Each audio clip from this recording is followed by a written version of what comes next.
It begins on June 9th, 1976, her 26th birthday. It will be all over by July 4th, the bicentennial anniversary of the signing of the Declaration of Independence. In those few short weeks, Dana Franklin will see years of history pass before her astonished eyes. And now, Kindred. Prologue. I lost an arm on my last trip home, my left arm, and I lost about a year of my life and much of the comfort and security I had not valued until it was gone. When the police released Kevin, he came to the hospital and stayed with me so that I would know I hadn't lost him too. But before he could come to me, I had to convince the police that he did not belong in jail. That took time. The police were shadows who appeared intermittently at my bedside to ask me questions I had to struggle to understand. "How did you hurt your arm?" they asked. "Who hurt you?" My attention was captured by the word they used, hurt, as though I'd scratched my arm. Didn't they think I knew it was gone? "Accident," I heard myself whisper. It was an accident. They began asking me about Kevin. Their words seemed to blur together at first, and I paid little attention. After a while, though, I replayed them and suddenly realized that these men were trying to blame Kevin for hurting my arm. "No," I shook my head weakly against the pillow. "Not Kevin. Is he here? Can I see him?" "Who, then?" they persisted. I tried to think through the drugs, through the distant pain, but there was no honest explanation I could give them. None they would believe. "An accident," I repeated. "My fault, not Kevin's. Please let me see him." I said this over and over until the vague police shapes let me alone, until I awoke to find Kevin sitting, dozing beside my bed. I wondered briefly how long he had been there, but it didn't matter. The important thing was that he was there. I slept again, relieved. Finally, I awoke feeling able to talk to him coherently and understand what he said. I was almost comfortable except for the strange throbbing of my arm, of where my arm had been. I moved my head, tried to look at the empty place, the stump. Then Kevin was standing over me, his hands on my face, turning my head toward him. He didn't say anything. After a moment, he sat down again, took my hand, and held it. I felt as though I could have lifted my other hand and touched him. I felt as though I had another hand. I tried again to look, and this time he let me. Somehow I had to see to be able to accept what I knew was so. After a moment, I lay back against the pillow and closed my eyes. "Above the elbow," I said. They had to. "I know. I'm just trying to get used to it." I opened my eyes and looked at him. Then I remembered my earlier visitors. "Have I gotten you into trouble?" "Me?" "The police were here. They thought you had done this to me." "Oh, that. They were sheriff's deputies. The neighbors called them when you started to scream. They questioned me, detained me for a while. That's what they call it. But you convinced them that they might as well let me go." "Good. I told them it was an accident. My fault." "There's no way a thing like this could be your fault." "That's debatable. But it certainly wasn't your fault. Are you still in trouble?" "I don't think so. They're sure I did it, but there's no witnesses, and you won't cooperate. Also, I don't think they can figure out how I could have hurt you, in the way you were hurt." I closed my eyes again, remembering the way I had been hurt, remembering the pain. "Are you all right?" Kevin asked. "Yes. Tell me what you told the police." "The truth." He toyed with my hand for a moment silently. I looked at him, found him watching me. "If you told those deputies the truth," I said softly, "you'd still be locked up, in a mental hospital." He smiled. "I told as much of the truth as I could. I said I was in the bedroom when I heard you scream. I ran to the living room to see what was wrong, and I found you struggling to free your arm from what seemed to be a hole in the wall. I went to help you. That was when I realized your arm wasn't just stuck, but that somehow it had been crushed right into the wall. Not exactly crushed. I know, but that seemed to be a good word to use on them, to show my ignorance. It wasn't all that inaccurate either. Then they wanted me to tell them how such a thing could happen. I said I didn't know. Kept telling them I didn't know. And heaven help me, Dana, I don't know. Neither do I whispered. Neither do I. The river. The trouble began long before June 9th, 1976, when I became aware of it. But June 9th is the day I remember. It was my 26th birthday. It was also the day I met Rufus, the day he called me to him for the first time. Kevin and I had not planned to do anything to celebrate my birthday. We were both too tired for that. On the day before, we had moved from our apartment in Los Angeles to a house of our own, a few miles away in Altadena. The moving was celebration enough for me. We were still unpacking, or rather I was still unpacking. Kevin had stopped when he got his office in order. Now he was closeted there, either loafing or thinking because I didn't hear his typewriter.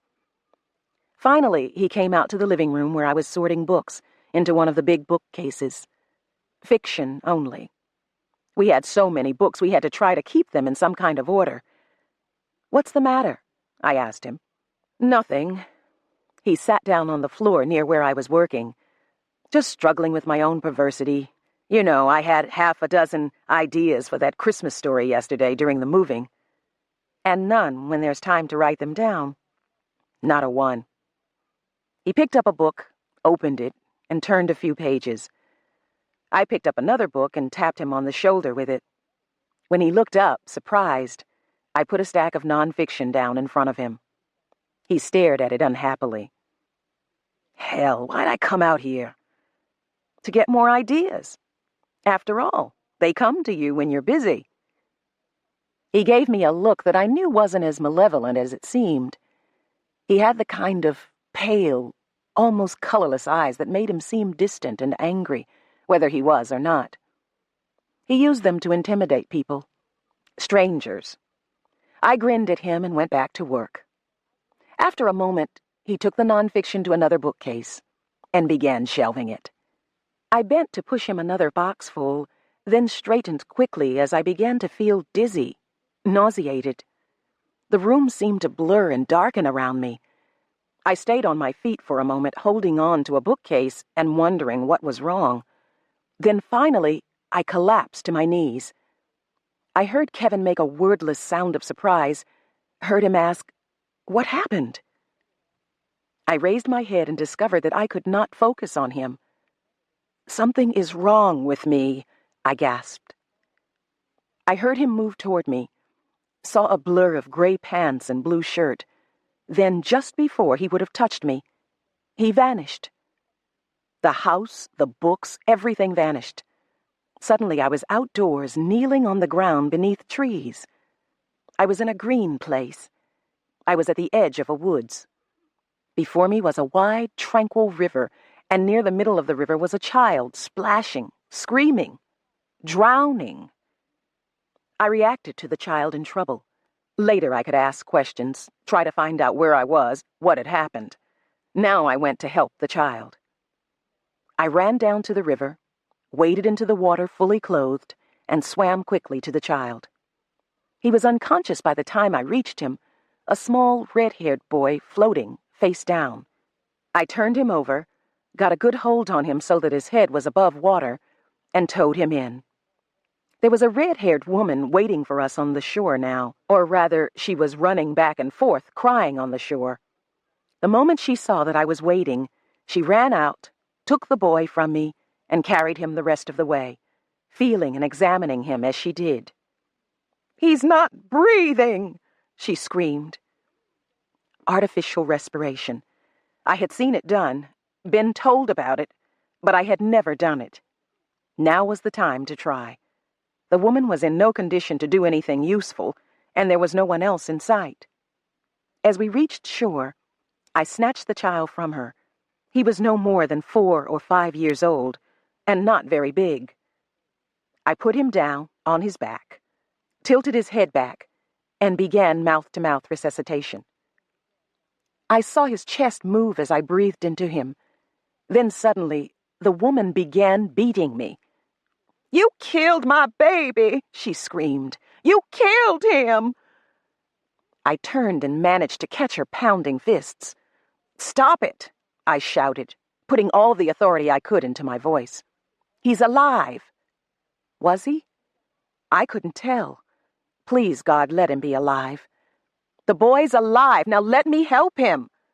I pushed her away, glad she was a little smaller than I was, and turned my attention back to her son. Between breaths, I saw her staring at me blankly. Then she dropped to her knees beside me, crying. Moments later, the boy began breathing on his own, breathing and coughing and choking and throwing up and crying for his mother. If he could do all that, he was all right. I sat back from him, feeling lightheaded, relieved. I had done it. "He's alive!" cried the woman. She grabbed him and nearly smothered him. "Oh, Rufus, baby!" Rufus. Ugly name to inflict on a reasonably nice-looking little kid. When Rufus saw that it was his mother who held him, he clung to her, screaming as loudly as he could. There was nothing wrong with his voice, anyway. Then suddenly there was another voice. "What the devil's going on here?" A man's voice, angry and demanding. I turned, startled, and found myself looking down the barrel of the longest rifle I had ever seen. I heard a metallic click, and I froze, thinking I was going to be shot for saving the boy's life. I was going to die. I tried to speak, but my voice was suddenly gone. I felt sick and dizzy. My vision blurred so badly I could not distinguish the gun or the face of the man behind it. I heard the woman speak sharply, but I was too far gone into sickness and panic to understand what she said. Then the man, the woman, the boy, the gun all vanished. I was kneeling in the living room of my own house again, several feet from where I had fallen minutes before. I was back at home, wet and muddy, but intact. Across the room, Kevin stood frozen, staring at the spot where I had been. How long had he been there? Kevin? He spun around to face me. "What the hell? How did you get over there?" he whispered. "I don't know." "Dana, you..." He came over to me, touched me tentatively as though he wasn't sure I was real. Then he grabbed me by the shoulders and held me tightly. "What happened?" I reached up to loosen his grip, but he wouldn't let go. He dropped to his knees beside me. "Tell me," he demanded. "I would if I knew what to tell you. Stop hurting me." He let me go finally, stared at me as though he'd just recognized me. "Are you all right?" "No." I lowered my head and closed my eyes for a moment. I was shaking with fear, with residual terror that took all the strength out of me. I folded forward, hugging myself, trying to be still. The threat was gone, but it was all I could do to keep my teeth from chattering. Kevin got up and went away for a moment. He came back with a large towel and wrapped it around my shoulders. It comforted me somehow, and I pulled it tighter. There was an ache in my back and shoulders where Rufus's mother had pounded with her fists. She had hit harder than I realized, and Kevin hadn't helped. We sat there together on the floor, me wrapped in the towel and Kevin with his arm around me, calming me just by being there. After a while, I stopped shaking. "Tell me now," said Kevin. "What?" "Everything. What happened to you? How did you move like that?" I sat mute, trying to gather my thoughts, seeing the rifle again leveled at my head. I had never in my life panicked that way, never felt so close to death. "Dana," he spoke softly. The sound of his voice seemed to put distance between me and the memory. But still, "I don't know what to tell you," I said. "It's all crazy." "Tell me how you got wet," he said. "Start with that." I nodded. "There was a river," I said. "Woods with a river running through. And there was a boy drowning.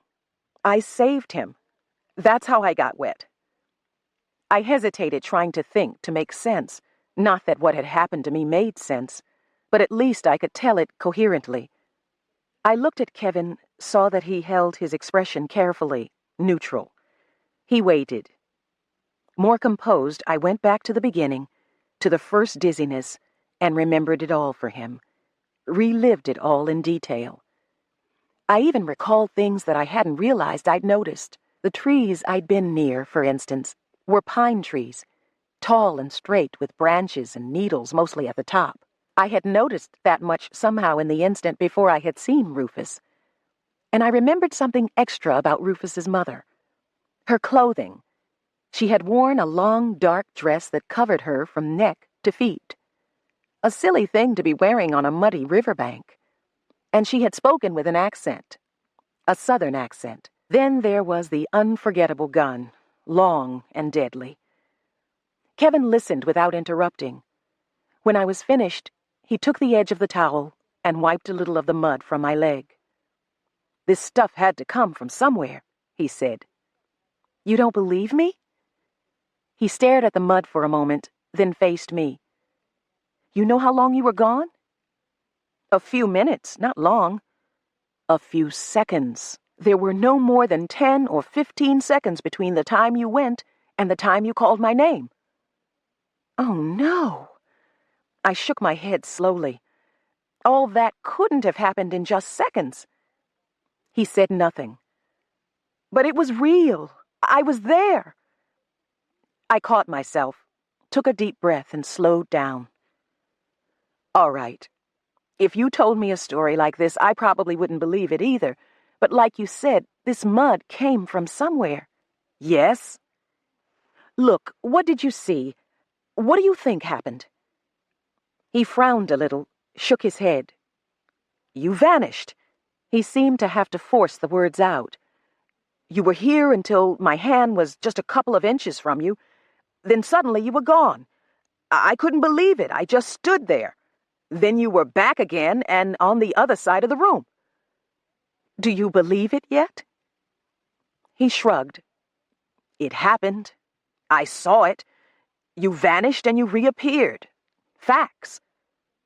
"I reappeared wet, muddy, and scared to death." "Yes. And I know what I saw and what I did. My facts. They're no crazier than yours." I don't know what to think. I'm not sure it matters what we think. What do you mean? Well, it happened once. What if it happens again? No, I don't think. You don't know. I was starting to shake again. Whatever it was, I've had enough of it. It almost killed me. "Take it easy," he said. "Whatever happens, it's not going to do you any good to panic yourself again." I moved uncomfortably, looked around. I feel like it could happen again, like it could happen any time. I don't feel secure here. "You're just scaring yourself." "No." I turned to glare at him, and he looked so worried I turned away again. I wondered bitterly whether he was worried about my vanishing again or worried about my sanity. I still didn't think he believed my story. "Maybe you're right," I said. "I hope you are.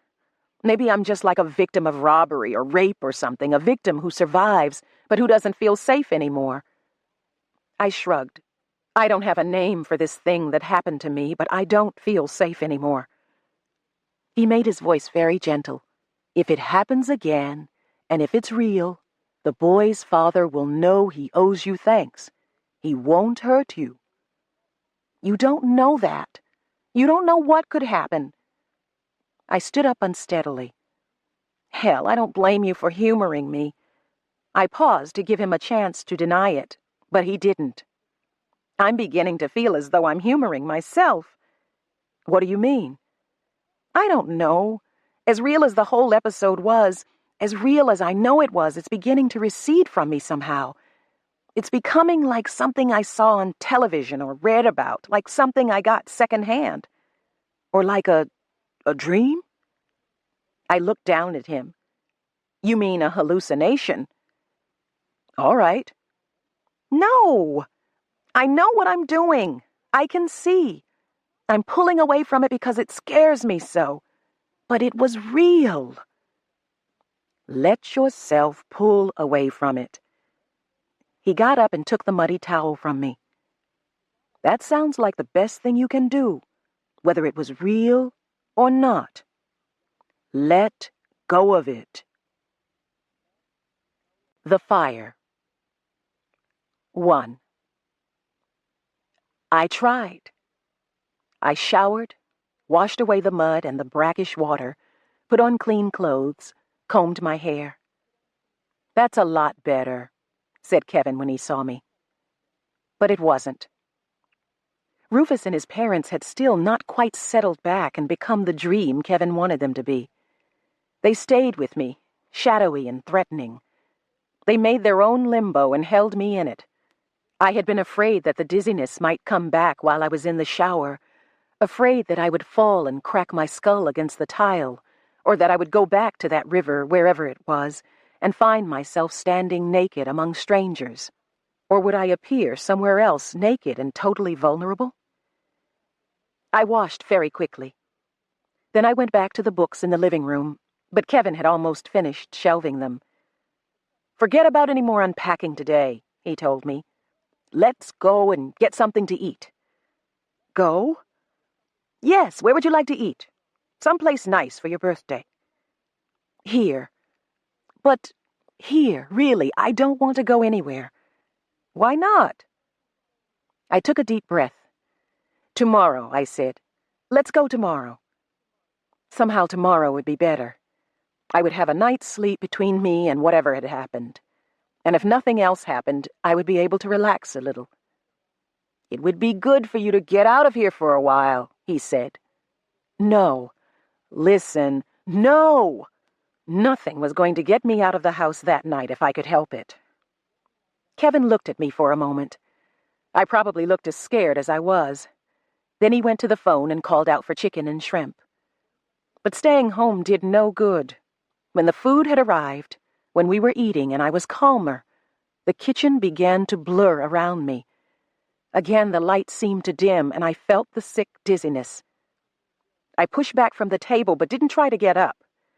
I couldn't have gotten up. Dana? I didn't answer.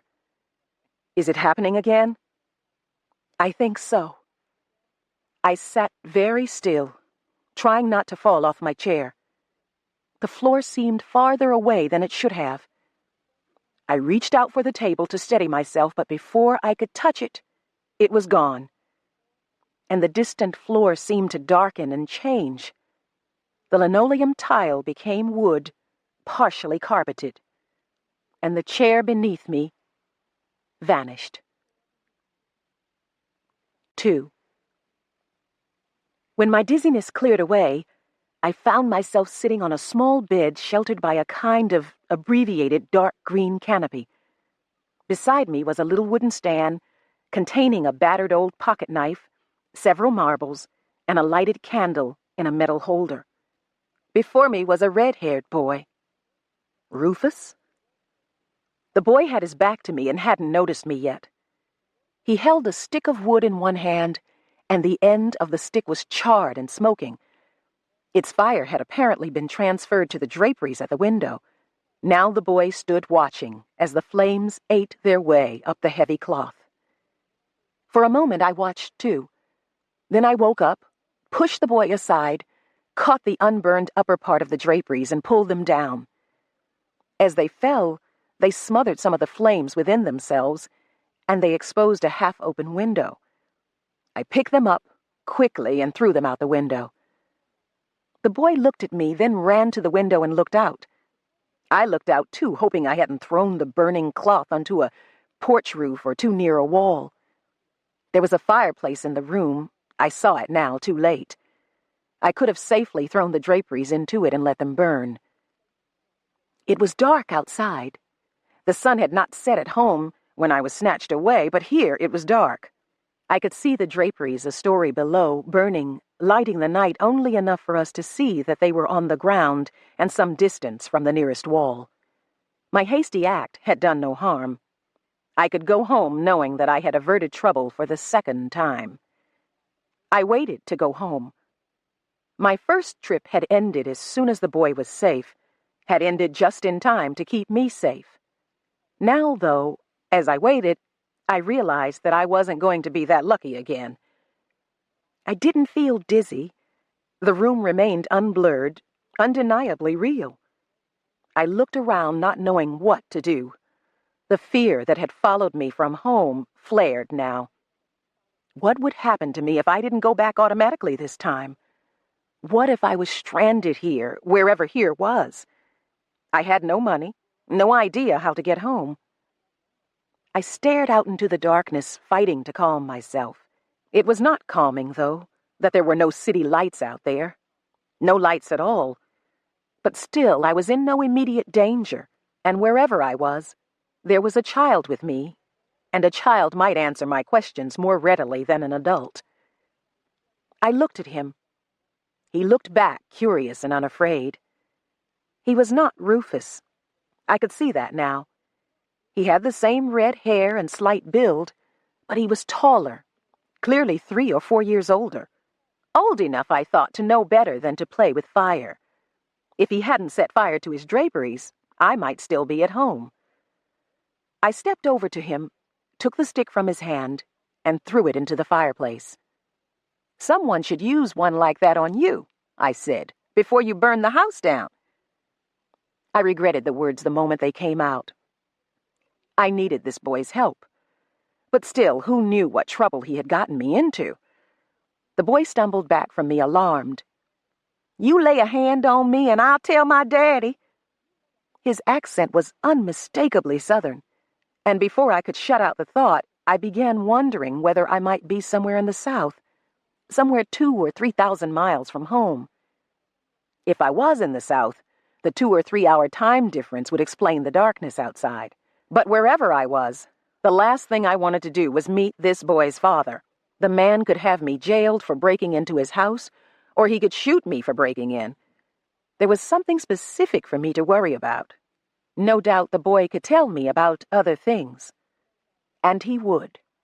If I was going to be stranded here, I had to find out all I could while I could. As dangerous as it could be for me to stay where I was, in the house of a man who might shoot me, it seemed even more dangerous for me to go wandering into the night totally ignorant. The boy and I would keep our voices down, and we would talk. "Don't you worry about your father," I told him softly. "You'll have plenty to say to him when he sees those burned draperies." The boy seemed to deflate. His shoulders sagged, and he turned to stare into the fireplace. "Who are you, anyway?" he asked. "What are you doing here?" So he didn't know either. Not that I had really expected him to. But he did seem surprisingly at ease with me, much calmer than I would have been at his age about the sudden appearance of a stranger in my bedroom. I wouldn't even have still been in the bedroom. If he had been as timid a child as I was, he would probably have gotten me killed. "What's your name?" I asked him. "Rufus." For a moment I just stared at him. "Rufus?" "Yeah? What's the matter?" I wished I knew what was the matter, what was going on. "I'm all right," I said. "Look, Rufus, look at me. Have you ever seen me before?" "No." That was the right answer, the reasonable answer. I tried to make myself accepted in spite of his name, his too familiar face. But the child I had pulled from the river could so easily have grown into this child in 3 or 4 years. "Can you remember a time when you nearly drowned?" I asked, feeling foolish. He frowned, looked at me more carefully. "You were younger," I said. "About 5 years old, maybe? Do you remember?" "The river?" The words came out low and tentative, as though he didn't quite believe them himself. "You do remember, then? It was you." "Drowning?" I remember that, and you... I'm not sure you ever got a look at me, and I guess it must have been a long time ago for you. No, I remember you now. I saw you. I said nothing. I didn't quite believe him. I wondered whether he was just telling me what he thought I wanted to hear, though there was no reason for him to lie. He was clearly not afraid of me. That's why it seemed like I knew you, he said. I couldn't remember, maybe because of the way I saw you. I told Mama, and she said I couldn't have really seen you that way. What way? Well, with my eyes closed. With your... I stopped. The boy wasn't lying. He was dreaming. It's true, he insisted loudly. Then he caught himself, whispered, That's the way I saw you just as I stepped in the hole. Hole? In the river.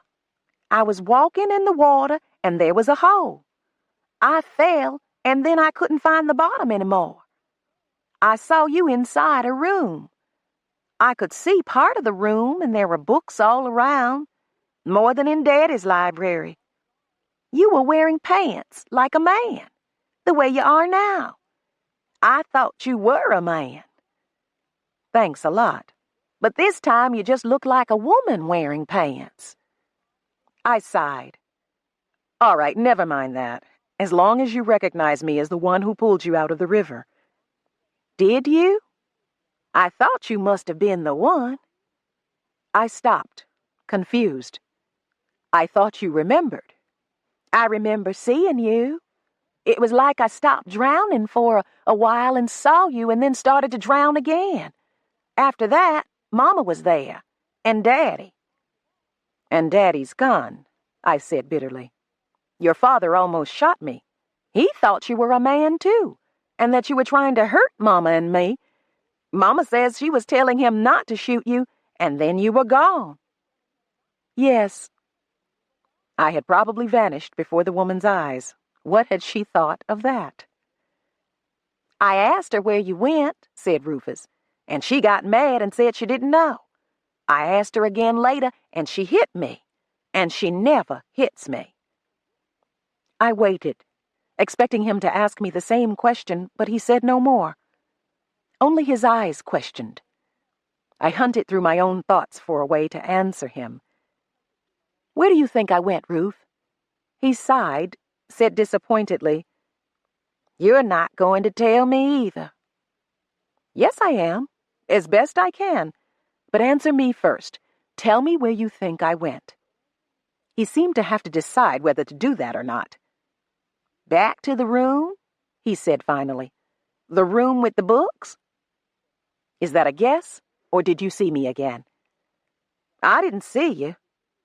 Am I right? Did you go back there? Yes. Back home to scare my husband, almost as much as I must have scared your parents. But how did you get there? How did you get here? Like that. I snapped my fingers. That's no answer. It's the only answer I've got. I was at home, then suddenly I was here helping you. I don't know how it happens, how I move that way or when it's going to happen. I can't control it. Who can? I don't know. No one. I didn't want him to get the idea that he could control it, especially if it turned out that he really could. But what's it like? What did Mama see that she won't tell me about? Probably the same thing my husband saw. He said when I came to you, I vanished, just disappeared. He thought about that. Disappeared? You mean like smoke? Fear crept into his expression. Like a ghost? Like smoke, maybe. But don't go getting the idea that I'm a ghost. There are no ghosts. That's what Daddy says. He's right. But Mama says she saw one once.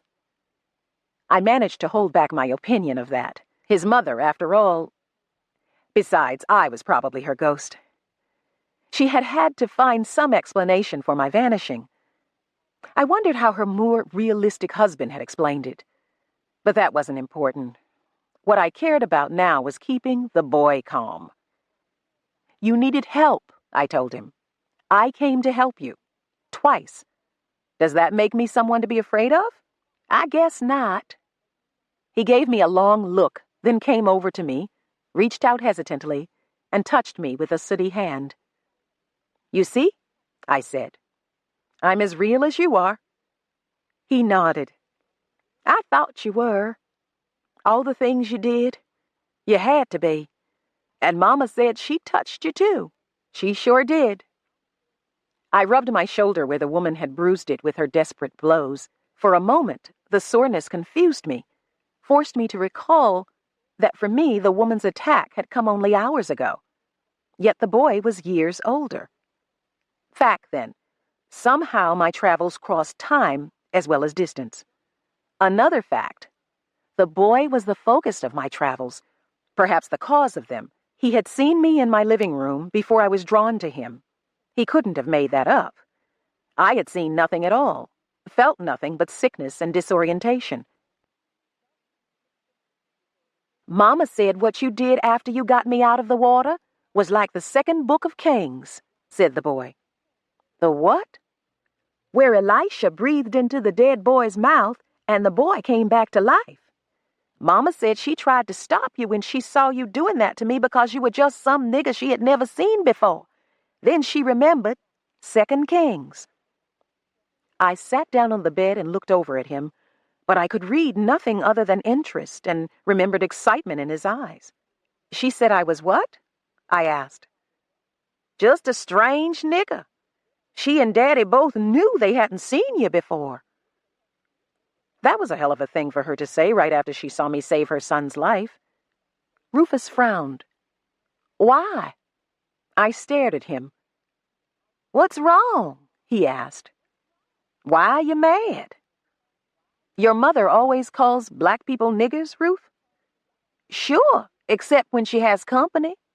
Why not? His air of innocent questioning confused me. Either he really didn't know what he was saying, or he had a career waiting in Hollywood. Whichever it was, he wasn't going to go on saying it to me. I'm a black woman, Ruth. If you have to call me something other than my name, that's it. But, look, I helped you. I put the fire out, didn't I? Yeah? All right, then. You do me the courtesy of calling me what I want to be called. He just stared at me. Now, I spoke more gently. Tell me, did you see me again when the draperies started to burn? I mean, did you see me the way you did when you were drowning? It took him a moment to shift gears. Then he said, I didn't see anything but fire. He sat down on the old ladder-back chair near the fireplace and looked at me. I didn't see you until you got here. But I was so scared. It was kind of like when I was drowning, but not like anything else I can remember. I thought the house would burn down and it would be my fault. I thought I would die. I nodded. You probably wouldn't have died because you would have been able to get out in time. But if your parents are asleep here, the fire might have reached them before they woke up. The boy stared into the fireplace. I burned the stable once, he said. I wanted Daddy to give me Nero, a horse I liked. But he sold him to Reverend Wyndham just because Reverend Wyndham offered a lot of money. Daddy already has a lot of money. Anyway, I got mad and burned down the stable. I shook my head wonderingly. The boy already knew more about revenge than I did. What kind of man was he going to grow up into? Why did you set this fire? I asked. To get even with your father for something else? For hitting me. See? He turned and pulled up his shirt so that I could see the crisscross of long red welts, and I could see old marks, ugly scars of at least one much worse beating. For God's sake! He said I took money from his desk, and I said I didn't. Rufus shrugged. He said I was calling him a liar, and he hit me. Several times. All I took was $1. He put his shirt down and faced me. I didn't know what to say to that. The boy would be lucky to stay out of prison when he grew up. If he grew up. He went on. I started thinking that if I burned the house, he would lose all his money. He ought to lose it. It's all he ever thinks about." Rufus shuddered. "But then I remembered the stable and the whip he hit me with after I set that fire. Mama said if she hadn't stopped him, he would have killed me. I was afraid this time he would kill me, so I wanted to put the fire out. But I couldn't. I didn't know what to do." So he had called me. I was certain now. The boy drew me to him somehow when he got himself into more trouble than he could handle. How he did it, I didn't know. He apparently didn't even know how he was doing it. If he had, and if he had been able to call me voluntarily, I might have found myself standing between father and son during one of Rufus's beatings. What would have happened then, I couldn't imagine. One meeting with Rufus's father had been enough for me. Not that the boy sounded like that much of a bargain either. "But did you say he used a whip on you, Ruf?" "Yeah, the kind he whips niggers and horses with." That stopped me for a moment. "The kind he whips who?" He looked at me warily. "I wasn't talking about you." I brushed that aside. "Say blacks, anyway. But your father whips black people?" "When they need it. But Mama said it was cruel and disgraceful for him to hit me like that no matter what I did. She took me to Baltimore City to Aunt May's house after that, but he came and got me and brought me home. After a while, she came home too." For a moment, I forgot about the whip and the niggers. Baltimore City. Baltimore, Maryland? Are we far from Baltimore now, Ruf? Across the bay. But we're still in Maryland, aren't we? I had relatives in Maryland, people who would help me if I needed them, and if I could reach them. I was beginning to wonder, though, whether I would be able to reach anyone I knew. I had a new, slowly growing fear. "Sure we're in Maryland," said Rufus. "How could you not know that?" "What's the date?" "I don't know." "The year. Just tell me the year." He glanced across the room toward the door, then quickly back at me. I realized I was making him nervous with my ignorance and my sudden intensity. I forced myself to speak calmly. "Come on, Ruf. You know what year it is, don't you?" "It's 1815. "When?" 1815. I sat still, breathed deeply, calming myself, believing him. I did believe him. I wasn't even as surprised as I should have been. I had already accepted the fact that I had moved through time. Now I knew I was farther from home than I had ever thought. And now I knew why Rufus's father used his whip on niggers as well as horses. I looked up and saw the boy had left his chair and come closer to me. "What's the matter with you?" he demanded. "You keep acting sick." "It's nothing, Ruf. I'm all right." No, I was sick. What was I going to do? Why hadn't I gone home? This could turn out to be such a deadly place for me if I had to stay in it much longer. "Is this a plantation?" I asked. "The Whalen plantation. My dad is Tom Whalen." Whalen. The name triggered a memory, something I hadn't thought of for years. "Rufus, do you spell your last name Weylin? "Yeah, I think that's right." I frowned at him impatiently. A boy his age should certainly be sure of the spelling of his own name, even a name like this with an unusual spelling. "It's right," he said quickly. "And is there a black girl, maybe a slave girl named Alice, living around here somewhere?" I wasn't sure of the girl's last name. The memory was coming back to me in fragments. "Sure. Alice is my friend." "Is she?" I was staring at my hands, trying to think. Every time I got used to one impossibility, I ran into another. "She's no slave, either," said Rufus. "She's free, born free like a mother." Oh, then maybe somehow... I let my voice trail away as my thoughts raced ahead of it, fitting things together. The state was right, and the time, the unusual name, The girl, Alice. Maybe what? Prompted Rufus. Yes, maybe what? Well, maybe, if I wasn't completely out of my mind, if I wasn't in the middle of the most perfect hallucination I'd ever heard of, if the child before me was real and was telling the truth, maybe he was one of my ancestors. Maybe he was my several times great-grandfather, but still vaguely alive in the memory of my family because his daughter had bought a large Bible in an ornately carved wooden chest and had begun keeping family records in it. My uncle still had it. Grandmother Hager Whalen, born in 1831. Hers was the first name listed, and she had given her parents' names as Rufus Whalen and Alice Green something Whalen. Rufus, what's Alice's last name? Greenwood. What were you talking about? Maybe what? Nothing. I just thought I might know someone in her family. Do you? I don't know. It's been a long time since I've seen the person I'm thinking of. Weak lies. But they were better than the truth. As young as the boy was, I thought he would question my sanity if I told the truth. Alice Greenwood. How would she marry this boy? Or would it be marriage? And why hadn't someone in my family mentioned that Rufus Whalen was white? If they knew. Probably they didn't. Hager Whalen Blake had died in 1880, long before the time of any member of my family that I had known. No doubt most information about her life had died with her. At least it had died before it filtered down to me. There was only the Bible left. Hager had filled pages of it with her careful script. There was a record of her marriage to Oliver Blake, and a list of 7 children, their marriages, some grandchildren. Then someone else had taken up the listing.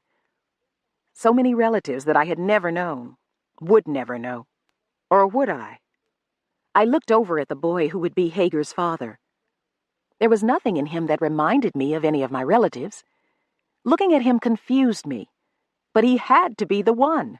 There had to be some kind of reason for the link he and I seemed to have. Not that I really thought a blood relationship could explain the way I had twice been drawn to him. It wouldn't. But then neither would anything else. What we had was something new, something that didn't even have a name.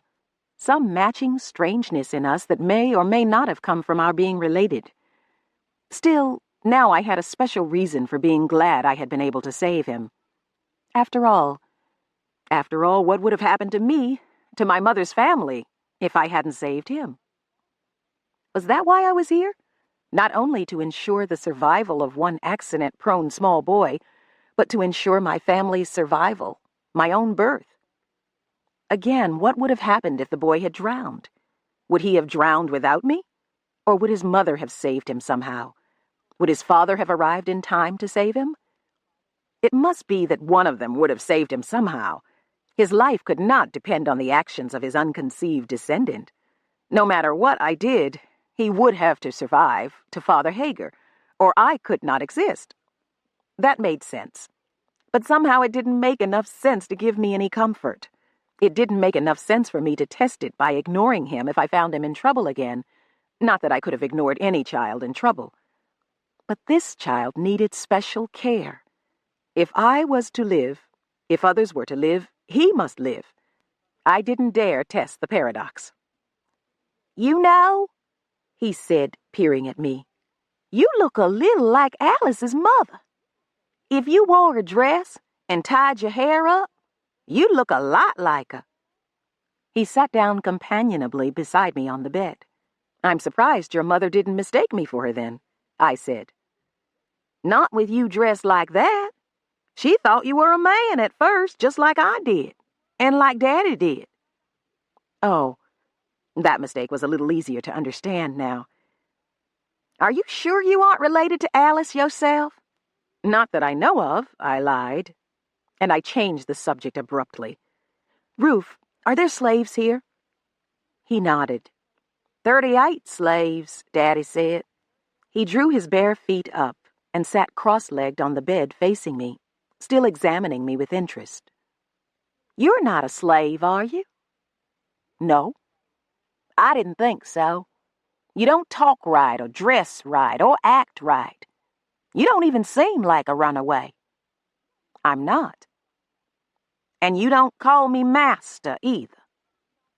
I surprised myself by laughing. Master? You're supposed to. He was very serious. You want me to call you Black? His seriousness stopped my laughter. What was funny, anyway? He was probably right. No doubt I was supposed to give him some title of respect. But master? You have to say it, he insisted. Or young master, or Mr., like Alice does. You're supposed to. No. I shook my head. Not unless things get a lot worse than they are now. The boy gripped my arm.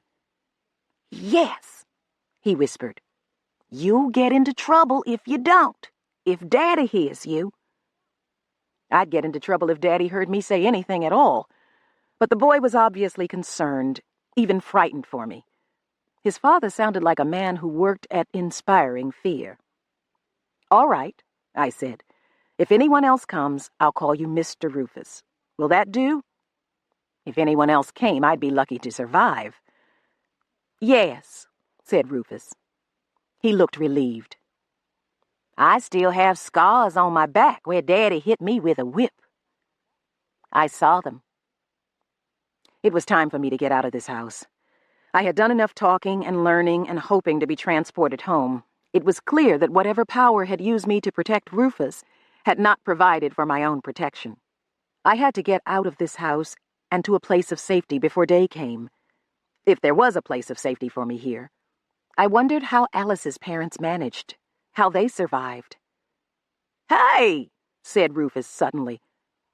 I jumped, looked at him, and realized that he had been saying something I had missed. I said, what's your name? He repeated. You never told me. Was that all? Dana, I said. Most people call me Dana. Oh, no, he said softly. He stared at me the way he had when he thought I might be a ghost. What's wrong? Nothing, I guess. But, well, you wanted to know if I had seen you this time before you got here the way I did at the river? Well, I didn't see you, but I think I heard you. How? When? I don't know how. You weren't here. But when the fire started and I got so scared, I heard a voice. A man. He said, Dinah? Then he said, is it happening again? And someone else, you, whispered, I think so. I heard you. I sighed wearily, longing for my own bed and an end to questions that had no answers. How had Rufus heard Kevin and me across time and space? I didn't know. I didn't even have time to care. I had other, more immediate problems. Who was the man? Rufus asked. My husband. I rubbed a hand across my face. Ruf, I have to get out of here before your father wakes up. Will you show me the way downstairs so that I don't awaken anyone? Where will you go? I don't know, but I can't stay here. I paused for a moment, wondering how much he could help me, how much he would help me. I'm a long way from home, I said, and I don't know when I'll be able to get back there. Do you know of any place I could go? Rufus uncrossed his legs and scratched his head. You could go outside and hide until morning. Then you could come out and ask Daddy if you could work here. He hires free niggers sometimes. Does he? If you were free and black, do you think you'd want to work for him? He looked away from me, shook his head. I guess not. He's pretty mean sometimes. Is there someplace else I could go? He did some more thinking. You could go to town and find work there. What's the name of the town? Easton. Is it far? Not so far. The niggers walk there sometimes when Daddy gives them a pass. Or maybe... What? Alice's mother lives closer. You could go to her, and she could tell you the best places to go get work. You could stay with her too, maybe. Then I might see you again before you go home." I was surprised he wanted to see me again. I hadn't had much contact with children since I'd been one myself. Somehow I found myself liking this one, though. His environment had left its unlikable marks on him, but in the antebellum South, I could have found myself at the mercy of someone much worse. Could have been descended from someone much worse. "Where can I find Alice's mother?" I asked. "She lives in the woods. Come on outside, and I'll tell you how to get there." He took his candle and went to the door of his room. The room's shadows moved eerily as he moved. I realized suddenly how easy it would be for him to betray me, to open the door and run away or shout in alarm. Instead, he opened the door a crack and looked out. Then he turned and beckoned to me. He seemed excited and pleased and only frightened enough to make him cautious. I relaxed, followed him quickly. He was enjoying himself, having an adventure, and, incidentally, he was playing with fire again, helping an intruder to escape undetected from his father's house. His father would probably take the whip to both of us if he knew. Downstairs, the large, heavy door opened, and we stepped into the darkness outside, the near darkness. There was a half moon and several million stars lighting the night as they never did at home. Rufus immediately began to give me directions to his friend's house, but I stopped him. There was something else to be done first. "Where would the draperies have fallen, Ruf? Take me to them." He obeyed, taking me around a corner of the house to the side. There, what was left of the draperies lay smoking on the ground. "If we can get rid of this," I said, "can you get your mother to give you new draperies without telling your father?" "I think so," he said. "They hardly talk to each other anyway." Most of the remnants of the drapes were cold. I stamped out the few that were still edged in red and threatening to flame up again. Then I found a fairly large piece of unburned cloth. I spread it out flat and filled it with smaller pieces and bits of ash and whatever dirt I scooped up along with them. Rufus helped me silently. When we were finished, I rolled the cloth into a tight bundle and gave it to him. "Put it in your fireplace," I told him. "Watch to see it all burns before you go to sleep. But, Ruf, don't burn anything else." He glanced downward, embarrassed. "I won't." "Good. There must be safer ways of annoying your father. Now, which way is it to Alice's house?" 3. He pointed the way, then left me alone in the silent, chilly night. I stood beside the house for a moment, feeling frightened and lonely. I hadn't realized how comforting the boy's presence had been. Finally, I began walking across the wide grassy land that separated the house from the fields. I could see scattered trees and shadowy buildings around me. There was a row of small buildings off to one side, almost out of sight of the house. Slave cabins, I supposed. I thought I saw someone moving around one of them, and for a moment, I froze behind a huge spreading tree. The figure vanished silently between two cabins, some slave probably as eager as I was to avoid being caught out at night. I skirted around a field of some grassy, waist-high crop I didn't even try to identify in the dim light. Rufus had told me his shortcut, and that there was another longer way by road. I was glad to avoid the road, though. The possibility of meeting a white adult here frightened me more than the possibility of street violence ever had at home. Finally, there was a stand of woods that looked like a solid wall of darkness after the moonlit fields. I stood before it for several seconds, wondering whether the road wouldn't be a better idea after all.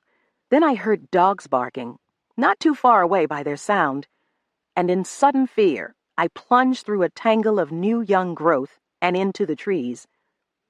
I wondered about thorns, poison ivy, snakes. I wondered, but I didn't stop. A pack of half-wild dogs seemed worse, or perhaps a pack of tame hunting dogs used to track runaway slaves. The woods were not as totally dark as they had seemed. I could see a little after my eyes grew accustomed to the dimness. I could see trees, tall and shadowy, trees everywhere. As I walked on, I began to wonder how I could be sure I was still going in the right direction. That was enough. I turned around hoping that I still knew what around meant, and headed back toward the field. I was too much of a city woman. I got back to the field all right, then veered left to where Rufus had said there was a road. I found the road and followed it, listening for the dogs. But now only a few night birds and insects broke the silence. Crickets, an owl, some other bird I had no name for. I hugged the side of the road, trying to suppress my nervousness, and praying to go home. Something dashed across the road so close to me that it almost brushed my leg. I froze, too terrified even to scream, then realized that it was just some small animal that I had frightened. A fox, perhaps, or a rabbit. I found myself swaying a little, swaying dizzily. I collapsed to my knees, desperately willing the dizziness to intensify, the transferal to come. I had closed my eyes. When I opened them, the dirt path and the trees were still there. I got up wearily and began walking again. When I had been walking for a while, I began to wonder whether I had passed the cabin without seeing it, and I began to hear noises. Not birds or animals this time, not anything I could identify at first. But whatever it was, it seemed to be coming closer. It took me a ridiculously long time to realize that it was the sound of horses moving slowly down the road toward me. Just in time, I dove into the bushes. I lay still, listening, shaking a little, wondering whether the approaching horsemen had seen me. I could see them now. Dark, slowly moving shapes going in a direction that would eventually take them past me on toward the Whalen house. And if they saw me, they might take me along with them as their prisoner. Blacks here were assumed to be slaves unless they could prove they were free, unless they had their free papers. Paperless blacks were fair game for any white. And these riders were white. I could see that in the moonlight as they came near.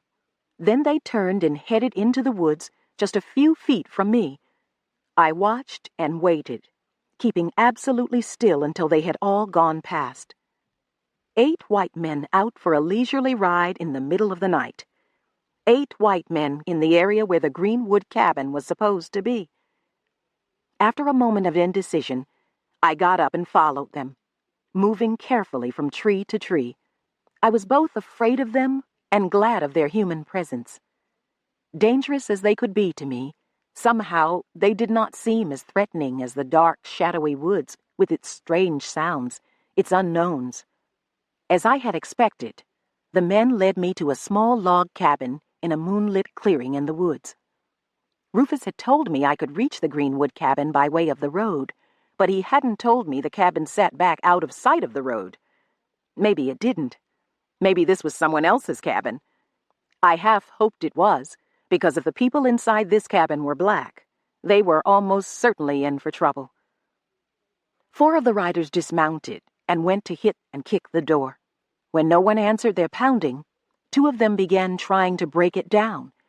It looked like a heavy door, one more likely to break the men's shoulders than it was to give. But apparently the latch used to keep the door shut wasn't heavy.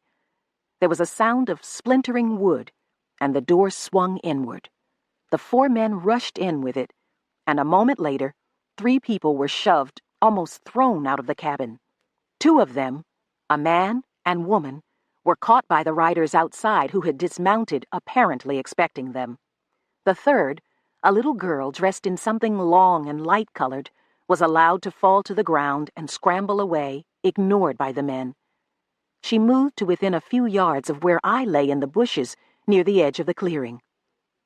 There was talk in the clearing now, and I began to distinguish words over the distance and through the unfamiliar accents. "No pass," said one of the riders. "He sneaked off." "No, master," pleaded one of those from the cabin, clearly a black man speaking to whites. "I had a pass. I had—" One of the whites hit him in the face. 2 others held him, and he sagged between them. More talk. "If you had a pass, Where is it? Don't know. I must have dropped it coming here. They hustled the man to a tree so close to me that I lay flat on the ground, stiff with fear. With just a little bad luck, one of the whites would spot me, or, in the darkness, fail to spot me and step on me. The man was forced to hug the tree, and his hands were tied to prevent him from letting go. The man was naked, apparently dragged from bed.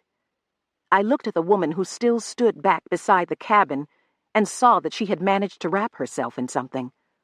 A blanket, perhaps. As I noticed it, one of the whites tore it from her. She said something in a voice so soft that all I caught was her tone of protest. "Shut your mouth," said the man who had taken her blanket. He threw it on the ground. "Who the hell do you think you are, anyway?" One of the other men joined in. "What do you think you got that we haven't seen before?" There was raucous laughter. "Seen more and better," someone else added.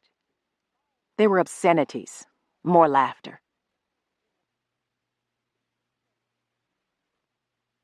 By now, the man had been securely tied to the tree. One of the whites went to his horse to get what proved to be a whip. He cracked it once in the air, apparently for his own amusement, then brought it down across the back of the black man. The man's body convulsed, but the only sound he made was a gasp. He took several more blows with no outcry, but I could hear his breathing hard and quick. Behind him, his child wept noisily against her mother's leg, but the woman, like her husband, was silent. She clutched the child to her and stood, head down, refusing to watch the beating. Then the man's resolve broke. He began to moan low, gut-wrenching sounds torn from him against his will. Finally, he began to scream. I could literally smell his sweat, hear every ragged breath, every cry, every cut of the whip. I could see his body jerking, convulsing, straining against the rope as his screaming went on and on. My stomach heaved, and I had to force myself to stay where I was and keep quiet. Why didn't they stop? "Please, master," the man begged. "For God's sake, master, please." I shut my eyes and tensed my muscles against an urge to vomit. I had seen people beaten on television and in the movies. I had seen the 2 red blood substitutes streaked across their backs and heard their well-rehearsed screams. But I hadn't lain nearby and smelled their sweat, or heard them pleading and praying, shamed before their families and themselves. I was probably less prepared for the reality than the child crying not far from me. In fact, she and I were reacting very much alike. My face, too, was wet with tears, and my mind was darting from one thought to another, trying to tune out the whipping. At one point, this last cowardice even brought me something useful, a name for whites who rode through the night in the antebellum South, breaking indoors and beating and otherwise torturing black people. Patrols, groups of young whites who ostensibly maintained order among the slaves. Patrols, forerunners of the Ku Klux Klan. The man's screaming stopped. After a moment, I looked up and saw that the patrollers were untying him. He continued to lean against the tree even when the rope was off him, until one of the patrollers pulled him around and tied his hands in front of him. Then, still holding the other end of the rope, the patroller mounted his horse and rode away, half dragging his captive behind him. The rest of the patrol mounted and followed, except for one who was having some kind of low-voiced discussion with a woman. Evidently, the discussion didn't go the way the man wanted, because before he rode after the others, he punched the woman in the face exactly as her husband had been punched earlier. The woman collapsed to the ground. The patroller rode away and left her there. The patrol and its stumbling captive headed back to the road, slanting off toward the Whalen house. If they had gone back exactly the way they came, they would have either gone over me or driven me from my cover. I was lucky and stupid for having gotten so close. I wondered whether the captive black man belonged to Tom Whalen. That might explain Rufus's friendship with the child, Alice. That is, if the child was Alice. If this was the right cabin. Whether it was or not, though, the woman, unconscious and abandoned, was in need of help. I got up and went over to her. The child, who had been kneeling beside her, jumped up to run away. "Alice," I called softly. She stopped, peered at me through the darkness. She was Alice, then. These people were my relatives, my ancestors. And this place could be my refuge. 4. "I'm a friend, Alice," I said as I knelt and turned the unconscious woman's head to a more comfortable-looking position. Alice watched me uncertainly, then spoke in a small, whispery voice. "She dead?" I looked up. The child was younger than Rufus, dark and slender and small. She wiped her nose on her sleeve and sniffed. "No, she's not dead. Is there water in the house?" "Yeah." "Go get me some." She ran into the cabin and returned a few seconds later with a gourd dipper of water. I wet the mother's face a little, washed blood from around her nose and mouth. From what I could see of her, she seemed to be about my age, slender like her child, like me, in fact. And like me, she was fine-boned, probably not as strong as she needed to be to survive in this era, but she was surviving, however painfully. Maybe she would help me learn how. She regained consciousness slowly, first moaning, then crying out, "Alice! Alice!" "Mama?" said the child tentatively. The woman's eyes opened wider, and she stared at me. "Who are you?" "A friend. I came here to ask for help, but right now I'd rather give it. When you feel able to get up, I'll help you inside." "I said, who are you?" Her voice hardened. "My name is Dana. I'm a free woman."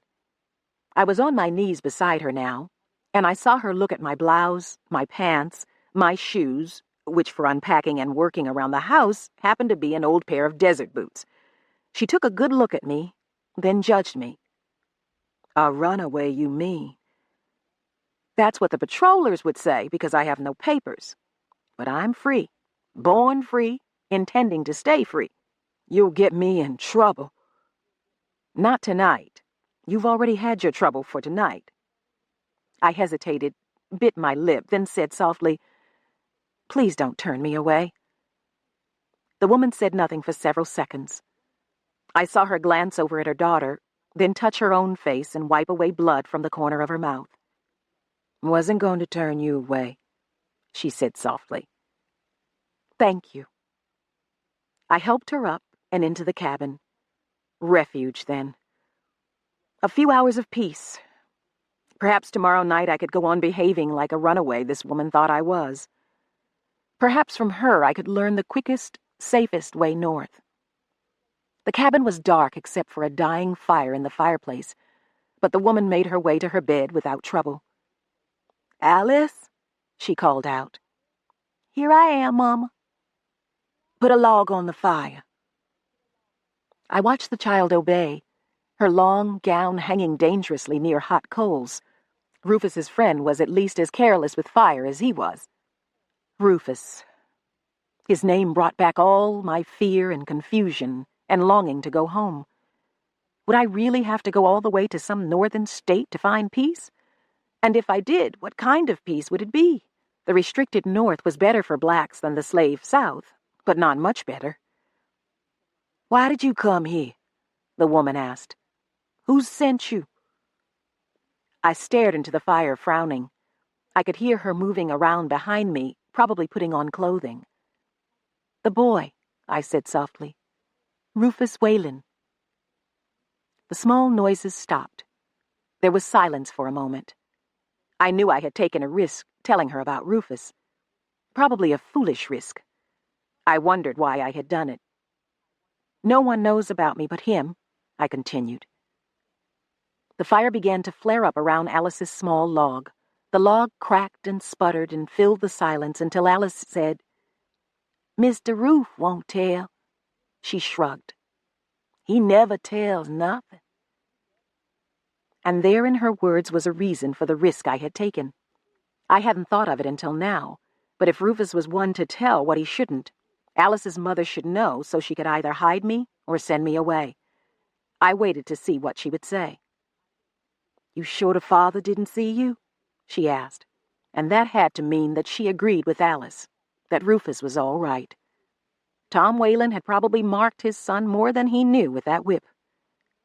Would I be here if the father had seen me? I asked. Guess not. I turned to look at her. She wore a gown now, long and white like her daughter's. She sat on the edge of the bed watching me. There was a table near me made of thick, smooth planks, and a bench made from a section of split log. I sat down on the bench. Does Tom Whalen own your husband? I asked. She nodded sadly. You saw? Yes. He shouldn't have come. I told him not to. Did he really have a pass? She gave a bitter laugh. No, he won't get one either. Not to come see me. Mr. Tom said for him to choose a new wife there on the plantation. That way Mr. Tom will own all his children. I looked at Alice. The woman followed my gaze. He'll never own a child of mine, she said flatly. I wondered. They seemed so vulnerable here. I doubted that this was their first visit from the patrol or their last. In a place like this, how could the woman be sure of anything? And then there was history. Rufus and Alice would get together somehow. Where are you from? Asked the woman suddenly. The way you talk, you not from round here. The new subject caught me by surprise, and I almost said Los Angeles. New York, I lied quietly. In 1815, California was nothing more than a distant Spanish colony, a colony this woman had probably never heard of. That's a long way off, said the woman. My husband is there. Where had that lie come from? And I had said it with all the longing I felt for Kevin, who was now too far away for me to reach through any effort of my own. The woman came over and stood staring down at me. She looked tall and straight and grim and years older. They carried you off? She asked. Yes. Maybe in a way I had been kidnapped.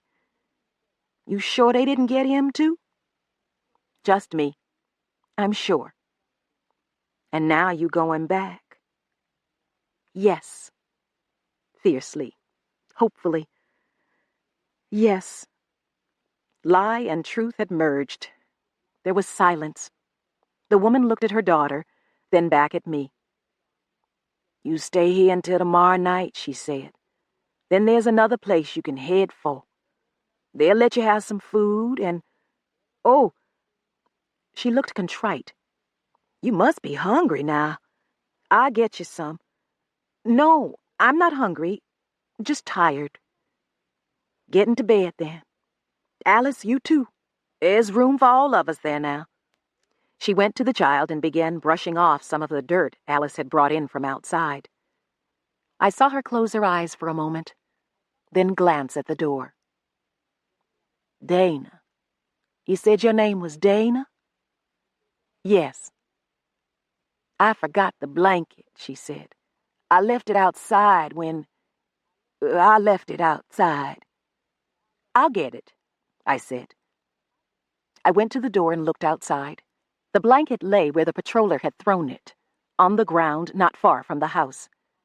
I went over to pick it up, but just as I reached it, someone grabbed me and swung me around. Suddenly I was facing a young white man, broad-faced, dark-haired, stocky, and about half a foot taller than I was. What in hell? He sputtered. You're not the one. He peered at me as though he wasn't sure. Apparently, I looked enough like Alice's mother to confuse him. Briefly. Who are you? He demanded. What are you doing here? What to do? He held me easily, barely noticing my efforts to pull away. I live here, I lied. What are you doing here? I thought he'd be more likely to believe me if I sounded indignant. Instead, he slapped me stunningly with one hand while he held me with the other. He spoke very softly. "You got no manners, nigger. I'll teach you some." I said nothing. My ears still rang from his blow, but I heard him say, "You could be her sister. Her twin sister, almost." That seemed to be a good thing for him to think, so I kept silent. Silence seemed safest, anyway. "Her sister dressed up like a boy." He began to smile. "Her runaway sister. I wonder what you worth." I panicked. Having him catch and hold me was bad enough. Now he meant to turn me in as a runaway. I dug the nails of my free hand into his arm and tore the flesh from elbow to wrist. Surprise and pain made the man loosen his grip on me slightly, and I wrenched away. I heard him yell, heard him start after me. I ran mindlessly toward the cabin door only to find Alice's mother there barring my way.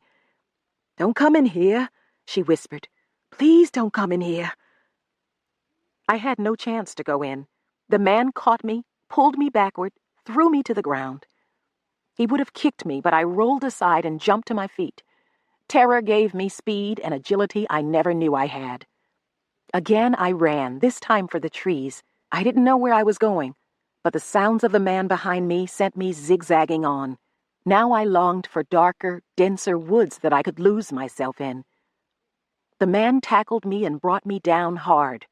At first I lay stunned, unable to move or defend myself even when he began hitting me, punching me with his fists.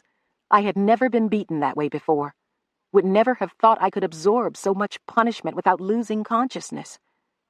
When I tried to scramble away, he pulled me back. When I tried to push him away, he hardly seemed to notice. At one point I did get his attention, though. He had leaned down close to me, pinning me flat on my back. I raised my hands to his face, my fingers partly covering his eyes. In that instant, I knew I could stop him, cripple him in his primitive age, destroy him. His eyes. I only had to move my fingers a little and jab them into the soft tissues, gouge away his sight, and give him more agony than he was giving me. But I couldn't do it. The thought sickened me, froze my hands where they were. I had to do it, but I couldn't. The man knocked my hands from his face and moved back from me, and I cursed myself for my utter stupidity. My chance was gone, and I'd done nothing. My squeamishness belonged in another age, but I'd brought it along with me. Now I would be sold into slavery because I didn't have the stomach to defend myself in the most effective way. Slavery. And there was a more immediate threat. The man had stopped beating me. Now he simply kept a tight hold on me and looked at me.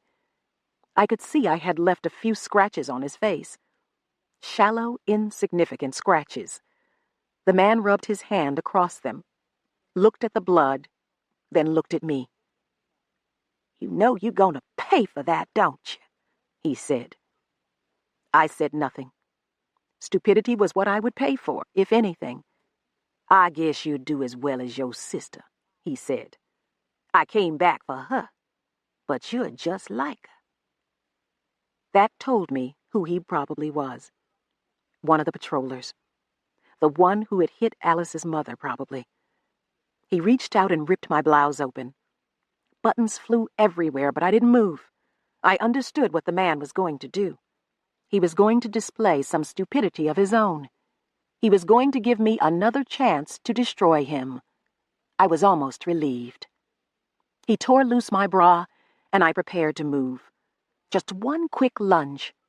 Then suddenly, for no reason that I could see, he reared above me, fists drawn back to hit me again. I jerked my head aside, hit it on something hard just as his fist glanced off my jaw. The new pain shattered my resolve, sent me scrambling away again. I was only able to move a few inches before he pinned me down, but that was far enough for me to discover that the thing I had hit my head on was a heavy stick, a tree limb perhaps. I grasped it with both hands and brought it down as hard as I could on his head. He collapsed across my body. I lay still, panting, trying to find the strength to get up and run. The man had a horse around somewhere, if I could find it. I dragged myself from beneath his heavy body and tried to stand up. Halfway up, I felt myself losing consciousness, falling back. I caught hold of a tree and willed myself to stay conscious. If the man came to and found me nearby, he would kill me. But I couldn't keep my hold on the tree. I fell, slowly it seemed, into a deep, starless darkness. 5. Pain dragged me back to consciousness. At first, it was all I was aware of. Every part of my body hurt. Then I saw a blurred face above me, the face of a man, and I panicked. I scrambled away, kicking him, clawing the hands that reached out for me, trying to bite, lunging up toward his eyes. I could do it now. I could do anything. Dana! I froze. My name? No patroller would know that. Dana, look at me, for God's sake. Kevin. It was Kevin's voice. I stared upward, managed to focus on him clearly at last. I was at home. I was lying on my own bed, bloody and dirty, but safe. Safe. Kevin lay half on top of me, holding me, smearing himself with my blood and his own. I could see where I had scratched his face so near the eye. Kevin, I'm sorry. Are you all right now? Yes. I thought you were the patroller. The what? I'll tell you later. God, I hurt, and I'm so tired. But it doesn't matter. I'm home. You were gone 2 or 3 minutes this time. I didn't know what to think. You don't know how good it is to have you back again. 2 or 3 minutes? Almost 3 minutes. I watched the clock, but it seemed to be longer. I closed my eyes in pain and weariness. It hadn't just seemed longer to me. I had been gone for hours, and I knew it. But at that moment, I couldn't have argued it. I couldn't have argued anything. The surge of strength that helped me to fight when I thought I was fighting for my life was gone. I'm going to take you to the hospital, said Kevin. I don't know how I'm going to explain you, but you need help. No. He got up. I felt him lift me. No, Kevin, please. Listen, don't be afraid. I'll be with you. No. Look, all he did was hit me a few times. I'll be all right. Suddenly I had strength again, now that I needed it. Kevin, I went from here the first time, and this second time, and I came back here. What will happen if I go from the hospital and come back there? Probably nothing. But he had stopped. No one who sees you leave or come back will believe it, and they wouldn't dare tell anybody. Please, just let me sleep. That's all I need, really. Rest. The cuts and bruises will heal. I'll be fine. He took me back to the bed, probably against his better judgment, and put me down. How long was it for you? He asked. Hours, but it was only bad at the end. Who did this to you? A patroller. He thought I was a runaway. I frowned. I have to sleep, Kevin. I'll make more sense in the morning, I promise. My voice trailed away. Dana? I jumped, tried to refocus my attention on him. Did he rape you? I sighed. No. I hit him with a stick, knocked him out. Let me sleep. Wait a minute. I seemed to drift away from him. It became too much trouble for me to go on listening and trying to understand, too much trouble to answer. I sighed again and closed my eyes. I heard him get up and go away, heard water running somewhere. Then I slept. 6. I was clean when I awoke before dawn the next morning. I was wearing an old flannel nightgown that I hadn't worn since Kevin and I were married, and that I'd never worn in June. On one side of me was a canvas tote bag containing a pair of pants, a blouse, underclothing, a sweater, shoes, and the biggest switchblade knife I had ever seen. The tote bag was tied to my waist with a length of cord. On the other side of me lay Kevin, still asleep. But he woke up when I kissed him. "You're still here," he said with obvious relief. And he hugged me, reminding me painfully of a few bruises. Then he remembered, let me go, and switched on the light. "How do you feel?" "Pretty well." I sat up, got out of bed, managed to stand up for a moment. Then I got back under the cover. "I'm healing." "Good. You're rested, you're healing. Now you can tell me what the hell happened to you, and what's a patroller? All I could think of was the highway patrol." I thought back to my reading. A patroller was a white man, usually young, often poor, sometimes drunk. He was a member of a group of such men organized to keep the blacks in line. What?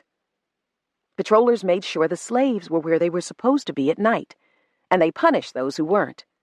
They chased down runaways for a fee, and sometimes they just raised hell, had a little fun terrorizing people who weren't allowed to fight back.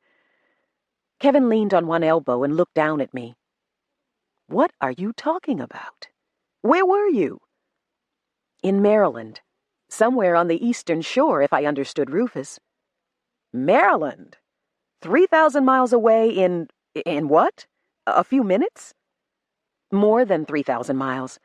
More than any number of miles." I moved to relieve pressure on an especially tender bruise. "Let me tell you all of it." I remembered it for him in detail as I had the first time. Again he listened without interrupting. This time, when I finished, he just shook his head. "This is getting crazier and crazier," he muttered. "Not to me." He glanced at me sidelong. "To me, it's getting more and more believable. I don't like it. I don't want to be in the middle of it. I don't understand how it can be happening, but it's real. It hurts too much not to be. And my ancestors, for God's sake." "Maybe." "Kevin, I can show you the old Bible."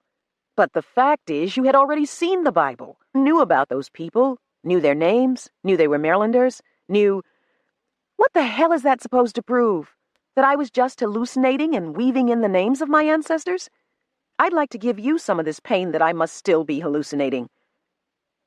He put an arm over my chest, resting it on unbruised flesh. After a while, he said, "Do you honestly believe you traveled back over a century in time and crossed 3,000 miles of space to see your dead ancestors?" I moved uncomfortably. "Yes," I whispered. "No matter how it sounds, no matter what you think, it happened. And you're not helping me deal with it by laughing." "I'm not laughing." "They were my ancestors. Even that damn parasite, the patroller, saw the resemblance between me and Alice's mother." He said nothing. "I'll tell you. I wouldn't dare act as though they weren't my ancestors. I wouldn't let anything happen to them, the boy or girl, if I could possibly prevent it." "You wouldn't anyway." "Kevin, take this seriously, please." "I am. Anything I can do to help you, I'll do." "Believe me." He sighed. "It's like you just said." "What?" "I wouldn't dare act as though I didn't believe. After all, when you vanish from here, you must go someplace. If that place is where you think it is, back to the antebellum South, then we've got to find a way to protect you while you're there." I moved closer to him, relieved, content with even such grudging acceptance. He had become my anchor, suddenly my tie to my own world. He couldn't have known how much I needed him firmly on my side. "I'm not sure it's possible for a lone black woman or even a black man to be protected in that place," I said.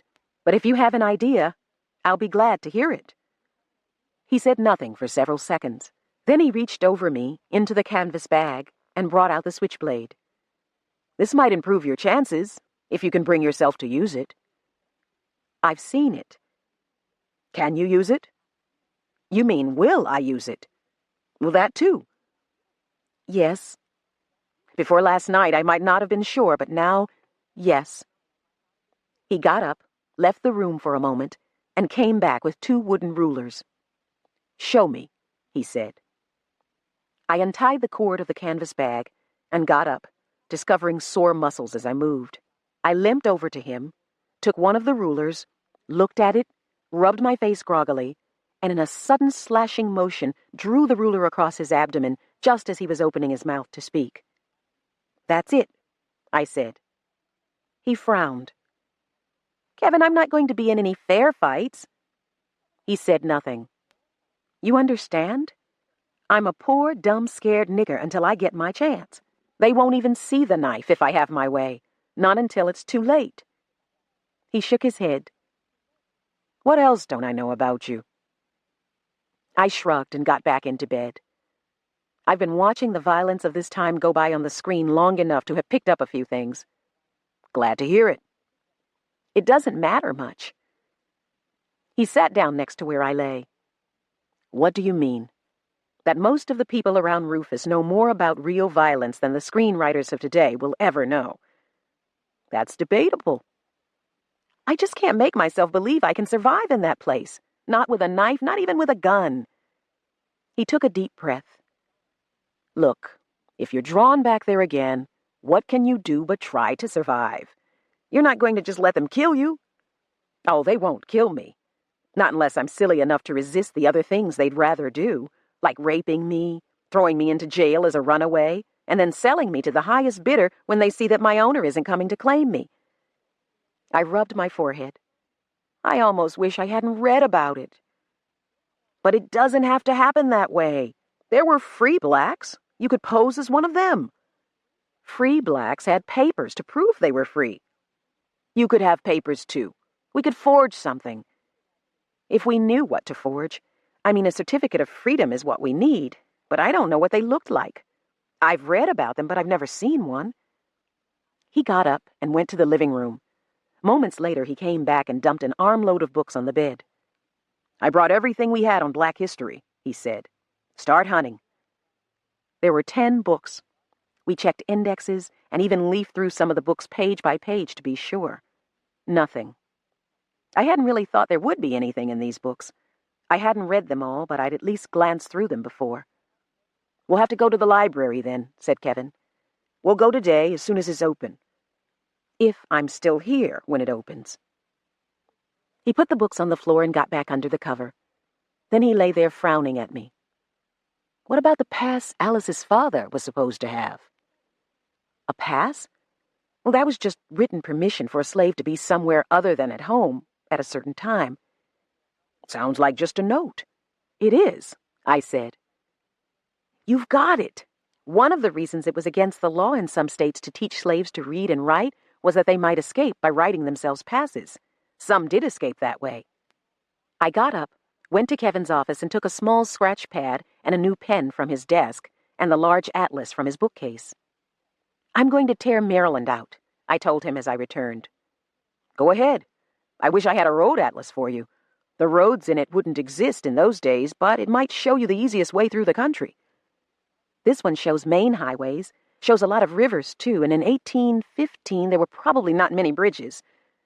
I looked closely at it, then got up again. What now? Asked Kevin. Encyclopedia. I want to see when the Pennsylvania Railroad built this nice long track through the peninsula. I'd have to go into Delaware to pick it up, but it would take me right into Pennsylvania. Forget it, he said. 1815 is too early for railroads. I looked anyway and found that the Pennsylvania Railroad hadn't even begun until 1846. I went back to bed and stuffed the pen, the map, and the scratch pad into my canvas bag. Tie that cord around you again, said Kevin. I obeyed silently. I think we may have missed something, he said. Getting home may be simpler for you than you realize. Getting home? Here? Here. You may have more control over your returning than you think. I don't have any control at all. You might. Listen, remember the rabbit or whatever it was that you said ran across the road in front of you? Yes. It scared you. Terrified me. For a second I thought it was, I don't know, something dangerous. And your fear made you dizzy, and you thought you were coming home. Does fear usually make you dizzy? No, I don't think it did this time either. At least not in any normal way. I think you were right. You did almost come home. Your fear almost sent you home. But I was afraid the whole time I was there. And I was scared half out of my mind while the patroller was beating me. But I didn't come home until I'd knocked him out, saved myself. Not too helpful. No. But look, was your fight with the patroller really over? You said you were afraid that if he found you there, passed out, he'd kill you. He would have, for revenge. I fought back, actually hurt him. I can't believe he let me get away with that. You may be right. I am right. The point is you believe you are. Kevin, wait. Hear me out. You believed your life was in danger, that the patroller would kill you. And on your last trip, you believed your life was in danger when you found Rufus's father aiming a rifle at you. Yes? And even with the animal, you mistook it for something dangerous. But I saw it in time, just as a dark blur, but clearly enough to see that it was small and harmless. And I see what you're saying, that you might have been better off if your animal had been a snake. Your danger, then, or assumed danger, might have sent you home before you ever met the patroller. Then, Rufus's fear of death calls me to him, and my own fear of death sends me home.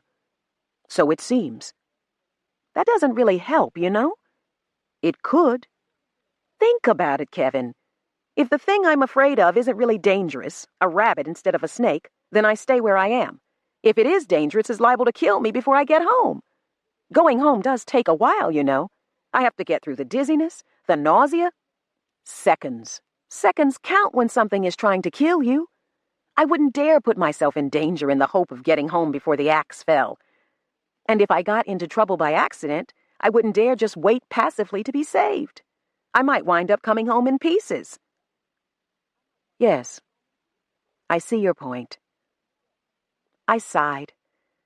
So the more I think about it, the harder it is for me to believe I could survive even a few more trips to a place like that. There's just too much that could go wrong. Will you stop that? Look, your ancestors survived that era. Survived it with fewer advantages than you have. You're no less than they are. In a way, I am. What way? Strength? Endurance? To survive, my ancestors had to put up with more than I ever could. Much more. You know what I mean? No, I don't, he said with annoyance. You're working yourself into a mood that could be suicidal if you're not careful. Oh, but I am talking about suicide, Kevin. Suicide or worse.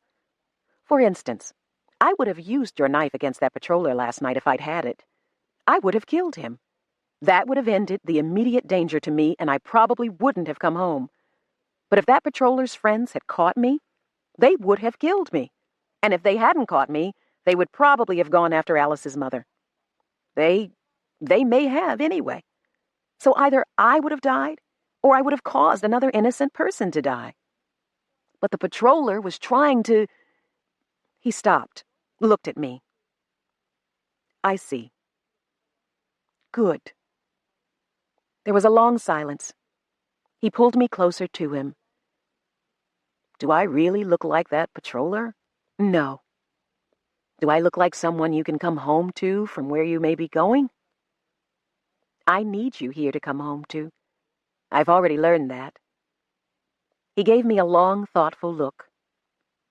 Just keep coming home, he said finally. I need you here too. The Fall. 1. I think Kevin was as lonely and out of place as I was when I met him, though he was handling it better. But then he was about to escape. I was working out of a casual labor agency. We regulars called it a slave market. Actually, it was just the opposite of slavery.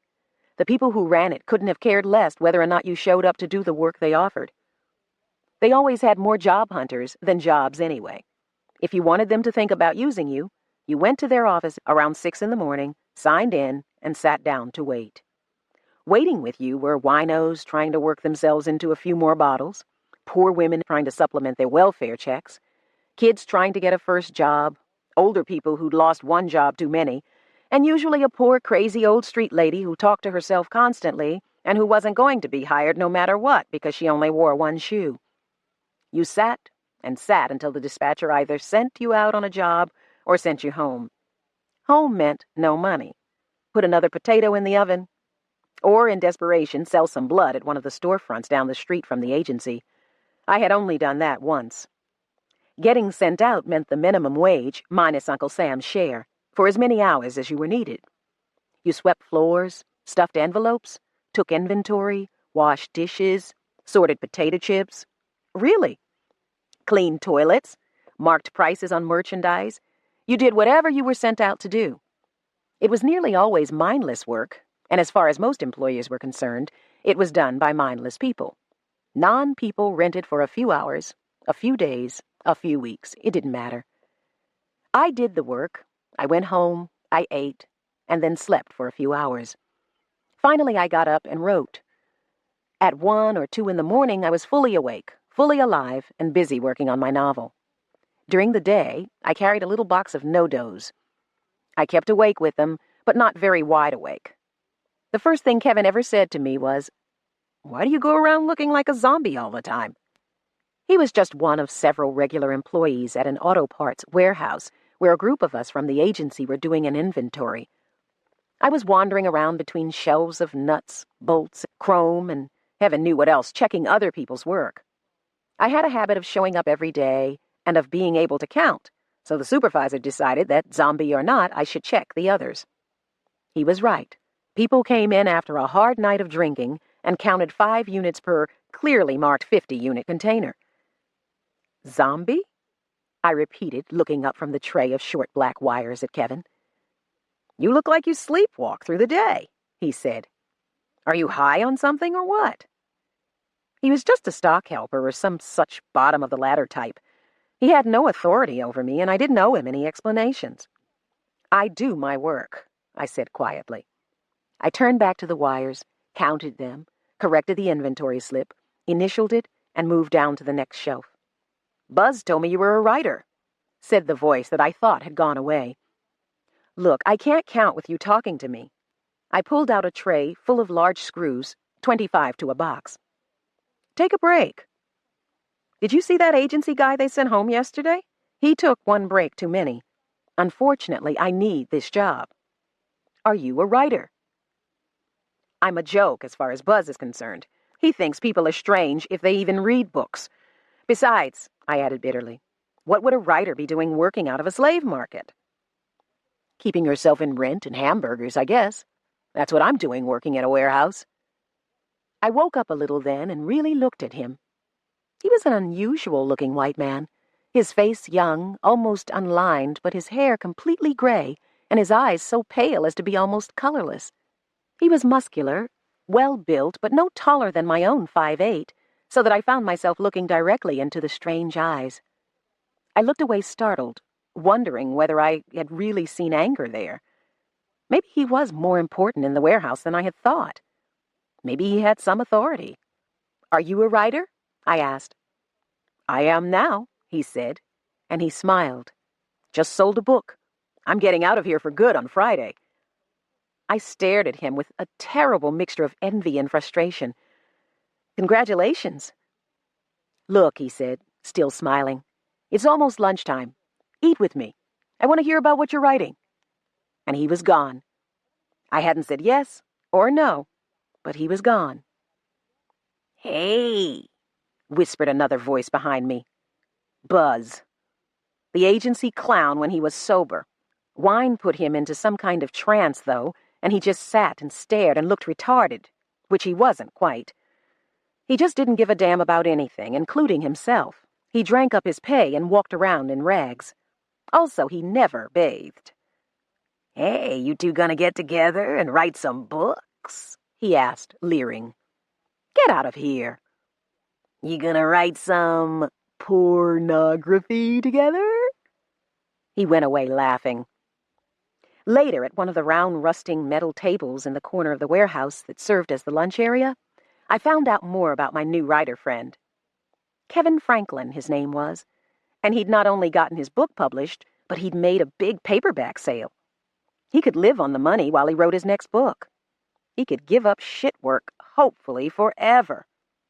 "Why aren't you eating?" he asked when he stopped for breath.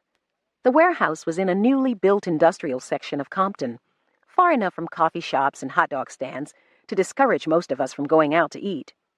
Some people brought their lunches, others bought them from the catering truck. I had done neither. All I was having was a cup of the free dishwater coffee available to all the warehouse workers. "I'm on a diet," I said. He stared at me for a moment, then got up, motioned me up. "Come on." "Where?" "To the truck, if it's still there." "Wait a minute, you don't have to—" "Listen, I've been on that kind of diet." "I'm all right," I lied, embarrassed. "I don't want anything." He left me sitting there, went to the truck, and came back with a hamburger, milk, a small wedge of apple pie. "Eat," he said. "I'm still not rich enough to waste money, so eat." To my own surprise, I ate. I hadn't intended to. I was caffeine jittery and surly and perfectly capable of wasting his money. After all, I'd told him not to spend it. But I ate. Buzz sidled by. "Hey," he said low-voiced. "Porn." He moved on. "What?" said Kevin. "Nothing," I said. "He's crazy." Then, "Thanks for the lunch." "Sure. Now tell me what it is you write." "Short stories, so far. But I'm working on a novel." "Naturally. Have any of your stories sold?"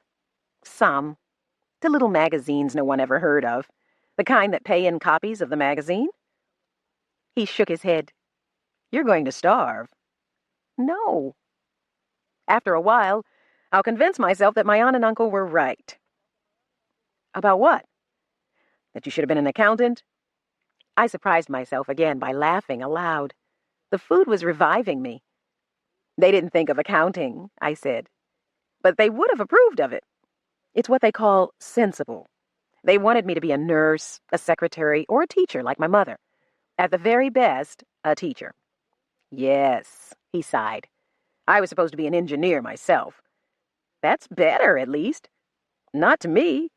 "Well, anyway, now you have proof that you were right." He shrugged, and didn't tell me what he would later. That his parents, like mine, were dead. They had died years before in an auto accident, still hoping that he might come to his senses and become an engineer. "My aunt and uncle said I could write in my spare time if I wanted to," I told him. Meanwhile, for the real future, I was to take something sensible in school if I expected them to support me. I went from the nursing program into a secretarial major, and from there to elementary education. All in 2 years. It was pretty bad. So was I. "What did you do?" he asked. "Flunk out?" I choked on a piece of pie crust. "Of course not. I always got good grades. They just didn't mean anything to me. I couldn't manufacture enough interest in the subjects to keep me going. Finally, I got a job, moved away from home, and quit school. I still take extension classes at UCLA, though, when I can afford them. Writing classes." "Is this the job you got?" "No.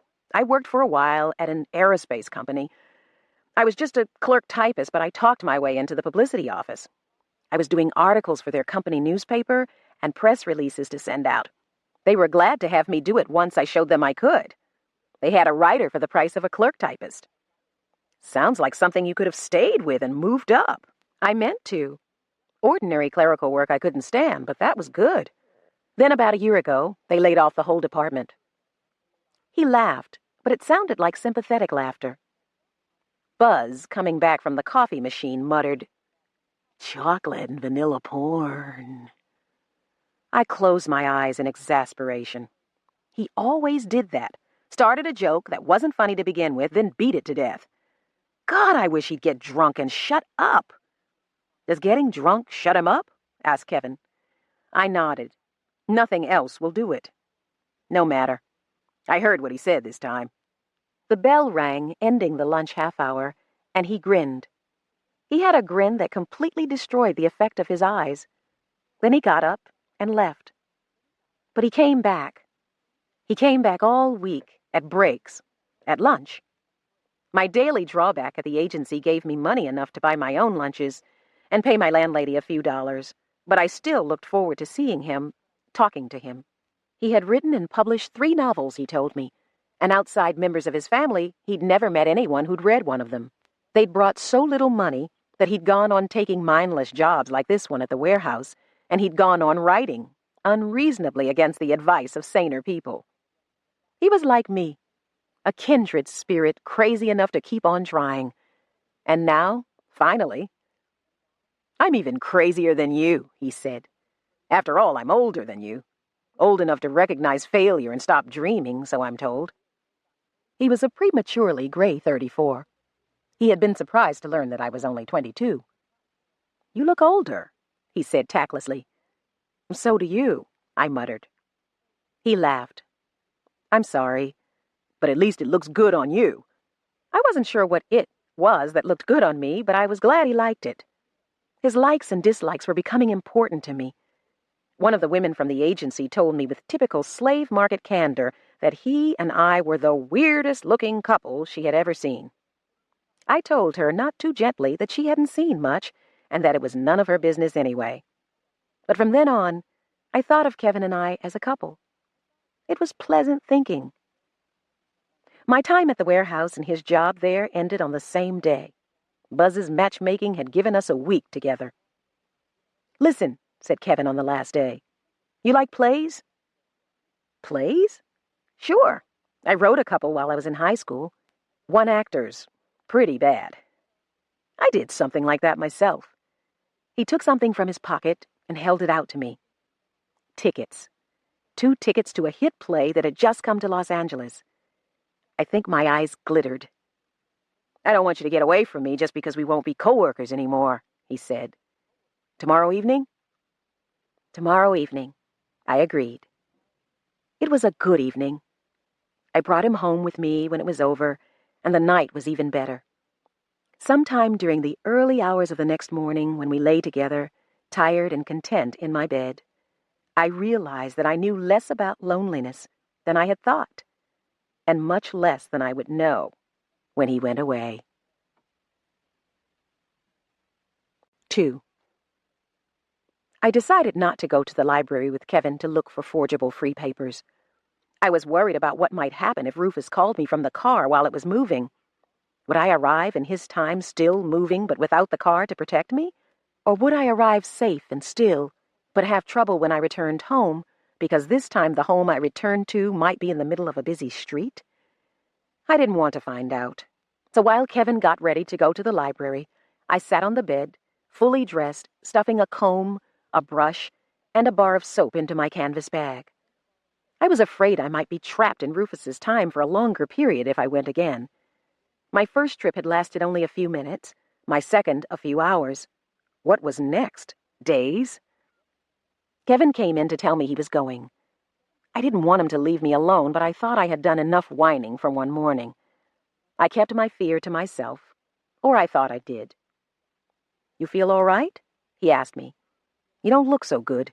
I had just had my first look in the mirror since the beating, and I didn't think I looked so good either. I opened my mouth to reassure him, but before I could get the words out, I realized that something really was wrong. The room was beginning to darken and spin. "Oh, no," I moaned. I closed my eyes against the sickening dizziness.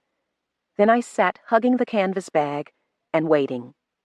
Suddenly, Kevin was beside me, holding me. I tried to push him away. I was afraid for him without knowing why. I shouted for him to let me go. Then the walls around me and the bed beneath me vanished. I lay sprawled on the ground under a tree.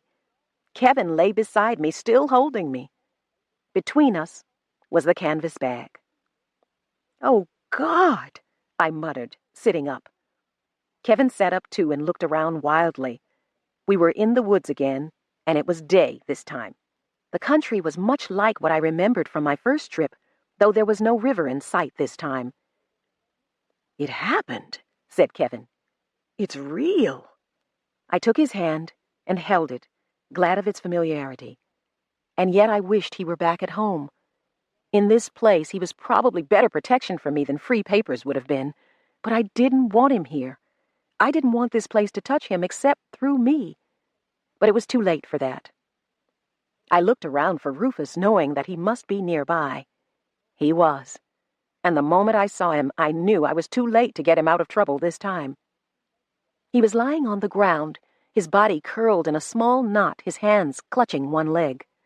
Beside him was another boy, black, about 12 years old. All Rufus's attention seemed to be on his leg, but the other boy had seen us. He might even have seen us appear from nowhere. That might be why he looked so frightened now. I stood up and went over to Rufus. He didn't see me at first. His face was twisted with pain and streaked with tears and dirt, but he wasn't crying aloud. Like the black boy, he looked about 12 years old. "Rufus?" He looked up, startled. "Dana?" "Yes." I was surprised that he recognized me after the years that had passed for him. "I saw you again," he said. "You were on a bed. Just as I started to fall, I saw you." "You did more than just see me," I said. "I fell. My leg." "Who are you?" demanded the other boy. "She's all right, Nigel," said Rufus. "She's the one I told you about, the one who put out the fire that time." Nigel looked at me, then back at Rufus. "Can she fix your leg?" Rufus looked at me questioningly.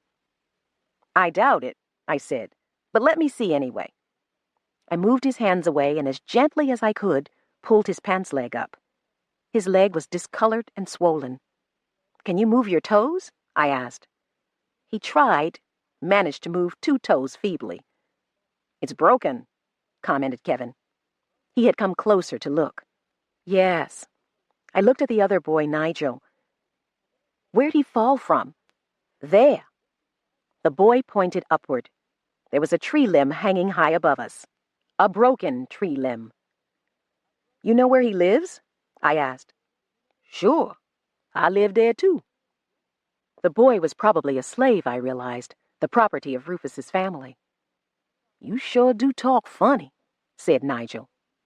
"Matter of opinion," I said. "Look, if you care what happens to Rufus, you better go tell his father to send a wagon for him. He won't be walking anywhere." "He could lean on me." "No. The best way for him to go home is flat on his back. The least painful way, anyhow. You go tell Rufus's father that Rufus broke his leg. Tell him to send for the doctor. We'll stay with Rufus until you get back with the wagon." "You?" He looked from me to Kevin, making no secret of the fact that he didn't find us all that trustworthy. "How come you dress like a man?" he asked me. "Nigel," said Kevin quietly, "don't worry about how she's dressed. Just go get some help for your friend." "Friend?" Nigel gave Kevin a frightened glance, then looked at Rufus. "Go, Nigel," whispered Rufus. "It hurts something awful. Say I said for you to go." Nigel went, finally, unhappily. "What's he afraid of?" I asked Rufus. "Will he get into trouble for leaving you?" "Maybe." Rufus closed his eyes for a moment in pain. "Or for letting me get hurt. I hope not. It depends on whether anybody's made Daddy mad lately." Well, Daddy hadn't changed. I wasn't looking forward to meeting him at all. At least I wouldn't have to do it alone. I glanced at Kevin. He knelt down beside me to take a closer look at Rufus's leg. "Good thing he was barefoot," he said. "A shoe would have to be cut off that foot now." "Who are you?" asked Rufus. "My name's Kevin. Kevin Franklin." "Does Dana belong to you now?" "In a way," said Kevin. "She's my wife." "Wife?" Rufus squealed. I sighed. "Kevin, I think we'd better demote me. In this time—" "Niggers can't marry white people," said Rufus. I laid a hand on Kevin's arm just in time to stop him from saying whatever he would have said. The look on his face was enough to tell me he should keep quiet. "The boy learned to talk that way from his mother," I said softly, "and from his father, and probably from the slaves themselves." "Learn to talk that way?"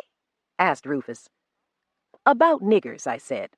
"I don't like that word, remember? Try calling me black or Negro or even colored." "What's the use of saying all that? And how can you be married to him?" "Ruth, how'd you like people to call you white trash when they talk to you?" "What?" He started up angrily, forgetting his leg, then fell back. "I am not trash," he whispered. "You damn black, Hush, Ruf. I put my hand on his shoulder to quiet him. Apparently, I'd hit the nerve I'd aimed at. I didn't say you were trash. I said, how'd you like to be called trash? I see you don't like it. I don't like being called nigger either. He lay silent, frowning at me as though I was speaking a foreign language. Maybe I was. Where we come from, I said, it's vulgar and insulting for whites to call blacks niggers. Also, where we come from, whites and blacks can marry. But it's against the law. It is here, but it isn't where we come from. Where do you come from? I looked at Kevin. You asked for it, he said. You want to try telling him? He shook his head. No point.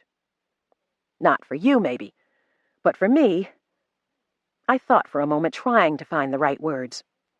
This boy and I are liable to have a long association, whether we like it or not. I want him to know. Good luck. Where do you come from? Repeated Rufus. You sure don't talk like anybody I ever heard. I frowned, thought, and finally shook my head. Ruf, I want to tell you, but you probably won't understand. We don't understand ourselves, really. I already don't understand, he said. I don't know how I can see you when you're not here, or how you get here, or anything. My leg hurts so much I can't even think about it. Let's wait, then, when you feel better. When I feel better, maybe you'll be gone. Dana, tell me. All right, I'll try. Have you ever heard of a place called California? Yeah. Mama's cousin went there on a ship. Luck. Well, that's where we're from. California. But it's not the California your cousin went to. We're from a California that doesn't exist yet, Rufus. California of 1976. What's that? I mean, we come from a different time as well as a different place. I told you it was hard to understand. But what's 1976? That's the year. That's what year it is for us when we're at home. But it's 1819. It's 1819 everywhere. You're talking crazy. No doubt. This is a crazy thing that's happened to us. But I'm telling you the truth. We come from a future time and place. I don't know how we get here. We don't want to come. We don't belong here. But when you're in trouble, somehow you reach me, call me, and I come. Although, as you can see now, I can't always help you. I could have told him about our blood relationship. Maybe I would if I saw him again when he was older. For now, though, I had confused him enough. This is crazy stuff, he repeated. He looked at Kevin. You tell me. Are you from California? Kevin nodded. Yes. Then are you Spanish? California is Spanish. It is now, but it will be part of the United States eventually, just like Maryland or Pennsylvania. When? It will become a state in 1850. But it's only 1819. How could you know? He broke off, looked from Kevin to me in confusion. This isn't real, he said. You're making it all up.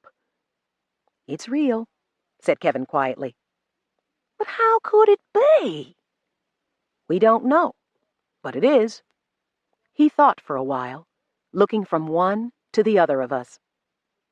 I don't believe you, he said. Kevin made a sound that wasn't quite a laugh. I don't blame you.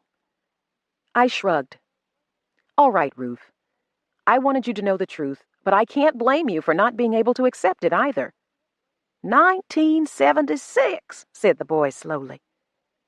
He shook his head and closed his eyes. I wondered why I had bothered to try to convince him. After all, how accepting would I be if I met a man who claimed to be from 1819, or 2019 for that matter? Time travel was science fiction in 1976. In 1819, Rufus was right. It was sheer insanity. No one but a child would even have listened to Kevin and me talk about it. If you know California's going to be a state, said Rufus, you must know some other things that are going to happen. We do, I admitted. Some things. Not very much. We're not historians. But you ought to know everything if it already happened in your time. How much do you know about 1719, Ruth? He stared at me blankly. People don't learn everything about the times that came before them, I said. Why should they? He sighed. Tell me something, Dana. I'm trying to believe you. I dug back into the American history that I had learned both in and out of school. Well, if this is 1819, the president is James Monroe, right? Yeah. The next president will be John Quincy Adams. When? I frowned, calling back more of the list of presidents I had memorized for no particular reason when I was in school. In 1824, Monroe will have 2 terms. What else? I looked at Kevin. He shrugged. All I can think of is something I got from those books we looked through last night. In 1820, the Missouri Compromise opened the way for Missouri to come into the Union as a slave state and Maine to come in as a free state. Do you have any idea what I'm talking about, Rufus? No, sir. I didn't think so. Have you got any money? Money? Me? No. Well, you've seen money, haven't you? Yes, sir. Coins should have the year they were made stamped on them, even now. They do. Kevin reached into his pocket and brought out a handful of change. He held it out to Rufus, and Rufus picked out a few coins. 1965, he read. 1967, 1971, 1970. None of them say 1976. None of them say 18 anything either, said Kevin. But here. He picked out a bicentennial quarter and handed it to Rufus. 1776, 1976, the boy read. 2 dates. The country's 200 years old in 1976, said Kevin. Some of the money was changed to commemorate the anniversary. Are you convinced? Well, I guess you could have made these yourself. Kevin took back his money. You might not know about Missouri, kid, he said wearily, but you'd have made a good Missourian. What? Just a joke. Hasn't come into fashion yet. Rufus looked troubled. I believe you. I don't understand like Dana said, but I guess I believe. Kevin sighed. Thank God. Rufus looked up at Kevin and managed to grin. You aren't as bad as I thought you'd be. Bad? Kevin looked at me accusingly. I didn't tell him anything about you, I said. I saw you, said Rufus. You were fighting with Dana just before you came here. Or it looked like fighting. Did you make all those marks on her face? No, he didn't, I said quickly. And he and I weren't fighting. Wait a minute, said Kevin. How could he know about that? Like he said, I shrugged. He saw us before we got here. I don't know how he does it, but he's done it before. I looked down at Rufus. Have you told anyone else about seeing me? Just Nigel. Nobody else would believe me. Good. Best not to tell anyone else about us now either. Nothing about California or 1976. I took Kevin's hand and held it. We're going to have to fit in as best we can with the people here, for as long as we have to stay. That means we're going to have to play the roles you gave us. You'll say you belong to him? Yes. I want you to say it too if anyone asks you. That's better than saying you're his wife. Nobody would believe that. Kevin made a sound of disgust. I wonder how long we'll be stuck here, he muttered. I think I'm getting homesick already. I don't know, I said, but stay close to me. You got here because you were holding me? I'm afraid that may be the only way you can get home. 3. Rufus's father arrived on a flatbed wagon, carrying his familiar long rifle. An old muzzle loader, I realized. With him in the wagon was Nigel and a tall, stocky black man. Tom Whalen was tall himself, but too lean to be as impressive as his massive slave. Whalen didn't look especially vicious or depraved. Right now, he only looked annoyed. We stood up as he climbed down from the wagon and came to face us. "What happened here?" he asked suspiciously. "The boy has a broken leg," said Kevin. "Are you his father?" "Yes. Who are you?" "My name's Kevin Franklin." He glanced at me but caught himself and didn't introduce me. "We came across the two boys right after the accident happened, and I thought we should stay with your son until you came for him." Whalen grunted and knelt to look at Rufus's leg. "Guess it's broken, all right. Wonder how much that'll cost me." The black man gave him a look of disgust that would surely have angered him if he had seen it. "What were you doing climbing a damn tree?" Whalen demanded of Rufus. Rufus stared at him silently. Whalen muttered something I didn't quite catch. He stood up and gestured sharply to the black man. The man came forward, lifted Rufus gently, and placed him on the wagon. Rufus's face twisted in pain as he was lifted, and he cried out as he was lowered into the wagon. Kevin and I should have made a splint for that leg, I thought belatedly. I followed the black man to the wagon. Rufus grabbed my arm and held it, obviously trying not to cry. His voice was a husky whisper. "Don't go, Dana." I didn't want to go. I liked the boy, and from what I'd heard of early 19th century medicine, they were going to pour some whiskey down him and play tug-of-war with his leg, and he was going to learn brand new things about pain. If I could give him any comfort by staying with him, I wanted to stay. But I couldn't. His father had spoken a few private words with Kevin and was now climbing back onto the seat of the wagon. He was ready to leave, and Kevin and I weren't invited. That didn't say much for Whalen's hospitality. People in his time of widely scattered plantations and even more widely scattered hotels had a reputation for taking in strangers. But then a man who could look at his injured son and think of nothing but how much the doctor bill would be wasn't likely to be concerned about strangers. "Come with us," pleaded Rufus. "Daddy, let them come." Whalen glanced back, annoyed, and I tried gently to loosen Rufus's grip on me. After a moment, I realized that Whalen was looking at me, staring hard at me. Perhaps he was seeing my resemblance to Alice's mother. He couldn't have seen me clearly enough or long enough at the river to recognize me now as the woman he had once come so near shooting. At first, I stared back. Then I looked away, remembering that I was supposed to be a slave. Slaves lowered their eyes respectfully. To stare back was insolent, or at least that was what my book said.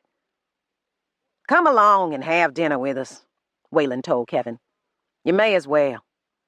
Where were you going to stay the night anyway?" "Under the trees, if necessary," said Kevin. He and I climbed onto the wagon beside the silent Nigel. Not much choice, as I told you. I looked at him, wondering what he had told Whalen. Then I had to catch myself as the black man prodded the horses forward.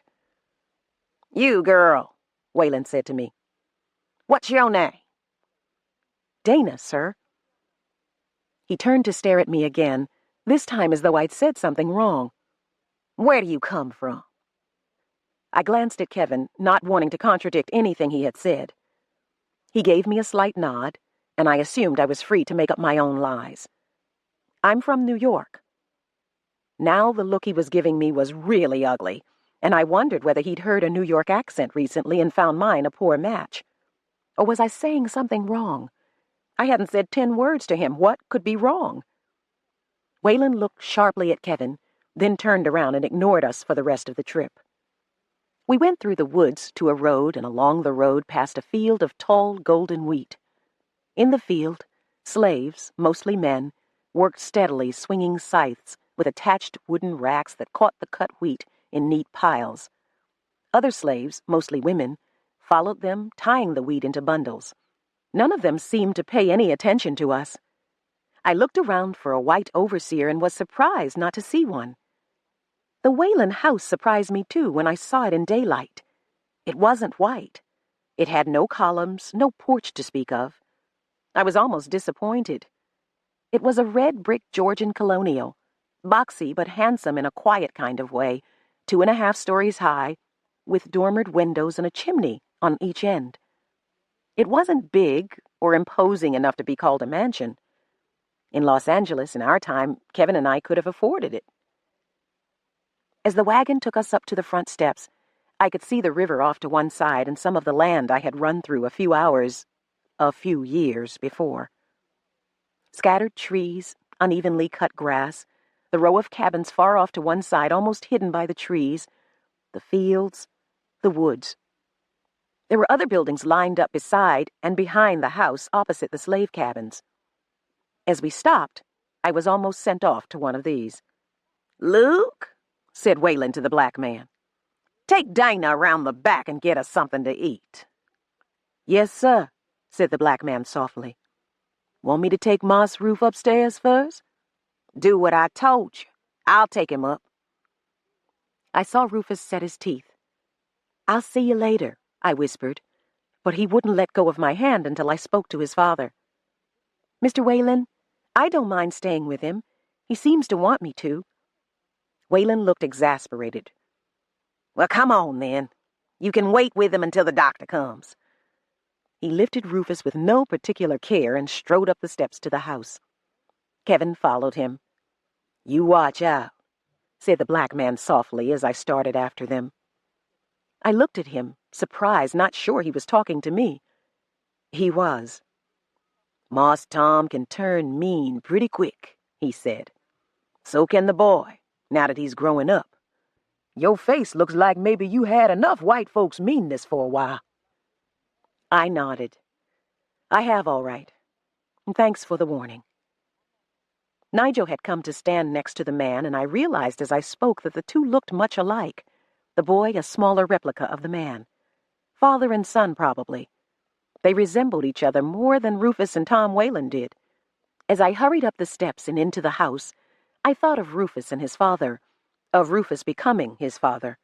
It would happen someday in at least one way. Someday Rufus would own the plantation. Someday he would be the slaveholder responsible in his own right for what happened to the people who lived in those half-hidden cabins. The boy was literally growing up as I watched. Growing up because I watched and because I helped to keep him safe. I was the worst possible guardian for him. A black to watch over him in a society that considered blacks subhuman. A woman to watch over him in a society that considered women perennial children. I would have all I could do to look after myself. But I would help him as best I could. And I would try to keep friendship with him. Maybe plant a few ideas in his mind that would help both me and the people who would be his slaves in the years to come. I might even be making those things easier for Alice. Now, I followed Waylon up the stairs to a bedroom. Not the same one Rufus had occupied on my last trip. The bed was bigger, its full canopy and draperies blue instead of green. The room itself was bigger. Waylon dumped Rufus onto the bed, ignoring the boy's cries of pain. It did not look as though Waylon was trying to hurt Rufus. He just didn't seem to pay any attention to how he handled the boy, as though he didn't care.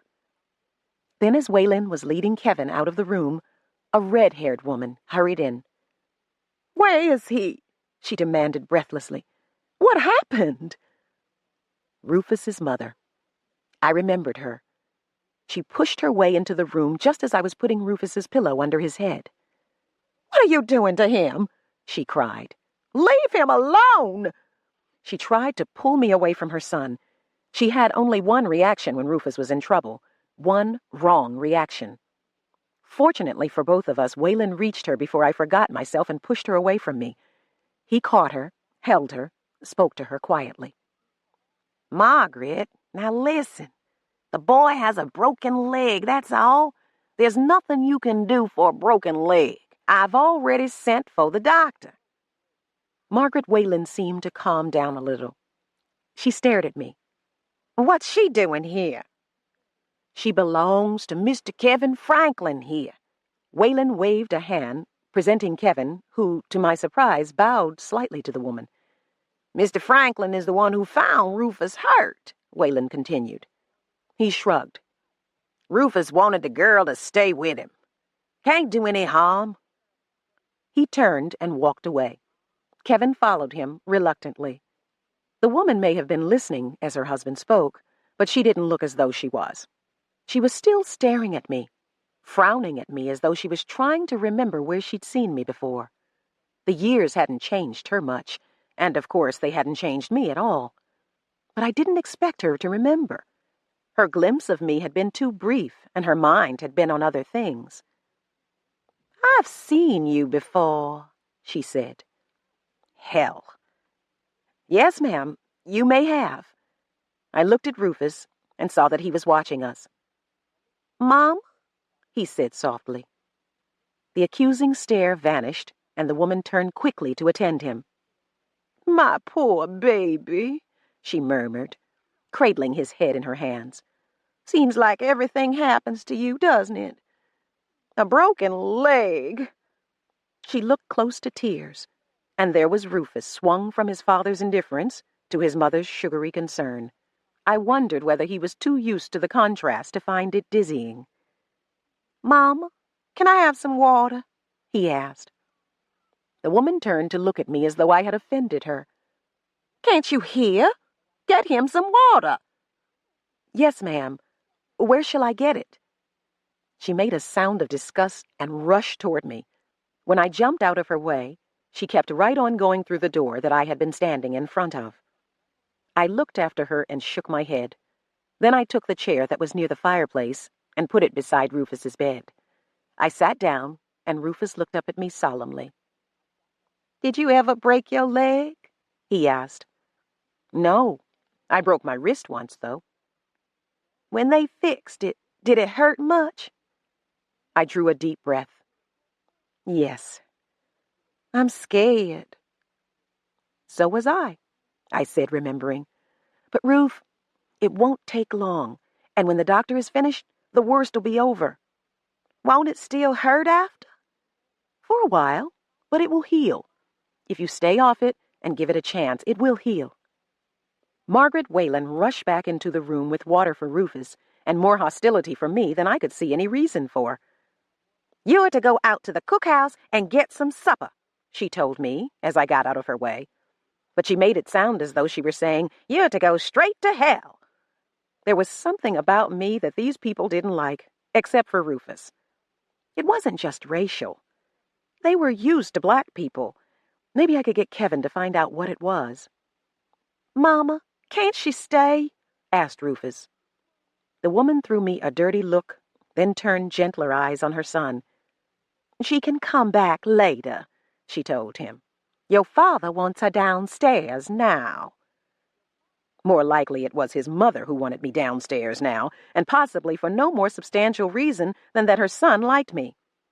She gave me another look, and I left the room.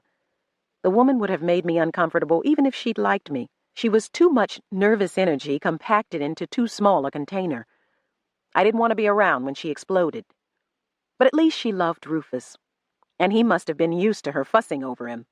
He hadn't seemed to mind. I found myself in a wide hallway. I could see the stairs a few feet away, and I started toward them. Just then a young black girl in a long blue dress came out of a door at the other end of the hall. She came toward me, staring at me with open curiosity. She wore a blue scarf on her head, and she tugged at it as she came toward me. "Could you tell me where the cookhouse is, please?" I said when she was near enough. She seemed a safer person to ask than Margaret Whalen. Her eyes opened a little wider, and she continued to stare at me. No doubt I sounded as strange to her as I looked. "The cookhouse?" I said. She looked me over once more, then started down the stairs without a word. I hesitated, finally followed her because I didn't know what else to do. She was a light-skinned girl, no older than 14 or 15. She kept looking back at me, frowning. Once she stopped and turned to face me, her hand tugging absently at her scarf, then moving lower to cover her mouth, and finally dropping to her side again.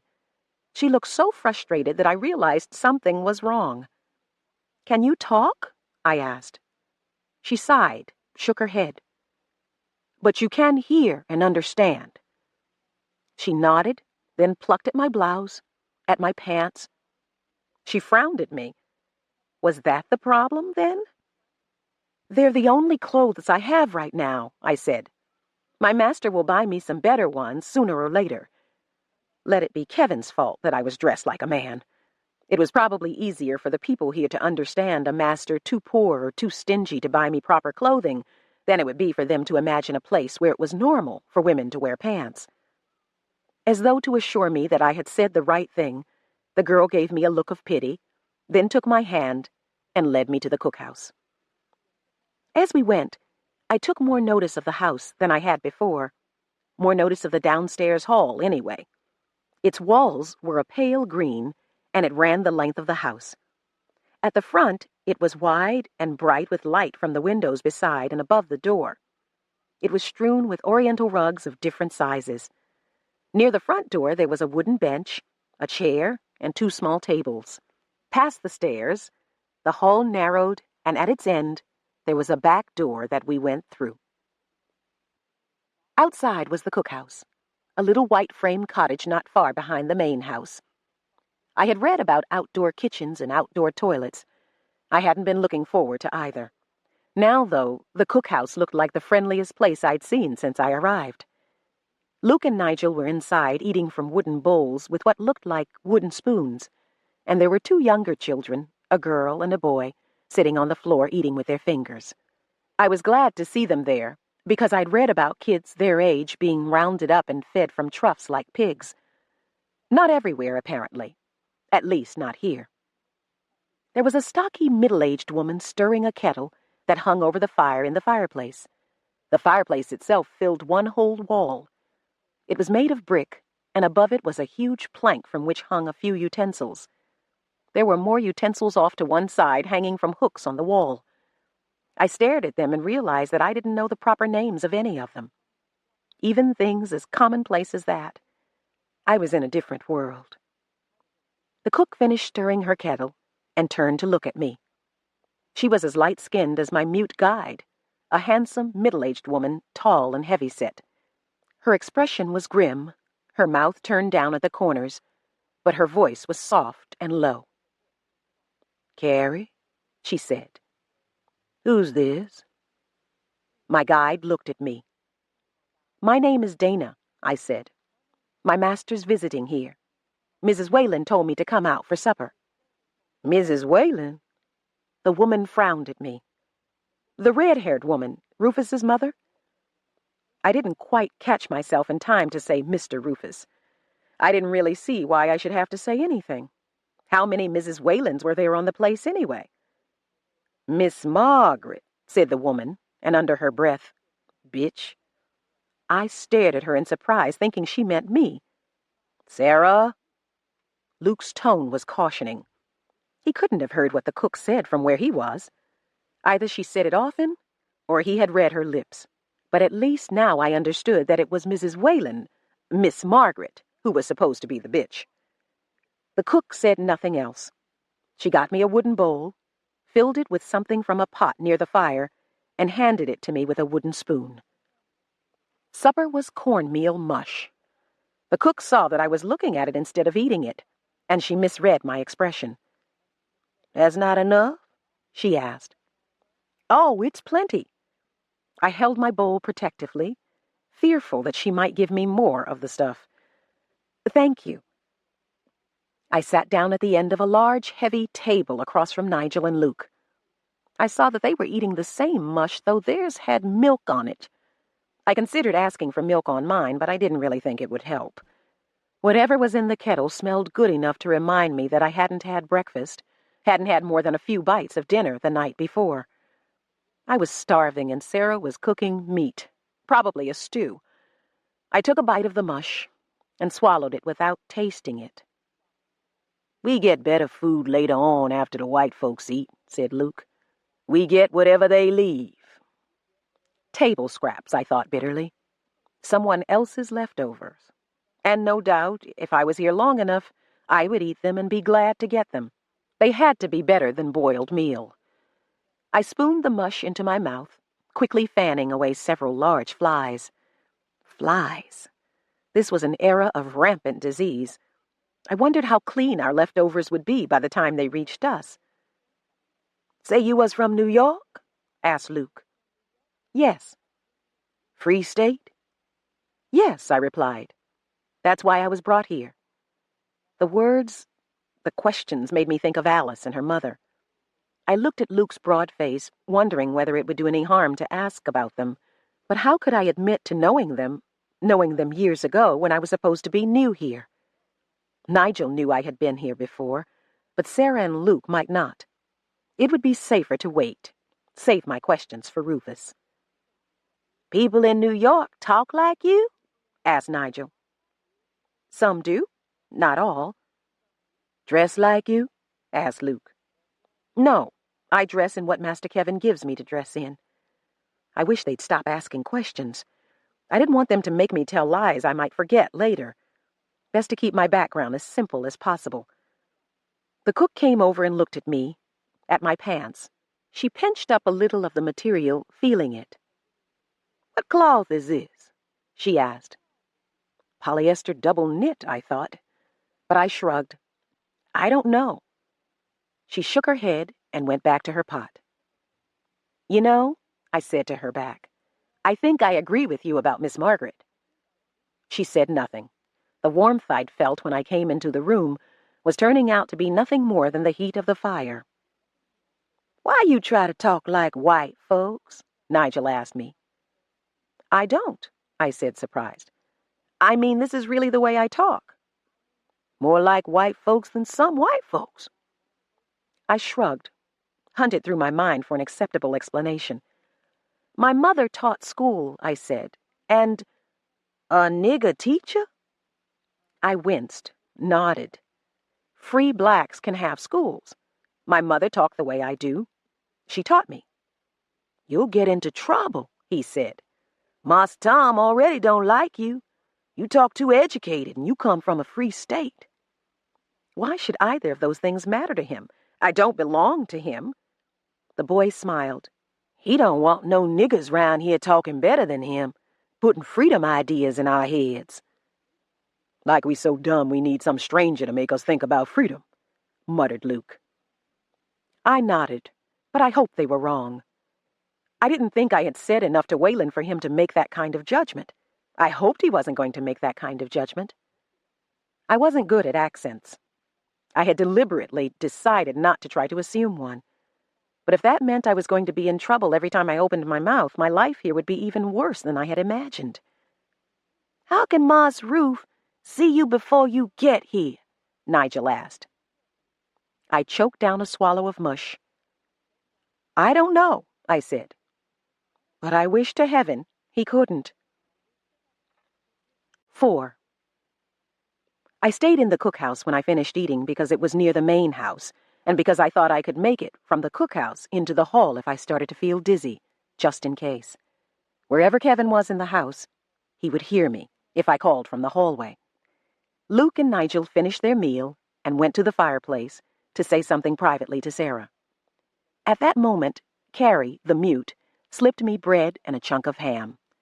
I looked at it, then smiled at her gratefully. When Luke and Nigel took Sarah out of the room with them, I feasted on a shapeless sandwich. In the middle of it, I caught myself wondering about the ham, wondering how well it had been cooked. I tried to think of something else, but my mind was full of vaguely remembered horror stories of the diseases that ran wild during this time. Medicine was just a little better than witchcraft. Malaria came from bad air. Surgery was performed on struggling, wide-awake patients. Germs were question marks even in the minds of many doctors. And people casually, unknowingly ingested all kinds of poorly preserved, ill-cooked food that could make them sick or kill them. Horror stories. Except that they were true and I was going to have to live with them for as long as I was here. Maybe I shouldn't have eaten the ham, but if I hadn't, it would be the table leavings later. I would have to take some chances. Sarah came back with Nigel and gave him a pot of peas to shell. Life went on around me as though I wasn't there. People came into the cookhouse, always black people, talked to Sarah, lounged around, ate whatever they could put their hands on until Sarah shouted at them and chased them away. I was in the middle of asking her whether there was anything I could do to help out when Rufus began to scream. 19th century medicine was apparently at work. The walls of the main house were thick, and the sounds seemed to come from a long way off. Thin, high-pitched screaming. Carrie, who had left the cookhouse, now ran back in and sat down beside me with her hands covering her ears. Abruptly, the screaming stopped, and I moved Carrie's hands gently. Her sensitivity surprised me. I would have thought she would be used to hearing people scream in pain. She listened for a moment, heard nothing, then looked at me. "He probably fainted," I said. "That's best. He won't feel the pain for a while." She nodded dully and went back out to whatever she had been doing. "She always did like him," remarked Sarah into the silence. "He kept the children from bothering her when she was little." I was surprised. "Isn't she a few years older than he is?" "Born the year before him. Children listen to him, though. He's white." "Is Carrie your daughter?" Sarah nodded. "My fourth baby. The only one Marse Tom let me keep." Her voice trailed away to a whisper. "You mean he sold the others?" "Sold 'em. First my man died. A tree he was cutting fell on him. Then Marse Tom took my children, all but Carrie. And bless God, Carrie ain't worth much as the others 'cause she can't talk. People think she ain't got good sense." I looked away from her. The expression in her eyes had gone from sadness, she seemed almost ready to cry, to anger. Quiet, almost frightening anger. Her husband dead, 3 children sold, the 4th defective, and her having to thank God for the defect. She had reason for more than anger. How amazing that Wayland had sold her children and still kept her to cook his meals. How amazing that he was still alive. I didn't think he would be for long, though, if he found a buyer for Carrie. As I was thinking, Sarah turned and threw a handful of something into the stew or soup she was cooking. I shook my head. If she ever decided to take her revenge, Wayland would never know what hit him. "You can peel these potatoes for me," she said. I had to think a moment to remember that I had offered my help. I took the large pan of potatoes that she was handing me, and a knife and a wooden bowl, and I worked silently, sometimes peeling, and sometimes driving away the bothersome flies. Then I heard Kevin outside calling me. I had to make myself put the potatoes down calmly and cover them with a cloth Sarah had left on the table. Then I went to him without haste, without any sign of the eagerness or relief I felt at having him nearby again. I went to him, and he looked at me strangely. "Are you all right?" "Fine, now." He reached for my hand, but I drew back, looking at him. He dropped his hand to his side. "Come on," he said wearily. "Let's go where we can talk." He led the way past the main house, away from the slave cabins and other buildings, away from the small slave children who chased each other and shouted and didn't understand yet that they were slaves. We found a huge oak with branches thick as separate trees spread wide to shade a large area. A handsome, lonely old tree. We sat beside it, putting it between ourselves and the house. I settled close to Kevin, relaxing, letting go of tension I had hardly been aware of. We said nothing for a while, as he leaned back and seemed to let go of tensions of his own. Finally, he said, "There are so many really fascinating times we could have gone back to visit." I laughed without humor. "I can't think of any time I'd like to go back to. But of all of them, this must be one of the most dangerous, for me, anyway. Not while I'm with you." I glanced at him gratefully. "Why did you try to stop me from coming?" "I was afraid for you." "For me?" "Well, at first I didn't know why.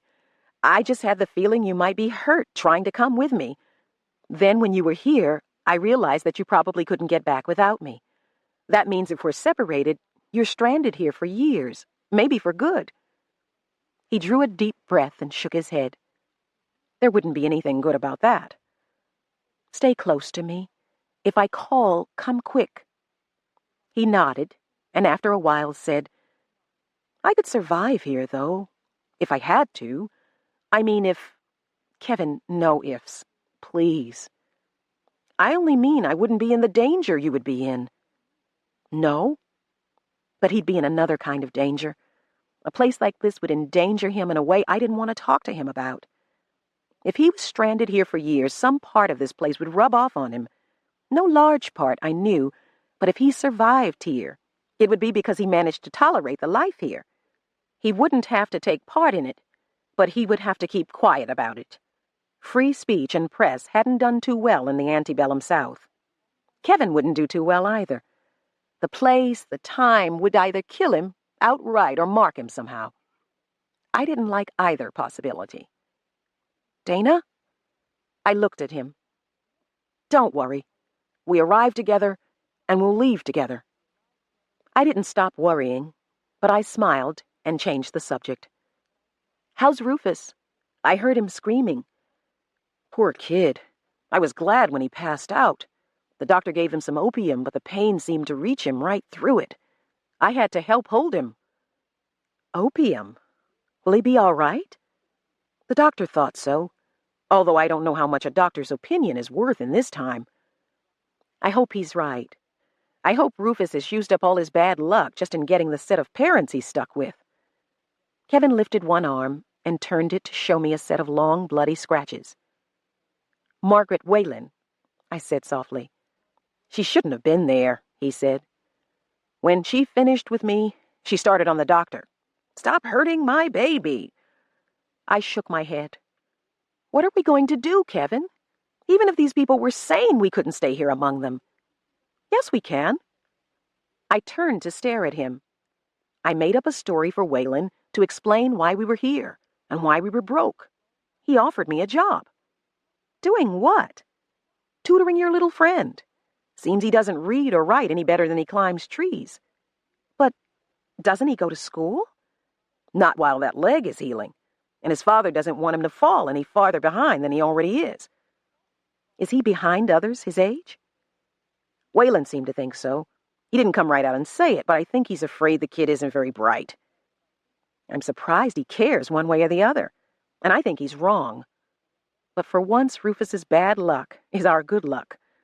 I doubt that we'll be here long enough for you to collect any of your salary, but at least, while we're here, we'll have food and shelter. That's what I thought when I accepted. And what about me? You? Whalen didn't say anything about me? No. Why should he? If I stay here, he knows you stay too. Yes, I smiled. You're right. If you didn't remember me in your bargaining, why should he? I'll bet he won't forget me, though, when he has work that needs to be done. Wait a minute. You don't have to work for him. You're not supposed to belong to him. No, but I'm here, and I'm supposed to be a slave. What's a slave for but to work? Believe me, he'll find something for me to do, or he would if I didn't plan to find my own work before he gets around to me. He frowned. You want to work? I have to make a place for myself here. That means work. I think everyone here, black and white, will resent me if I don't work. And I need friends. I need all the friends I can make here, Kevin. You might not be with me when I come here again. If I come here again. And unless that kid gets a lot more careful, you will come here again. I sighed. It looks that way. I hate to think of your working for these people. He shook his head. I hate to think of you playing the part of a slave at all. We knew I'd have to do it. He said nothing. Call me away from them now and then, Kevin, just to remind them that whatever I am, they don't own me. Yet. He shook his head again angrily, in what looked like a refusal, but I knew he'd do it. What lies did you tell Whalen about us? I asked him. The way people ask questions around here, we'd better make sure we're both telling the same story. For several seconds, he said nothing. Kevin? He took a deep breath. I'm supposed to be a writer from New York, he said finally. God help us if we meet any New Yorkers. I'm traveling through the South doing research for a book. I have no money because I drank with the wrong people a few days ago and was robbed. All I have left is you. I bought you before I was robbed because you could read and write. I thought you could help me in my work, as well as be of use otherwise. Did he believe that? It's possible that he did. He was already pretty sure you could read and write. That's one reason he seemed so suspicious and mistrustful. Educated slaves aren't popular around here. I shrugged. So Nigel has been telling me. Waylon doesn't like the way you talk. I don't think he's had much education himself, and he resents you. I don't think he'll bother you. I wouldn't stay here if I did, but keep out of his way as much as you can. Gladly. I plan to fit myself into the cookhouse if I can. I'm going to tell Sarah you want me to learn how to cook for you. He gave a short laugh. I'd better tell you the rest of the story, I told Waylon. If Sarah hears it all, she might teach you how to put a little poison in my food. I think I jumped. Waylon was warning me that it was dangerous to keep a slave like you, educated, maybe kidnapped from a free state, as far north as this. He said I ought to sell you to some trader heading for Georgia or Louisiana before you ran away, and I lost my investment. That gave me the idea to tell him I planned to sell you in Louisiana because that is where my journey ended, and I'd heard I could make a nice profit on you down there. That seemed to please him, and he told me I was right. Prices were better in Louisiana if I could hold on to you until I got you there. So I said, educated or not, you weren't likely to run away from me, because I'd promised to take you back to New York with me and set you free. I told him you didn't really want to leave me right now anyway. He got the idea. You make yourself sound disgusting. I know. I think I was trying to at the end, trying to see whether anything I did to you could make me someone he wouldn't want anywhere near his kid. I think he did cool a little toward me when I said I'd promised you freedom, but he didn't say anything. What were you trying to do? Lose the job you'd just gotten? No, but while I was talking to him, all I could think was that you might be coming back here alone someday. I kept trying to find the humanity in him to reassure myself that you would be all right. Oh, he's human enough. If he were of a little higher social class, he might even have been disgusted enough with your bragging not to want you around. But he wouldn't have had the right to stop you from betraying me. I'm your private property. He'd respect that. You call that human? I'm going to do all I can to see that you never come back here alone again. I leaned back against the tree, watching him. Just in case I do, Kevin, let's take out some insurance. What? Let me help you with Rufus as much as I can. Let's see what we can do to keep him from growing up into a red-haired version of his father. 5. But for 3 days I didn't see Rufus, nor did anything happen to bring on the dizziness that would tell me I was going home at last. I helped Sarah as well as I could. She seemed to warm up to me a little, and she was patient with my ignorance of cooking. She taught me and saw to it that I ate better. No more cornmeal mush once she realized I didn't like it. "Why didn't you say something?" she asked me. Under her direction, I spent God knows how long beating biscuit dough with a hatchet on a well-worn tree stump. "Not so hard. You ain't driving nails. Regular, like this." I cleaned and plucked a chicken, prepared vegetables, kneaded bread dough, and when Sarah was weary of me, helped Carrie and the other house servants with their work. I kept Kevin's room clean. I brought him hot water to wash and shave with, and I washed in his room. It was the only place I could go for privacy. I kept my canvas bag there, too, and went there to avoid Margaret Whalen when she came rubbing her fingers over dustless furniture and looking under rugs on well-swept floors. Differences be damned, I did know how to sweep and dust, no matter what century it was. Margaret Whalen complained because she couldn't find anything to complain about. That she made painfully clear to me the day she threw scalding hot coffee at me, screaming that I had brought it to her cold. So I hid from her in Kevin's room. It was my refuge, but it was not my sleeping place. I had been given sleeping space in the attic where most of the house servants slept. It apparently never occurred to anyone that I should sleep in Kevin's room. Whalen knew what kind of relationship Kevin was supposed to have with me, but our sleeping arrangement told us that he expected discretion, or we assumed it did. We cooperated for 3 days. On the 4th day, Kevin caught me on my way out to the cookhouse and took me to the oak tree again. "Are you having trouble with Margaret Whalen?" he asked. "Nothing I can't handle," I said, surprised. "Why?" I heard a couple of the house servants talking, just saying vaguely that there was trouble. I thought I should find out for sure. I shrugged, said, I think she resents me because Rufus likes me. She probably doesn't want to share her son with anyone. Heaven help him when he gets a little older and tries to break away. Also, I don't think Margaret likes educated slaves any better than her husband does. I see. I was right about him, by the way. He can barely read and write, and she's not much better. He turned to face me squarely. Did she throw a pot of hot coffee on you? I looked away. It doesn't matter. Most of it missed anyway. Why didn't you tell me? She could have hurt you. She didn't. I don't think we should give her another chance. I looked at him. What do you want to do? Get out of here. We don't need money badly enough for you to put up with whatever she plans to do next. No, Kevin. I had a reason for not telling you about the coffee. I'm wondering what else you haven't told me. Nothing important. My mind went back over some of Margaret's petty insults. Nothing important enough to make me leave. But why? There's no reason for... Yes, there is. I've thought about it, Kevin. It isn't the money that I care about, or even having a roof over my head. I think we can survive here together, no matter what. But I don't think I have much of a chance surviving here alone. I've told you that. You won't be alone. I'll see to it. You'll try. Maybe that will be enough. I hope so. But if it isn't, if I do have to come here alone, I'll have a better chance of survival if I stay here now and work on the insurance we talked about. Rufus. He'll probably be old enough to have some authority when I come again. Old enough to help me. I want him to have as many good memories of me as I can give him now. He might not remember you past the day you leave here. He'll remember. It still might not work. After all, his environment will be influencing him every day you're gone. And from what I've heard, it's common in this time for the master's children to be on nearly equal terms with the slaves. But maturity is supposed to put both in their places. Sometimes it doesn't. Even here, not all the children let themselves be molded into what their parents want them to be.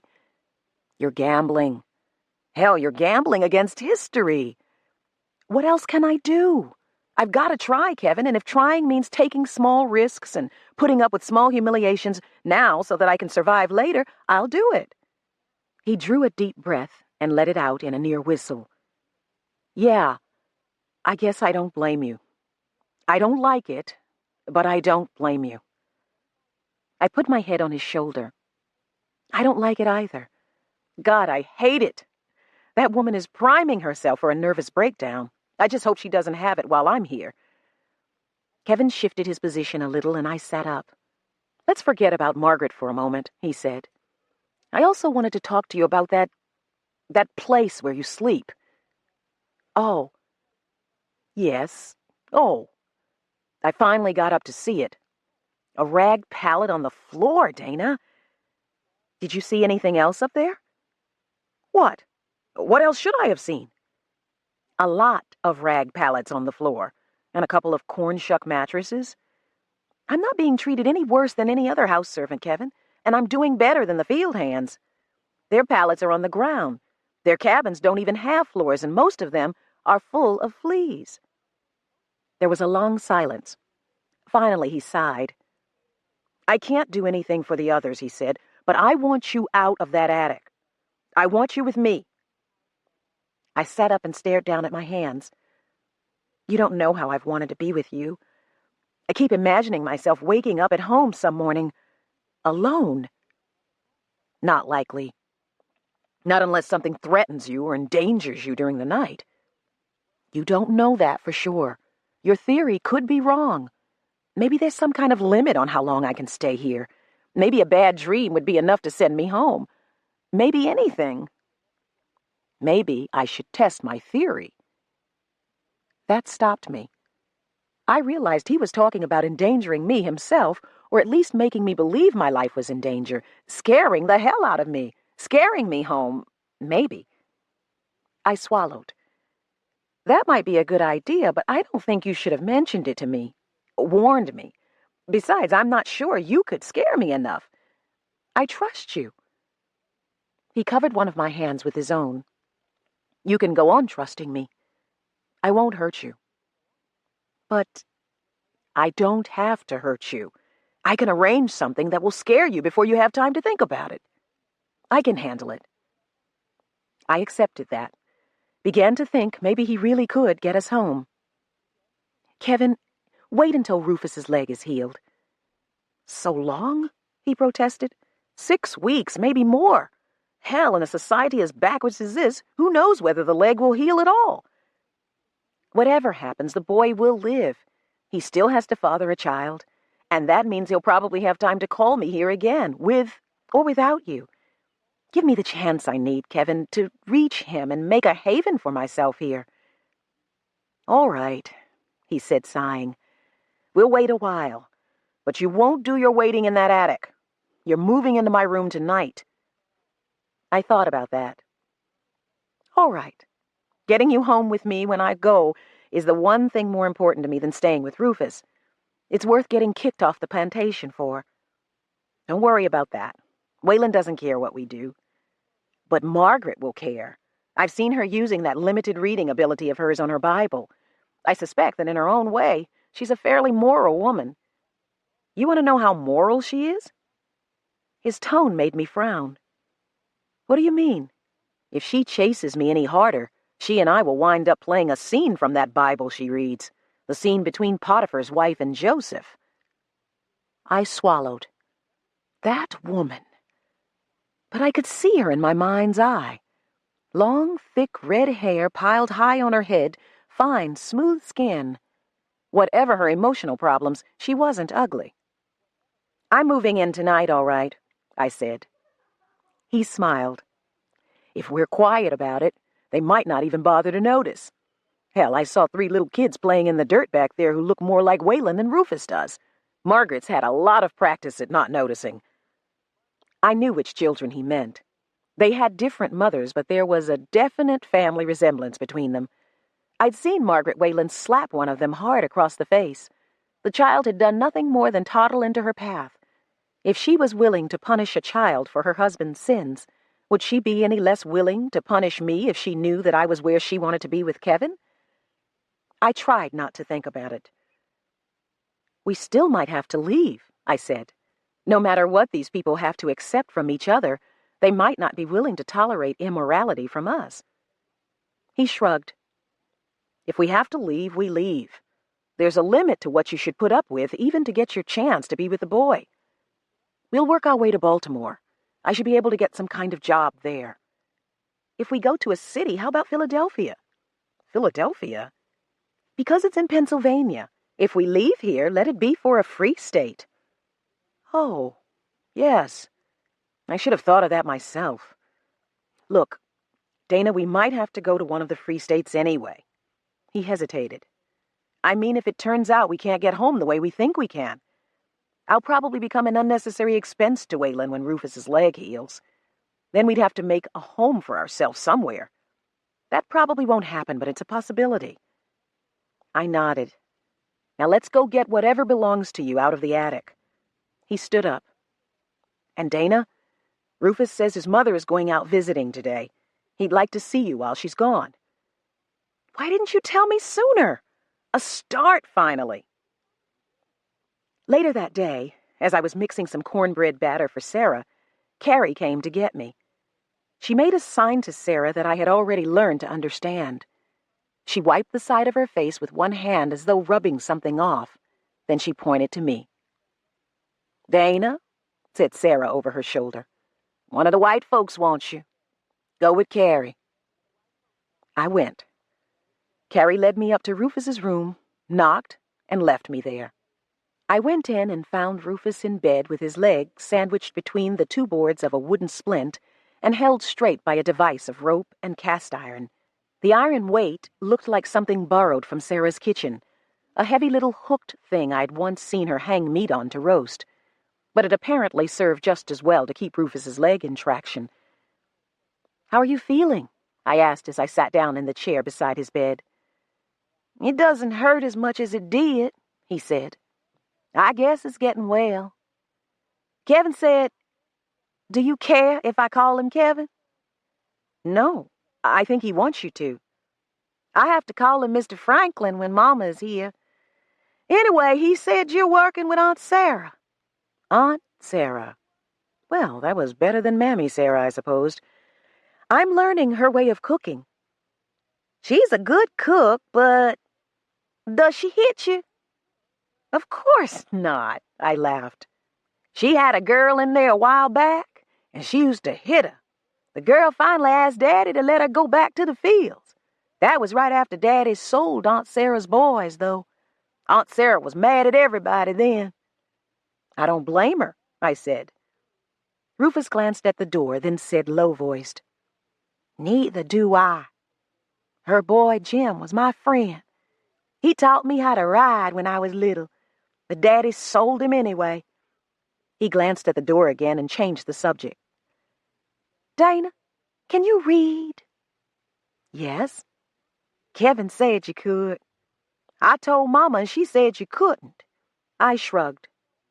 What do you think? He took a leather-bound book from under his pillow. Kevin brought me this from downstairs. Would you read it to me? I fell in love with Kevin all over again. Here was the perfect excuse for me to spend a lot of time with the boy. The book was Robinson Crusoe. I could remember not really liking it, but not quite being able to put it down. Crusoe had, after all, been on a slave-trading voyage when he was shipwrecked. I opened the book with some apprehension, wondering what archaic spelling and punctuation I would face. I found the expected F's for S's, and a few other things that didn't turn up as often, but I got used to them very quickly. And I began to get into Robinson Crusoe. As a kind of a castaway myself, I was happy to escape into the fictional world of someone else's trouble. I read and drank some of the water Rufus's mother had left for him, and read some more. Rufus seemed to enjoy it. I didn't stop until I thought he was falling asleep, but even then, as I put the book down, he opened his eyes and smiled. Nigel said your mother was a school teacher. She was. I like the way you read. It's almost like being there watching everything happen. Thank you. There's a lot more books downstairs. I've seen them. I had also wondered about them. The Whalens didn't seem to be the kind of people who would have a library. They belong to Miss Hannah, explained Rufus obligingly. Daddy was married to her before he married Mama, but she died. This place used to be hers. He said she read so much that before he married Mama, he made sure she didn't like to read. What about you? He moved uncomfortably. Reading's too much trouble. Mr. Jennings said I was too stupid to learn anyway. Who's Mr. Jennings? He's the schoolmaster. Is he? I shook my head in disgust. He shouldn't be. Listen, do you think you're stupid? No. A small, hesitant no. But I read as good as Daddy does already. Why should I have to do any more than that? You don't have to. You can stay just the way you are. Of course, that would give Mr. Jennings the satisfaction of thinking he was right about you. Do you like him? Nobody likes him. Don't be so eager to satisfy him, then. And what about the boys you go to school with? It is just boys, isn't it? No girls. Yeah. Well, look at the advantage they're going to have over you when you grow up. They'll know more than you. They'll be able to cheat you if they want to. Besides, I held up Robinson Crusoe. Look at the pleasure you'll miss. He grinned. Not with you here. Read some more. I don't think I'd better. It's getting late. Your mother will be home soon. No, she won't. Read. I sighed. Ruf, your mother doesn't like me. I think you know that. He looked away. We have a little more time, he said. Maybe you'd better not read, though. I forget to listen for her when you read. I handed him the book. You read me a few lines. He accepted the book, looked at it as though it were his enemy. After a moment, he began to read haltingly. Some words stopped him entirely, and I had to help. After 2 painful paragraphs, He stopped and shut the book in disgust. "You can't even tell it's the same book when I read it," he said. "Let Kevin teach you," I said. "He doesn't believe you're stupid, and neither do I. You'll learn all right, unless he really did have some kind of problem, poor vision or some learning disability that people in this time would see as stubbornness or stupidity. Unless... What did I know about teaching children? All I could do was hope the boy had as much potential as I thought he did. I got up to go, then sat down again, remembering another unanswered question. "Ruth, whatever happened to Alice?" "Nothing." He looked surprised. "I mean, the last time I saw her, her father had just been beaten because he went to see her and her mother." "Oh, well, Daddy was afraid he'd run off, so he sold him to a trader." "Sold him? Does he still live around here?" "No, the trader was headed south, to Georgia, I think." "Oh, God," I sighed. "Are Alice and her mother still here?" "Sure. I still see them when I can walk." "Did they have any trouble because I was with them that night?" That was as near as I dared to come to asking what had happened to my would-be enslaver. "I don't think so. Alice said you came and went so quick." "I went home. I can't tell when I'm going to do that. It just happens." "Back to California?" "Yes." "Alice didn't see you go. She said you just went into the woods and didn't come back." "That's good. Seeing me vanish would have frightened her. Alice was keeping her mouth closed too then, or her mother was. Alice might not know what happened. Clearly there were things that even a friendly young white could not be told. On the other hand, if the patroller himself hadn't spread the word about me or taken revenge on Alice and her mother, maybe he was dead. My blow could have killed him. Or someone could have finished him after I went home. If they had, I didn't want to know about it. I got up again. "I have to go, Ruth. I'll see you again whenever I can." "Dinah?" I looked down at him. "I told Mama who you were. I mean that you were the one who saved me from the river. She said it wasn't true, but I think she really believed me. I told her because I thought it might make her like you better." "It hasn't. That I've noticed." "I know." He frowned. "Why doesn't she like you? Did you do something to her?" "Not likely. After all, what would happen to me if I did something to her?" "Yeah, but why doesn't she like you?" "You'll have to ask her." "She won't tell me." He looked up solemnly. "I keep thinking you're going to go home and somebody will come and tell me you and Kevin are gone. I don't want you to go, but I don't want you to get hurt here either." I said nothing. "You be careful," he said softly. I nodded and left the room. Just as I reached the stairs, Tom Whalen came out of his bedroom. "What are you doing up here?" he demanded. "Visiting Mr. Rufus," I said. "He asked to see me." "You were reading to him." Now I knew how he happened to come out just in time to catch me. He had been eavesdropping. For God's sake, what had he expected to hear? Or rather, what had he heard that he shouldn't have? About Alice, perhaps. What would he make of that? For a moment my mind raced, searching for excuses, explanations. Then I realized I wouldn't need them. I would have met him outside Rufus's door if he had stayed long enough to hear about Alice. He had probably heard me addressing Rufus a little too familiarly. Nothing worse. I had deliberately not said anything damaging about Margaret because I thought her own attitude would damage her more in her son's eyes than anything I could say. I made myself face Whalen calmly. "Yes, I was reading to him," I admitted. "He asked me to do that, too. I think he was bored lying in there with nothing to do." "I didn't ask you what you thought," he said. I said nothing. He walked me farther from Rufus's door, then stopped and turned to look hard at me. His eyes went over me like a man sizing up a woman for sex, but I got no message of lust from him. His eyes, I noticed, not for the first time, were almost as pale as Kevin's. Rufus and his mother had bright green eyes. I like the green better somehow. How old are you? He asked. 26, sir. You say that like you're sure. Yes, sir, I am. What year were you born? 1793.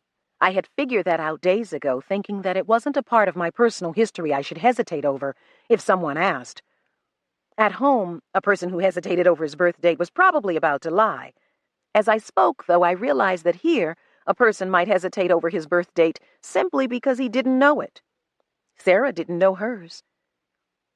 26, then, said Waylon. How many children have you had?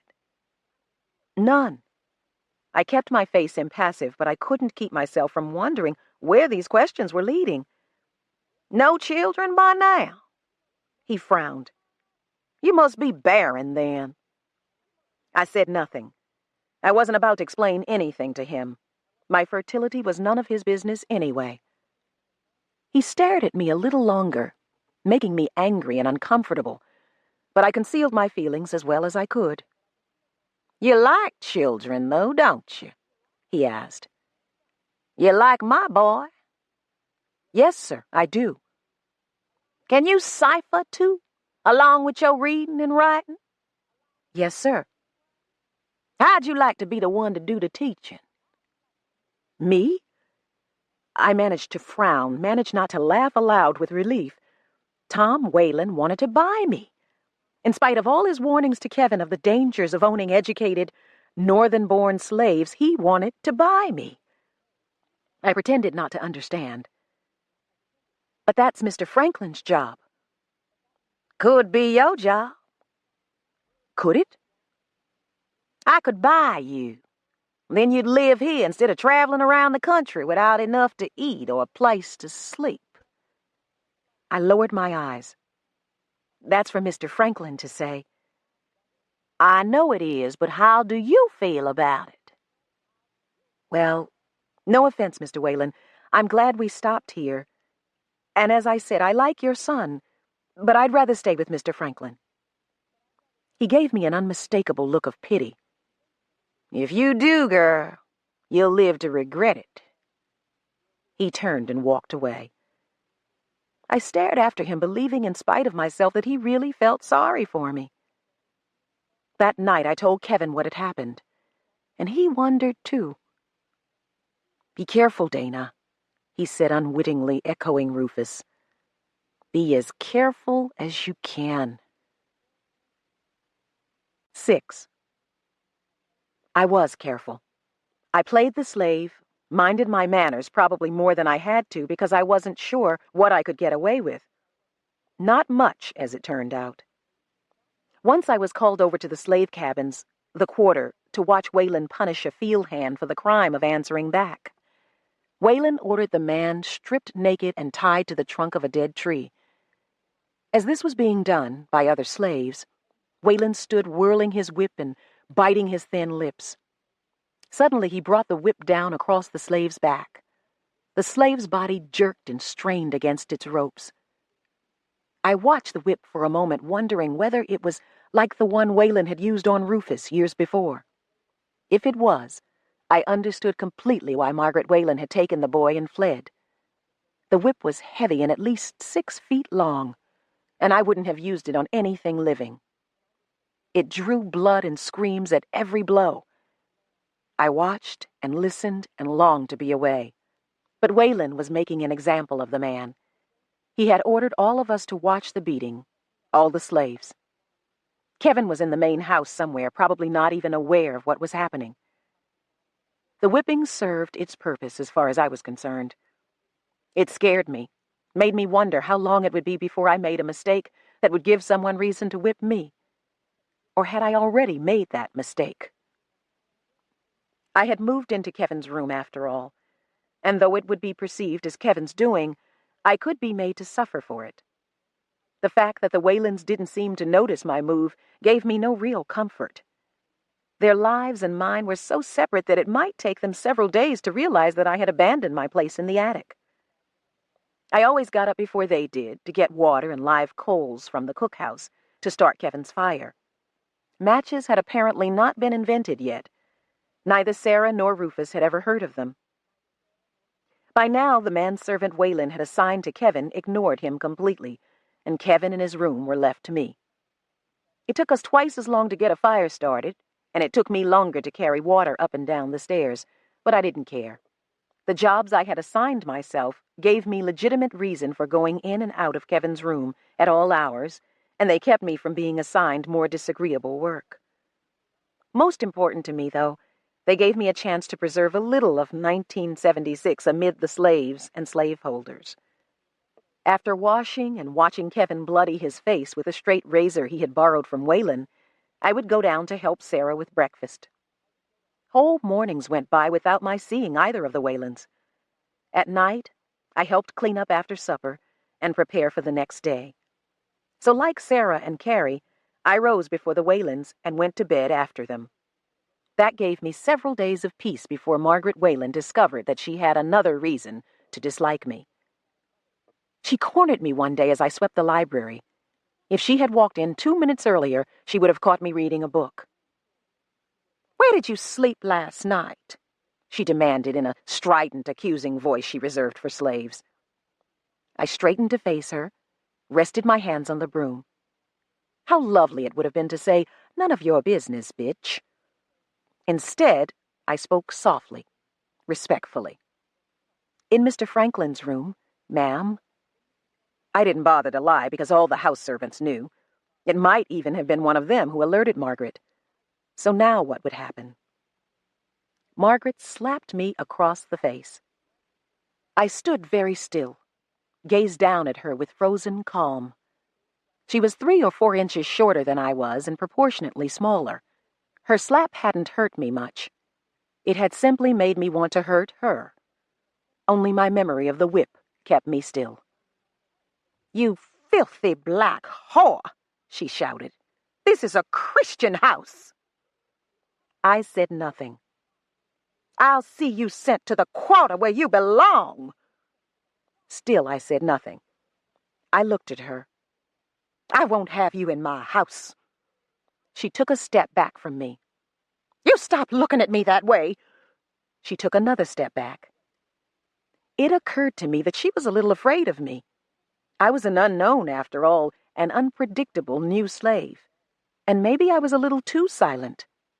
Slowly, deliberately, I turned my back and went on sleeping. I kept an eye on her, though, without seeming to. After all, she was as unpredictable as I was. She could pick up a candlestick or a vase and hit me with it. And whip or no whip, I wasn't going to stand passively and let her really hurt me. But she made no move toward me. Instead, she turned and rushed away. It was a hot day, muggy and uncomfortable.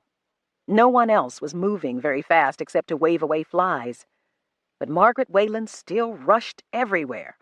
She had little or nothing to do. Slaves kept her house clean, did much of her sewing, all of her cooking and washing. Carrie even helped to put her clothes on and take them off. So Margaret supervised, ordered people to do work they were already doing, criticized their slowness and laziness, even when they were quick and industrious, and in general made trouble. Waylon had married a poor, uneducated, nervous, startlingly pretty young woman who was determined to be the kind of person she thought of as a lady. That meant she didn't do menial work, or any work at all, apparently. I had no one to compare her to except her guests, who seemed at least to be calmer. But I suspected that most women of her time found enough to do to keep themselves comfortably busy, whether they thought of themselves as ladies or not. Margaret, in her boredom, simply rushed around and made a nuisance of herself. I finished my work in the library, wondering all the while whether Margaret had gone to her husband about me. Her husband, I feared.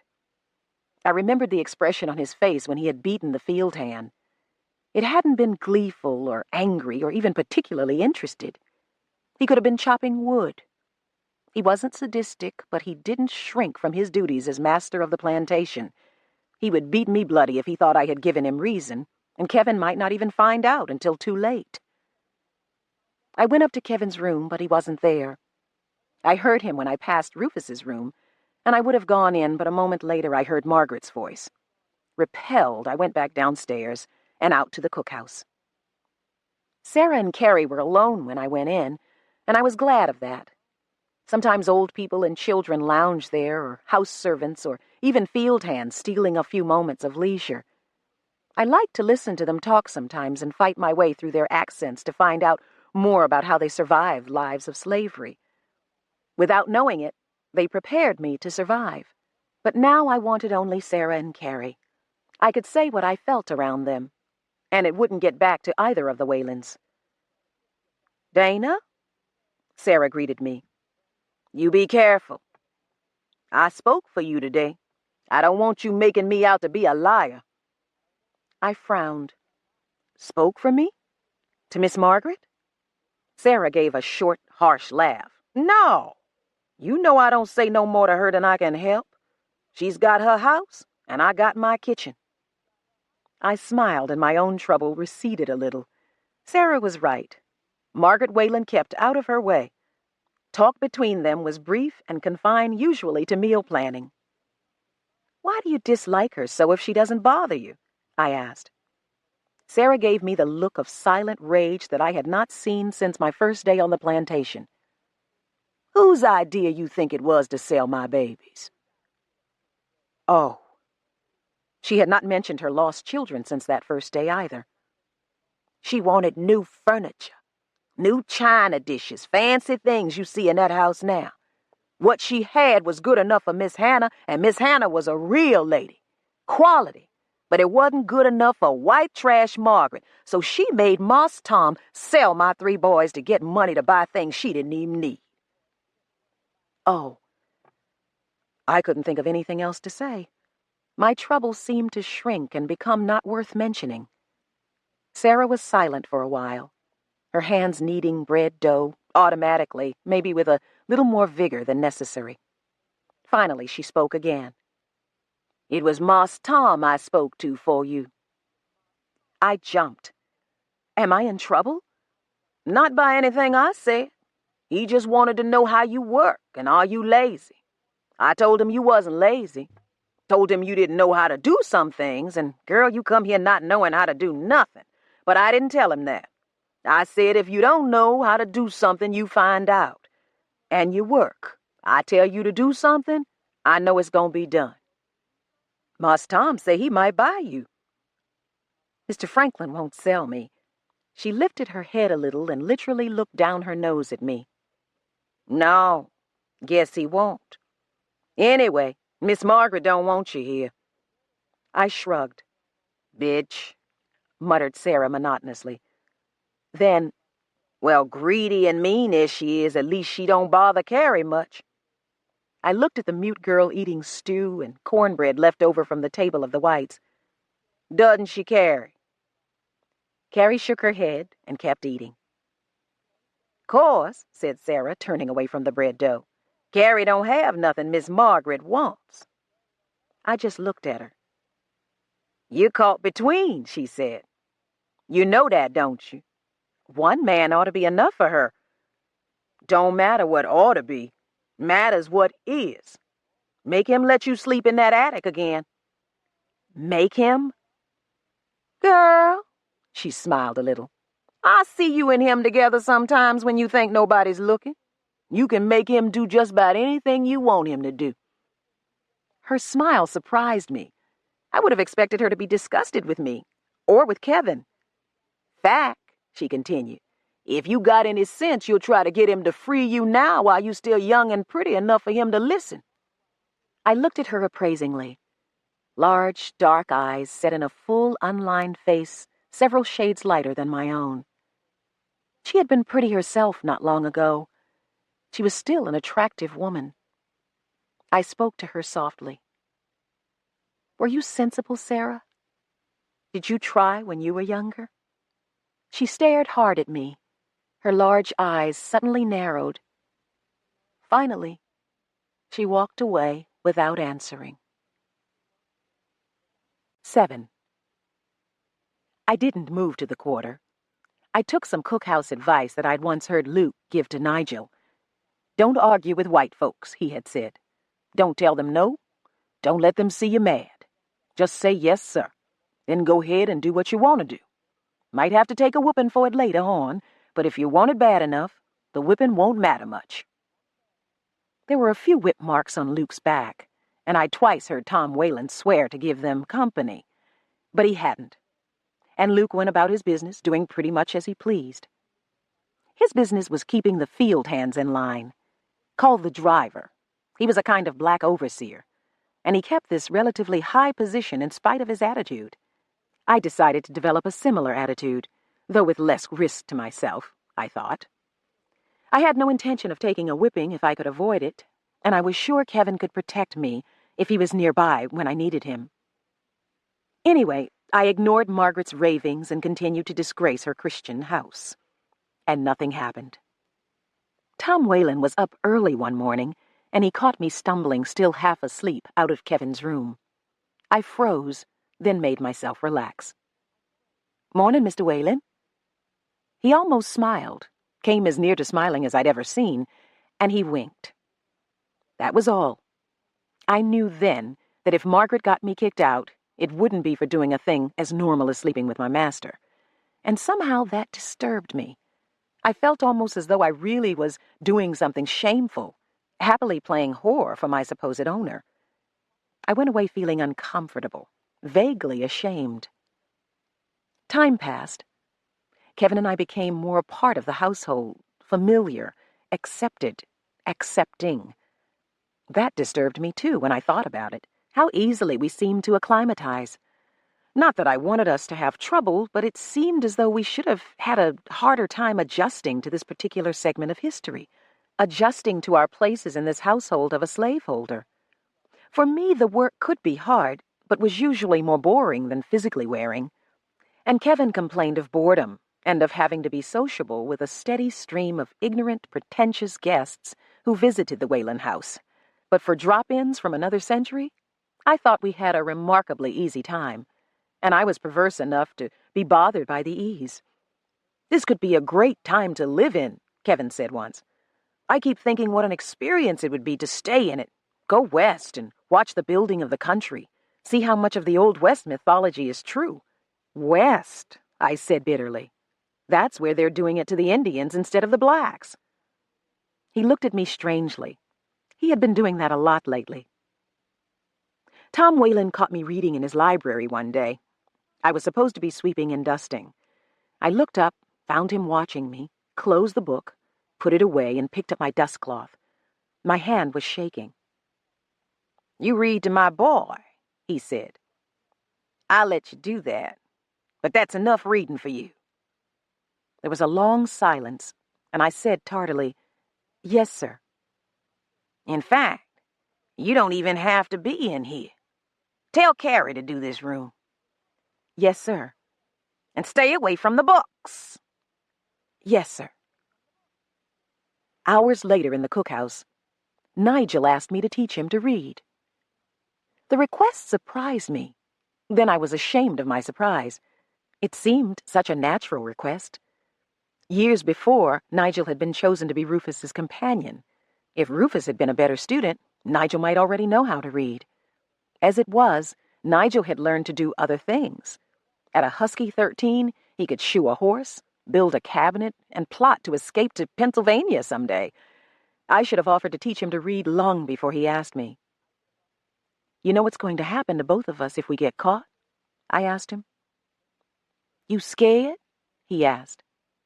"Yes, but that doesn't matter. I'll teach you. I just wanted to be sure you knew what you were getting into."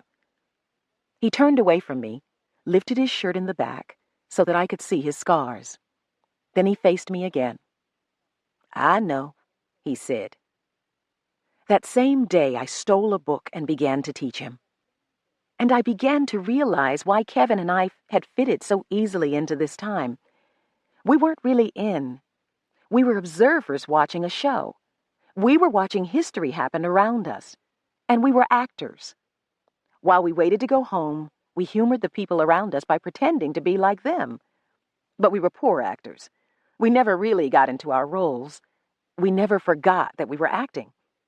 This was something I tried to explain to Kevin on the day the children broke through my act. It suddenly became very important that he understand. The day was miserably hot and muggy, full of flies, mosquitoes, and the bad smells of soap making, the outhouses, fish someone had caught, unwashed bodies. Everybody smelled black and white. Nobody washed enough or changed clothes often enough. The slaves worked up a sweat, and the whites sweated without working. Kevin and I didn't have enough clothes or any deodorant at all, so often we smelled too. Surprisingly, we were beginning to get used to it. Now we were walking together away from the house and the quarter. We weren't heading for our oak tree, because by then, if Margaret Wayland saw us there, she sent someone with a job for me. Her husband may have stopped her from throwing me out of the house, but he hadn't stopped her from becoming a worse nuisance than ever. Sometimes Kevin countermanded her orders, claiming that he had work for me. That was how I got a little rest and gave Nigel some extra tutoring. Now, though, we were headed for the woods to spend some time together. But before we got away from the buildings, we saw a group of slave children gathered around a tree stump. These were the children of the field hands, children too young to be of much use in the fields themselves. 2 of them were standing on the wide, flat stump, while others stood around watching. "What are they doing?" I asked. "Playing some game, probably," Kevin shrugged. "It looks as though—" "What?" "Let's get closer. I want to hear what they're saying." We approached them from one side so that neither the children on the tree stump nor those on the ground were facing us. They went on with their play as we watched and listened. "Now here, a likely wench," called the boy on the stump. He gestured toward the girl, who stood slightly behind him. "She cook and wash and iron. Come here, gal. Let the folks see you." He drew the girl up beside him. "She young and strong," he continued. "She worth plenty money. $200. Who bid $200? The little girl turned to frown at him. "I'm worth more than $200, Sammy," she protested. "You sold Martha for $500. "You shut your mouth," said the boy. "You ain't supposed to say nothing. When Mas Tom bought Mama and me, we didn't say nothing." I turned and walked away from the arguing children, feeling tired and disgusted. I wasn't even aware that Kevin was following me until he spoke. "That's the game I thought they were playing," he said. "I've seen them at it before. They play at field work, too." I shook my head. "My God, why can't we go home? This place is diseased." He took my hand. "The kids are just imitating what they've seen adults doing," he said. "They don't understand." "They don't have to understand. Even the games they play are preparing them for their future, and that future will come whether they understand it or not." "No doubt." I turned to glare at him, and he looked back calmly. It was a what-do-you-want-me-to-do-about-it kind of look. I didn't say anything because, of course, there was nothing he could do about it. I shook my head, rubbed my hand across my brow. "Even knowing what's going to happen doesn't help," I said. "I know some of those kids will live to see freedom after they've slaved away their best years. But by the time freedom comes to them, it will be too late. Dana, you're reading too much into a kid's game. And you're reading too little into it. Anyway, it's not their game." "No." He glanced at me. "Look, I won't say I understand how you feel about this, because maybe that's something I can't understand. But as you said, you know what's going to happen. It already has happened. We're in the middle of history, and we surely can't change it. If anything goes wrong, we might have all we can do just to survive it. We've been lucky so far." "Maybe." I drew a deep breath and let it out slowly. "But I can't close my eyes." Kevin frowned thoughtfully. "It's surprising to me that there's so little to see. Wayland doesn't seem to pay much attention to what his people do, but the work gets done." "You think he doesn't pay attention? Nobody calls you out to see the whippings." "How many whippings?" "One that I've seen. 1 too goddamn many." "One is too many, yes, but still, this place isn't what I would have imagined. No overseer, no more work than the people can manage. No decent housing," I cut in. "Dirt floors to sleep on, Food so inadequate, they'd all be sick if they didn't keep gardens in what's supposed to be their leisure time and steal from the cookhouse when Sarah lets them. And no rights and the possibility of being mistreated or sold away from their families for any reason or no reason. Kevin, you don't have to beat people to treat them brutally. Wait a minute, he said. I'm not minimizing the wrong that's being done here. Yes, you are. You don't mean to be, but you are. I sat down against a tall pine tree, pulling him down beside me. We were in the woods now. Not far to one side of us was a group of Wayland's slaves who were cutting down trees. We could hear them, but we couldn't see them. I assumed that meant they couldn't see us either, or hear us over the distance and their own noise. I spoke to Kevin again.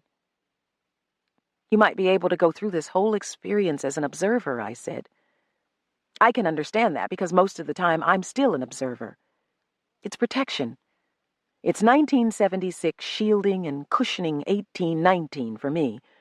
But now and then I can't maintain the distance.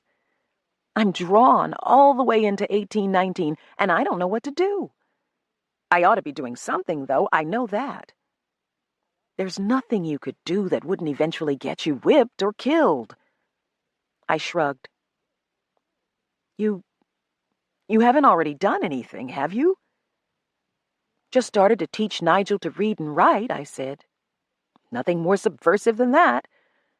If Wayland catches you and I am not around, I know. So stay close. The boy wants to learn, and I'm going to teach him. He raised one leg against his chest and leaned forward, looking at me. You think someday he'll write his own pass and head north, don't you? At least he'll be able to. I see Wayland was right about educated slaves. I turned to look at him. Do a good job with Nigel, he said quietly. Maybe when you're gone, he'll be able to teach others. I nodded solemnly. I'd bring him in to learn with Rufus if people weren't so good at listening at doors in that house, and Margaret is always wandering in and out. I know. That's why I didn't ask you.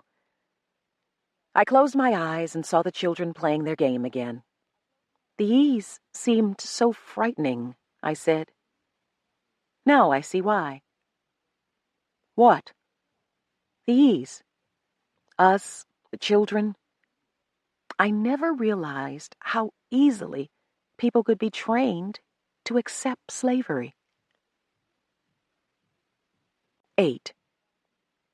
I said goodbye to Rufus the day my teaching finally did get me into trouble. I didn't know I was saying goodbye, of course. Didn't know what trouble was waiting for me in the cookhouse, where I was to meet Nigel. I thought there was trouble enough in Rufus's room. I was there reading to him. I had been reading to him regularly since his father caught me that first time. Tom Wayland didn't want me reading on my own, but he had ordered me to read to his son. Once he had told Rufus in my presence, "You ought to be ashamed of yourself. A nigger can read better than you." "She can read better than you, too," Rufus had answered. His father had stared at him coldly, then ordered me out of the room. For a second I was afraid for Rufus, but Tom Wayland left the room with me. "Don't go to him again until I say you can," he told me. 4 days passed before he said I could, and again he chastised Rufus before me. "I'm no schoolmaster," he said, "but I'll teach you if you can be taught. I'll teach you respect." Rufus said nothing. "You want her to read to you?" "Yes, sir." "Then you got something to say to me." I'm sorry, Daddy." "Read," said Wayland to me. He turned and left the room. "What exactly are you supposed to be sorry for?" I asked when Wayland was gone. I spoke very softly. "Talking back," said Rufus. "He thinks everything I say is talking back, so I don't say very much to him." "I see." I opened the book and began to read. We had finished Robinson Crusoe long ago, and Kevin had chosen a couple of other familiar books from the library. We had already gone through the first, Pilgrim's Progress. Now we were working on Gulliver's Travels. Rufus's own reading was improving slowly under Kevin's tutoring, but he still enjoyed being read to. On my last day with him, though, as on a few others, Margaret came in to listen, and to fidget, and to fiddle with Rufus's hair, and to pet him while I was reading. As usual, Rufus put his head on her lap and accepted her caresses silently. But today, apparently, that was not enough. "Are you comfortable?" she asked Rufus when I had been reading for a few moments. "Does your leg hurt?" His leg was not healing as I thought it should have. After nearly 2 months, he still couldn't walk. "I feel all right, Mama," he said. Suddenly, Margaret twisted around to face me. "Well?" she demanded. I had paused in my reading to give her a chance to finish. I lowered my head and began to read again. About 60 seconds later, she said, "Baby, you hot? You want me to call Virgie up here to fan you?" Virgie was about 10, one of the small house servants often called to fan the whites, run errands for them, carry covered dishes of food between the cookhouse and the main house, and serve the whites at their table. "I'm all right, Mama," said Rufus. "Why don't you go on?" snapped Margaret at me. "You're supposed to be here to read, so read." I began to read again, biting off the words a little. "Are you hungry, baby?" asked Margaret a moment later. "Aunt Sarah's just made a cake. Wouldn't you like a piece?" I didn't stop this time. I just lowered my voice a little and read automatically, tonelessly. "I don't know why you want to listen to her," Margaret said to Rufus. "She's got a voice like a fly buzzing." "I don't want no cake, Mama." "You sure? You ought to see the fine white icing Sarah put on it. I want to hear Dana read, that's all." "Well, there she is, reading, if you can call it that." I let my voice grow progressively softer as they talked. "I can't hear her with you talking," Rufus said. "Baby, all I said was, don't say nothing." Rufus took his head off her lap. "Go away and stop bothering me." "Rufus." She sounded hurt rather than angry, and in spite of the situation, this sounded like real disrespect to me. I stopped reading and waited for the explosion. It came from Rufus. "Go away, Mama," he shouted. "Just leave me alone." "Be still," she whispered. "Baby, you'll make yourself sick." Rufus turned his head and looked at her. The expression on his face startled me. For once, the boy looked like a smaller replica of his father. His mouth was drawn into a thin, straight line, and his eyes were coldly hostile. He spoke quietly now, as Waylon sometimes did when he was angry. "You're making me sick, Mama. Get away from me." Margaret got up and dabbed at her eyes. "I don't see how you can talk to me that way," she said, "just because of some nigger." Rufus just looked at her, and finally she left the room. He relaxed against his pillows and closed his eyes. "I get so tired of her sometimes," he said. "Ruf?" He opened weary, friendly eyes and looked at me. The anger was gone. "You'd better be careful," I said. "What if your mother told your father you talked to her that way?" "She never tells," he grinned. "She'll be back after a while to bring me a piece of cake with fine white icing." She was crying. She always cries. "Read, Dana." "Do you talk to her that way often?" "I have to, or she won't leave me alone. Daddy does it too." I took a deep breath, shook my head, and plunged back into Gulliver's Travels. Later, as I left Rufus, I passed Margaret on her way back to his room. Sure enough, she was carrying a large slice of cake on a plate. I went downstairs and out to the cookhouse to give Nigel his reading lesson. Nigel was waiting. He already had our book out of its hiding place and was spelling out words to Carrie. That surprised me because I had offered Carrie a chance to learn with him, and she had refused. Now, though, the two of them, alone in the cookhouse, were so involved in what they were doing that they didn't even notice me until I shut the door. They looked up then, wide-eyed with fear. But they relaxed when they saw it was only me. I went over to them. "Do you want to learn?" I asked Carrie. The girl's fear seemed to return, and she glanced at the door. "Aunt Sarah's afraid for her to learn," said Nigel. "Afraid if she learns she might get caught at it, and then be whipped or sold." I lowered my head, sighed. The girl couldn't talk, couldn't communicate at all except in the inadequate sign language she had invented, a language even her mother only half understood. In a more rational society, an ability to write would be a great help to her, but here the only people who could read her writing would be those who might punish her for being able to write. And Nigel. And Nigel. I looked from the boy to the girl. "Shall I teach you, Carrie? If I did, and her mother caught me, I might be in more trouble than if Tom Whalen caught me." I was afraid to teach her both for her sake and for mine. Her mother wasn't a woman I wanted to offend or to hurt, but my conscience wouldn't let me refuse her if she wanted to learn. Carrie nodded. She wanted to learn, all right.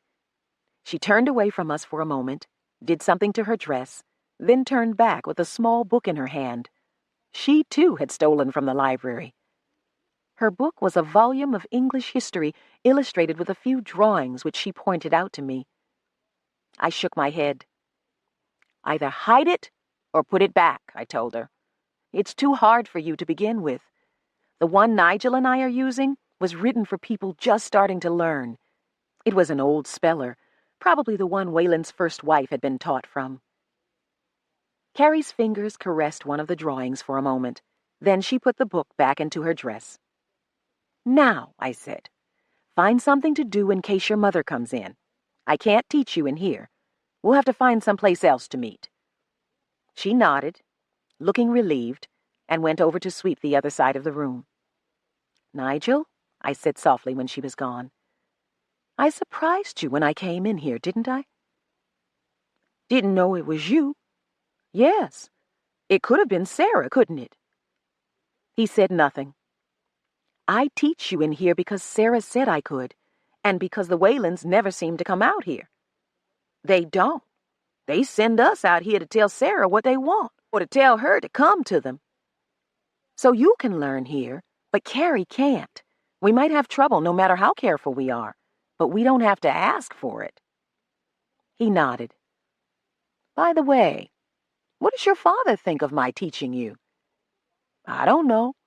I didn't tell him you was." Oh, God. I took a shaky breath. "But he does know, doesn't he?" "Aunt Sarah probably told him. He never said nothing to me, though."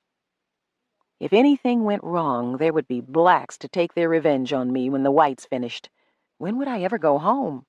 Would I ever go home?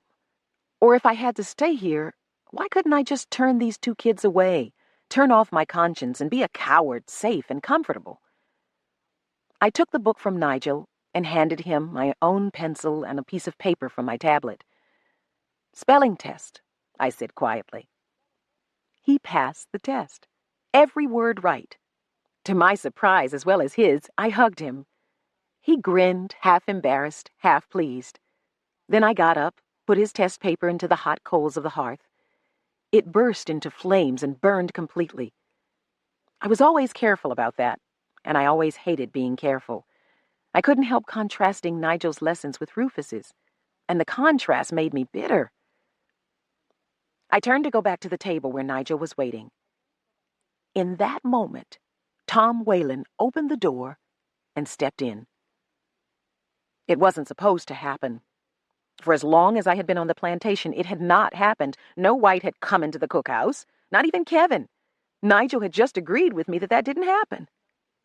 But there stood Tom Whalen staring at me. He lowered his gaze a little and frowned. I realized that I was still holding the old speller. I'd gotten up with it in my hand, and I hadn't put it down. I even had one finger in it holding my place. I withdrew my finger and let the book close.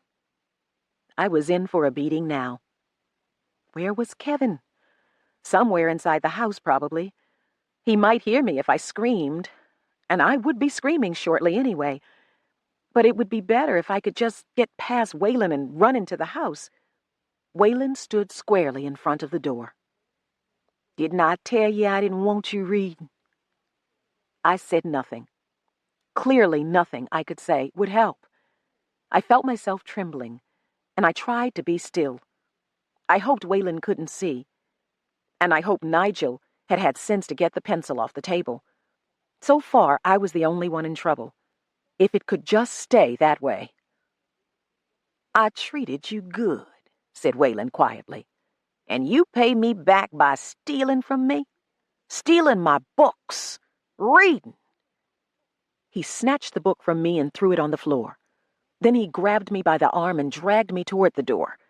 I managed to twist around to face Nigel and mouth the words, "Get Kevin." I saw Nigel stand up. Then I was out of the cookhouse. Waylon dragged me a few feet, then pushed me hard. I fell, knocked myself breathless. I never saw where the whip came from, never even saw the first blow coming. But it came, like a hot iron across my back, burning into me through my light shirt, searing my skin. I screamed, convulsed. Waylon struck again and again until I couldn't have gotten up at gunpoint. I kept trying to crawl away from the blows, but I didn't have the strength or the coordination to get far. I may have been still screaming or just whimpering, I couldn't tell. All I was really aware of was the pain. I thought Waylon meant to kill me. I thought I would die on the ground there with a mouthful of dirt and blood and a white man cursing and lecturing as he beat me. By then, I almost wanted to die. Anything to stop the pain. I vomited. And I vomited again because I couldn't move my face away. I saw Kevin, blurred but somehow still recognizable. I saw him running toward me in slow motion, running, legs churning, arms pumping, yet he hardly seemed to be getting closer. Suddenly, I realized what was happening, and I screamed. I think I screamed. He had to reach me. He had to. And I passed out. The fight. 1. We never really moved in together, Kevin and I. I had a sardine can-sized apartment on Crenshaw Boulevard, and he had a bigger one on Olympic, not too far away. We both had books shelved and stacked and boxed and crowding out the furniture. Together, we would never have fitted into either of our apartments. Kevin did suggest once that I get rid of some of my books so that I'd fit into his place. "You're out of your mind," I told him. "Just some of the book club stuff that you don't read." We were at my apartment then, so I said, "Let's go over to your place and I'll help you decide which of your books you don't read. I'll even help you throw them out." He looked at me and sighed, but didn't say anything else. We just sort of drifted back and forth between our two apartments, and I got less sleep than ever. But it didn't seem to bother me as much as it had before. Nothing seemed to bother me much. I didn't love the agency now, but on the other hand, I didn't kick the furniture in the morning anymore either. "Quit," Kevin told me. "I'll help you out until you can find a better job." If I hadn't loved him by then, that would have done it. But I didn't quit. The independence the agency gave me was shaky, but it was real. It would hold me together until my novel was finished, and I was ready to look for something more demanding. When that time came, I could walk away from the agency not owing anybody. My memory of my aunt and uncle told me that even people who loved me could demand more of me than I could give, and expect their demands to be met simply because I owed them. I knew Kevin wasn't that way. The situation was completely different, but I kept my job. Then about 4 months after we'd met, Kevin said, "How would you feel about getting married?" I shouldn't have been surprised, but I was. "You want to marry me?" "Yeah. Don't you want to marry me?"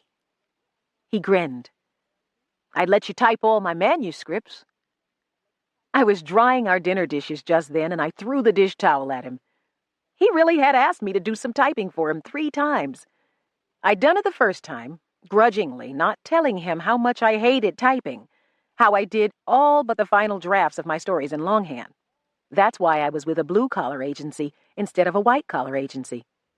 The second time he asked, though, I told him, and I refused. He was annoyed. The third time, when I refused again, He was angry. He said if I couldn't do him a little favor when he asked, I could leave. So I went home. When I rang his doorbell the next day after work, he looked surprised. You came back?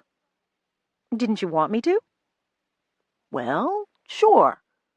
Will you type those pages for me now? No.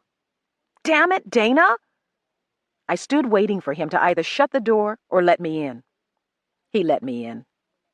And now, he wanted to marry me. I looked at him. Just looked for a long moment. Then I looked away because I couldn't think while I was watching him.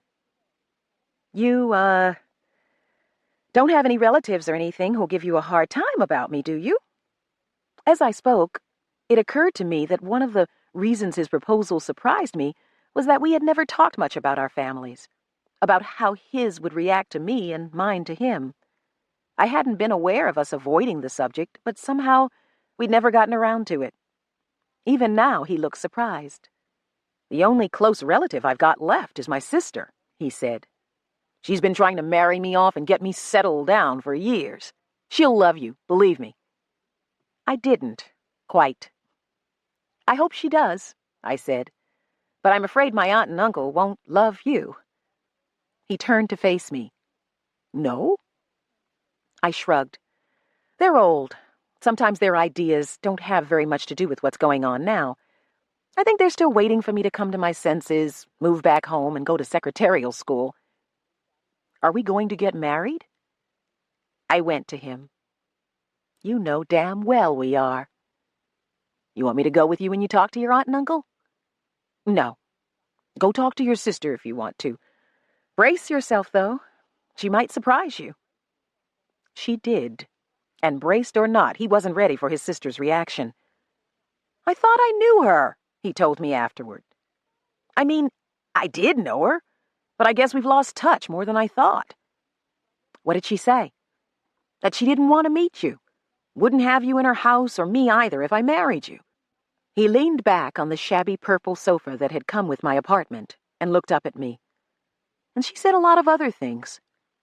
You don't want to hear them. I believe you. He shook his head. The thing is, there's no reason for her to react this way. She didn't even believe the garbage she was handing me, or didn't used to. It's as though she was quoting someone else. Her husband, probably. Pompous little bastard. I used to try to like him for her sake. Her husband is prejudiced? Her husband would have made a good Nazi. She used to joke about it, though never when he could hear. But she married him. Desperation. She would have married almost anybody. He smiled a little. In high school, she and this friend of hers spent all their time together because neither of them could get a boyfriend. The other girl was black and fat and homely, and Carol was white and fat and homely. Half the time, we couldn't figure out whether she lived at the girl's house or the girl lived with us. My friends knew them both, but they were too young for them. Carol's 3 years older than I am.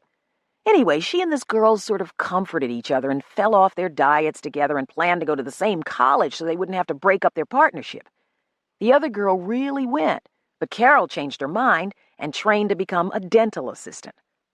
She wound up marrying the first dentist she ever worked for, a smug little reactionary 20 years older than she was. Now she lives in a big house in Canada and quotes cliched bigotry at me for wanting to marry you. I shrugged, not knowing what to say. I told you so? My mother's car broke down in Canada once, I told him.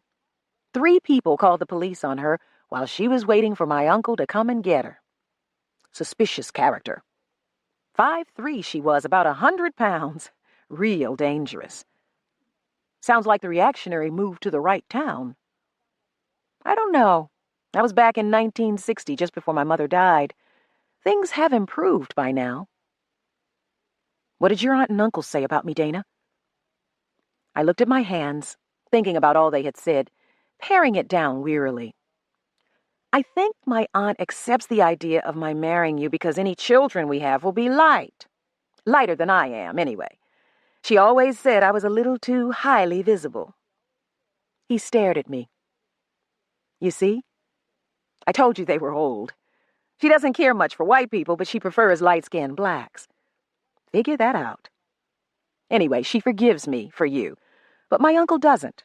He's sort of taken this personally. Personally? How? He's my mother's oldest brother, and was like a father to me even before my mother died, because my father died when I was a baby. Now, it's as though I've rejected him, or at least that's the way he feels. It bothered me, really. He was more hurt than mad. Honestly hurt. I had to get away from him. But he knew you'd marry someday. How could a thing as natural as that be a rejection? I'm marrying you. I reached up and twisted a few strands of his straight gray hair between my fingers. He wants me to marry someone like him. Someone who looks like him. A black man. Oh. I was always close to him. He and my aunt wanted kids, and they couldn't have any. I was their kid. And now? Now, well, they have a couple of apartment houses over in Pasadena. Small places, but nice. The last thing my uncle said to me was that he'd rather will them to his church than leave them to me and see them fall into the white hands.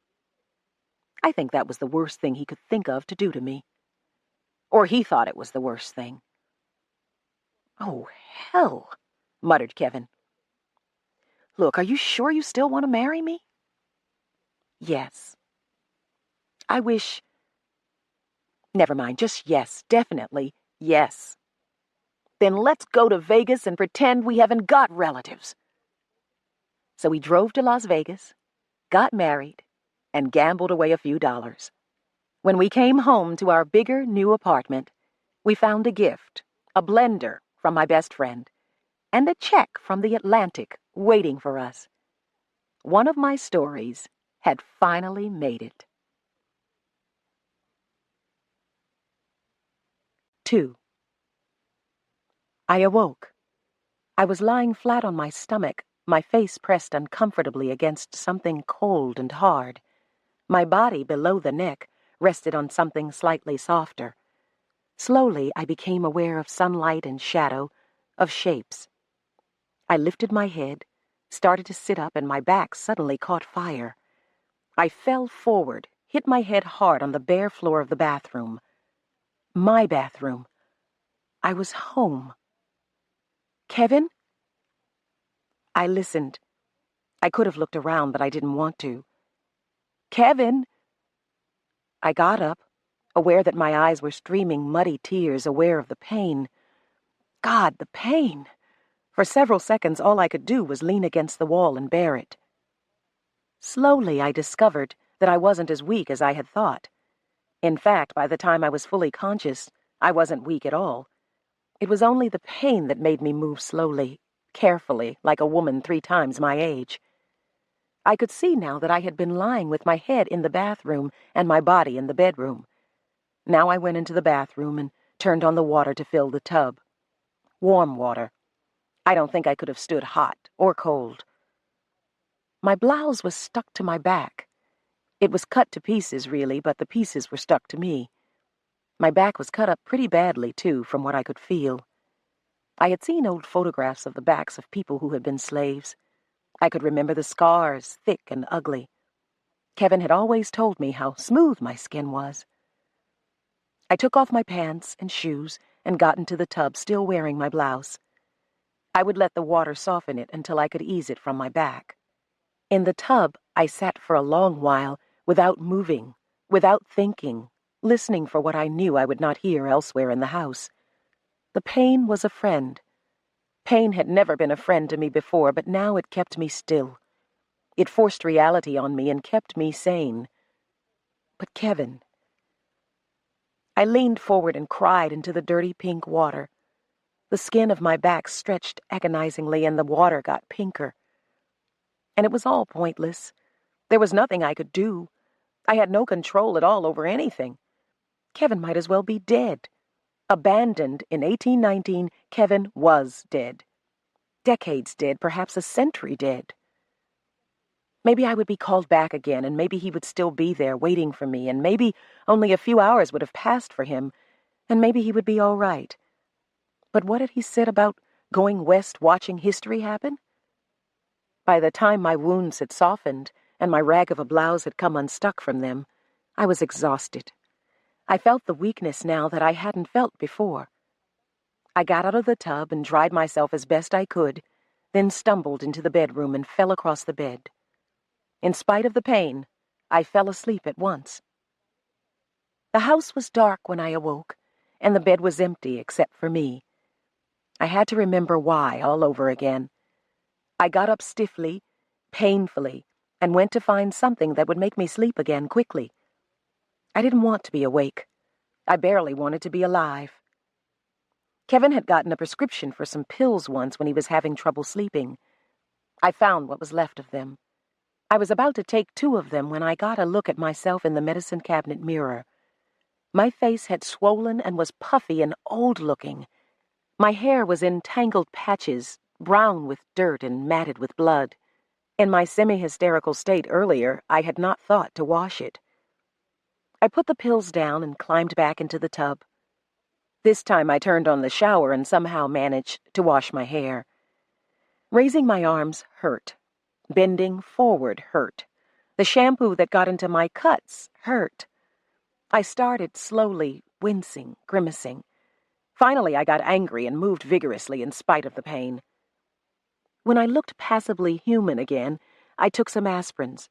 They didn't help much, but I was sane enough now to know that I had something to do before I could afford to sleep again. I needed a replacement for my lost canvas bag, something that didn't look too good for a nigger to be carrying. I finally settled on an old denim gym bag that I'd made and used back in high school. It was tough and roomy like the canvas bag, and faded enough to look properly shabby. I would have put in a long dress this time if I'd had one. All I had, though, were a couple of bright, filmy evening dresses that would have drawn attention to me, and under the circumstances made me look ridiculous. Best to go on being a woman who dressed like a man. I rolled up a couple of pairs of jeans and stuffed them into the bag.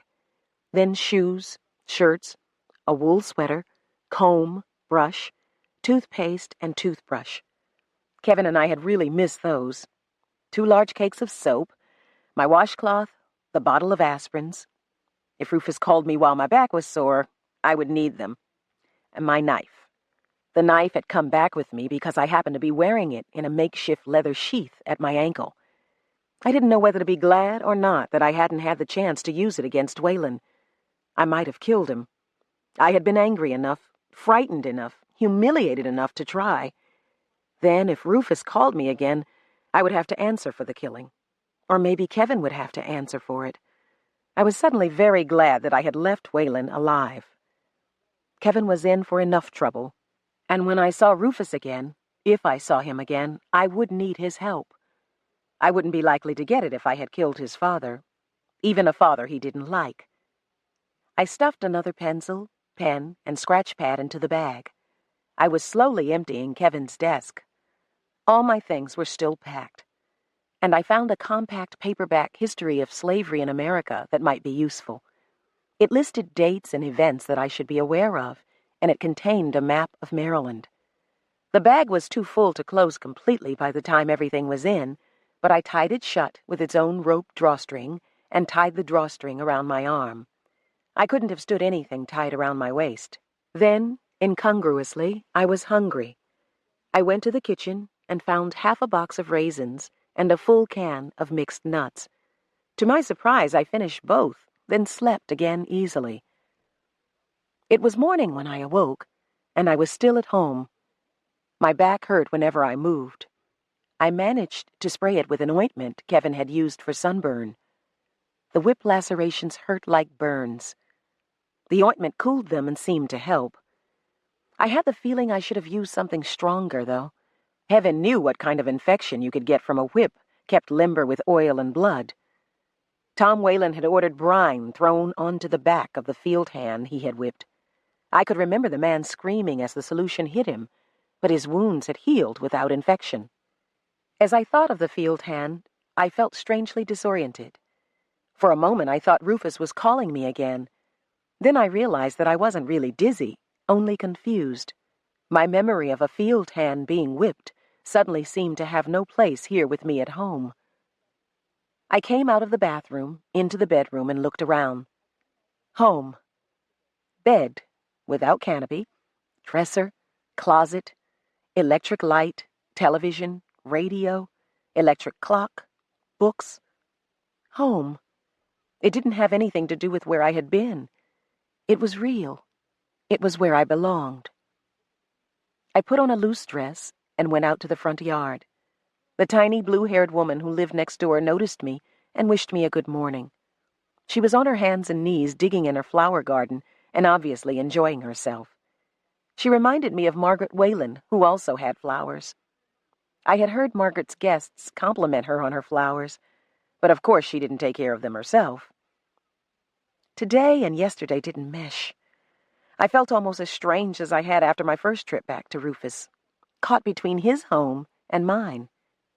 There was a Volvo parked across the street, and there were power lines overhead. There were palm trees and paved streets. There was the bathroom I had just left. Not a hole-in-the-ground privy toilet that you had to hold your breath to go into, but a bathroom. I went back into the house and turned the radio on to an all-news station. There, eventually, I learned that it was Friday, June 11th, 1976. I'd gone away for nearly 2 months and come back yesterday, the same day I left home. Nothing was real.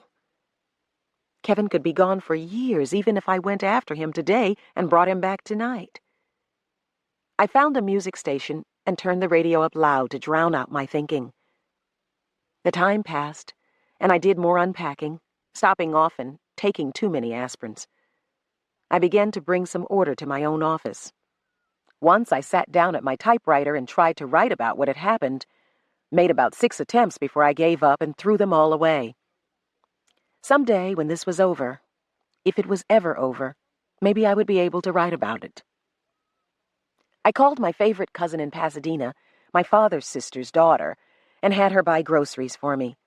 I told her I was sick and Kevin wasn't around. Something about my tone must have reached her. She didn't ask any questions. I was still afraid to leave the house, walking or driving. Driving, I could easily kill myself, and the car would kill other people if Rufus called me from it at the wrong time. Walking, I could get dizzy and fall while crossing the street. Or I could fall on the sidewalk and attract attention. Someone could come to help me, a cop, anyone. Then I could be guilty of taking someone else back with me and stranding them. My cousin was a good friend. She took one look at me and recommended a doctor she knew. She also advised me to send the police after Kevin. She assumed that my bruises were his work. But when I swore her to silence, I knew she would be silent. She and I had grown up keeping each other's secrets. "I never thought you'd be fool enough to let a man beat you," she said as she left. She was disappointed in me, I think. "I never thought I would either," I whispered when she was gone. I waited inside the house with my denim bag, always nearby. The days passed slowly, and sometimes I thought I was waiting for something that just wasn't going to happen. But I went on waiting. I read books about slavery, fiction and nonfiction. I read everything I had in the house that was even distantly related to the subject, even Gone with the Wind, or part of it. But its version of happy darkies and tender loving bondage was more than I could stand. Then somehow I got caught up in one of Kevin's World War II books, a book of excerpts from the recollections of concentration camp survivors. Stories of beatings, starvation, filth, disease, torture, every possible degradation. As though the Germans had been trying to do in only a few years what the Americans had worked at for nearly 200. The books depressed me, scared me, and made me stuff Kevin's sleeping pills into my bag. Like the Nazis, antebellum whites had known quite a bit about torture, quite a bit more than I ever wanted to learn. 3. I had been at home for 8 days when the dizziness finally came again. I didn't know whether to curse it for my own sake or welcome it for Kevin's. Not that it mattered what I did. I went to Rufus's time fully clothed, carrying my denim bag, wearing my knife. I arrived on my knees because of the dizziness, but I was immediately alert and wary. I was in the woods either late in the day or early in the morning. The sun was low in the sky and surrounded as I was by trees. I had no reference point to tell me whether it was rising or setting. I could see a stream not far from me, running between tall trees. Off to my opposite side was a woman, black, young, just a girl really, with her dress torn down the front. She was holding it together as she watched a black man and a white man fighting.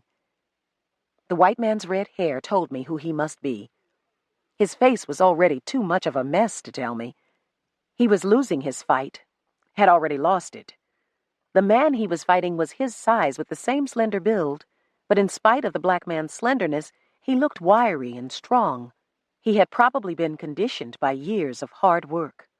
He didn't seem much affected when Rufus hit him, but he was killing Rufus. Then it occurred to me that he might really be doing just that, killing the only person who might be able to help me find Kevin, killing my ancestor. What had happened here seemed obvious. The girl, her torn dress, if everything was as it seemed, Rufus had earned his beating and more. Maybe he had grown up to be even worse than I had feared. But no matter what he was, I needed him alive, for Kevin's sake and for my own. I saw him fall, get up, and be knocked down again. This time he got up more slowly, but he got up.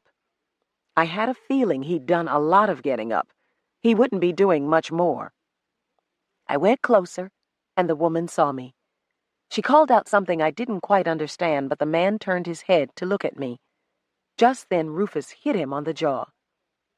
Surprisingly, the black man stumbled backward, almost fell, but Rufus was too tired and hurt to follow up his advantage. The black man hit him one more solid blow, and Rufus collapsed. There was no question of his getting up this time. He was out cold. As I approached, the black man reached down and caught Rufus by the hair as though to hit him again. I stepped up to the man quickly. "What will they do if you kill him?" I said. The man twisted around to glare at me. "What will they do to the woman if you kill him?" I asked. That seemed to reach him. He released Rufus and stood straight to face me. "Who's gonna say I did anything to him?" His voice was low and threatening, and I began to wonder whether I might wind up joining Rufus unconscious on the ground. I made myself shrug. "You'll say yourself what you did if they ask you, right? So will the woman." "What are you going to say?" "Not a word if I can help it. But I'm asking you not to kill him." "You belong to him?" "No. It's just that he might know where my husband is, and I might be able to get him to tell me." "Your husband?" He looked me over from head to foot. "Why you go round dressed like a man?" I said nothing. I was so tired of answering that question that I wished I had risked going out to buy a long dress. I looked down at Rufus's bloody face and said, "If you leave him here now, it will be a long time before he can send anyone after you. You'll have time to get away." "You think you'd want him alive if you was her?" He gestured toward the woman. "Is she your wife?" "Yeah." He was like Sarah, holding himself back, not killing in spite of anger I could only imagine. A lifetime of conditioning could be overcome, but not easily. I looked at the woman. "Do you want your husband to kill this man?" She shook her head, and I saw that her face was swollen on one side. "While ago, I could have killed him myself," she said. "Now, Isaac, let's just get away." "Get away and leave her here?" He stared at me, suspicious and hostile. "She sure don't talk like no nigger I ever heard. Talks like she been mighty close with the white folks for a long time." "She talks like that 'cause she comes from a long way off," said the girl. I looked at her in surprise. Tall and slender and dark she was, a little like me, maybe a lot like me. "You're Dana, aren't you?" she asked. "Yes. How did you know?" "He told me about you." She nudged Rufus with her foot. "He used to talk about you all the time. And I saw you once, when I was little." I nodded. "You're Alice, then?" "I thought so." She nodded and rubbed her swollen face. "I'm Alice." And she looked at the black man with pride. "Alice Jackson now." I tried to see her again as the thin, frightened child I remembered, the child I had seen only 2 months before. It was impossible, but I should have been used to the impossible by now, just as I should have been used to white men preying on black women. I had Waylon as my example, after all, but somehow I had hoped for better from Rufus. I wondered whether the girl was pregnant with Hagar already. "My name was Greenwood when you saw me last," Alice continued. "I married Isaac last year, just before Mama died." "She died, then?"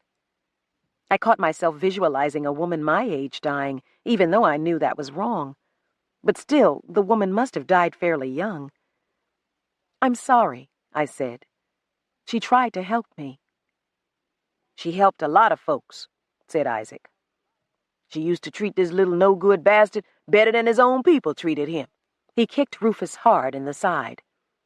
I winced and wished I could move Rufus out of his reach. "Alice," I said, "wasn't Rufus a friend of yours?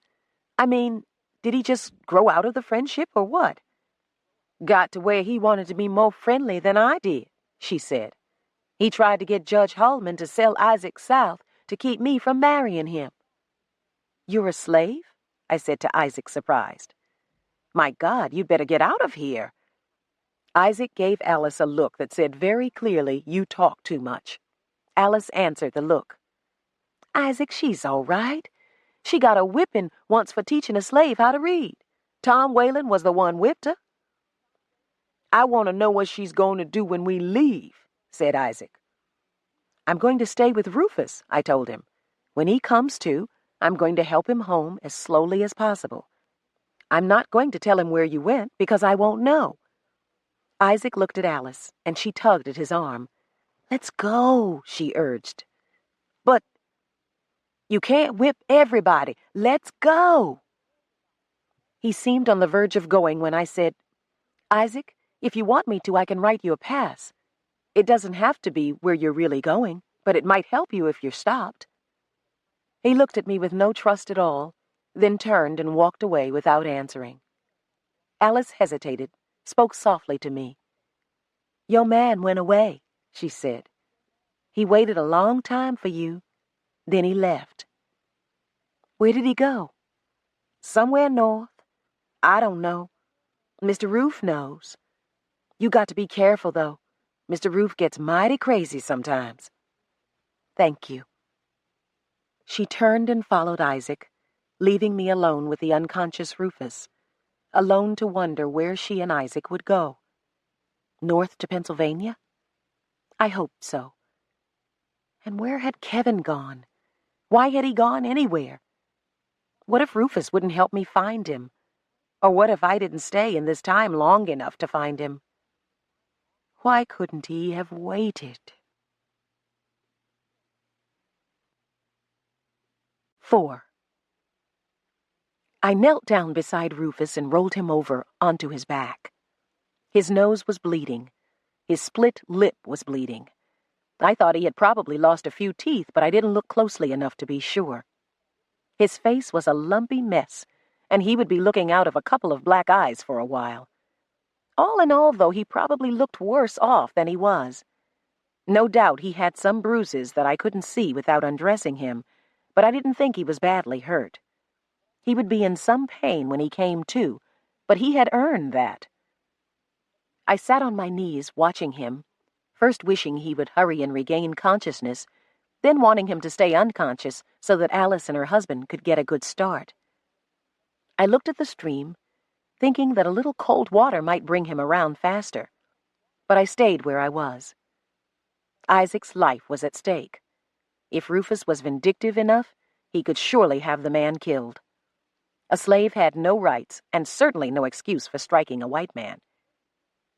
If it was possible, if Rufus was in any way still the boy I had known, I would try to keep him from going after Isaac at all. He looked about 18 or 19 now, I would be able to bluff and bully him a little. It shouldn't take him long to realize that he and I needed each other. We would be taking turns helping each other now. Neither of us would want the other to hesitate. We would have to learn to cooperate with each other, to make compromises. "Who's there?" said Rufus suddenly. His voice was weak and barely audible. "It's Dana, Ruth." "Dana?" He opened his swollen eyes a little wider. "You came back." "You keep trying to get yourself killed, I keep coming back." "Where's Alice?" "I don't know. I don't even know where we are. I'll help you get home, though, if you'll point the way." "Where did she go?" "I don't know, Ruth." He tried to sit up, managed to raise himself about 6 inches before he fell back, groaning. "Where's Isaac?" he muttered. "That's the son of a bitch I want to catch up with." "Rest a while," I said. "Get your strength back. You couldn't catch him right now if he was standing next to you." He moaned and felt his side gingerly. "He's going to pay." I got up and walked toward the stream. "Where are you going?" he called. I didn't answer. "Dana, come back here. Dana!" I could hear his increasing desperation. He was hurt and alone, except for me. He couldn't even get up, and I seemed to be abandoning him. I wanted him to experience a little of that fear. "Dana!" I dug the washcloth out of my denim bag, wet it, and took it back to him. Kneeling beside him, I began wiping blood from his face. "Why didn't you tell me that's where you were going?" he said petulantly. He was panting and holding his side. I watched him, wondering how much he had really grown up. "Dana, say something." "I want you to say something." He squinted at me. "What?" I was leaning close to him, and I caught a whiff of his breath when he spoke. He had been drinking. He didn't seem drunk, but he had definitely been drinking. That worried me, but there was nothing I could do about it. I didn't dare wait until he was completely sober. "I want you to tell me about the men who attacked you," I said. "What men?" "Isaac?" "The men you were drinking with," I improvised. "They were strangers, white men. They got you drinking, then tried to rob you." Kevin's old story was coming in handy. "What in the hell are you talking about? You know Isaac Jackson did this to me." The words came out in a harsh whisper. "All right. Isaac beat you up. I agreed. Why?" He glared at me without answering. "You raped a woman, or tried to, and her husband beat you up," I said. "You're lucky he didn't kill you. He would have if Alice and I hadn't talked him out of it. Now what are you going to do to repay us for saving your life?" The bewilderment and anger left his face, and he stared at me blankly. After a while, he closed his eyes, and I went over to rinse my washcloth. When I got back to him, he was trying and failing to stand up. Finally, he collapsed back, panting and holding his side. I wondered whether he was hurt more than he appeared to be. Hurt inside. His ribs, perhaps. I knelt beside him again and wiped the rest of the blood and dirt from his face. "Ruth, did you manage to rape that girl?" He looked away guiltily. "Why would you do such a thing? She used to be your friend." "When we were little, we were friends," he said softly. "We grew up. She got so she'd rather have a buck nigger than me." "Do you mean her husband?" I asked. I managed to keep my voice even. "Who in the hell else would I mean?" "Yes." I gazed down at him bitterly. Kevin had been right. I'd been foolish to hope to influence him. "Yes," I repeated. "How dare she choose her own husband? She must have thought she was a free woman or something." "What's that got to do with it?" he demanded. Then his voice dropped to almost a whisper. "I would have taken better care of her than any field hand could. I wouldn't have hurt her if she hadn't just kept saying no. She had the right to say no. We'll see about her rights. Oh? Are you planning to hurt her more? She just helped me save your life, remember? She'll get what's coming to her. She'll get it whether I give it to her or not. He smiled. She ran off with Isaac. She'll get plenty. Why? What do you mean? She did run off with Isaac then? I don't know. Isaac figured I was on your side, so he didn't trust me enough to tell me what they were going to do. He didn't have to. Isaac just attacked a white man. He's not going back to Judge Holloman after doing that. Some other nigger might, but not Isaac. He's run away, and Alice is with him, helping him to escape. Or at least that's the way the judge will see it. What will happen to her? Jail. A good whipping. Then they'll sell her. She'll be a slave? Her own fault. I stared at him. Heaven help Alice and Isaac. Heaven help me. If Rufus could turn so quickly on a lifelong friend, how long would it take him to turn on me? I don't want her being sold south, though, he whispered. Her fault or not, I don't want her dying in some rice swamp. Why not? I asked bitterly. Why should it matter to you? I wish it didn't. I frowned down at him. His tone had changed suddenly. Was he going to show a little humanity then? Did he have any left to show? I told her about you, he said. I know. She recognized me. I told her everything, even about you and Kevin being married, especially about Dad. What will you do, Ruf, if they bring her back? Buy her. I've got some money. What about Isaac? To hell with Isaac. He said it too vehemently and hurt his side. His face twisted in pain. So you'll be rid of the man and have possession of the woman just as you wanted, I said with disgust. Rape rewarded. He turned his head toward me and peered at me through swollen eyes. I begged her not to go with him, he said quietly. Do you hear me? I begged her. I said nothing.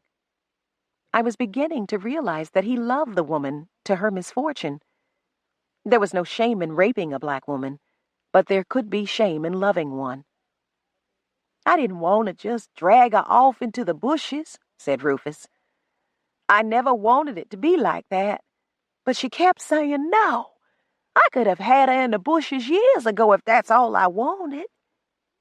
I know, I said. If I lived in your time, I would have married her, or tried to. He began trying to get up again. He seemed stronger now, but in pain. I sat watching him, but not helping. I was not eager for him to recover and go home, not until I was sure what story he would tell when he got there. Finally, the pain seemed to overwhelm him, and he lay down again. What did that bastard do to me? He whispered. I could go and get help for you, I said, if you tell me which way to go. Wait. He caught his breath and coughed, and the coughing hurt him badly. Oh, God, he moaned. I think you've got broken ribs, I said. I wouldn't be surprised. I guess you'd better go. All right. But, Ruf, white men attacked you. You hear? He said nothing. You said people would be going after Isaac anyway. All right, then, so be it. But let him and Alice have a chance. They've given you one. It won't make any difference whether I tell or not. Isaac's a runaway. They'll have to answer for that no matter what. Then your silence won't matter. Except to give them the start you want them to have. I nodded. I do want them to have it. You'll trust me then? He was watching me very closely. If I say I won't tell, you'll believe me? Yes. I paused for a moment. We should never lie to each other, you and I. It wouldn't be worthwhile. We both have too much opportunity for retaliation. He turned his face away from me. You talk like a damn book. Then I hope Kevin did a good job of teaching you to read. You... He caught my arm in a grip I could have broken, but I let him hold on. You threaten me?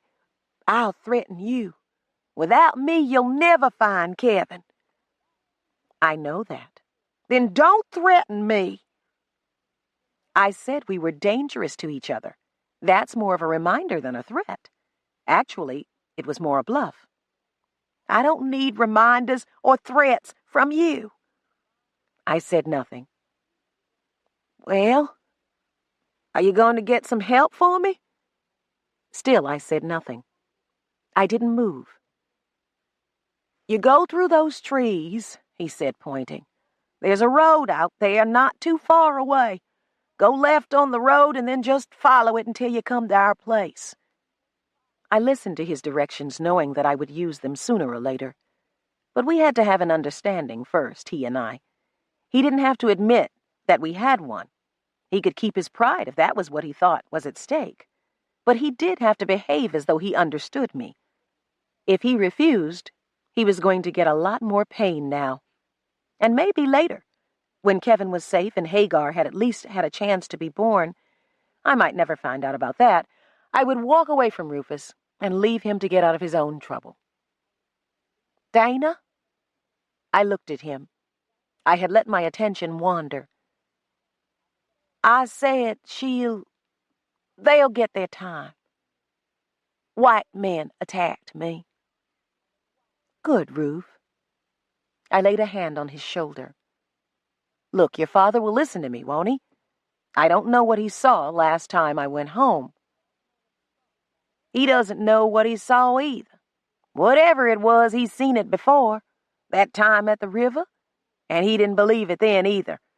But he'll listen to you. He might even be a little afraid of you. That's better than the other way around. I'll get back as quickly as I can.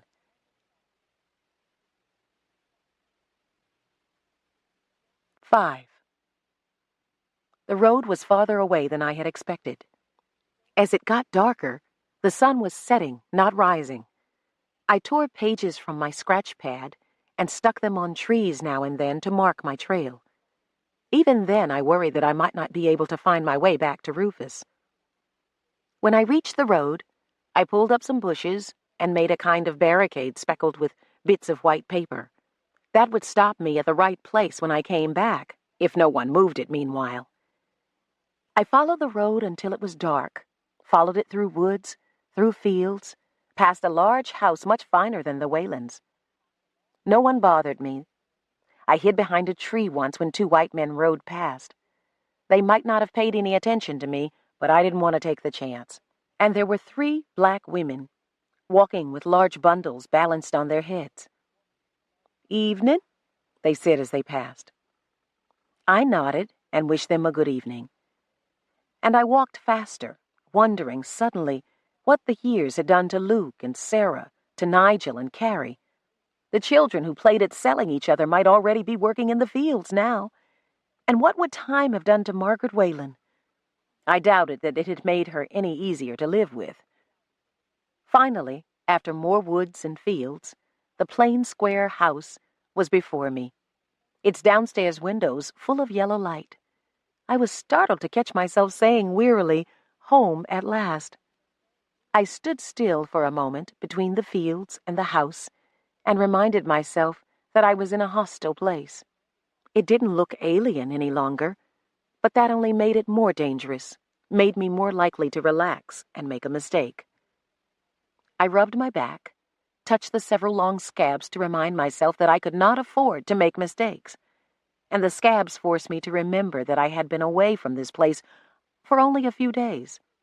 Not that I had forgotten, exactly, but it was as though during my walk I had been getting used to the idea that years had passed for these people since I had seen them last. I had begun to feel, not think, that a great deal of time had passed for me, too. It was a vague feeling, but it seemed right and comfortable, more comfortable than trying to keep in mind what was really happening. Some part of me had apparently given up on time-distorted reality and smoothed things out. Well, that was all right, as long as it didn't go too far. I continued on toward the house, mentally prepared now, I hoped, to meet Tom Whalen. But as I approached, a tall, thin shadow of a white man came toward me from the direction of the quarter. "Hey there," he called. "What are you doing out here?" His long steps closed the distance between us quickly, and in a moment he stood peering down at me. "You don't belong here," he said. "Who's your master?" "I've come to get help from Mr. Rufus," I said. And then, feeling suddenly doubtful because he was a stranger, I asked, "This is still where he lives, isn't it?" The man did not answer. He continued to peer at me. I wondered whether it was my sex or my accent that he was trying to figure out. Or maybe it was the fact that I hadn't called him sir or master. I'd have to begin that degrading nonsense again. But who was this man, anyway? "He lives here." An answer, finally. "What's wrong with him?" "Some men beat him. He can't walk." "Is he drunk?" No, sir, not quite." "Worthless bastard." I jumped a little. The man had spoken softly, but there was no mistaking what he had said. I said nothing. "Come on," he ordered, and led me into the house. He left me standing in the entrance hall and went to the library where I supposed Whalen was. I looked at the wooden bench a few steps from me, but although I was tired, I didn't sit down. Margaret Whalen had once caught me sitting there tying my shoe. She had screamed and raged as though she caught me stealing her jewelry. I didn't want to renew my acquaintance with her in another scene like that. I didn't want to renew my acquaintance with her at all, but it seemed inevitable. There was a sound behind me, and I turned in quick apprehension. A young slave woman stood staring at me. She was light-skinned, blue-kerchiefed, and very pregnant. "Carrie?" I asked. She ran to me, caught me by the shoulders for a moment, and looked into my face. Then she hugged me. The white stranger chose that moment to come out of the library with Tom Whalen. "What's going on here?" demanded the stranger. Carrie moved away from me quickly, head down, and I said, "We're old friends, sir." Tom Whalen, grayer, thinner, grimmer-looking than ever, came over to me. He stared at me for a moment, then turned to face the stranger. "When did you say his horse came in, Jake?" "About an hour ago." "That long? You should have told me." "He's taken that long and longer before." Whalen sighed, glanced at me. "Yes, but I think it might be more serious this time. Carrie?" The mute woman had been walking away toward the back door. Now she turned to look at Whalen. "Have Nigel bring the wagon around front." She gave the half-nod, half-curtsy that she reserved for whites, and hurried away. Something occurred to me as she was going, and I spoke to Whalen. "I think Mr. Rufus might have broken ribs. He wasn't coughing blood, so his lungs are probably all right, but it might be a good idea for me to bandage him a little before you move him." I had never bandaged anything worse than a cut finger in my life, but I did remember a little of the first aid I had learned in school. I hadn't thought to act when Rufus broke his leg, but I might be able to help now. "You can bandage him when we get him here," said Whalen. And to the stranger, "Jake, you send somebody for the doctor." Jake took a last disapproving look at me and went out the back door after Carrie. Whalen went out the front door without another word to me, and I followed, trying to remember how important it was to bandage broken ribs. That is, whether it was worth talking back to Whalen about it. I didn't want Rufus badly injured, even though he deserved to be. Any injury could be dangerous. But from what I could remember, bandaging the ribs was done mostly to relieve pain. I wasn't sure whether I remembered that because it was true or because I wanted to avoid any kind of confrontation with Whalen. I didn't have to touch the scabs on my back to be conscious of them. A tall, stocky slave drove a wagon around to us, and I got on the back while Whalen took the seat beside the driver. The driver glanced back at me and said softly, "How are you, Dana?" "Nigel?" "It's me," he said, grinning. "Grown some since you see me last, I guess." He had grown into another Luke, a big, handsome man bearing little resemblance to the boy I remembered. "You keep your mouth shut and watch the road," said Waylon. Then to me, "You've got to tell us where to go." It would have been a pleasure to tell him where to go, but I spoke civilly. "It's a long way from here," I said. "I had to pass someone else's house and fields on my way to you." "The judge's place. Now, you could have got help there." "I didn't know, and wouldn't have tried if I had known." I wondered, though, whether this was the Judge Holman who would soon be sending men out to chase Isaac. It seemed likely. "Did you leave Rufus by the side of the road?" Waylon asked. "No, sir. He's in the woods." "You sure you know where in the woods?" "Yes, sir." "You'd better." He said nothing else. I found Rufus with no particular difficulty, and Nigel lifted him as gently and as easily as Luke once had. On the wagon, he held his side. Then he held my hand. Once he said, "I'll keep my word." I nodded and touched his forehead in case he couldn't see me nodding. His forehead was hot and dry. "He'll keep his word about what?" asked Waylon. He was looking back at me, so I frowned and looked perplexed and said, "I think he has a fever as well as broken ribs, sir." Waylon made a sound of disgust. "He was sick yesterday, puking all over, but he would get up and go out today. Damn fool." And he fell silent again until we reached his house. Then, as Nigel carried Rufus inside and up the stairs, Waylon steered me into his forbidden library. He pushed me close to a whale oil lamp, and there, in the bright yellow light, he stared at me silently, critically, until I looked toward the door. "You're the same one, all right," he said finally. "I didn't want to believe it." I said nothing. "Who are you?" he demanded. "What are you?" I hesitated, not knowing what to answer because I didn't know how much he knew. The truth might make him decide that I was out of my mind, but I didn't want to be caught in a lie. "Well?" "I don't know what you want me to say," I told him. "I'm Dana. You know me." "Don't tell me what I know." I stood silent, confused, frightened. Kevin wasn't here now. There was no one for me to call if I needed help. "I'm someone who may have just saved your son's life," I said softly. "He might have died out there sick and injured and alone." "And you think I ought to be grateful?" Why did he sound angry? And why shouldn't he be grateful?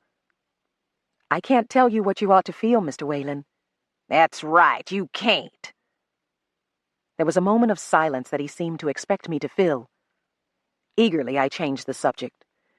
"Mr. Waylon, do you know where Mr. Franklin went?" Oddly, that seemed to reach him. His expression softened a little. "Him," he said. "Damn fool." "Where did he go?"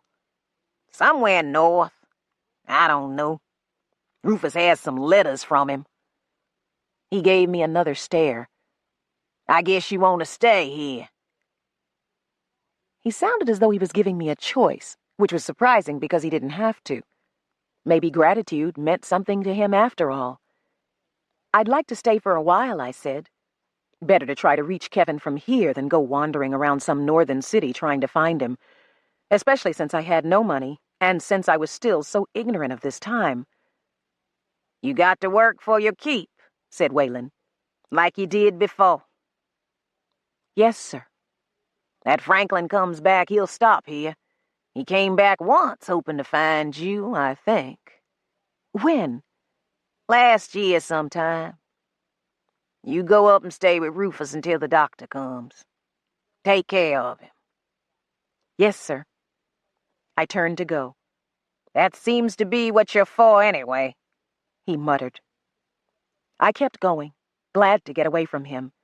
He had known more about me than he wanted to talk about. That was clear from the questions he hadn't asked. He had seen me vanish twice now, and Kevin and Rufus had probably told him at least something about me. I wondered how much, and I wondered what Kevin had said or done that made him a damn fool. Whatever it was, I'd learn about it from Rufus. Waylon was too dangerous to question. 6. I sponged Rufus off as best I could and bandaged his ribs with pieces of cloth that Nigel brought me. The ribs were very tender on the left side. Rufus said the bandage made breathing a little less painful, though, and I was glad of that. But he was still sick. His fever was still with him, and the doctor didn't come. Rufus had fits of coughing now and then, and that seemed to be agonizing to him because of his ribs. Sarah came in to see him and to hug me, and she was more alarmed at the marks of his beating than at his ribs or his fever. His face was black and blue and deformed-looking with its lumpy swellings. "He will fight," she said angrily. Rufus opened his puffy slits of eyes and looked at her, but she went on anyway. "I've seen him pick a fight just out of meanness," she said. "He's out to get himself killed." She could have been his mother, caught between anger and concern and not knowing which to express. She took away the basin Nigel had brought me and returned it full of clean, cool water. "Where's his mother?" I asked her softly as she was leaving. She drew back from me a little. "Gone." "Dead?" "Not yet." She glanced at Rufus to see whether he was listening. His face was turned away from us. "Gone to Baltimore," she whispered. "I'll tell you about it tomorrow." I let her go without questioning her further. It was enough to know that I would not be suddenly attacked. For once, there would be no Margaret to protect Rufus from me. He was thrashing about weakly when I went back to him. He cursed the pain, cursed me, then remembered himself enough to say he didn't mean it. He was burning up. "Ruf?" He moved his head from side to side and did not seem to hear me. I dug into my denim bag and found the plastic bottle of aspirin, a big bottle, nearly full. There was enough to share. "Ruf!" He squinted at me. "Listen, I have medicine from my own time." I poured a glass of water from the pitcher beside his bed and shook out 2 aspirin tablets. "These could lower your fever," I said. "They might ease your pain, too. Will you take them?" "What are they?" "They're called aspirin. In my time, people used them against headache, fever, other kinds of pain." He looked at the 2 tablets in my hand, then at me. "Give them to me." He had trouble swallowing them and had to chew them up a little. "My Lord," he muttered. "Anything tastes that bad must be good for you." I laughed and wet a cloth in the basin to bathe his face. Nigel came in with a blanket and told me the doctor was held up at a difficult childbirth. I was to stay the night with Rufus. I didn't mind. Rufus was in no condition to take an interest in me. I would have thought it would be more natural, though, for Nigel to stay. I asked him about it. "Mars Tom knows about you," said Nigel softly. "Mars Ruf and Mr. Kevin both told him. He figures you know enough to do some doctoring. More than doctoring, maybe. He saw you go home." "I know." "I saw it, too." I looked up at him. He was a head taller than me now, and saw nothing but curiosity in his eyes. If my vanishing had frightened him, the fear was long dead. I was glad of that. I wanted his friendship. "Mars Tom says you supposed to take care of him, and you better do a good job. Aunt Sarah says you call her if you need help." "Thanks. Thank her for me." He nodded, smiled a little. "Good thing for me you showed up. I want to be with Carrie now. It's so close to her time." I grinned. "Your baby, Nigel?" "I thought it might be." "Better be mine. She's my wife." "Congratulations." Mars Ruf paid a free preacher from town to come and say the same words they say for white folks and free niggers. Didn't have to jump no broomstick." I nodded, remembering what I'd read about the slaves' marriage ceremonies. They jumped broomsticks, sometimes backward, sometimes forward, depending on local custom. Or they stood before their master and were pronounced husband and wife. Or they followed any number of other practices, even to hiring a minister and having things done, as Nigel had. None of it made any difference legally, though. No slave marriage was legally binding. Even Alice's marriage to Isaac was merely an informal agreement since Isaac was a slave, or had been a slave. I hoped now he was a free man, well on his way to Pennsylvania. Dana? I looked up at Nigel. He had whispered my name so softly I had hardly heard him. Dana? Was it white men? Startled, I put a finger to my lips, cautioning, and waved him away. Tomorrow, I promised. But he wasn't as cooperative as I had been with Sarah. Was it Isaac? I nodded, hoping he would be satisfied and let the subject drop. Did he get away? Another nod. He left me, looking relieved. I stayed up with Rufus until he managed to fall asleep. The aspirins did seem to help. Then I wrapped myself in the blanket, pulled the room's 2 chairs together in front of the fireplace, and settled in as comfortably as I could. It wasn't bad. The doctor arrived late the next morning to find Rufus's fever gone. The rest of his body was still bruised and sore, and his ribs still kept him breathing, shallowly and struggling not to cough, but even with that he was much less miserable. I had gotten him a breakfast tray from Sarah, and he had invited me to share the large meal she had prepared. I ate hot biscuits with butter and peach preserve, drank some of his coffee, and had a little cold ham. It was good and filling. He had the eggs, the rest of the ham, the corn cakes. There was too much of everything, and he didn't feel like eating very much. Instead, he sat back and watched me with amusement. "Daddy'd do some cussing if he came in here and found us eating together," he said. I put down my biscuit and reined in whatever part of my mind I'd left in 1976. He was right. "What are you doing, then? Trying to make trouble?" "No, he won't bother us. Eat." The last time someone told me he wouldn't bother me, he walked in and beat the skin off my back. "Yeah, I know about that. But I'm not Nigel. If I tell you to do something and he doesn't like it, he'll come to me about it. He won't whip you for following my orders. He's a fair man." I looked at him, startled. "I said fair," he repeated. "Not likable." I kept quiet. His father wasn't the monster he could have been with the power he held over his slaves. He wasn't a monster at all. Just an ordinary man who sometimes did the monstrous things his society said were legal and proper. But I had seen no particular fairness in him. He did as he pleased. If you told him he wasn't being fair, he would whip you for talking back. At least the Tom Whalen I had known would have. Maybe he had mellowed. "Stay," said Rufus. "No matter what you think of him, I won't let him hurt you. And it's good to eat with someone I can talk to for a change." That was nice. I began to eat again, wondering why he was in such a good mood this morning. He had come a long way from his anger the night before, from threatening not to tell me where Kevin was. "You know," said Rufus thoughtfully, "you still look mighty young. You pulled me out of that river 13 or 14 years ago, but you look like you would have just been a kid back then." Uh-oh. Kevin didn't explain that part, I guess. "Explain what?" I shook my head.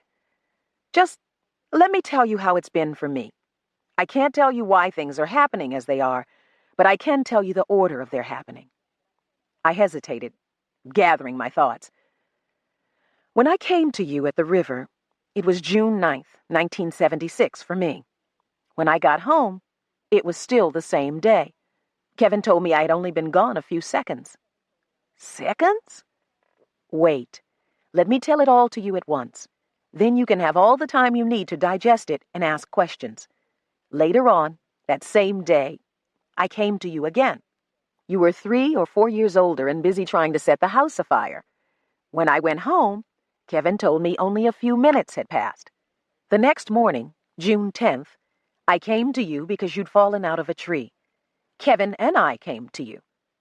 I was here nearly 2 months, but when I went home, I found that I had lost only a few minutes or hours of June 10th. "You mean, after 2 months, you—" "I arrived home on the same day I had left. Don't ask me how. I don't know. After 8 days at home, I came back here." I faced him silently for a moment. And Ruth, now that I'm here, now that you're safe, I want to find my husband. He absorbed this slowly, frowning as though he was translating it from another language. Then he waved vaguely toward his desk, a new, larger desk than he had had on my last visit. The old one had been nothing more than a little table. This one had a rolled top and plenty of drawer space, both above and below the work surface. His letters are in the middle drawer there. You can have them if you want them. They have his addresses. But Dana, you saying while I've been growing up, somehow time has been almost standing still for you? I was at the desk hunting through the cluttered drawer for the letters. It hasn't stood still, I said. I'm sure my last 2 visits here have aged me quite a bit, no matter what my calendar at home says. I found the letters. 3 of them, short notes on large pieces of paper, had been folded, sealed with sealing wax, and mailed without an envelope. Here's my Philadelphia address, Kevin said in one of them. If I can get a decent job, I'll be here for a while. That was all except for the address. Kevin wrote books, but he'd never cared much for writing letters. At home, he tried to catch me in a good mood and get me to take care of his correspondence for him. I'll be an old man, said Rufus, and you'll still come to me looking just like you do now. I shook my head. Ruth, if you don't start being more careful, you'll never live to be an old man. Now that you're grown up, I might not be able to help you much. The kind of trouble you get into as a man might be as overwhelming to me as it is to you. Yes, but this time thing, I shrugged. Damn it, there must be something mighty crazy about both of us, Dana. I never heard of anything like this happening to anybody else. Neither have I. I looked at the other 2 letters, one from New York and one from Boston. In the Boston one, he was talking about going to Maine. I wondered what was driving him farther and farther north. He had been interested in the West, but Maine? I'll write to him, said Rufus. I'll tell him you're here. He'll come running back. I'll write him, Ruth. I'll have to mail a letter. All right. I just hope he hasn't already taken off for Maine. Waylon opened the door before I could answer. He brought in another man who turned out to be the doctor, and my leisure time was over. I put Kevin's letters back into Rufus's desk. That seemed the best place to keep them. Took away the breakfast tray, brought the doctor the empty basin he asked for, stood by while the doctor asked Waylon whether I had any sense or not, and whether I could be trusted to answer simple questions accurately. Waylon said yes twice without looking at me, and the doctor asked his questions. Was I sure Rufus had a fever? How did I know? Had he been delirious? Did I know what delirious meant? Smart nigger, wasn't I? I hated the man. He was short and slight, black-haired and black-eyed, pompous, condescending, and almost as ignorant medically as I was. He guessed he wouldn't bleed Rufus since the fever seemed to be gone. Bleed him. He guessed a couple of ribs were broken, yes. He rebandaged them sloppily. He guessed I could go now. He had no more use for me. I escaped to the cookhouse. "What's the matter with you?" asked Sarah when she saw me. I shook my head. Nothing important. Just a stupid little man who may be one step up from spells and good luck charms. What? Don't pay any attention to me, Sarah. Do you have anything for me to do out here? I'd like to stay out of the house for a while. Always something to do out here. You have anything to eat? I nodded. She lifted her head and gave me one of her down-the-nose looks. Well, I put enough on his tray. Here, knead this dough. She gave me a bowl of bread dough that had risen and was ready to be kneaded down. He all right? She asked. He's healing. Was Isaac all right? I glanced at her. Yes. I just said he didn't think Mas Ruth told what happened. He didn't. I managed to talk him out of it. She laid a hand on my shoulder for a moment. I hope you stay around a while, girl. Even his daddy can't talk him out of much these days. Well, I'm glad I was able to. But look, you promised to tell me about his mother. Not much to tell. She had 2 more babies, twins, sickly little things. They lingered a while, then died one after the other. She almost died, too. She went kind of crazy.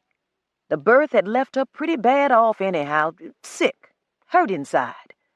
She fought with Ma's Tom, got so she screamed at him every time she saw him, cussing and going on. She was hurting most of the time, couldn't get out of bed. Finally, Sister came, got her, took her to Baltimore. And she's still there? Still there, still sick, still crazy for all I know. I just hope she stays there. That overseer, Jake Edwards, he's a cousin of hers, and he's all the mean, low white trash we need round here. Jake Edwards was the overseer then. Waylon had begun hiring overseers. I wondered why, but before I could ask, 2 house servants came in and Sarah deliberately turned her back on me, ending the conversation. I began to understand what had happened later, though, when I asked Nigel where Luke was. Sold, said Nigel quietly, and he wouldn't say anything more. Rufus told me the rest.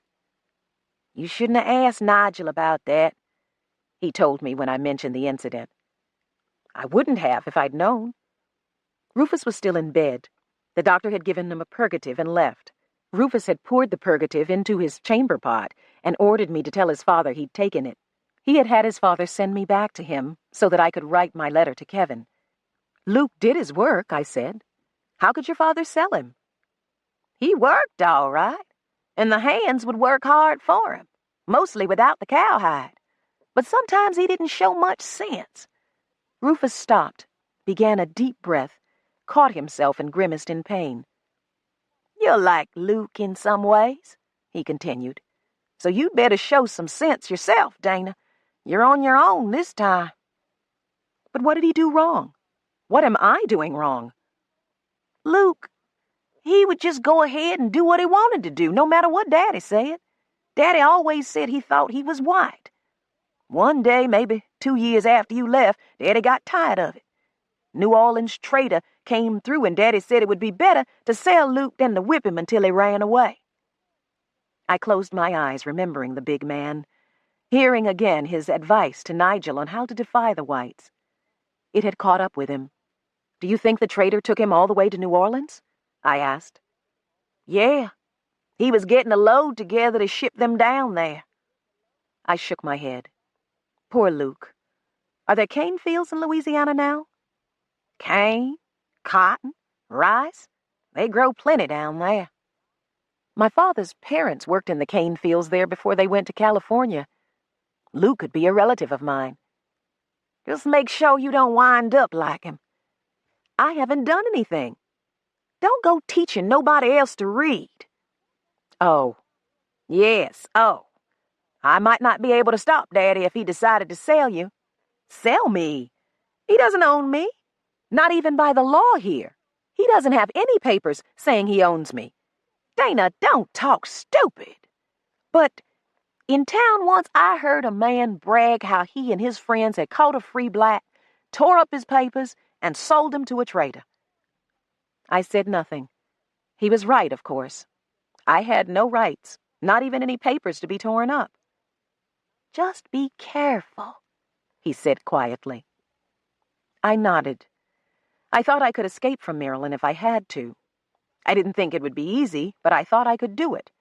On the other hand, I didn't see how even someone much wiser than I was in the ways of the time could escape from Louisiana, surrounded as they would be by water and slave states.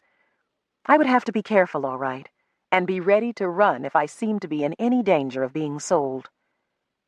I'm surprised Nigel is still here, I said. Then I realized that might not be a very bright thing to say, even to Rufus. I would have to learn to keep more of my thoughts to myself. Oh, Nigel ran away, said Rufus. Patrollers brought him back, though, hungry and sick. They had whipped him, and Daddy whipped him some more. Then Aunt Sarah doctored him, and I talked Daddy into letting me keep him. I think my job was harder. I don't think Daddy relaxed until Nigel married Carrie. Man marries, has children, he's more likely to stay where he is. You sound like a slaveholder already. He shrugged. Would you have sold Luke? No. I liked him. Would you sell anyone? He hesitated. I don't know. I don't think so. I hope not, I said, watching him. You don't have to do that kind of thing. Not all slaveholders do it. I took my denim bag from where I had hidden it under his bed and sat down at the desk to write the letter, using one of his large sheets of paper with my pen. I didn't want to bother dipping the quill and steel pen on his desk into ink. Dear Kevin, I'm back, and I want to go north, too. Let me see your pen when you're finished, said Rufus. All right. I went on writing, feeling myself strangely near tears. It was as though I was really talking to Kevin. I began to believe I would see him again. Let me see the other things you brought with you, said Rufus. I swung the bag onto the bed. You can look, I said, and continued writing. Not until I was finished with the letter did I look up to see what he was doing. He was reading my book. Here's the pen, I said casually, and I waited to grab the book the moment he put it down. But instead of putting it down, he ignored the pen and looked up at me. This is the biggest lot of abolitionist trash I ever saw. No, it isn't, I said. That book wasn't even written until a century after slavery was abolished. And why the hell are they still complaining about it? I pulled the book down so that I could see the page he had been reading. A photograph of Sojourner Truth stared back at me solemn-eyed. Beneath the picture was part of the text of one of her speeches. You're reading history, Ruf. Turn a few pages and you'll find a white man named J.D.B. Du Bois claiming that slavery is good because, among other things, it gives poor whites someone to look down on. That's history. It happened whether it offends you or not. Quite a bit of it offends me, but there's nothing I can do about it. And there was other history that he must not read. Too much of it hadn't happened yet. Sojourner Truth, for instance, was still a slave. If someone bought her from her New York owners and brought her south before the northern laws could free her, she might spend the rest of her life picking cotton. And there were two important slave children right here in Maryland. The older one, living here in Talbot County, would be called Frederick Douglass, after a name change or two. The second, growing up a few miles south in Dorchester County, was Harriet Ross, eventually to be Harriet Tubman. Someday she was going to cost Eastern Shore plantation owners a huge amount of money by guiding 300 of their runaway slaves to freedom. And farther down in Southampton, Virginia, a man named Nat Turner was biding his time. There were more. I had said I couldn't do anything to change history. Yet if history could be changed, this book in the hands of a white man, even a sympathetic white man, might be the thing to change it. History like this could send you down to join Luke, said Rufus. Didn't I tell you to be careful? I wouldn't have let anyone else see it. I took it from his hand, spoke more softly. Or are you telling me I shouldn't trust you either? He looked startled. Hell, Dana, we have to trust each other. You said that yourself. But what if my daddy went through that bag of yours? He could if he wanted to. You couldn't stop him. I said nothing. You've never had a whipping like he'd give you if he found that book. Some of that reading, he'd take you to be another Denmark Vesey. You know who Vesey was? Yes, a freedman who had plotted to free others violently. You know what they did to him? Yes. Then put that book in the fire. I held the book for a moment, then opened it to the map of Maryland. I tore the map out. Let me see, said Rufus. I handed him the map. He looked at it and turned it over. Since there was nothing on the back of the map, he handed it back to me. That will be easier to hide, he said. But you know if a white man sees it, he'll figure you mean to use it to escape. I'll take my chances. He shook his head in disgust. I tore the book into several pieces and threw it onto the hot coals in his fireplace. The fire flared up and swallowed the dry paper, and I found my thoughts shifting to Nazi book burnings. Repressive societies always seem to understand the danger of wrong ideas. Seal your letter, said Rufus. There's wax and a candle on the desk there. I'll send the letter as soon as I can get to town. I obeyed inexpertly, dripping hot wax on my fingers. "Dana?" I glanced at him, caught him watching me with unexpected intensity. "Yes?" His eyes seemed to slide away from mine. "That map is still bothering me. Listen, if you want me to get that letter to town soon, you put the map in the fire, too." I turned to face him, dismayed. More blackmail. I had thought that was over between us. I had hoped it was over. I needed so much to trust him, I didn't dare stay with him if I couldn't trust him. "I wish you hadn't said that, Ruf," I told him quietly. I went over to him, fighting down anger and disappointment, and began putting the things that he had scattered back into my bag. "Wait a minute." He caught my hand. "You get so damned cold when you're mad. Wait." "For what?" "Tell me what you're mad about." What indeed? Could I make him see why I thought his blackmail was worse than my own? It was. He threatened to keep me from my husband if I did not submit to his whim and destroy a paper that might help me get free. I acted out of desperation. He acted out of whimsy or anger, or so it seemed. Ruf, there are things we just can't bargain on. This is one of them. "You're going to tell me what we can't bargain on?" He sounded more surprised than indignant. "You're damn right I am." I spoke very softly. "I won't bargain away my husband or my freedom." "You don't have either to bargain." "Neither do you." He stared at me with at least as much confusion as anger, and that was encouraging. He could have let his temper flare, could have driven me from the plantation very quickly. "Look," he said through his teeth, "I'm trying to help you." "Are you?" "What do you think I'm doing?" "Listen, I know Kevin tried to help you. He made things easier for you by keeping you with him. But he couldn't really protect you. He didn't know how. He couldn't even protect himself. Daddy almost had to shoot him when you disappeared. He was fighting and cursing. At first, Daddy didn't even know why. I'm the one who helped Kevin get back on the place." "You?" "I talked Daddy into seeing him again, and it wasn't easy. I may not be able to talk him into anything for you if he sees that map." "I see." He waited, watching me. I wanted to ask him what he would do with my letter if I didn't burn the map. I wanted to ask, but I didn't want to hear an answer that might send me out to face another patrol or earn another whipping. I wanted to do things the easy way if I could. I wanted to stay here and let a letter go to Boston and bring Kevin back to me. So I told myself the map was more a symbol than a necessity anyway. If I had to go, I knew how to follow the North Star at night. I had made a point of learning.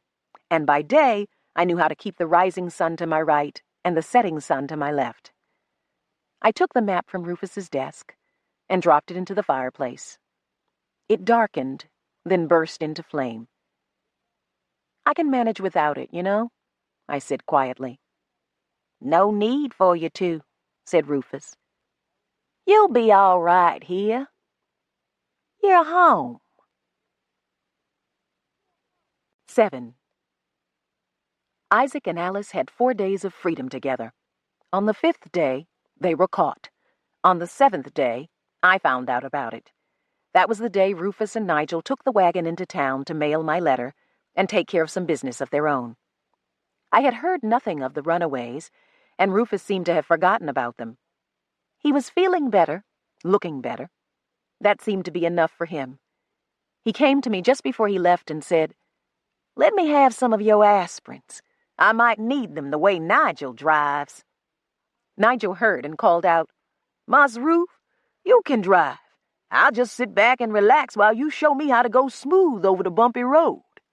Rufus threw a clod of dirt at him, and he caught it, laughing, and threw it back, just missing Rufus. "See there," Rufus told me. "Here I am all crippled up, and he's taking advantage." I laughed and got the aspirins. Rufus never took anything from my bag without asking, though he could have easily done so. "You sure you feel well enough to go to town?" I asked as I gave them to him. "No," he said, "but I'm going." I didn't find out until later that a visitor had brought him word of Alice and Isaac's capture. He was going to get Alice. And I went to the laundry yard to help a young slave named Tess to beat and boil the dirt out of a lot of heavy, smelly clothes. She had been sick, and I had promised her I would help. My work was still pretty much whatever I wanted it to be. I felt a little guilty about that. No other slave, house or field, had that much freedom. I worked where I pleased, or where I saw the others needed help. Sarah sent me to do one job or another sometimes, but I didn't mind that.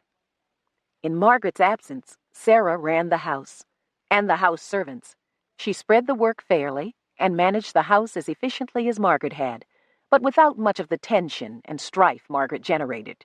She was resented, of course, by slaves who made every effort to avoid jobs they didn't like, but she was also obeyed. "Lazy niggers," she would mutter when she had to get after someone. I stared at her in surprise when I heard her say it. "Why should they work hard?" I asked. "What is it going to get them?" "It'll get them to cowhide if they don't," she snapped. "I ain't going to take the blame for what they don't do. Are you?" "Well, no, but I work, you work. Don't need somebody behind us all the time to make us work. When the time comes for me to stop working and get out of here, I'll do it." She jumped, looked around quickly. "You got no sense sometimes. Just talk all over your mouth." "We're alone." "Might not be alone as we look. People listen around here, and they talk too." I said nothing. "You do what you want to do, or think what you want to do, but you keep it to yourself." I nodded. "I hear." She lowered her voice to a whisper. "You need to look at some of the niggers they catch and bring back," she said. "You need to see them starving, bout naked, whipped, dragged, bit by dogs. You need to see them." "I'd rather see the others." "What others?" "The ones who make it. The ones living in freedom now. If any do, they do. Some say they do. It's like dying, though, and going to heaven. Nobody ever comes back to tell you about it. Come back and be enslaved again? Yeah. But still, this is dangerous talk. No point to it anyway." "Sarah, I've seen books written by slaves who've run away and lived in the North." "Books." She tried to sound contemptuous, but sounded uncertain instead.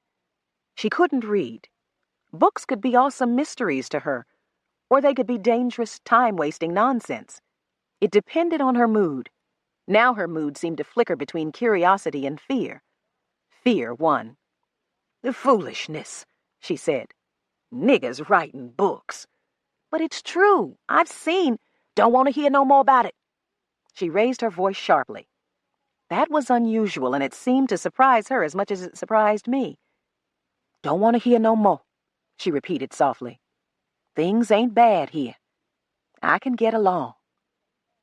She had done the safe thing, had accepted a life of slavery because she was afraid. She was the kind of woman who might have been called Mammy in some other household. She was the kind of woman who would be held in contempt during the militant 1960s. The house snigger, the handkerchief head, the female Uncle Tom, the frightened, powerless woman who had already lost all she could stand to lose and who knew as little about the freedom of the North as she knew about the hereafter. I looked down at her myself for a while. Moral superiority. Here was someone even less courageous than I was. That comforted me somehow. Or it did until Rufus and Nigel drove into town and came back with what was left of Alice. It was late when they got home, almost dark. Rufus ran into the house shouting for me before I realized he was back. "Dana! Dana, get down here!" I came out of his room, my new refuge when he wasn't in it, and hurried down the stairs. Come on, he urged. I said nothing, followed him out the front door, not knowing what to expect. He led me to the wagon where Alice lay bloody, filthy, and barely alive. "Oh, my God," I whispered. "Help her," demanded Rufus. I looked at him, remembering why Alice needed help. I didn't say anything, and I don't know what expression I was wearing, but he took a step back from me. "Just help her," he said. Blame me if you want to, but help her. I turned to her, straightened her body gently, feeling for broken bones. Miraculously, there didn't seem to be any. Alice moaned and cried out weakly. Her eyes were open, but she didn't seem to see me. "Where will you put her?" I asked Rufus. "In the attic?" He lifted her gently, carefully, and carried her up to his bedroom. Nigel and I followed him up, saw him place the girl on his bed. Then he looked up at me questioningly. "Tell Sarah to boil some water," I told Nigel, "and tell her to send some clean cloth for bandages. Clean cloth." How clean would it be? Not sterile, of course, but I had just spent the day cooking clothes in lye soap and water. That surely got them clean. "Ruf, get me something to cut these rags off her." Rufus hurried out, came back with a pair of his mother's scissors. Most of Alice's wounds were new, and the cloth came away from them easily. Those that had dried and stuck to the cloth, I left alone. Warm water would soften them. "Ruf, have you got any kind of antiseptic?" Anti-what? I looked at him. "You've never heard of it?" No. What is it? "Never mind. I could use a salt solution, I guess." Brine? You want to use that on her back? "I want to use it wherever she's hurt."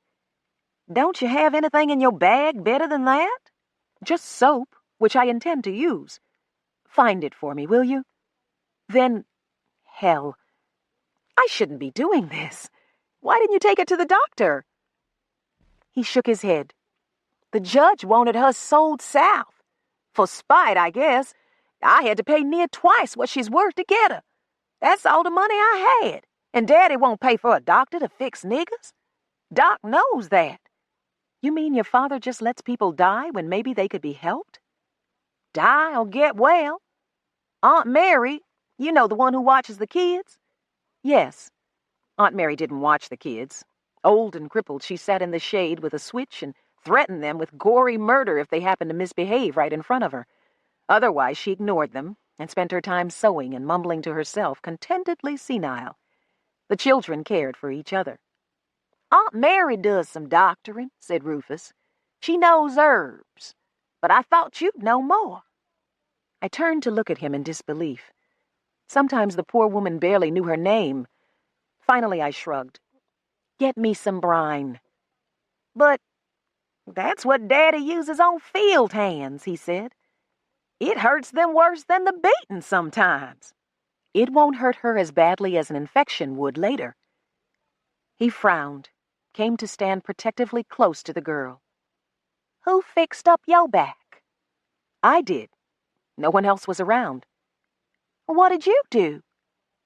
"I washed it with plenty of soap and water, and I put medicine on it. Here, brine will have to be my medicine. It should be just as good.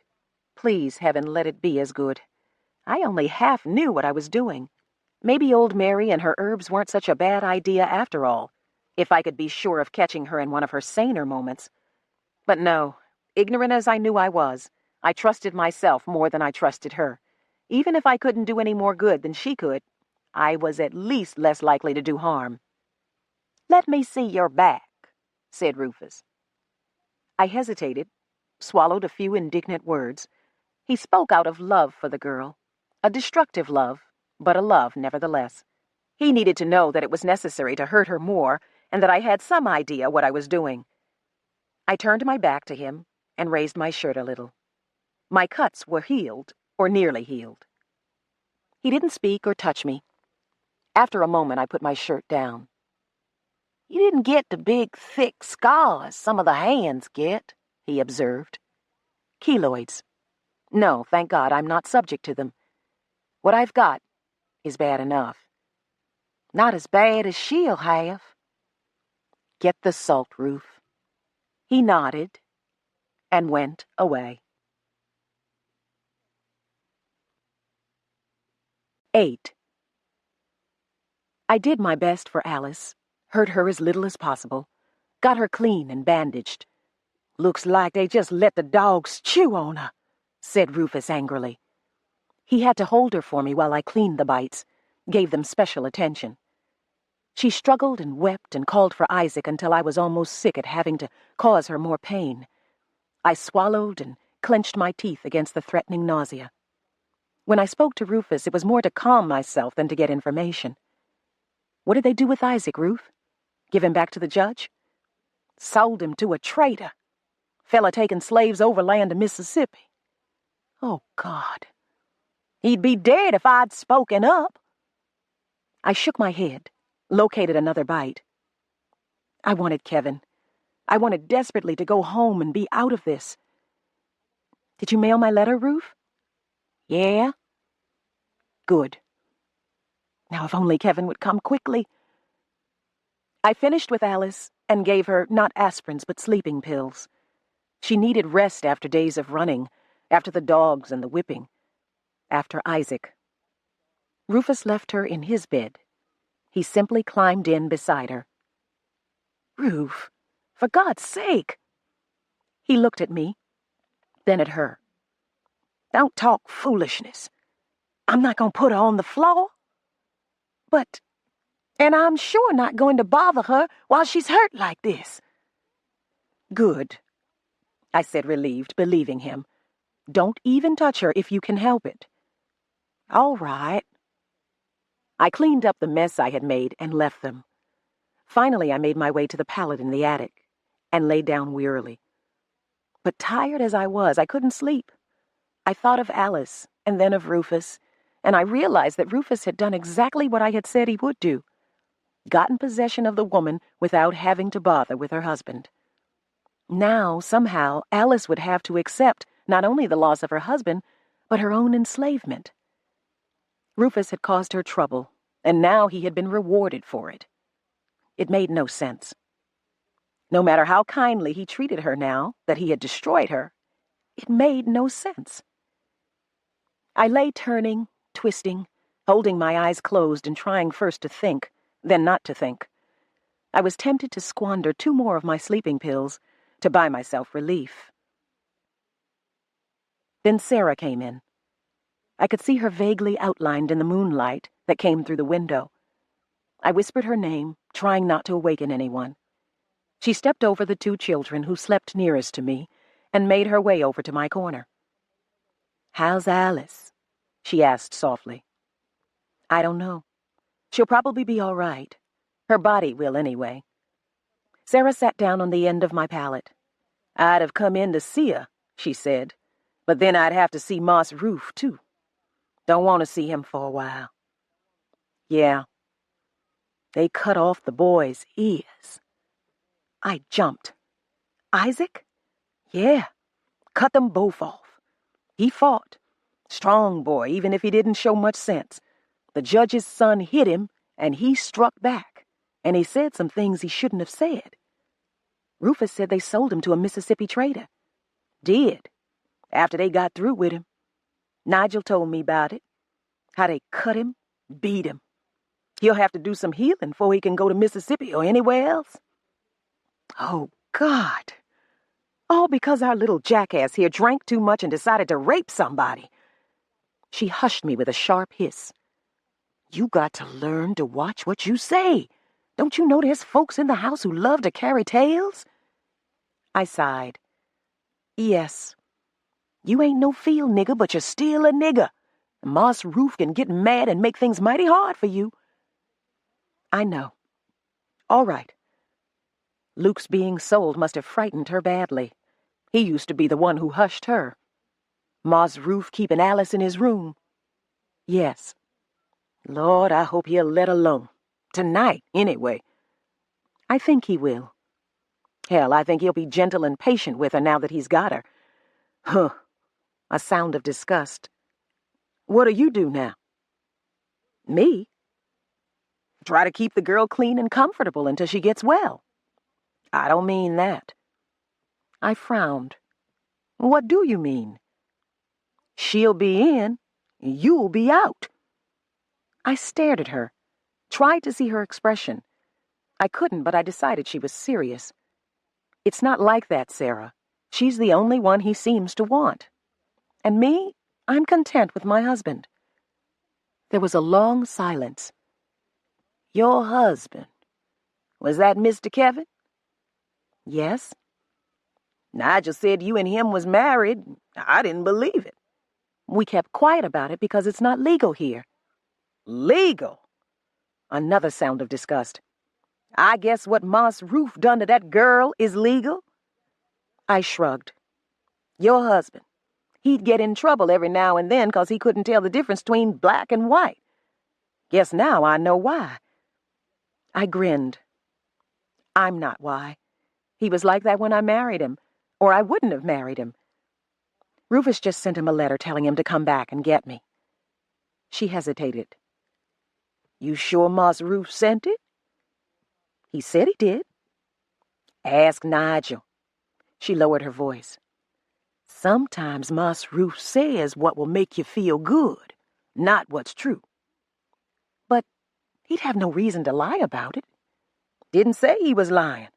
Just said ask Nigel. All right. She was silent for a moment. Then, you think he'll come back for you, Dana? Your husband? I know he will. He would. Surely he would. He ever beat you? No, of course not. My man used to. He'd tell me I was the only one he cared about. Then next thing I knew, he'd say I was looking at some other man and he'd go to hitting. Carrie's father? No, my oldest boy's father. Miss Hannah, her father. He always said he'd free me in his will, but he didn't. It was just another lie. She stood up, joints creaking. Got to get some rest. She started away. Don't you forget now, Dana. Ask Nigel. Yes. 9. I asked Nigel the next day, but he didn't know. Rufus had sent him on an errand. When Nigel saw Rufus again, it was at the jail where Rufus had just bought Alice. She was standing up then, he said, remembering. I don't know how. When Moss Roof was ready to go, he took her by the arm and she fell over and everybody around laughed.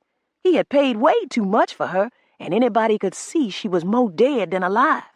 Folks figured he didn't have much sense. Nigel, do you know how long it would take a letter to reach Boston? I asked. He looked up from the silver he was polishing. How would I know that? He began rubbing again. Like to find out, though. Follow it and see. He spoke very softly. He said things like that now and then when Wayland gave him a hard time, or when the overseer, Edwards, tried to order him around. This time I thought it was Edwards. The man had stomped out of the cookhouse as I was going in. He would have knocked me down if I hadn't jumped out of his way. Nigel was a house servant, and Edwards wasn't supposed to bother him, but he did. What happened? I asked. Old bastard swears he'll have me out in the field. Says I think too much of myself. I thought of Luke and shuddered. Maybe you'd better take off sometime soon. Carrie. Yes. Tried to run once. Followed the star. If not for Moss Roof, I would have been sold south when they caught me. He shook his head. I'd probably be dead by now. I went away from him, not wanting to hear any more about running away and being caught. It was pouring rain outside, but before I reached the house, I saw that the hands were still in the fields, still hoeing corn. I found Rufus in the library going over some papers with his father. I swept the hall until his father left the room. Then I went in to see Rufus. Before I could open my mouth, he said, "Have you been up to check on Alice?" "I'll go in a moment. Ruf, how long does it take for a letter to go from here to Boston?" He lifted an eyebrow. "Someday you're going to call me Ruf down here and Daddy is going to be standing right behind you." I looked back in sudden apprehension and Rufus laughed. "Not today," he said, "but someday if you don't remember." "Hell," I muttered. "How long?" He laughed again. "I don't know, Dana. A few days, a week, 2 weeks, 3. He shrugged. "His letters were dated," I said. "Can you remember when you received the one from Boston?" He thought about it, finally shook his head. No, Dana, I just didn't pay any attention. You better go look in on Alice. I went, annoyed, but silent.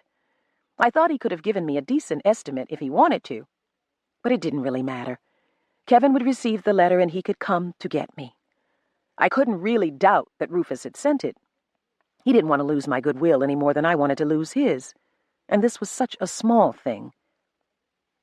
Alice became a part of my work, an important part. Rufus had Nigel and a young field hand move another bed into Rufus's room, a small low bed that could be pushed under Rufus's bed.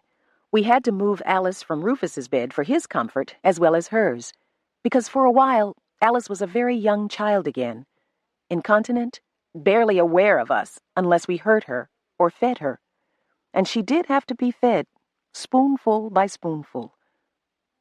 Waylon came in to look at her once while I was feeding her. Damn, he said to Rufus.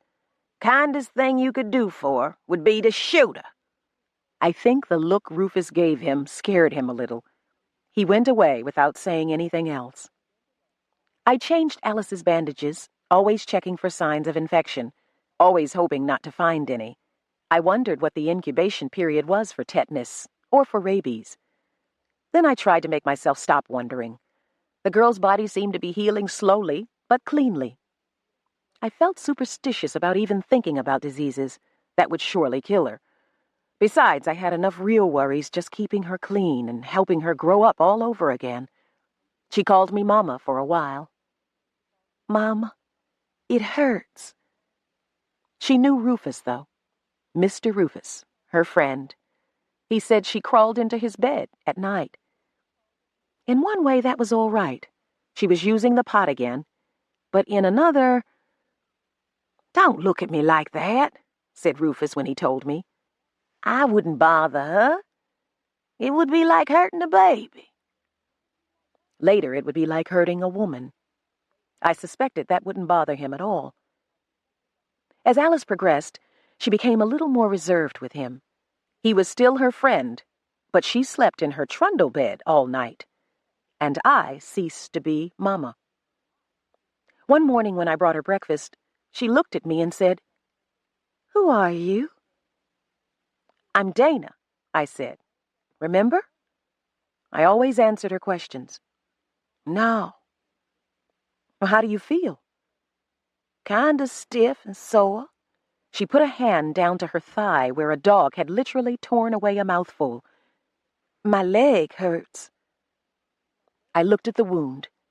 She would have a big, ugly scar there for the rest of her life, but the wound still seemed to be healing all right. No unusual darkening or swelling. It was as though she had just noticed this specific pain the same way she had just noticed me. "Where is this?" she asked, the way she was just really noticing a lot of things. "This is the Whalen house," I said. "Mr. Rufus's room." "Oh." She seemed to relax, content, no longer curious. I didn't push her. I had already decided I wouldn't. I thought she would return to reality when she was strong enough to face it. Tom Whalen, in his long silence, clearly thought she was hopeless. Rufus never said what he thought, but like me, he didn't push her. "I almost don't want her to remember," he said once. "She could be like she was before Isaac. Then maybe—" He shrugged. "She remembers more every day," I said, "and she asks questions." "Don't answer her." "If I don't, someone else will. She'll be up and around soon." He swallowed. "All this time, it's been so good." "Good?" "She hasn't hated me." 10. Alice continued to heal and to grow. She came down to the cookhouse with me for the first time on the day Carrie had her baby. Alice had been with us for 3 weeks. She might have been 12 or 13 mentally now. That morning, she had told Rufus she wanted to sleep in the attic with me. To my surprise, Rufus had agreed. He hadn't wanted to, but he had done it. I thought, not for the first time, that if Alice could manage to go on not hating him, there would be very little she couldn't ask of him. If. Now, slowly, cautiously, she followed me down the stairs. She was weak and thinner than ever, looking like a child in one of Margaret Wayland's old dresses. But boredom had driven her from her bed. "I'll be glad when I get well," she muttered as she paused on the step. "I hate being like this." "You're getting well," I said. I was a little ahead of her, watching to see that she didn't stumble. I had taken her arm at the top of the stairs, but she had tried to pull away. "I can walk." I let her walk. We got to the cookhouse just as Nigel did, but he was in a bigger hurry. We stood aside and let him rush through the door ahead of us. "Huh," said Alice. "'Scuse me." He ignored her. "Aunt Sarah," he called. "Aunt Sarah, Carrie's having pains." Old Mary had been the midwife of the plantation before her age caught up with her. Now, the Waylands may have expected her to go on doctoring the slaves, but the slaves knew better. They helped each other as best they could. I hadn't seen Sarah called to help with a birth before, but it was natural that she should be called to this one. She dropped a pan of cornmeal and started to follow Nigel out. "Can I help?" I asked. She looked at me as though she'd just noticed me. "See to the supper," she said. "I was going to send somebody in to finish cooking. But you can, can't you?" "Yes." "Good." She and Nigel hurried away. Nigel had a cabin away from the quarter, not far from the cookhouse. A neat, wood-floored, brick-chimneyed cabin that he had built for himself and Carrie. He had shown it to me. "Don't have to sleep on rags up in the attic no more," he said. He'd built a bed and 2 chairs. Rufus had let him hire his time, work for other whites in the area until he had money enough to buy the things he couldn't make. It had been a good investment for Rufus. Not only did he get part of Nigel's earnings, but he got the assurance that Nigel, his only valuable piece of property, was not likely to run away again soon. "Can I go see?" Alice asked me. "No," I said reluctantly. I wanted to go myself, but Sarah didn't need either of us getting in her way. "No, you and I have work to do here. Can you peel potatoes?" "Sure." I sat her down at the table and gave her a knife and some potatoes to peel. The scene reminded me of my own first time in the cookhouse, when I had sat peeling potatoes until Kevin called me away. Kevin might have my letter by now. He almost surely did. He might already be on his way here. I shook my head and began cutting up a chicken. No sense tormenting myself. "Mama used to make me cook," said Alice. She frowned as though trying to remember. "She said I'd have to be cooking for my husband." She frowned again, and I almost cut myself trying to watch her. What was she remembering? "Dana?" "Yes?" "Don't you have a husband? I remember once something about you having a husband." "I do. He's up north now." "He free?" "Yes." "Good to marry a free man. Mama always said I should." Mama was right, I thought, but I said nothing. "My father was a slave, and they sold him away from her. She said marrying a slave is almost bad as being a slave." She looked at me. "What's it like to be a slave?" I managed not to look surprised. It hadn't occurred to me that she didn't realize she was a slave. I wondered how she had explained her presence here to herself. "Dana?" I looked at her. "I said, what's it like to be a slave?" "I don't know." I took a deep breath. "I wonder how Carrie is doing in all that pain and not even able to scream." "How could you not know what it's like to be a slave? You are one." "I haven't been one for very long." "You were free?" "Yes." "And you let yourself be made a slave? You should run away." I glanced at the door. "Be careful how you say things like that. You could get into trouble." I felt like Sarah cautioning. "Well, it's true." "Well, sometimes it's better to keep the truth to yourself." She stared at me with concern. "What will happen to you?" "Don't worry about me, Alice. My husband will help me get free." I went to the door to look out toward Carrie's cabin. Not that I expected to see anything. I just wanted to distract Alice. She was getting too close, growing too fast. Her life would change so much for the worse when she remembered. She would be hurt more, and Rufus would do much of the hurting, and I would have to watch and do nothing. "Mama said she'd rather be dead than be a slave," she said. "Better to stay alive," I said, "at least while there's a chance to get free."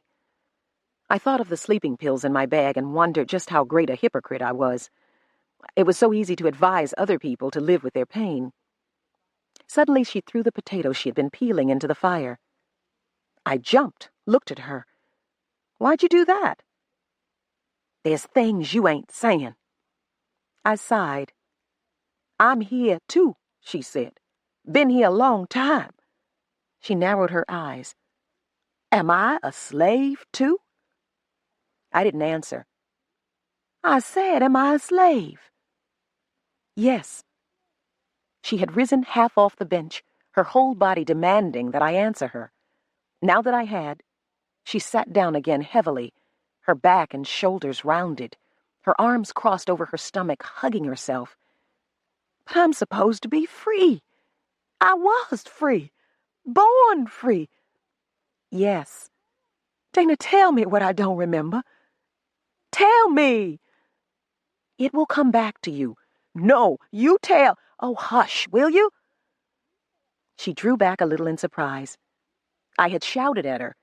She probably thought I was angry, and I was. But not at her. I wanted to pull her back from the edge of a cliff. It was too late, though. She would have to take her fall. "I'll tell you whatever you want to know," I said wearily.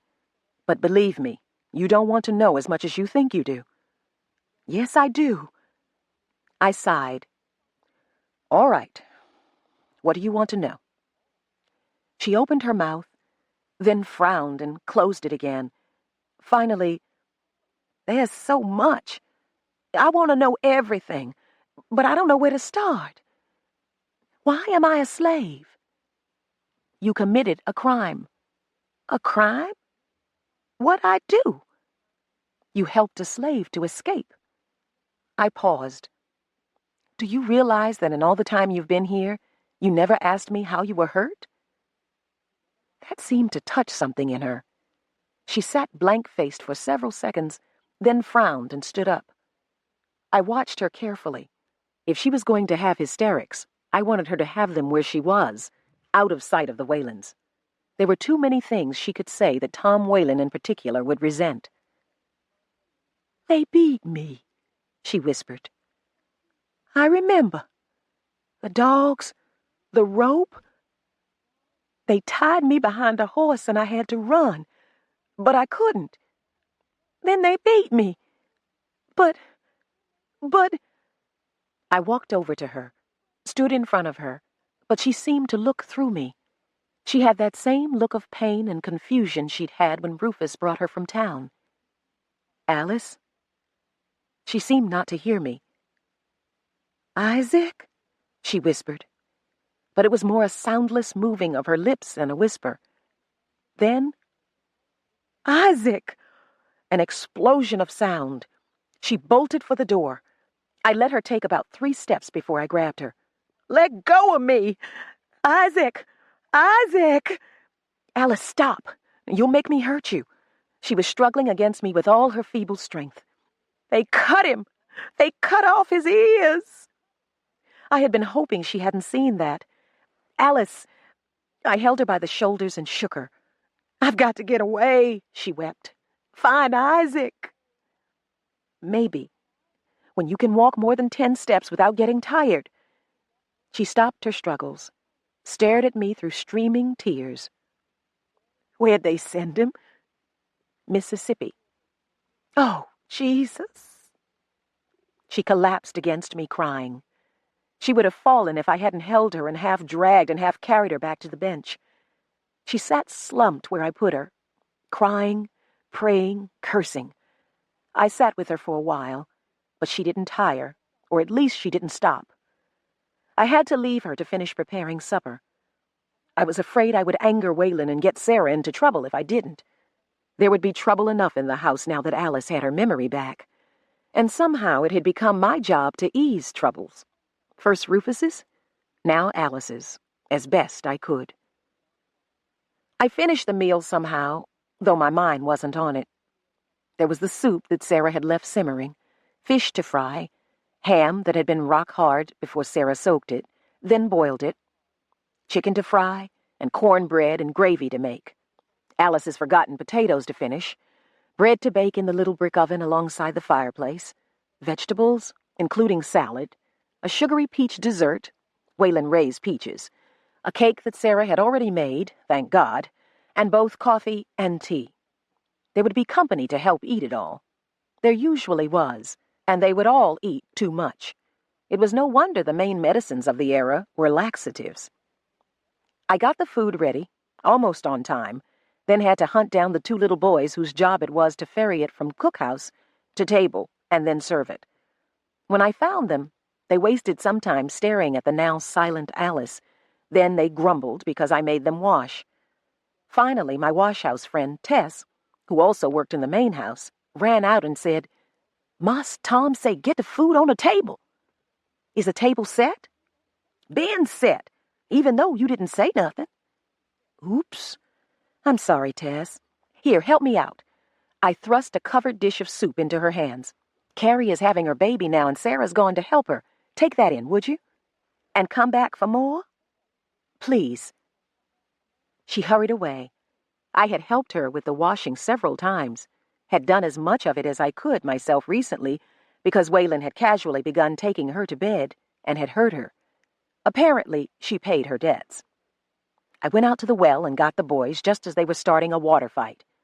"If you two don't get yourselves into the house with that food—" "You sound just like Sarah." "No, I don't. You know what she'd be saying. You know what she'd be doing, too. Now move, or I'll get a switch and really be like her."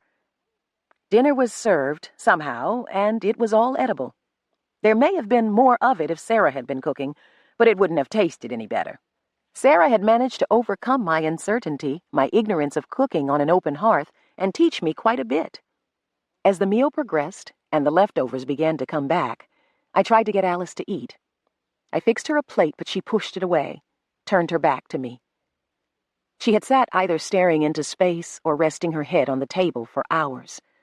Now, finally, she spoke. "Why didn't you tell me?" she asked bitterly. "You could have said something. Got me out of his room, his bed. Oh, Lord, his bed. And he may as well have cut Isaac's ears off with his own hand." "He never told anyone Isaac beat him." "Shit." "It's true. He never did because he didn't want you to get hurt. I know because I was with him until he got back on his feet.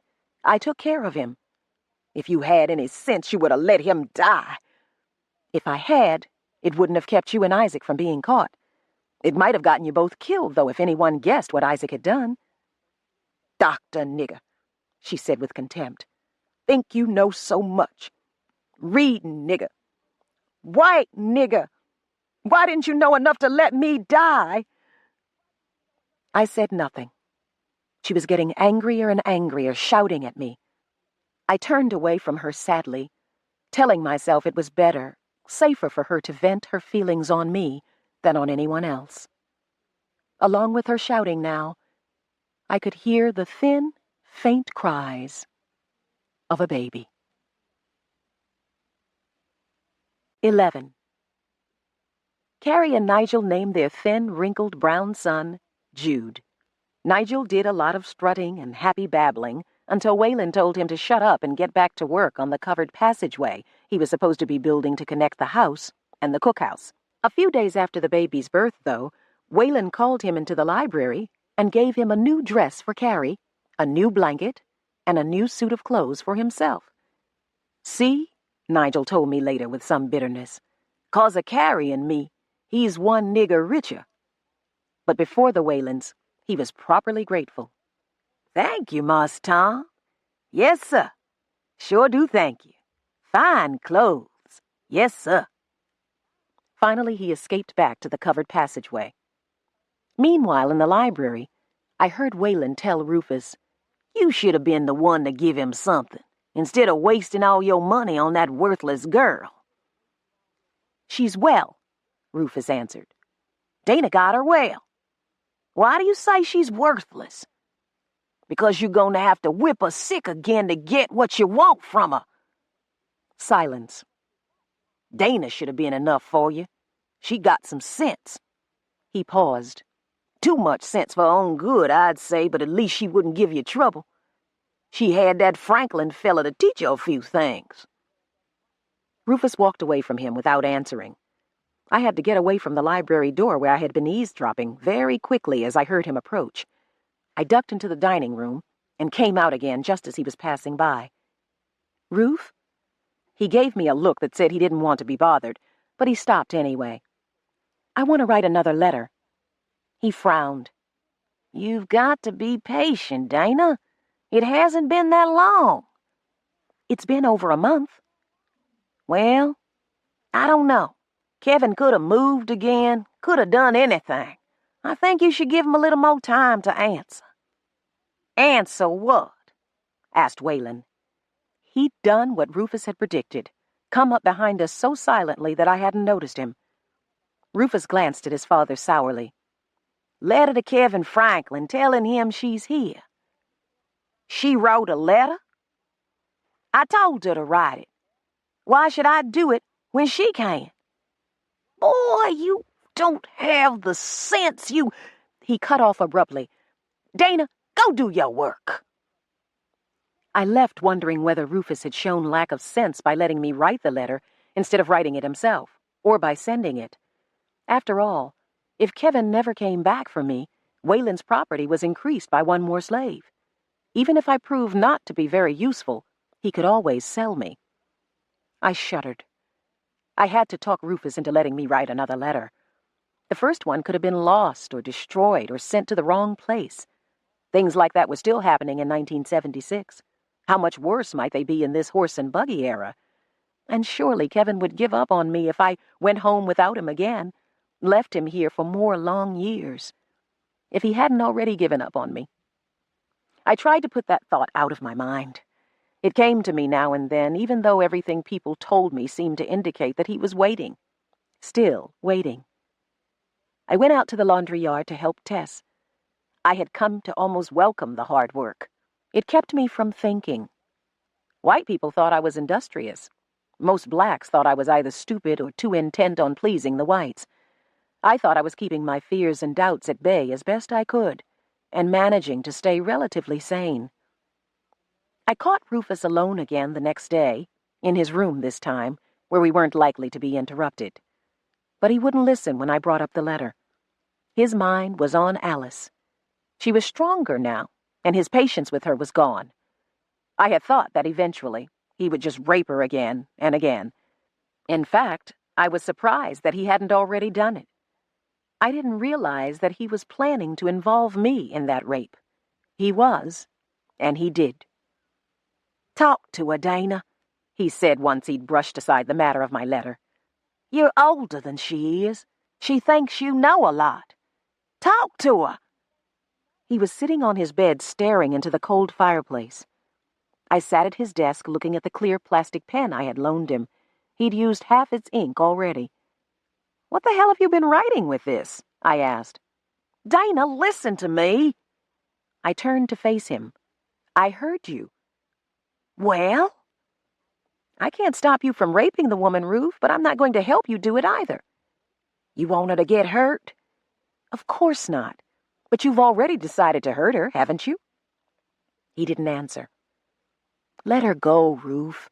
Hasn't she suffered enough because of you?" He wouldn't. I knew he wouldn't. His green eyes glittered. "She'll never get away from me again. Never." He drew a deep breath, let it out slowly. "You know, Daddy wants me to send her to the fields and take you." "Does he?" "He thinks all I want is a woman. Any woman. So you, then. He says you'd be less likely to give me trouble." "Do you believe him?" He hesitated, managed to smile a little. "No." I nodded. "Good." I know you, Dana. You want Kevin the way I want Alice. And you had more luck than I did because no matter what happens now, for a while, he wanted you too. Maybe I can't ever have that, both wanting, both loving. But I'm not going to give up what I can have. What do you mean, no matter what happens now? What in the hell do you think I mean? It's been 5 years. You want to write another letter. Did you ever think maybe he threw the first letter out? Maybe he got like Alice, wanted to be with one of his own kind. I said nothing. I knew what he was doing. Trying to share his pain hurt me as he was hurting. And of course he knew just where I was vulnerable. I tried to keep a neutral expression, but he went on. He told me once that you two had been married for 4 years. That means he's been here away from you even longer than you've been together. I doubt if he'd have waited as long as he did if you weren't the only one who could get him back to his home time. But now, who knows? The right woman could make this time mighty sweet to him.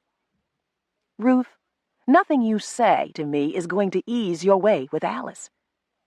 Now? Well, how about this? You talk to her.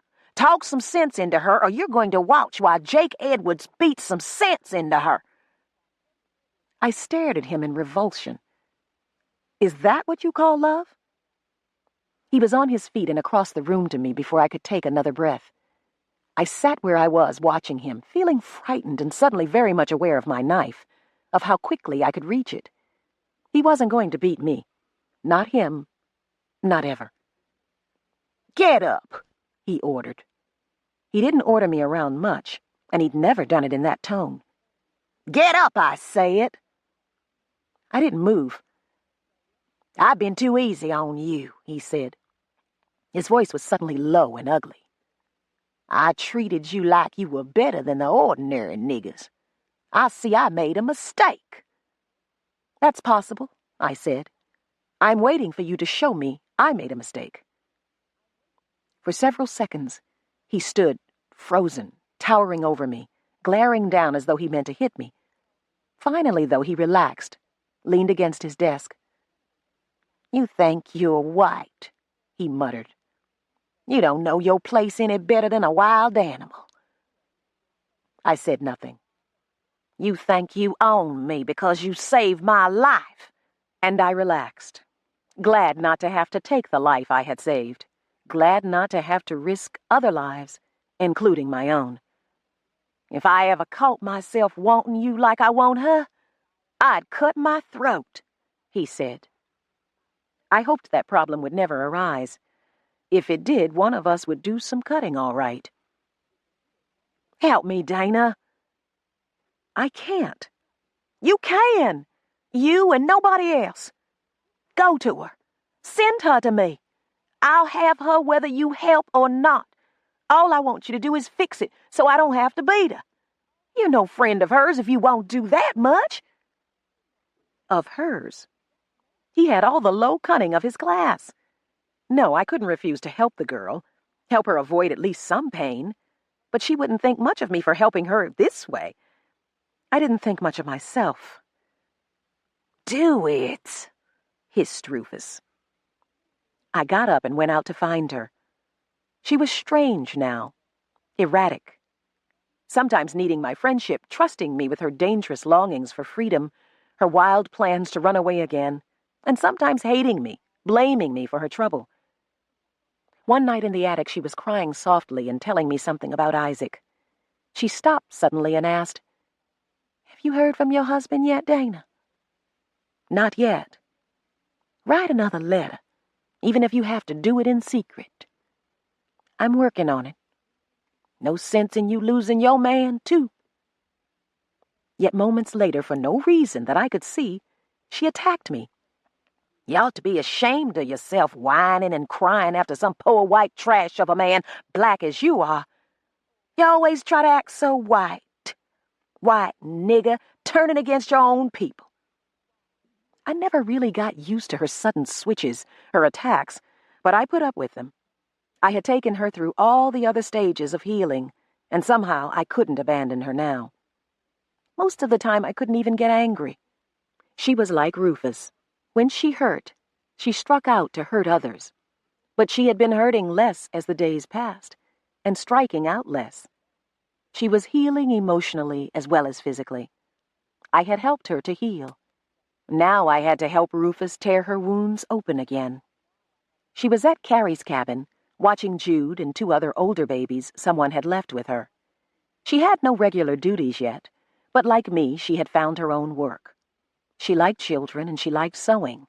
She would take the coarse blue cloth Waylon bought for the slaves and make neat, sturdy clothing of it while small children played around her feet. Waylon complained that she was like old Mary with the children and the sewing, but he brought her his clothing to be mended. She worked better and faster than the slave woman who had taken over much of old Mary's sewing, and if she had an enemy on the plantation, it was that woman, Liza, who was now in danger of being sent to more onerous work. I went into the cabin and sat down with Alice before the cold fireplace. Jude slept beside her in the crib Nigel had made for him. The other 2 babies were awake, lying naked on blankets on the floor, playing quietly with their feet. Alice looked up at me, then held up a long blue dress. "This is for you," she said. "I'm sick of seeing you in them pants." I looked down at my jeans. "I'm so used to dressing like this I forget sometimes. At least it keeps me from having to serve at the table." "Serving ain't bad." She'd done it a few times. "And if Mr. Tom wasn't so stingy, you'd have had a dress a long time ago. Man loves $1 more than he loves Jesus." That I believed literally. Waylon had dealings with banks. I knew because he complained about them. But I had never known him to have any dealings with churches or hold any kind of prayer meeting in his home. The slaves had to sneak away in the night and take their chances with the patrollers if they wanted to have any kind of religious meeting. "Least you can look like a woman when your man comes for you," Alice said. I drew a deep breath. "Thanks. Yeah. Now, tell me what you come in here to say that you don't want to say." I looked at her, startled. "You think I don't know you after all this time? You got a look that says you don't want to be here." "Yes. Rufus sent me to talk to you." I hesitated. "He wants you tonight." Her expression hardened. "He sent you to tell me that?" "No." She waited, glaring at me, silently demanding that I tell her more. I said nothing. "Well, what did he send you for, then?" "To talk you into going with him quietly, and to tell you you'd be whipped, this time, if you resist." "Shit. Well, all right, you told me. Now get out of here before I throw this dress in the fireplace and light it." "I don't give a damn what you do with that dress." Now it was her turn to be startled. I didn't usually talk to her that way, even when she deserved it. I leaned back comfortably in Nigel's homemade chair. "Message delivered," I said. "Do what you want." "I mean to." "You might look ahead a little, though. Ahead in all 3 directions." "What are you talking about?" "Well, it looks as though you have 3 choices. You can go to him as he orders. You can refuse, be whipped, and then have him take you by force, or you can run away again." She said nothing, bent to her sewing and drew the needle in quick, neat, tiny stitches, even though her hands were shaking. I bent down to play with one of the babies, one who had forgotten his own feet and crawled over to investigate my shoe. He was a fat, curious little boy of several months who began trying to pull the buttons off my blouse as soon as I picked him up. "He gon' pee-pee all over you in a minute," said Alice. "He likes to let it go just when somebody's holding him." I put the baby down quickly, just in time as it turned out.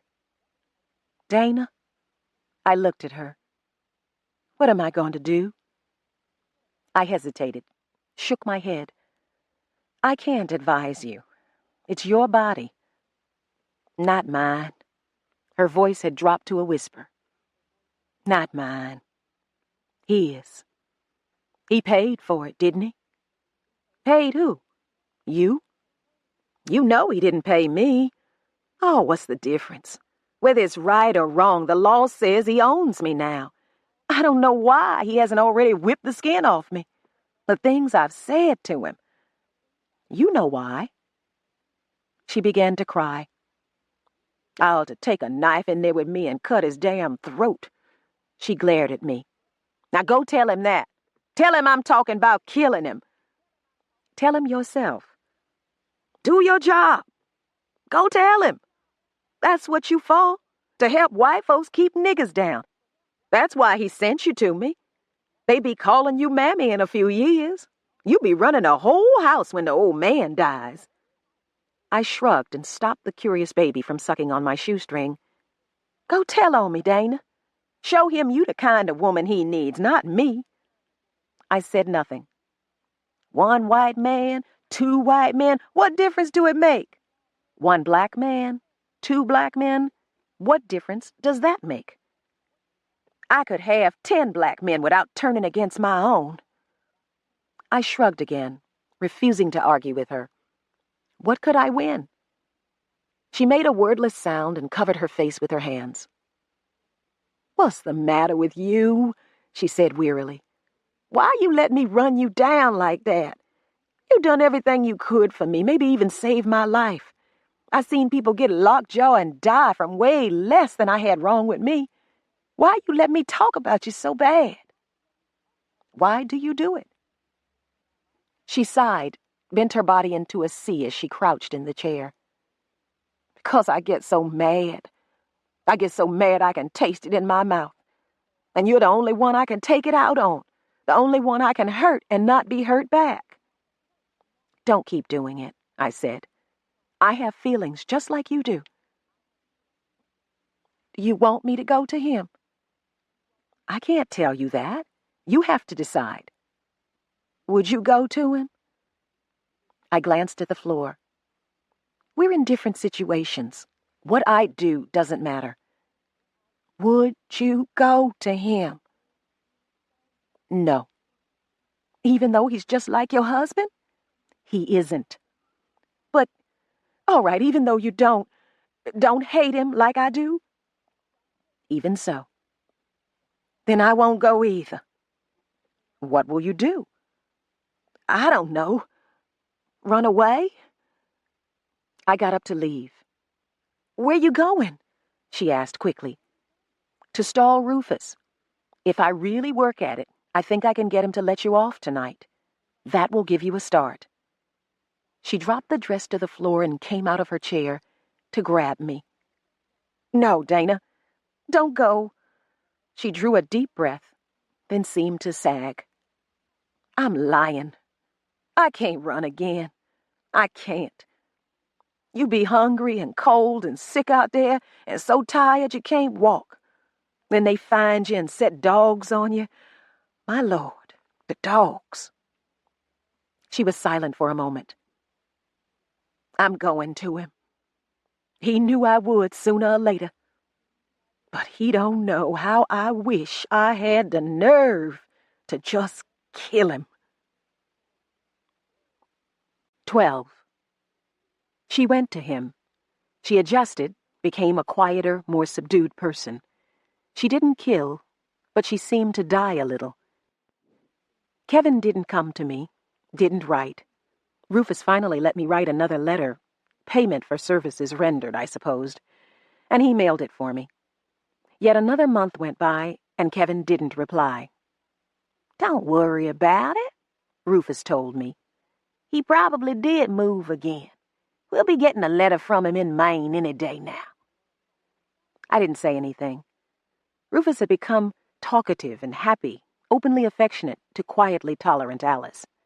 He drank more than he should have sometimes, and one morning after he'd really overdone it, Alice came downstairs with her whole face swollen and bruised.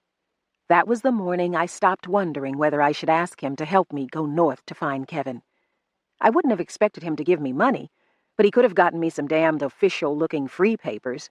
He could even have gone with me, at least to the Pennsylvania state line. Or he could have stopped me cold. He had already found a way to control me by threatening others. That was safer than threatening me directly, and it worked. It was a lesson he had no doubt learned from his father. Waylon, for instance, had known just how far to push Sarah. He had sold only 3 of her children, left her 1 to live for and protect. I didn't doubt now that he could have found a buyer for Carrie, afflicted as she was. But Carrie was a useful young woman. Not only did she work hard and well herself, not only had she produced a healthy new slave, but she had kept first her mother and now her husband in line with no effort at all on Wayland's part. I didn't want to find out how much Rufus had learned from his father's handling of her. I longed for my map now. It contained names of towns I could write myself passes to. No doubt some of the towns on it didn't exist yet, but at least it would have given me a better idea of what was ahead. I would have to take my chances without it. Well, at least I knew that Easton was a few miles to the north, and that the road that ran past the Wayland house would take me to it. Unfortunately, it would also take me through a lot of open fields, places where it would be nearly impossible to hide, and pass or no pass, I would hide from whites if I could. I would have to carry food, Johnny cake, smoked meat, dried fruit, a bottle of water. I had access to what I needed. I had heard of runaway slaves starving before they reached freedom, or poisoning themselves because they were as ignorant as I was about which plants were edible. In fact, I had read and heard enough scare stories about the fate of runaways to keep me with the Waylands for several days longer than I meant to stay. I might not have believed them, but I had the example of Isaac and Alice before me. Fittingly, then, it was Alice who gave me the push I needed. I was helping Tess with the wash, sweating and stirring dirty clothes as they boiled in their big iron pot, when Alice came to me, crept to me, looking back over her shoulder, her eyes wide with what I read as fear. "You look at this," she said to me, not even glancing at Tess, who had stopped pounding a pair of Wayland's pants to watch us. She trusted Tess. "See," she said, "I been looking where I wasn't supposed to look, in Mr. Roof's bed chest, but what I found don't look like it ought to be there." She took 2 letters from her apron pocket. 2 letters, their seals broken, their faces covered with my handwriting. "Oh, my God," I whispered. "Yours?" "Yes." "Thought so. I can read some words. Got to take these back now." "Yes." She turned to go. "Alice?" "Yeah?" "Thanks. Be careful when you put them back." "You be careful, too," she said. Our eyes met, and we both knew what she was talking about. I left that night. I collected the food and borrowed one of Nigel's old hats to pull down over my hair, which wasn't very long, luckily. When I asked Nigel for the hat, he just looked at me for a long moment, then got it for me. No questions. I didn't think he expected to see it again. I stole a pair of Rufus's old trousers and a worn shirt. My jeans and shirts were too well known to Rufus's neighbors, and the dress Alice made me looked too much like the dresses every other slave woman on the place wore. Besides, I had decided to become a boy. In loose, shabby, but definitely male clothing I had chosen, my height and my contralto voice would get me by. I hoped.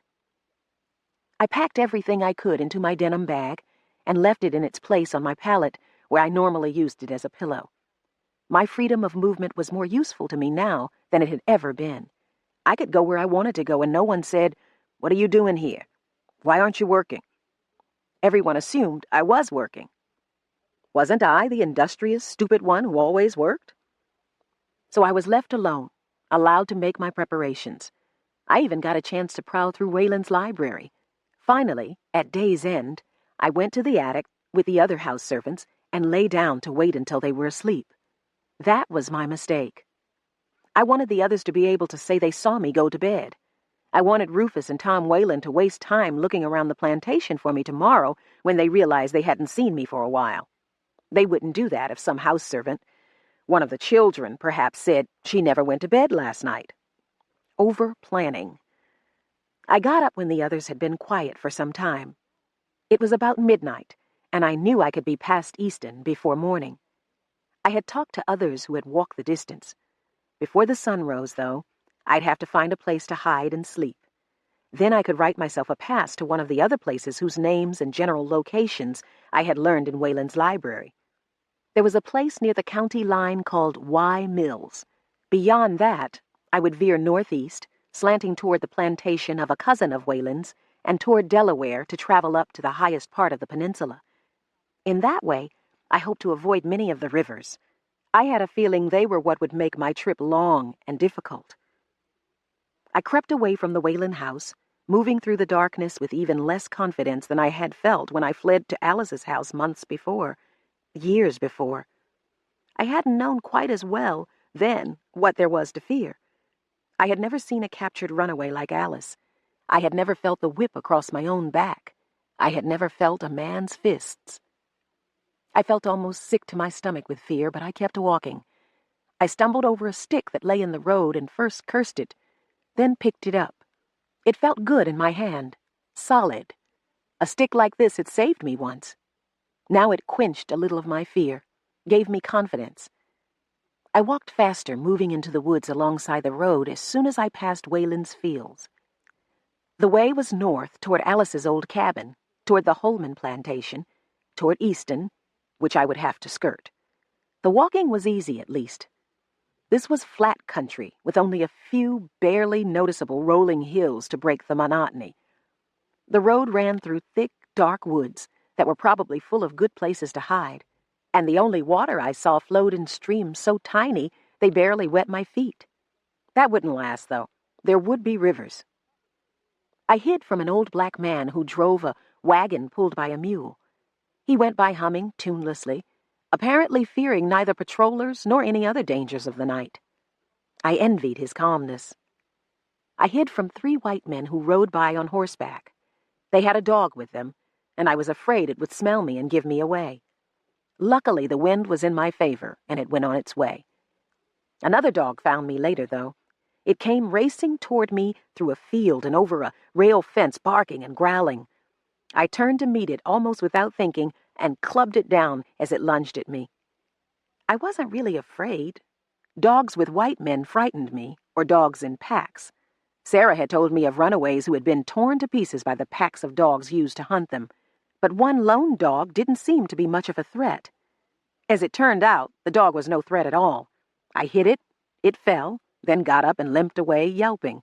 I let it go, glad I hadn't had to hurt it worse. I liked dogs normally. I hurried on, wanting to be out of sight if the dog's noise brought people out to investigate. The experience did make me a little more confident of my ability to defend myself, though, and the natural night noises disturbed me less. I reached the town and avoided what I could see of it, a few shadowy buildings. I walked on, beginning to tire, beginning to worry that dawn was not far away. I couldn't tell whether my worrying was legitimate or came from my desire to rest. Not for the first time, I wished I had been wearing a watch when Rufus called me. I pushed myself on until I could see that the sky really was growing light. Then, as I looked around, wondering where I could find shelter for the day, I heard horses. I moved farther from the road and crouched in a thick growth of bushes, grasses, and young trees. I was used to hiding now, and no more afraid than I had been when I had hidden before. No one had spotted me yet. There were 2 horsemen moving slowly up the road toward me, very slowly. They were looking around, peering through the dimness into the trees. I could see that one of them was riding a light-colored horse, a gray horse. I saw, as it drew closer, I jumped. I managed not to gasp, but I did make that one small involuntary movement, and a twig that I hadn't noticed snapped under me. The horseman stopped almost in front of me, Rufus on the gray he usually rode, and Tom Whalen on a darker animal. I could see them clearly now. They were looking for me already. They shouldn't even have known yet that I was gone. They couldn't have known, unless someone told them. Someone must have seen me leaving, someone other than Rufus or Tom Whalen. They would have stopped me. It must have been one of the slaves. Someone had betrayed me. And now I had betrayed myself. "I heard something," said Tom Whalen. And Rufus, "So did I. She's around here somewhere." I shrank down, tried to make myself smaller without moving enough to make more noise. "Damn that Franklin," I heard Rufus say. "You're damning the wrong man," said Whalen. Rufus let that go unanswered. "Look over there."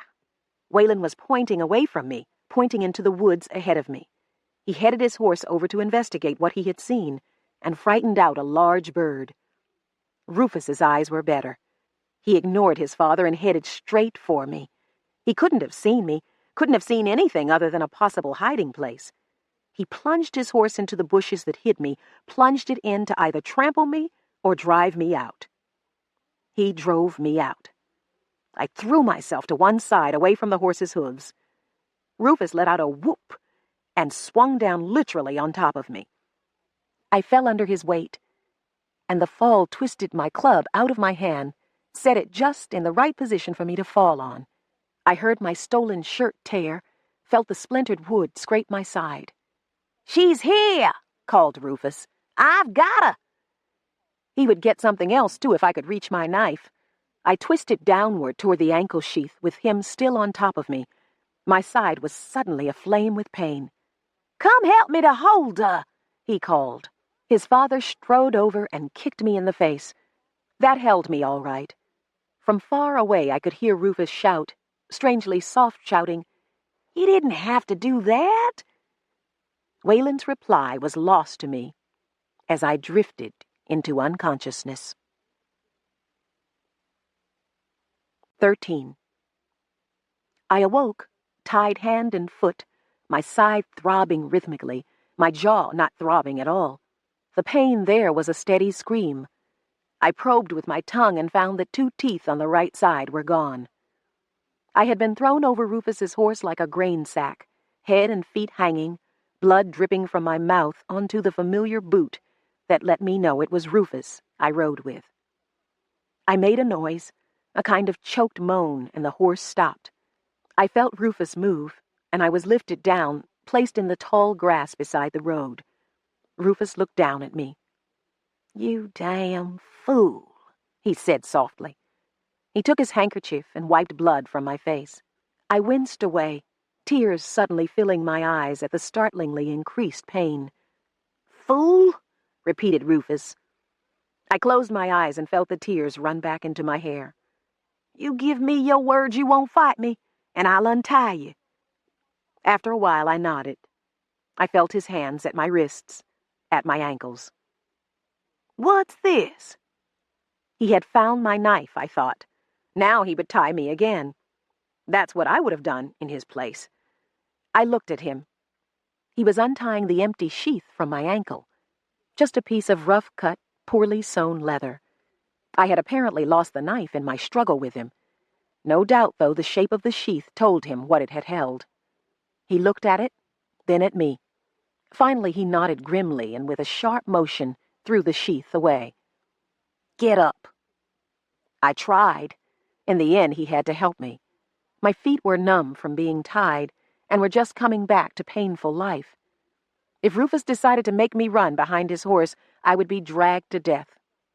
He noticed that I was holding my side as he half carried me back to his horse, and he stopped to move my hand and look at the wound. "Scratch," he pronounced. "You were lucky. Gonna hit me with that stick, were you? And what else were you going to do?" I said nothing. Thought of him sending his horse charging over the spot I had barely leaped from in time. As I leaned against his horse, he wiped more blood from my face, one hand firmly holding the top of my head so that I couldn't wince away. I bore it somehow. "Now you've got a gap in your teeth," he observed. "Well, if you don't laugh big, nobody'll notice. They weren't the teeth right in front." I spat blood, and he never realized that I had made my comment on such good luck. "All right," he said. "Let's go." I waited for him to tie me behind the horse or throw me over it grain sack fashion again. Instead, he put me in front of him in the saddle. Not until then did I see Wayland waiting for us a few paces down the road. "See there?" the old man said. "Educated nigger don't mean smart nigger, do it?" He turned away as though he didn't expect an answer. He didn't get one. I sat stiffly erect, holding my body straight somehow until Rufus said, "Will you lean back on me before you fall off? You got more pride than sense." He was wrong. At that moment I couldn't have managed any pride at all. I leaned back against him, desperate for any support I could find, and closed my eyes. He didn't say anything more for a long while, not until we were nearing the house. Then, "You awake, Dana?" I sat straight. "Yes." "You're going to get the cowhide," he said. "You know that." Somehow I hadn't known. His gentleness had lulled me. Now the thought of being hurt even more terrified me. The whip again. No! Without thinking about it or intending to do it, I threw one leg over and slid from the horse. My side hurt, my mouth hurt, my face was still bleeding, but none of that was as bad as the whip. I ran toward the distant trees. Rufus caught me easily and held me, cursing me, hurting me. "You take your whipping," he hissed. "The more you fight, the more he'll hurt you." He? Was Waylon to whip me then, or the overseer, Edwards? "Act like you got some sense," demanded Rufus as I struggled. What I acted like was a wild woman. If I'd had my knife, I would surely have killed someone. As it was, I managed to leave scratches and bruises on Rufus, his father, and Edwards, who was called over to help. I was totally beyond reasoning. I had never in my life wanted so desperately to kill another human being. They took me to the barn and tied my hands and raised whatever they had tied them to high over my head. When I was barely able to touch the floor with my toes, Waylon ripped my clothes off and began to beat me. He beat me until I swung back and forth by my wrists, half crazy with pain, unable to find my footing, unable to stand the pressure of hanging, unable to get away from the steady, slashing blows. He beat me until I tried to make myself believe he was going to kill me. I said it aloud, screamed it, and the blows seemed to emphasize my words. He would kill me. Surely he would kill me if I didn't get away, save myself, go home. It didn't work. This was only punishment, and I knew it. Nigel had borne it. Alice had borne worse. Both were alive and healthy. I wasn't going to die, though as the beating went on, I wanted to. Anything to stop the pain, but there was nothing. Waylon had ample time to finish whipping me. I was not aware of Rufus untying me, carrying me out of the barn, and into Carrie's and Nigel's cabin. I was not aware of him directing Alice and Carrie to wash me and care for me as I had cared for Alice. That Alice told me about later.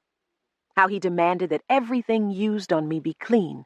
How he insisted on the deep, ugly wound in my side, the scratch, being carefully cleaned and bandaged. He was gone when I awoke, but he left me Alice. She was there to calm me and feed me pills that I saw were my own inadequate aspirins, and to assure me that my punishment was over and that I was all right. My face was almost too swollen for me to ask for salt water to wash my mouth. After several tries, though, she understood and brought it to me. "Just rest," she said. "Carrying me'll take care of you as good as you took care of me." I didn't try to answer. Her words touched something in me, though, started me crying silently. We were both failures, she and I. We'd both run and been brought back. She in days, I in only hours. I probably knew more than she did about the general layout of the Eastern Shore. She knew only the area she'd been born and raised in, and she couldn't read a map. I knew about towns and rivers miles away, and it hadn't done me a damn bit of good. What had Waylon said? That educated didn't mean smart. He had a point. Nothing in my education or knowledge of the future had helped me to escape. Yet in a few years, an illiterate runaway named Harriet Tubman would make 19 trips into this country and lead 300 fugitives to freedom. What had I done wrong? Why was I still slave to a man who had repaid me for saving his life by nearly killing me? Why had I taken yet another beating? And why was I so frightened now, sick at the thought that sooner or later I would have to run again? I moaned and tried not to think about it. The pain of my body was enough for me to contend with. But now there was a question in my mind that had to be answered. Would I really try again? Could I? I moved, twisted myself somehow from my stomach onto my side. I tried to get away from my thoughts, but they still came.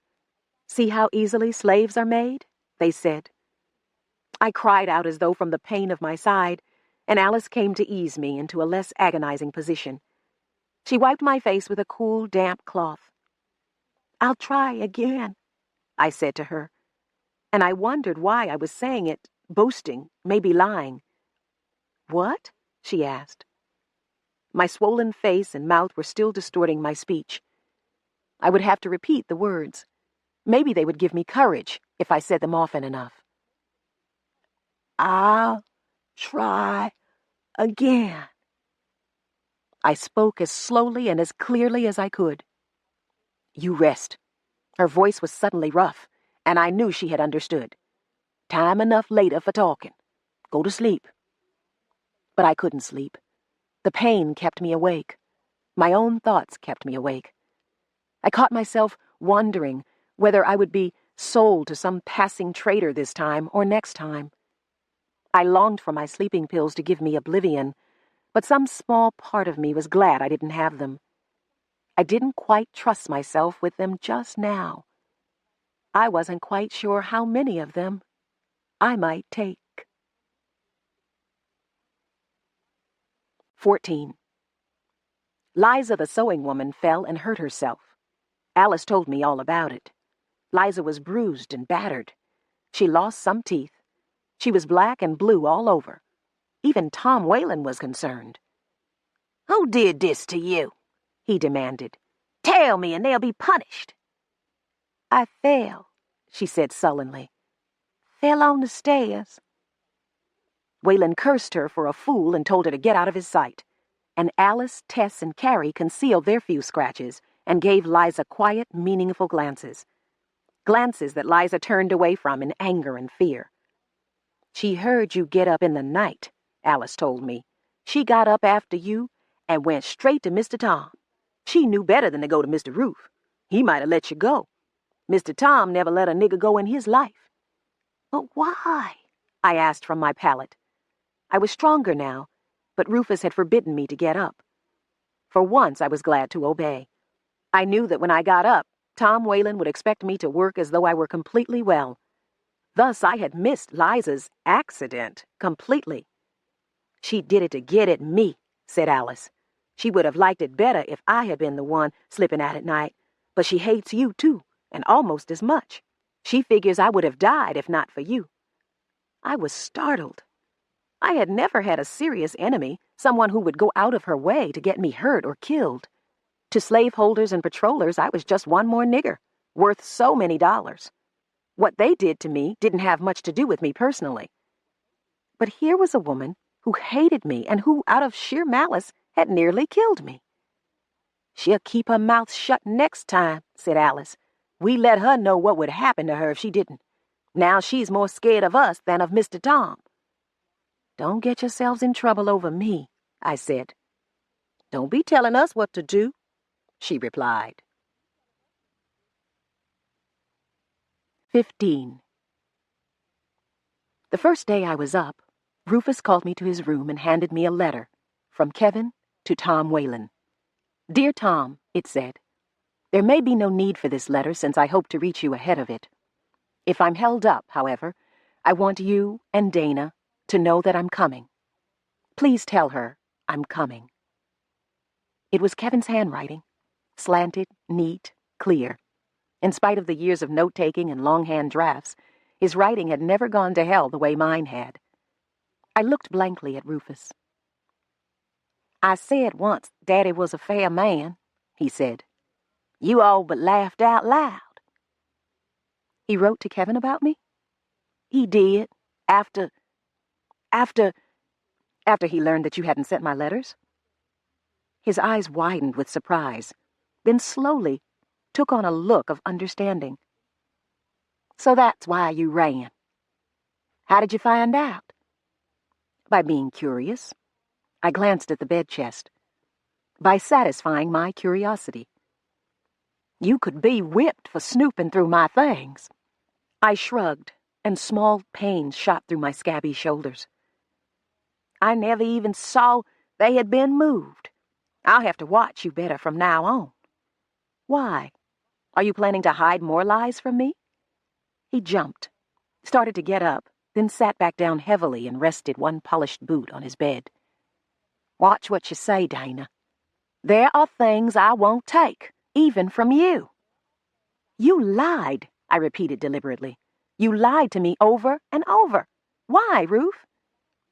It took several seconds for his anger to dissolve and be replaced by something else. I watched him at first, then looked away uncomfortably. I wanted to keep you here, he whispered. Kevin hates this place. He would have taken you up north. I looked at him again and let myself understand. It was that destructive, single-minded love of his. He loved me. Not the way he loved Alice, thank God. He didn't seem to want to sleep with me. But he wanted me around, someone to talk to, someone who would listen to him and care what he said, care about him. And I did. However little sense it made, I cared. I must have. I kept forgiving him for things. I stared out the window guiltily, feeling that I should have been more like Alice. She forgave him nothing, forgot nothing, hated him as deeply as she had loved Isaac. I didn't blame her. But what good did her hating do? She couldn't bring herself to run away again or to kill him and face her own death. She couldn't do anything at all except make herself more miserable. She said, "My stomach just turns every time he puts his hands on me." But she endured. Eventually, she would bear him at least one child. And as much as I cared for him, I could not have done that. I couldn't have. Twice, he had made me lose enough control to try to kill him. I could get that angry with him, even though I knew the consequences of killing him.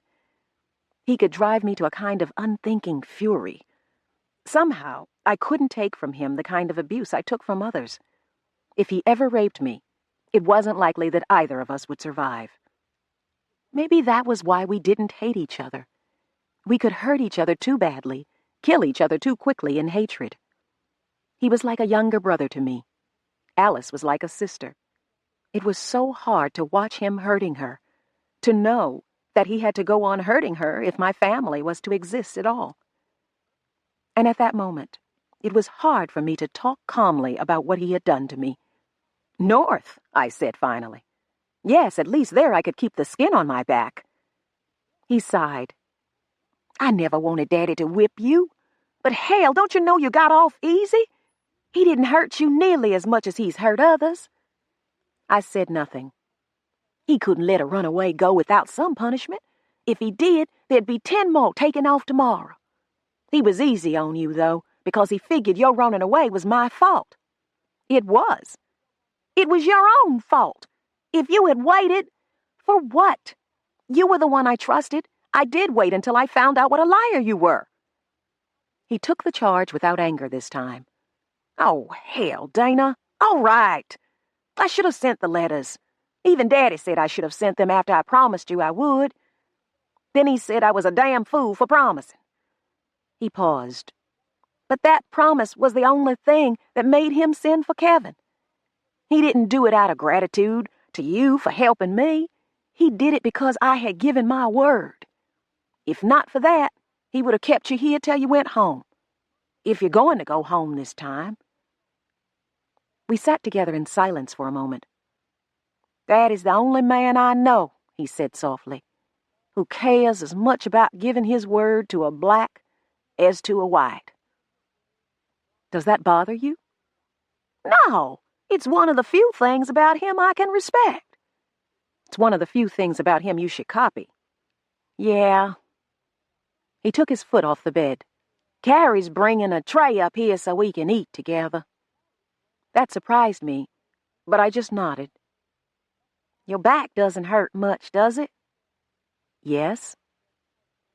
He stared out the window miserably until Carrie arrived with the tray. I went back to helping Sarah and Carrie the next day. Rufus said I didn't have to, but as tedious as the work was, I could stand it easier than I could stand more long hours of boredom. And now that I knew Kevin was coming, my back and side didn't seem to hurt as much.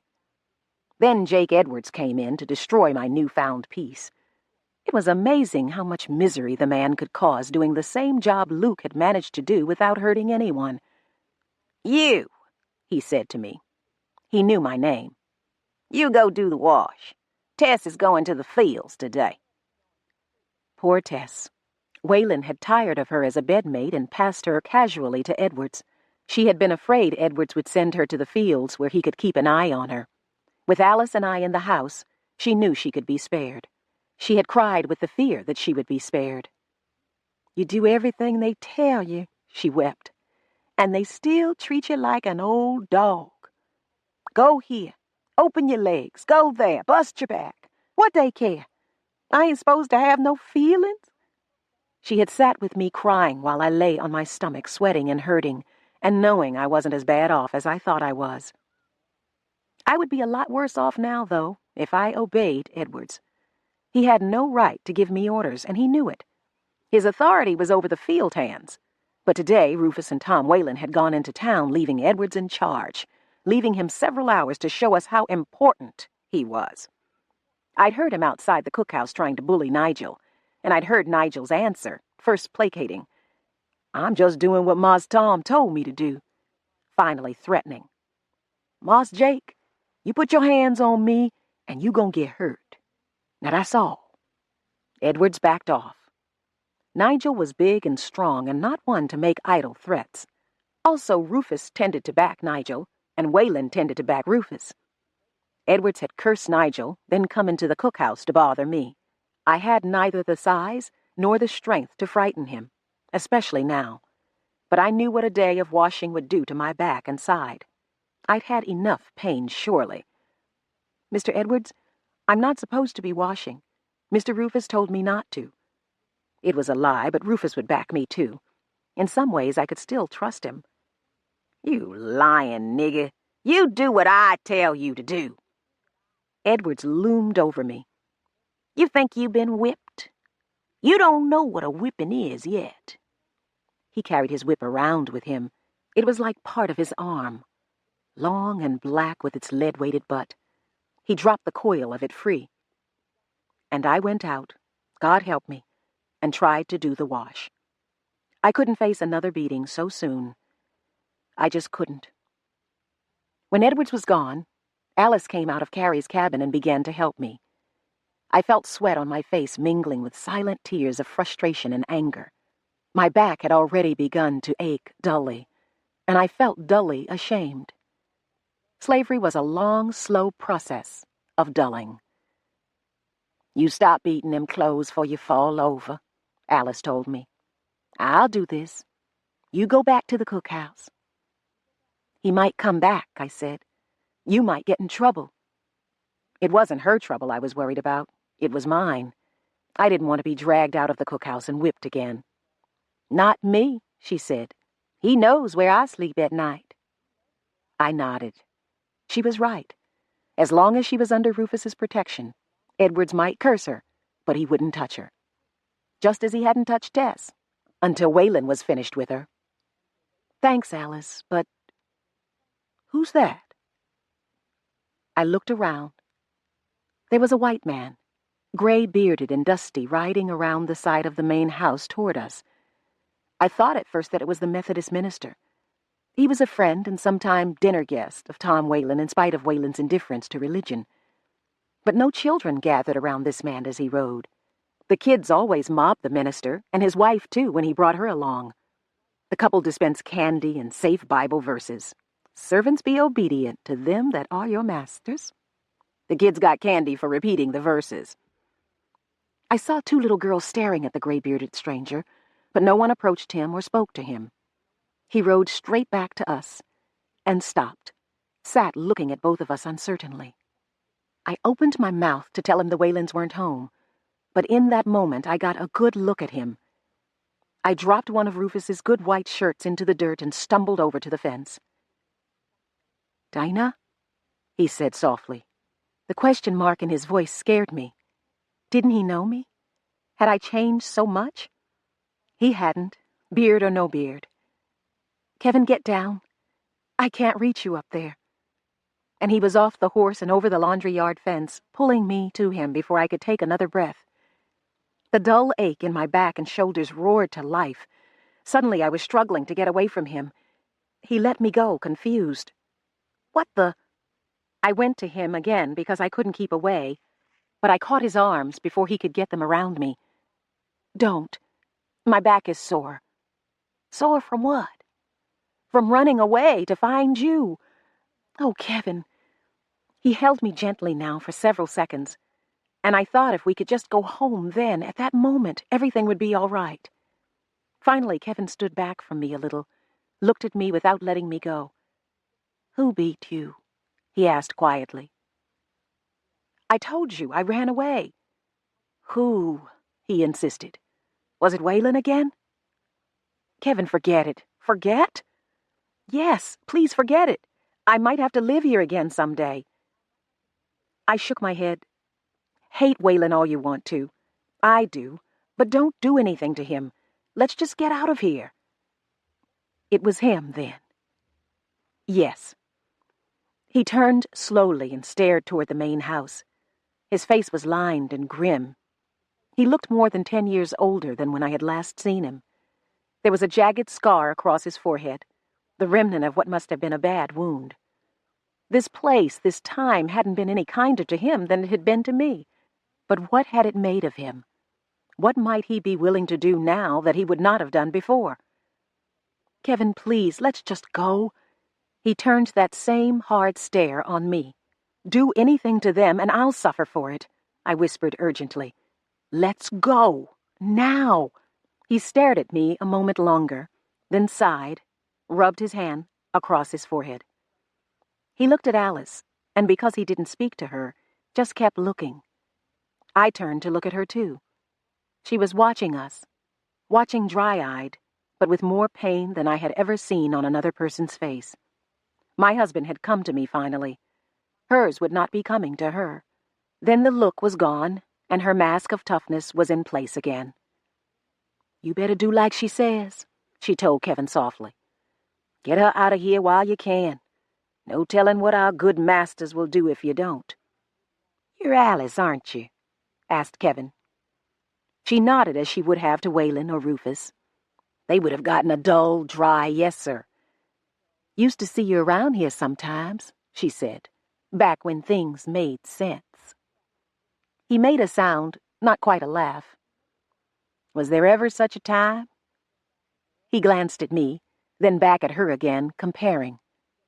"Good Lord," he murmured to himself. Then to her. "You going to be all right here, finishing this work by yourself?" "Gonna be fine," she said. "Just get her out of here." He finally seemed convinced.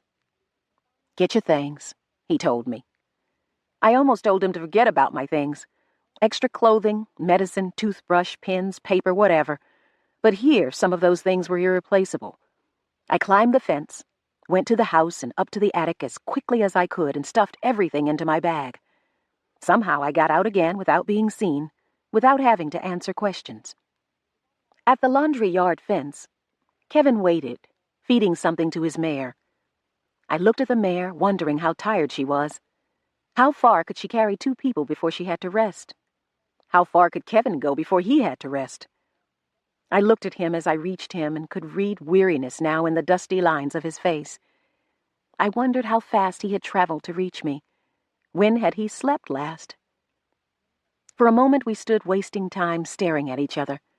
We couldn't help it. I couldn't anyway.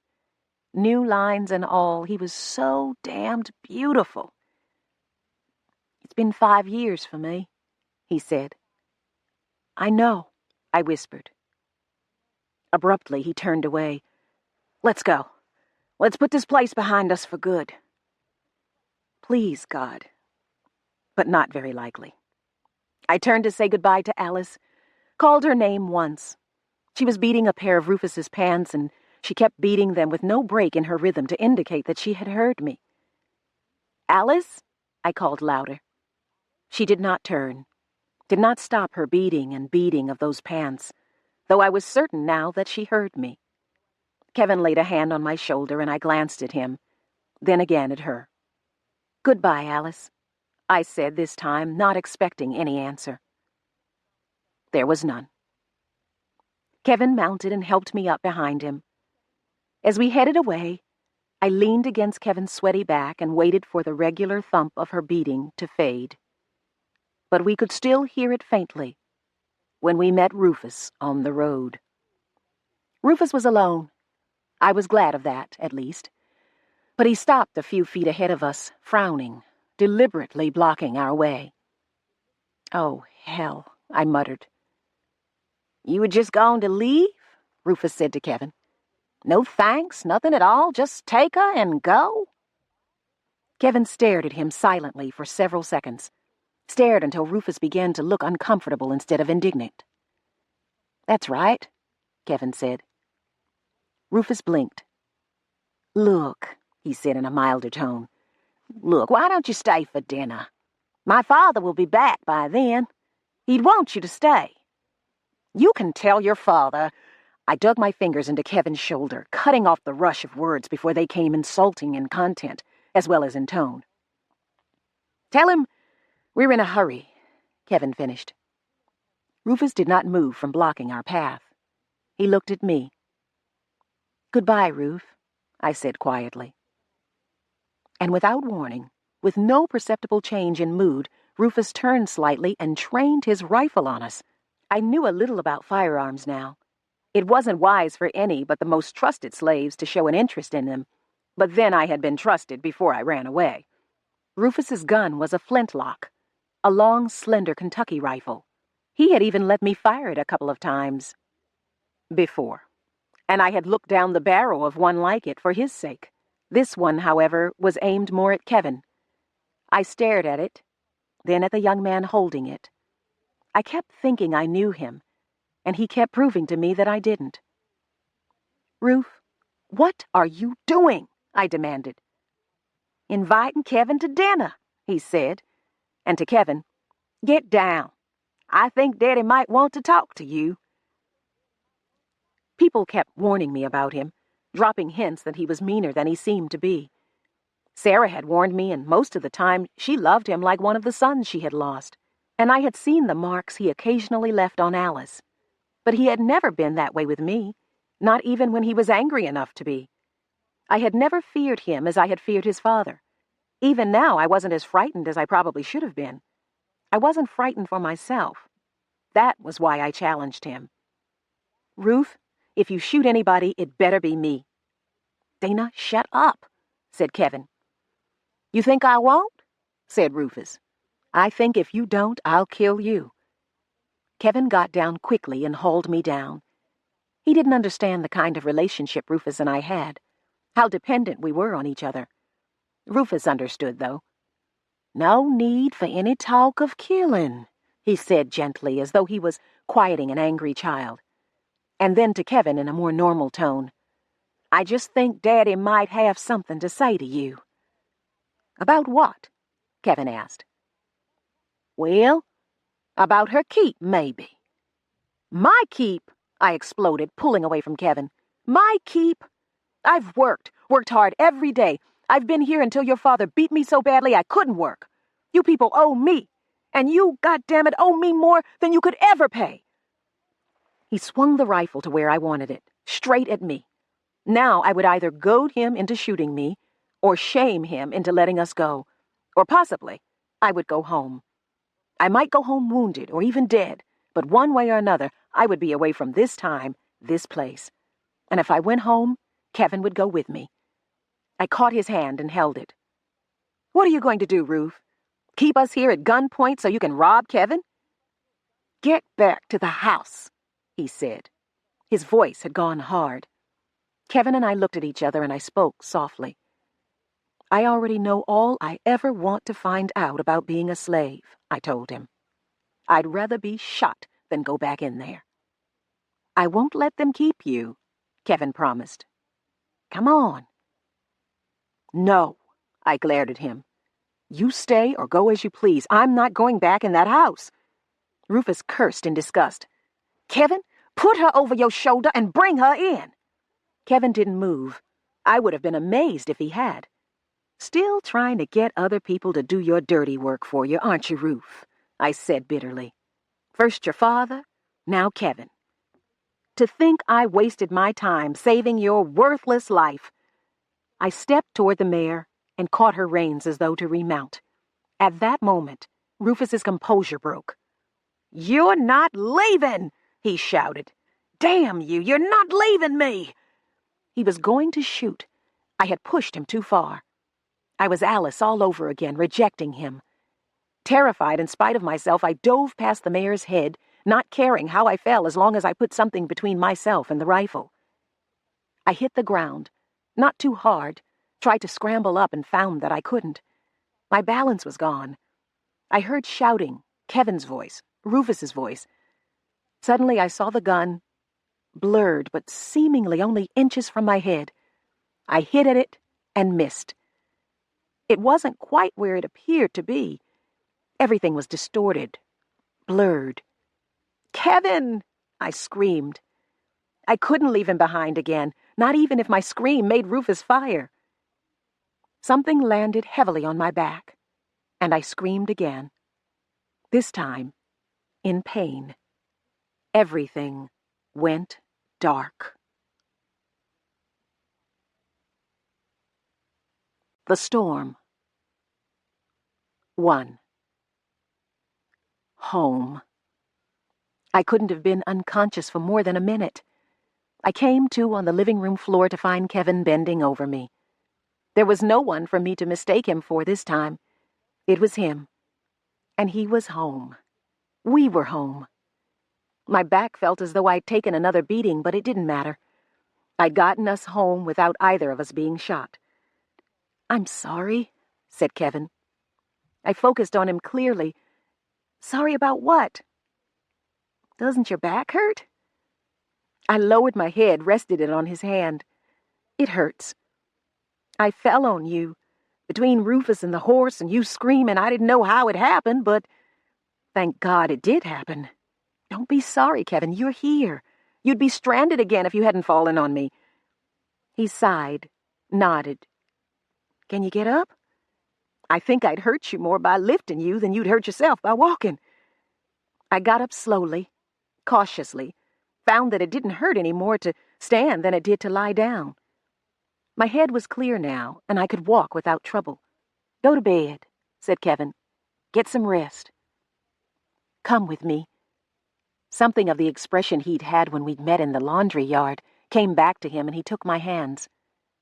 "Come with me," I repeated softly.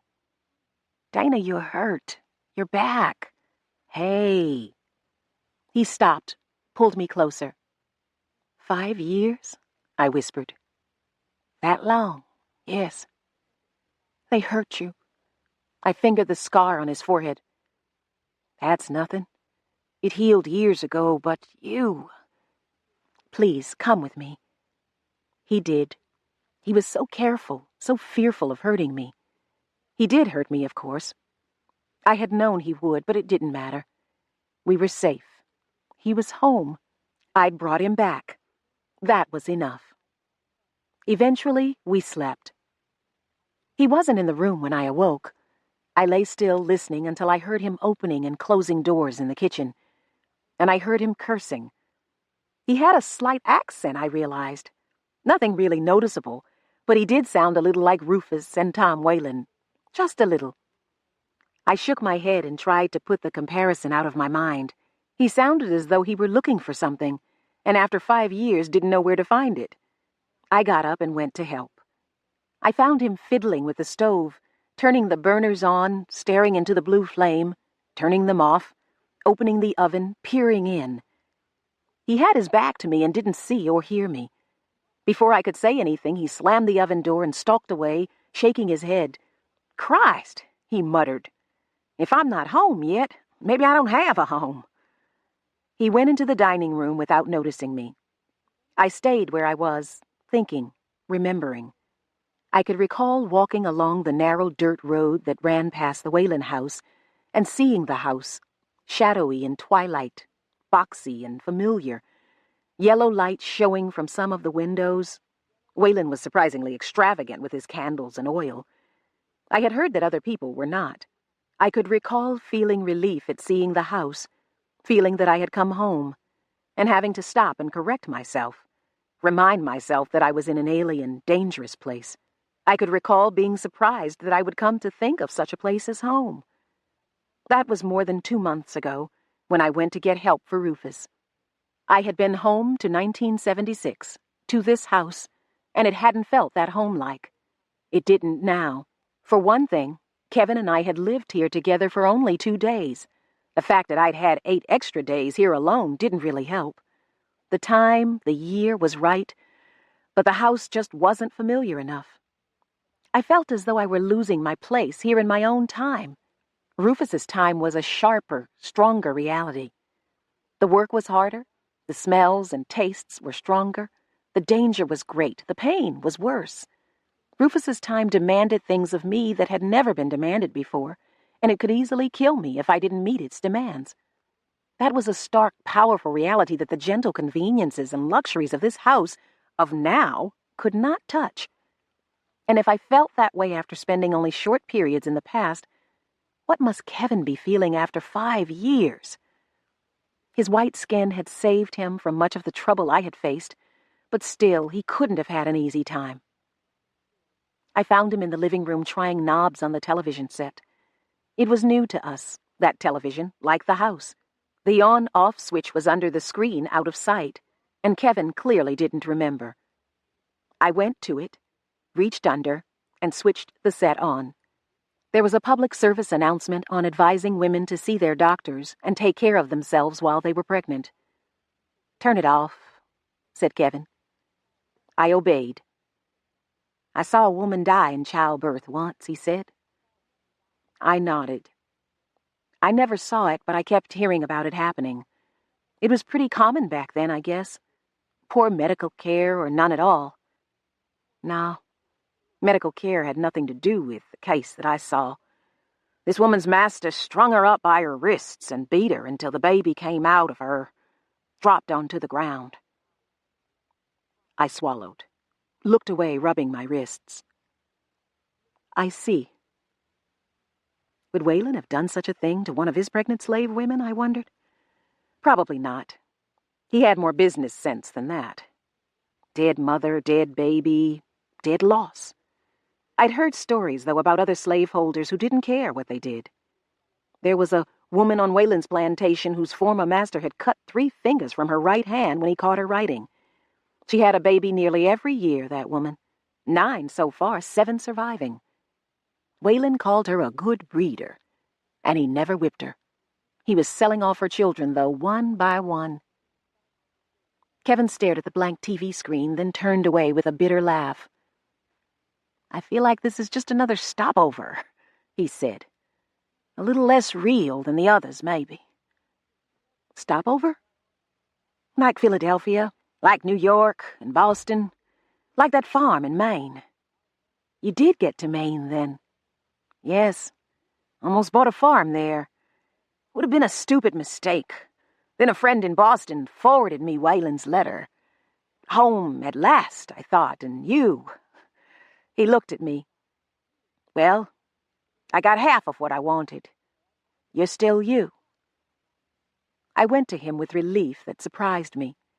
I hadn't realized how much I'd worried, even now, that I might not be still me, as far as he was concerned. "Everything is so soft here," he said. "So easy." "I know. It's good.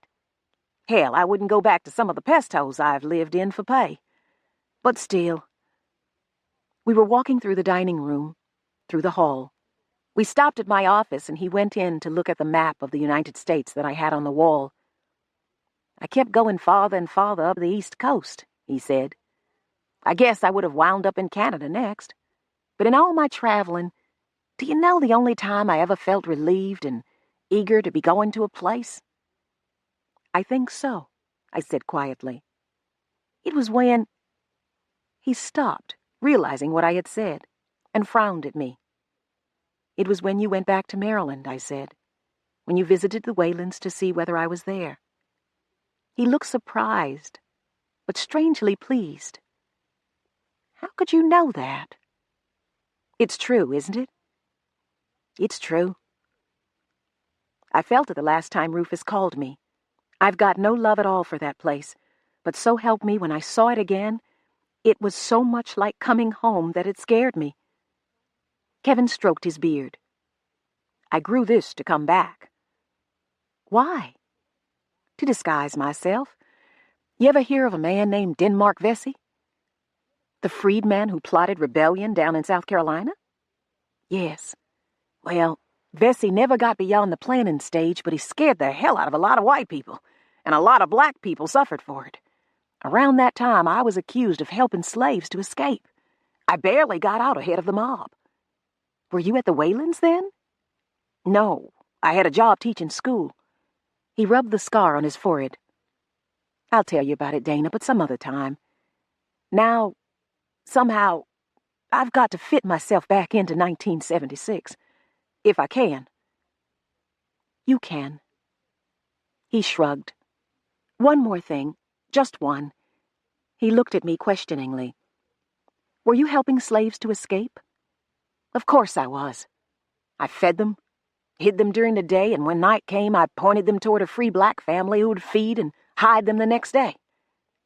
I smiled and said nothing. He sounded angry, almost defensive about what he had done. I guess I'm not used to saying things like that to people who understand them, he said. I know. It's enough that you did what you did. He rubbed his head again. 5 years is longer than it sounds. So much longer. We went on to his office. Both our offices were ex-bedrooms in the solidly built old frame house we had bought. They were big, comfortable rooms that reminded me a little of the rooms in the Whalen house. No. I shook my head, denying the impression. This house was nothing like the Whalen house. I watched Kevin look around his office. He circled the room, stopping at his desk, at the file cabinets, at the bookcases. He stood for a moment, looking at the shelf filled with copies of The Water of Meribah, his most successful novel, the novel that had bought us this house. He touched a copy as though to take it down, then left it and drifted back to his typewriter. He fumbled with that for a moment, remembered how to turn it on, then looked at the stack of blank paper beside it and turned it off again.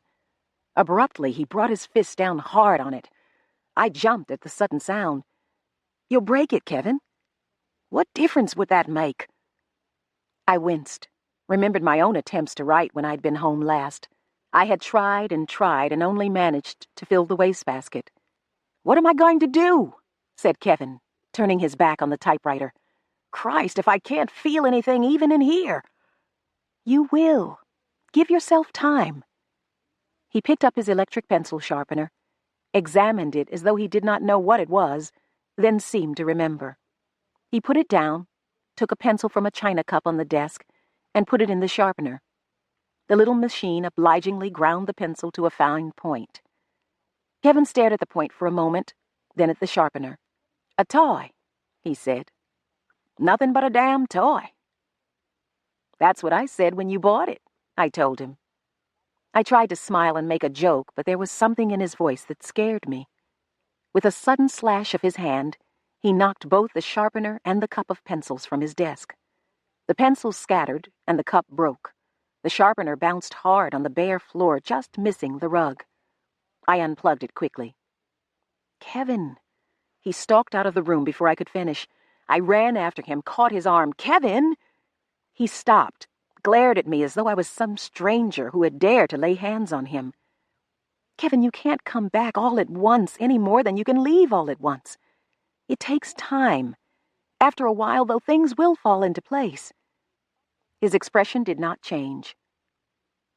I took his face between my hands and looked into his eyes, now truly cold.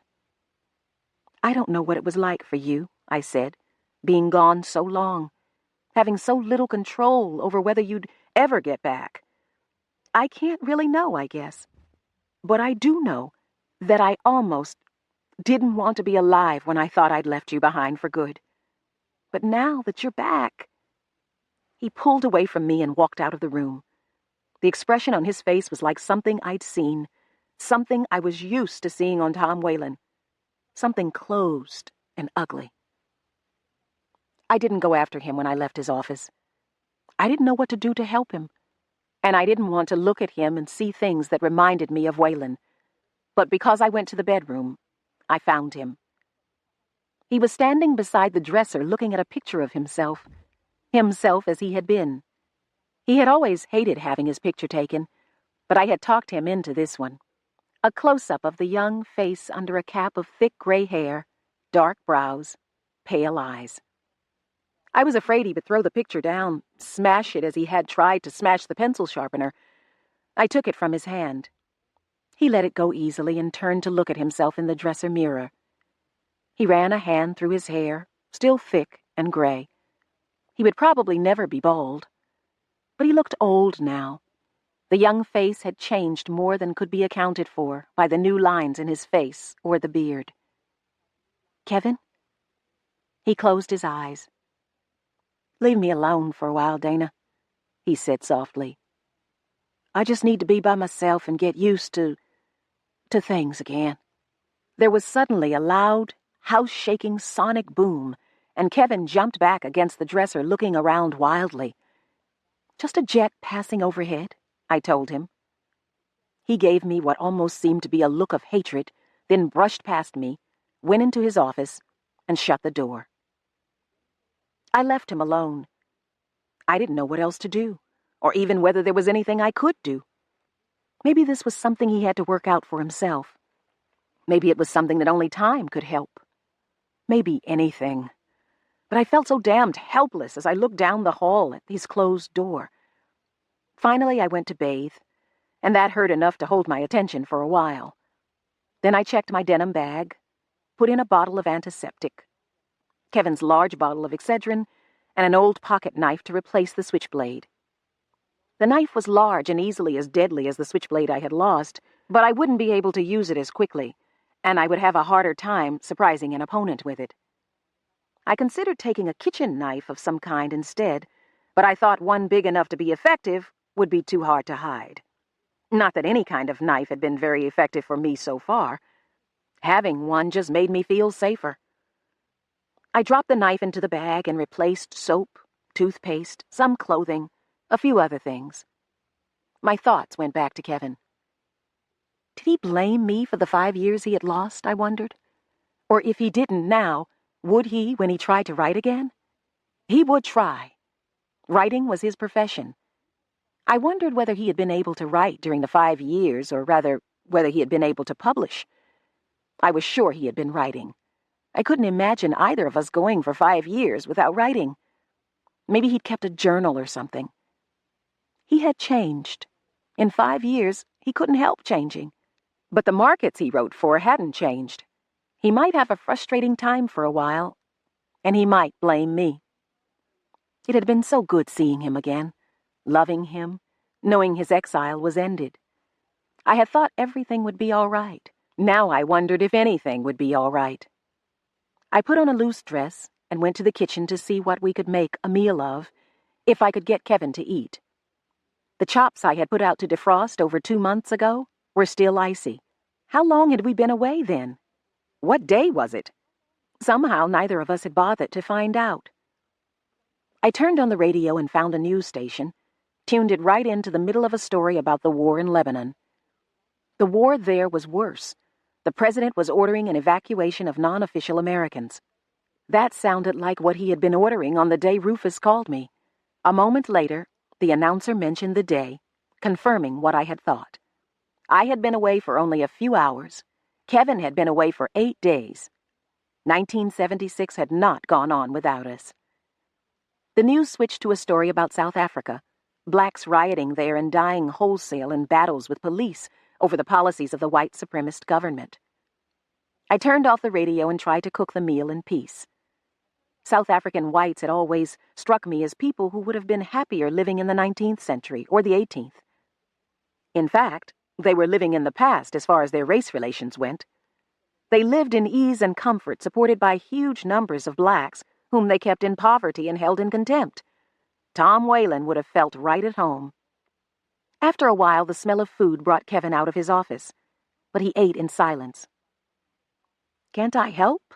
I asked finally. "Help with what?"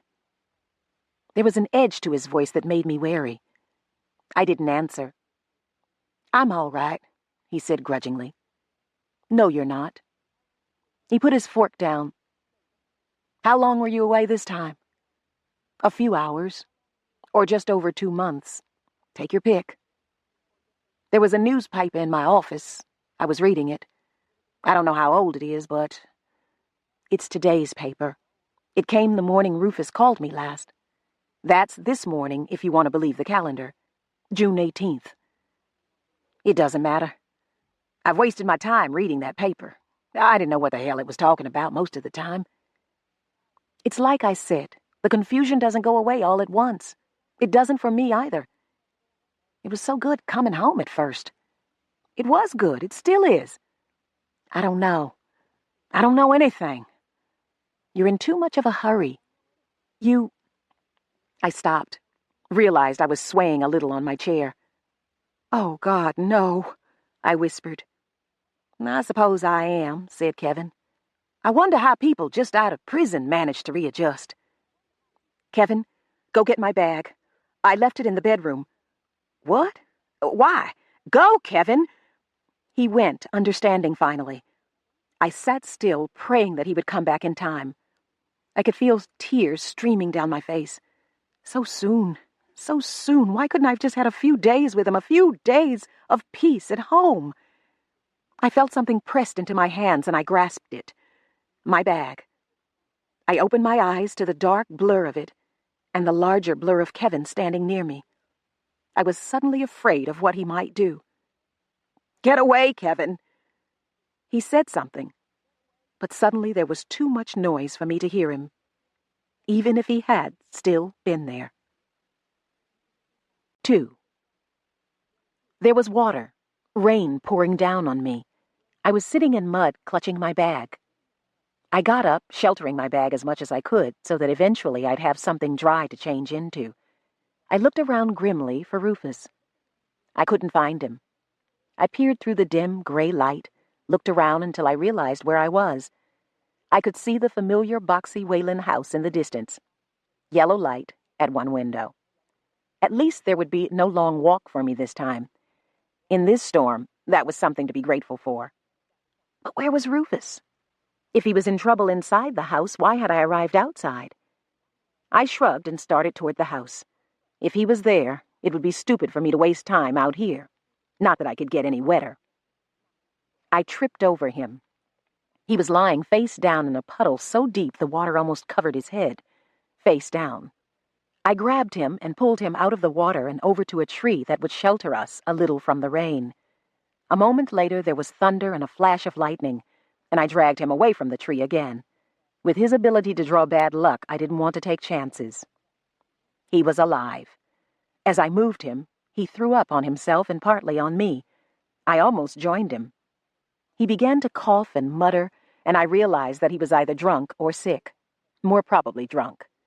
He was also heavy. He didn't look any bigger than he had when I saw him last, but he was soaking wet now, and he was beginning to struggle feebly. I had been dragging him toward the house while he was still. Now I dropped him in disgust and went to the house alone. Some stronger, more tolerant person could drag or carry him the rest of the way. Nigel answered the door, stood peering down at me. Who the devil? It's Dana, Nigel. Dana? He was suddenly alert. What happened? Where's Moss Roof? Out there. He was too heavy for me. Where? I looked back the way I had come and could not see Rufus. If he had flipped himself over again. Damn, I muttered. Come on. I led him back to the gray lump, still face up. That was Rufus. Watch it, I said. He threw up on me. Nigel picked Rufus up like a sack of grain, threw him over his shoulder, and strode back to the house in such quick, long strides that I had to run to keep up. Rufus threw up again down Nigel's back, but Nigel paid no attention. The rain washed them both fairly clean before we reached the house. Inside we met Whalen, who was coming down the stairs. He stopped short as he saw us. You, he said, staring at me. Hello, Mr. Whalen, I said wearily. He looked bent and old, thinner than ever. He walked with a cane. Is Rufus all right? Is he—" "He's alive," I said. "I found him unconscious face down in a ditch. A little more and he would have drowned." "If you're here, I suppose he would have." The old man looked at Nigel. "Take him up to his room and put him to bed. Dana, you—" He stopped, looked at my dripping, clinging, to him immodestly short dress. It was the kind of loose smock-like garment that little children of both sexes wore before they were old enough to work. It clearly offended Waylon more than my pants ever had. "Haven't you got something decent to put on?" he asked. I looked at my wet bag. Decent, maybe, but probably not dry. "Go put on what you got, then come back down to the library."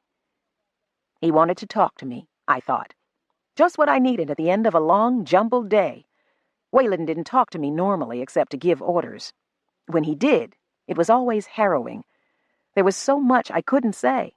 He took offense so easily. I followed Nigel up the stairs, then went on to the narrow, ladder-like attic stairs. My old corner was empty, so I went there to put my bag down and search through it. I found a nearly dry shirt and a pair of Levi's that were wet only at the ankles. I dried myself, changed, combed my hair, and spread out some of my wettest clothing to dry. Then I went down to Waylon. I had learned not to worry about leaving my things in the attic. Other house servants examined them. I knew because I had caught them at it now and then, but nothing was ever missing. Apprehensively, I went through the library door. "You look as young as you ever did," Waylon complained sourly when he saw me. "Yes, sir." I'd agreed with anything he said if it would get me away from him sooner. "What happened to you there? Your face?" I touched the scab. "That's where you kicked me, Mr. Waylon." He had been sitting in a worn old armchair, but now he surged out of it like a young man, his cane a blunt wooden sword before him. "What are you talking about? It's been 6 years since I seen you." "Yes, sir." "Well?" "For me, it's only been a few hours." I thought Rufus and Kevin had probably told him enough to enable him to understand whether he believed it or not. And perhaps he did understand. He seemed to get angrier. "Who in the hell ever said you were an educated nigger? You can't even tell a decent lie. 6 years for me is 6 years for you." "Yes, sir." Why did he bother to ask me questions? Why did I bother to answer them? He sat down again and leaned forward, one hand resting on his cane. His voice was softer, though, when he spoke. "That Franklin. Get back home all right?" "Yes, sir." What would happen if I asked him where he thought that home was? But no, he had done at least one decent thing for Kevin and me, no matter what he was. I met his eyes for a moment. "Thank you." "I didn't do it for you." My temper flared suddenly. "I don't give a damn why you did it. I'm just telling you, one human being from another, that I'm grateful. Why can't you leave it at that?" The old man's face went pale. "You want a good whipping," he said. "You must not have had one for a while." I said nothing. I realized then, though, that if he ever hit me again, I would break his scrawny neck. I would not endure it again. Waylon leaned back in his chair. "Rufus always said you didn't know your place any better than a wild animal," he muttered. "I always said you were just another crazy nigger." I stood watching him. "Why'd you help my son again?" he asked. I settled down a little, shrugged. Nobody ought to die the way he would have, lying in a ditch, drowning in mud and whiskey and his own vomit. "Stop it!" Waylon shouted. "I'll take the cowhide to you myself. I'll—" He fell silent, gasped for breath. His face was still dead white. He'd make himself really sick if he didn't regain some of his old control. I dropped back into indifference. "Yes, sir." After a moment, he had control of himself. In fact, he sounded perfectly calm again. "You and Rufus had some trouble when you saw him last." "Yes, sir. Having Rufus try to shoot me had been troublesome." "I hoped you would go on helping him. You know there's always a home for you here if you do. I smiled a little in spite of myself. Bad nigger that I am, eh? Is that the way you think of yourself? I laughed bitterly. No, I don't kid myself much. Your son is still alive, isn't he? You're bad enough. I don't know any other white man who would put up with you. If you can manage to put up with me a little more humanely, I'll go on doing what I can do for Mr. Rufus. He frowned. Now what are you talking about? I'm saying the day I'm beaten just once more, your son is on his own. His eyes widened, perhaps in surprise. Then he began to tremble. I had never before seen a man literally trembling with anger. You're threatening him, he stammered. By God, you're crazy. Crazy or sane, I mean what I say. My back and side ached as though to warn me, but for the moment I wasn't afraid. He loved his son no matter how he behaved toward him, and he knew I could do as I threatened. At the rate Mr. Rufus has accidents, I said, he might live another 6 or 7 years without me. I wouldn't count on more than that. You damn black bitch. He shook his cane at me like an extended forefinger. If you think you can get away with making threats, giving orders... He ran out of breath and began gasping again. I watched without sympathy, wondering whether he was already sick. Get out, he gasped. Go to Rufus. Take care of him. If anything happens to him, I'll flay you alive. My aunt used to say things like that to me when I was little and did something to annoy her. Girl, I'm going to skin you alive. And she'd get my uncle's belt and use it on me. But it had never occurred to me that anyone could make such a threat and mean it literally as Wayland meant it now. I turned and left him before he could see that my courage had vanished. He could get help from his neighbors, from the patrollers, probably even from whatever police officials the area had.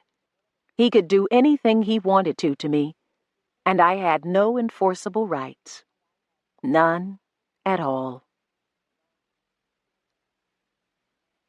3. Rufus was sick again. When I reached his room, I found him lying in bed, shaking violently, while Nigel tried to keep him wrapped in blankets. "What's wrong with him?" I asked. "Nothing," said Nigel. "Got the ague again, I guess." "Ague?" "Yeah, he's had it before. He'll be all right." He didn't look all right to me. "Has anyone gone for the doctor?" "Mars Tom don't hardly get Doc West for ague. He says all the doc knows is bleeding and blistering and purging and puking and making folks sicker than they was to start." I swallowed, remembered the pompous little man I had disliked so. "Is the doctor really that bad, Nigel?" "He gave me some stuff once, nearly killed me. From then on, I just let Sarah doctor me when I'm sick. Least she don't dose niggers like they horses or mules." I shook my head and went close to Rufus's bed. He looked miserable, seemed to be in pain. I tried to think what the ague might be. The word was familiar, but I couldn't remember what I'd heard or read about it. Rufus looked up at me, red-eyed, and tried to smile, though the grimace he managed was far from pleasant. To my surprise, his attempt touched me. I hadn't expected to still care about him except for my own and my family's sake. I didn't want to care. "Idiot," I muttered down at him. He managed to look hurt. I looked at Nigel, wondered whether the disease could be as unimportant as he thought. Would he think it was important if he had been the one on his back shaking? Nigel was busy plucking his wet shirt away from his skin. No one had given him a chance to change his clothes, I realized. "Nigel, I'll stay here if you want to go dry off," I said. He looked up, smiled at me. "You go away for 6 years," he said, "then come back and fit right in. It's like you never left." "Every time I go, I keep hoping I'll never come back." He nodded. "But at least you get some time of freedom." I looked away, feeling strangely guilty that, yes, I did get some time of freedom. Not enough, but probably more than Nigel would ever know. I didn't like feeling guilty about it. Then something bit me on my ear, and I forgot my guilt. As I slapped at my ear, I remembered finally what the ague was. Malaria.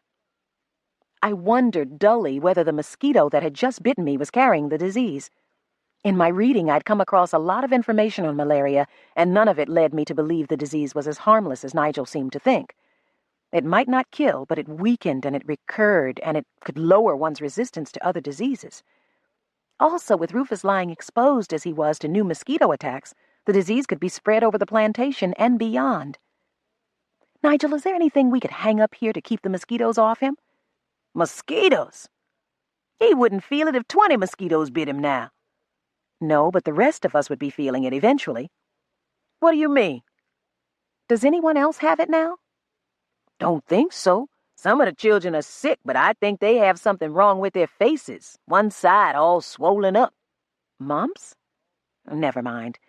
Well, let's see if we can keep this from spreading.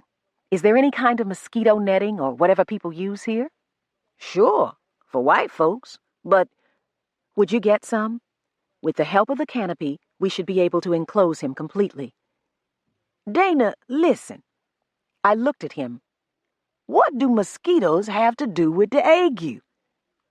I blinked, stared at him in surprise. He didn't know. Of course he didn't. Doctors of the day didn't know, which probably meant that Nigel wouldn't believe me when I told him. After all, how could a thing as tiny as a mosquito make anybody sick? Nigel, you know where I'm from, don't you? He gave me something that wasn't quite a smile. Not New York. No. I know where Moss Roof said you was from.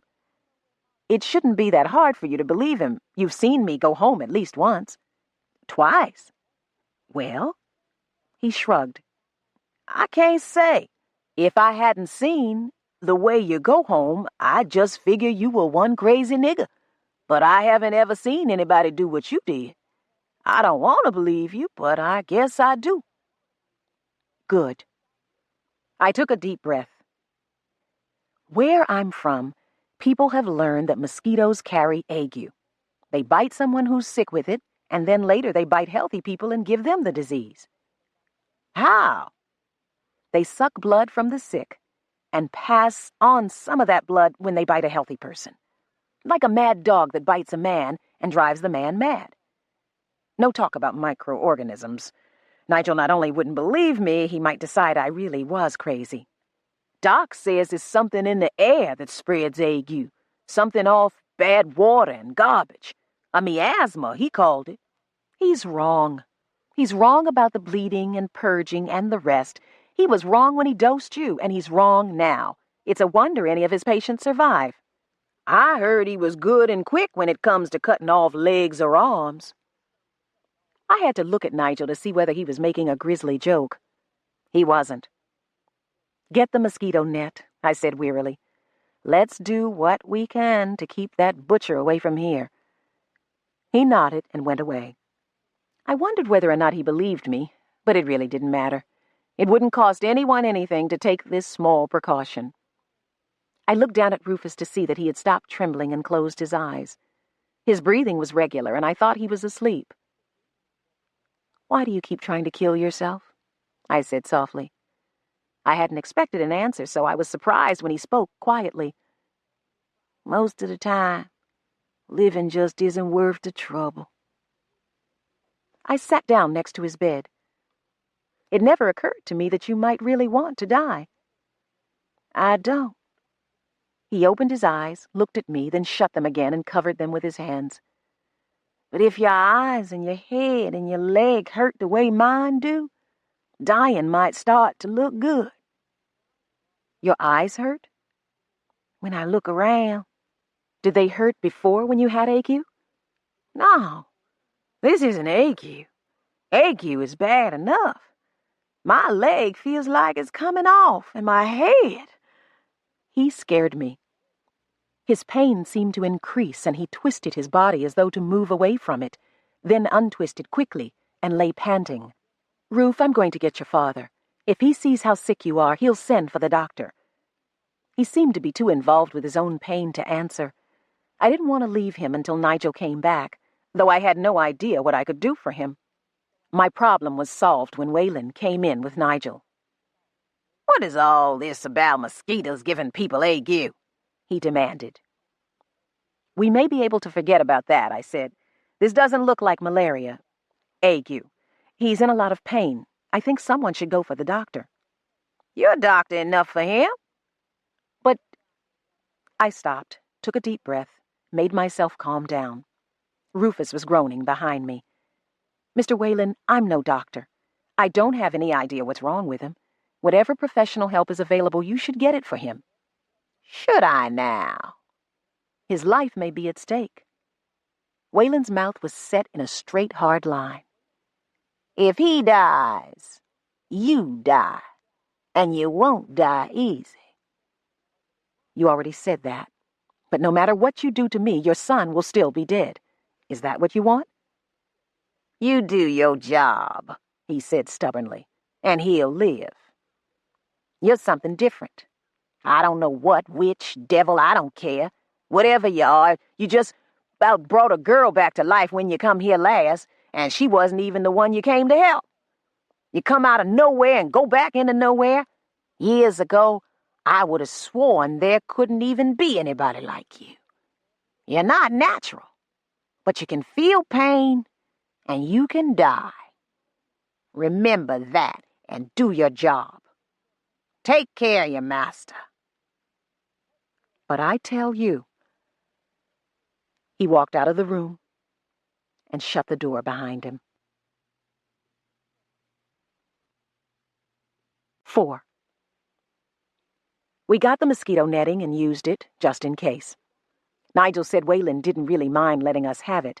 He just didn't want to hear any more damned nonsense about mosquitoes. He didn't like to be taken for a fool. He's as close to being scared of you as he's ever been of anything, said Nigel. I think he'd rather try to kill you than admit it, though. I don't see any sign of fear in him. You don't know him the way I do, Nigel paused. Could he kill you, Dana? I don't know. It's possible. We better get Ma's roof well, then. Sarah has this kind of tea she makes that kind of helps the ague. Maybe it'll help whatever Ma's roof has now. Would you ask her to brew up a pot? He nodded and went out. Sarah came upstairs with Nigel to bring Rufus the tea and to see me. She looked old now. Her hair was streaked with gray and her face lined. She walked with a limp. Dropped a kettle on my foot, she said. Couldn't walk at all for a while. She gave me the feeling that everyone was getting older, passing me by.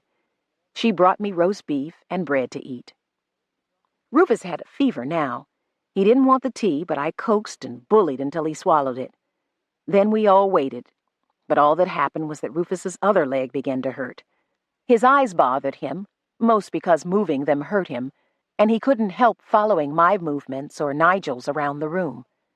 Finally, I put a cool, damp cloth over them. That seemed to help.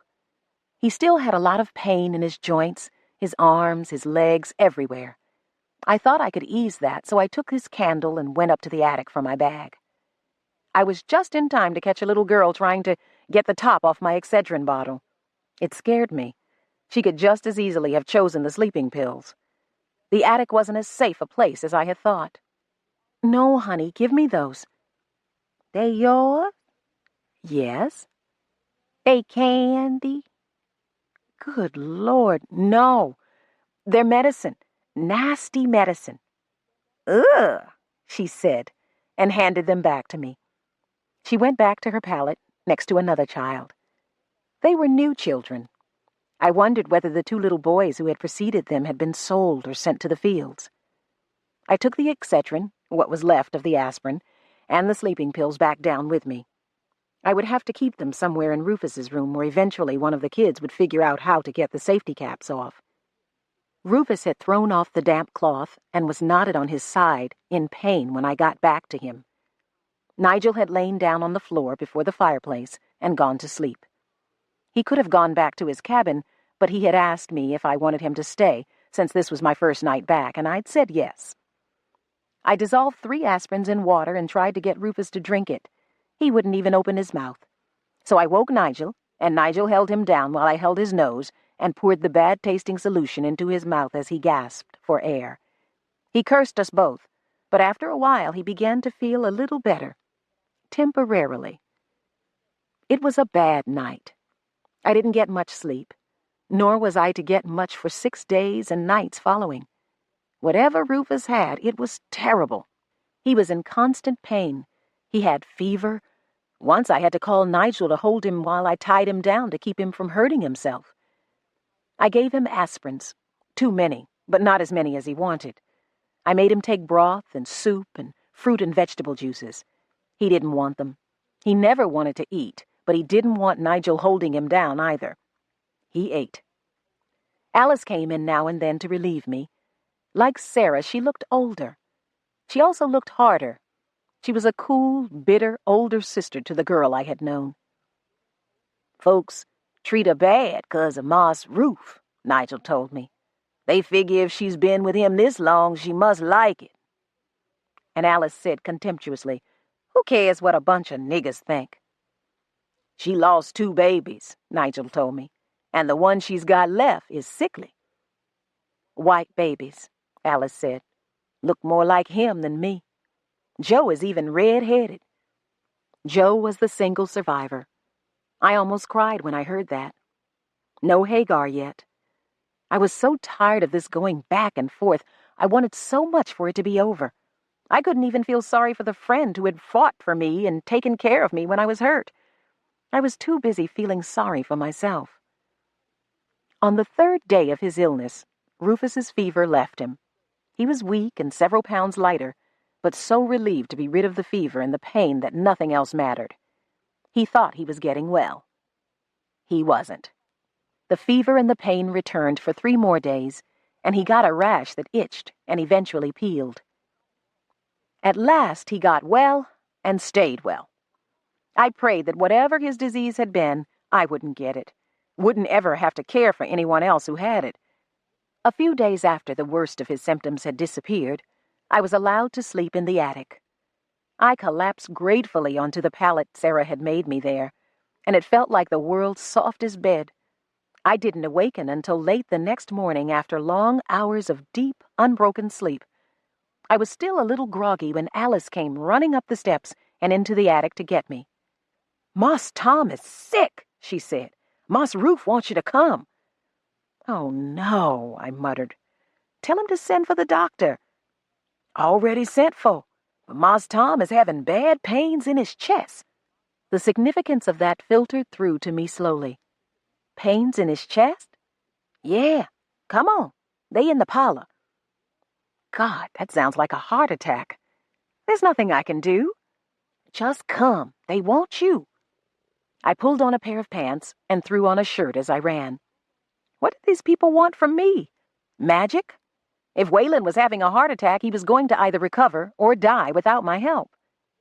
I ran down the stairs and into the parlor where Waylon lay on a sofa, ominously still and silent. "Do something," Rufus pleaded. "Help him." His voice sounded as thin and weak as he looked. His sickness had left marks on him. I wondered how he had gotten downstairs. Waylon wasn't breathing, and I couldn't find a pulse. For a moment, I stared at him, undecided, repelled, not wanting to touch him again, let alone breathe into him. Then quelling disgust. I began mouth-to-mouth resuscitation and external heart massage. What do they call it? Cardiopulmonary resuscitation. I knew the name, and I'd seen someone doing it on television. Beyond that, I was completely ignorant. I didn't even know why I was trying to save Waylon. He wasn't worth it.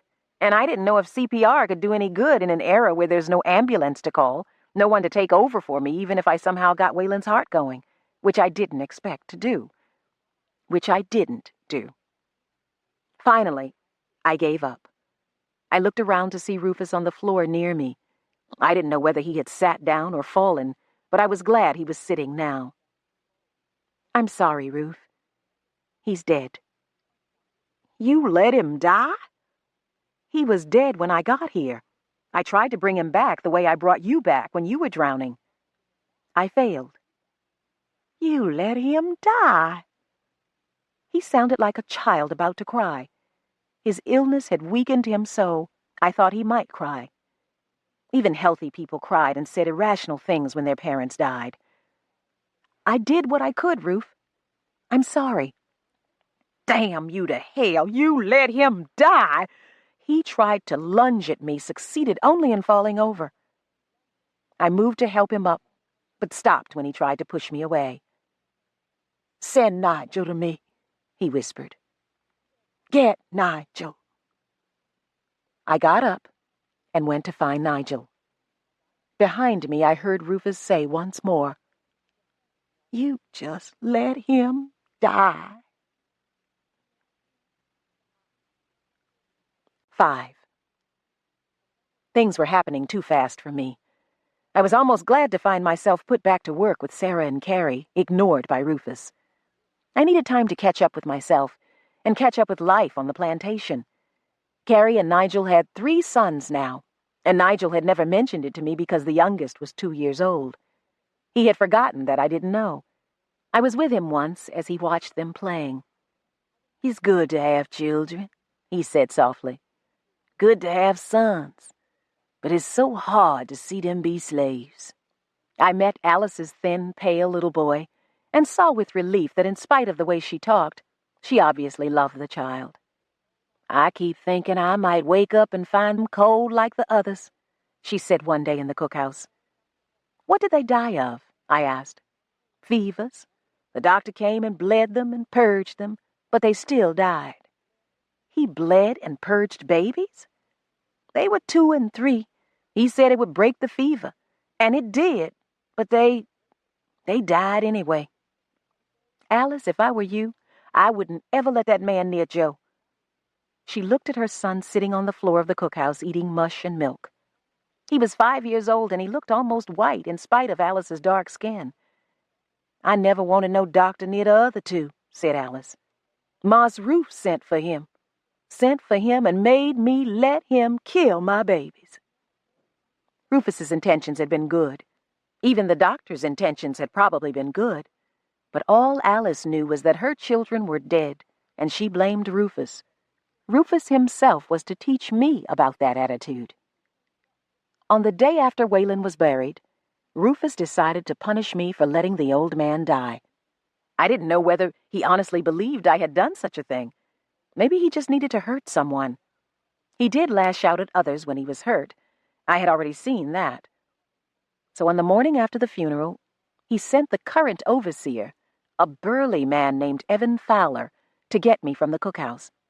Jake Edwards had either quit or been fired sometime during my 6-year absence. Fowler came to tell me I was to work in the fields. I didn't believe it, even when the man pushed me out of the cookhouse. I thought he was just another Jake Edwards throwing his weight around. But outside, Rufus stood waiting, watching. I looked at him, then back at Fowler. This the one? Fowler asked Rufus. That's her, said Rufus. And he turned and went back into the main house. Stunned, I took the sickle-like corn knife Fowler thrust into my hands and let myself be herded out toward the cornfield. Herded.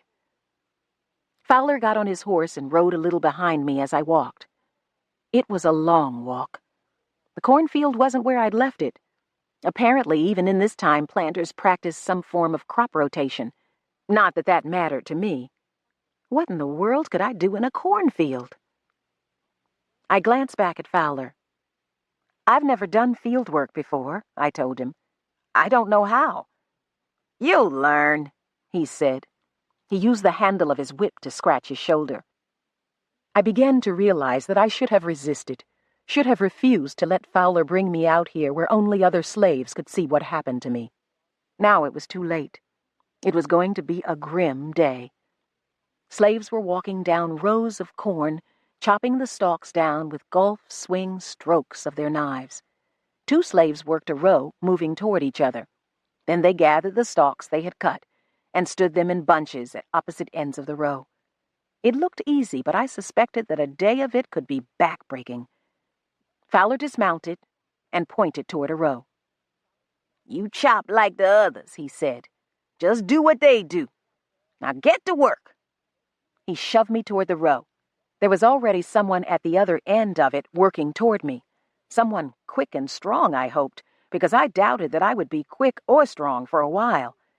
I hoped that the washing and scrubbing at the house and the factory and warehouse work back in my own time had made me strong enough just to survive.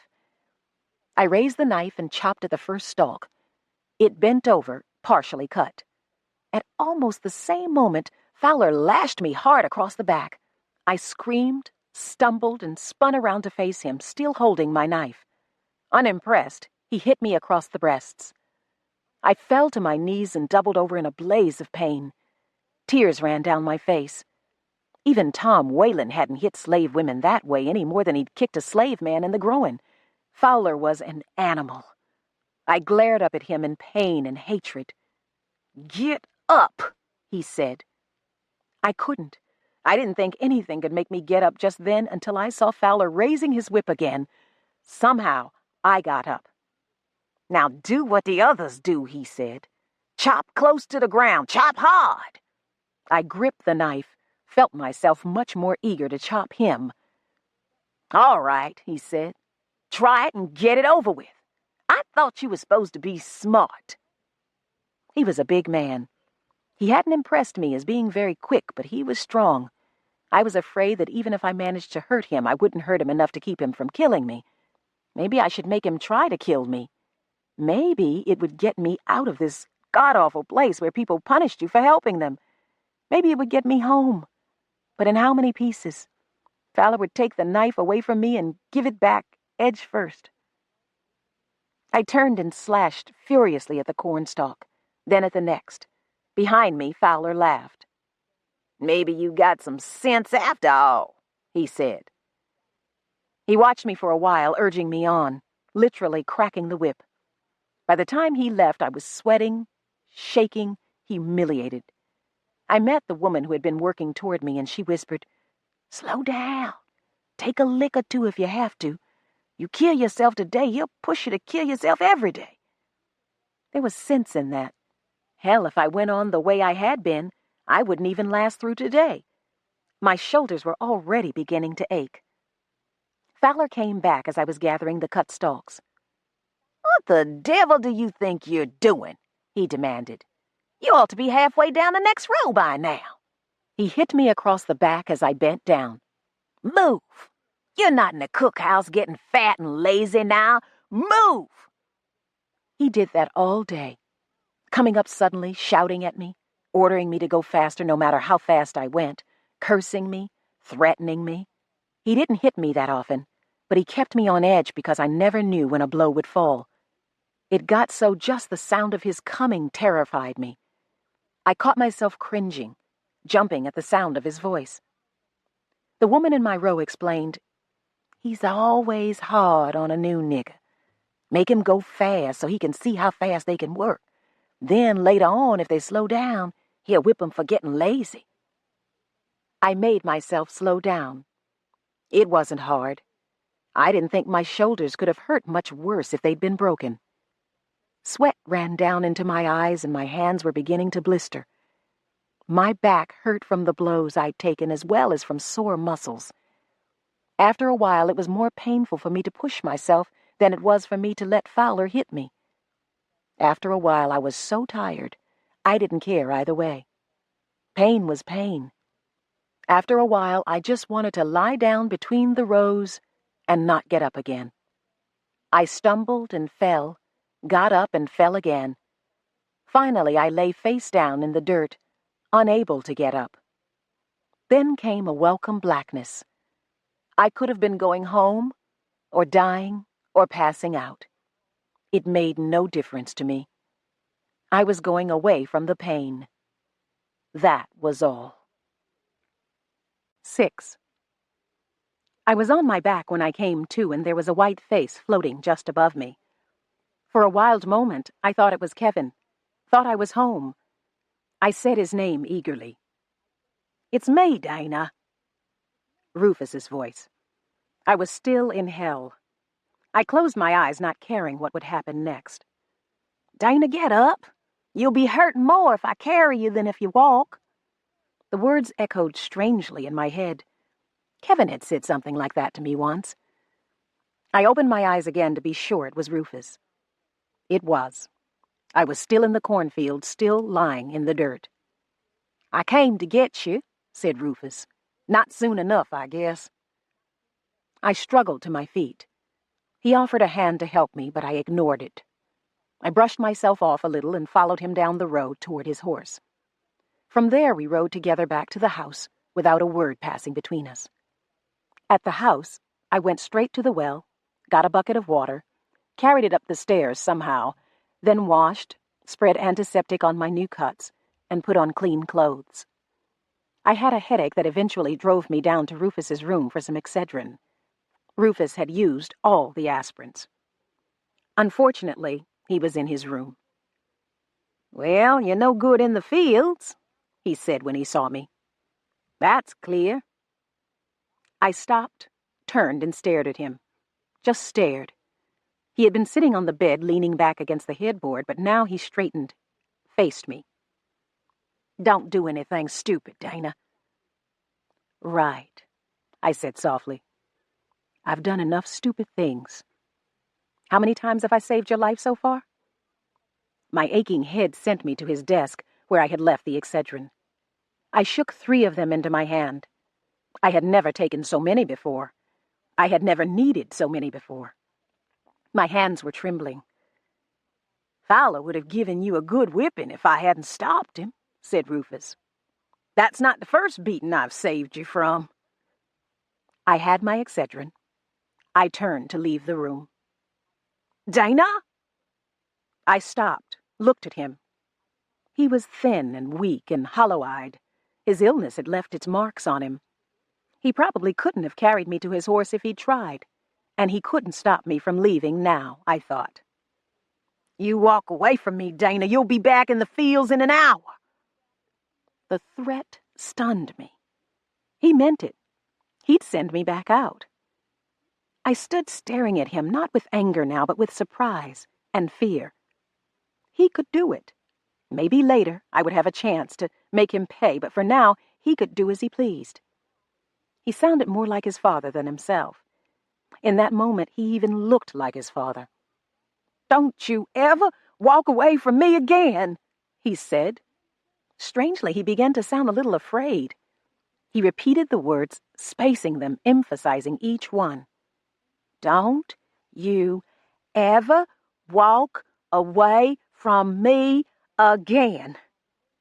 I stood where I was, my head throbbing, my expression as neutral as I could make it. I still had some pride left. "Get back in here," he said. I stood there for a moment longer, then went back to his desk and sat down. And he wilted. The look I associated with his father vanished. He was himself again, whoever that was. "Dana, don't make me talk to you like that," he said wearily. "Just do what I tell you." I shook my head, unable to think of anything safe to say.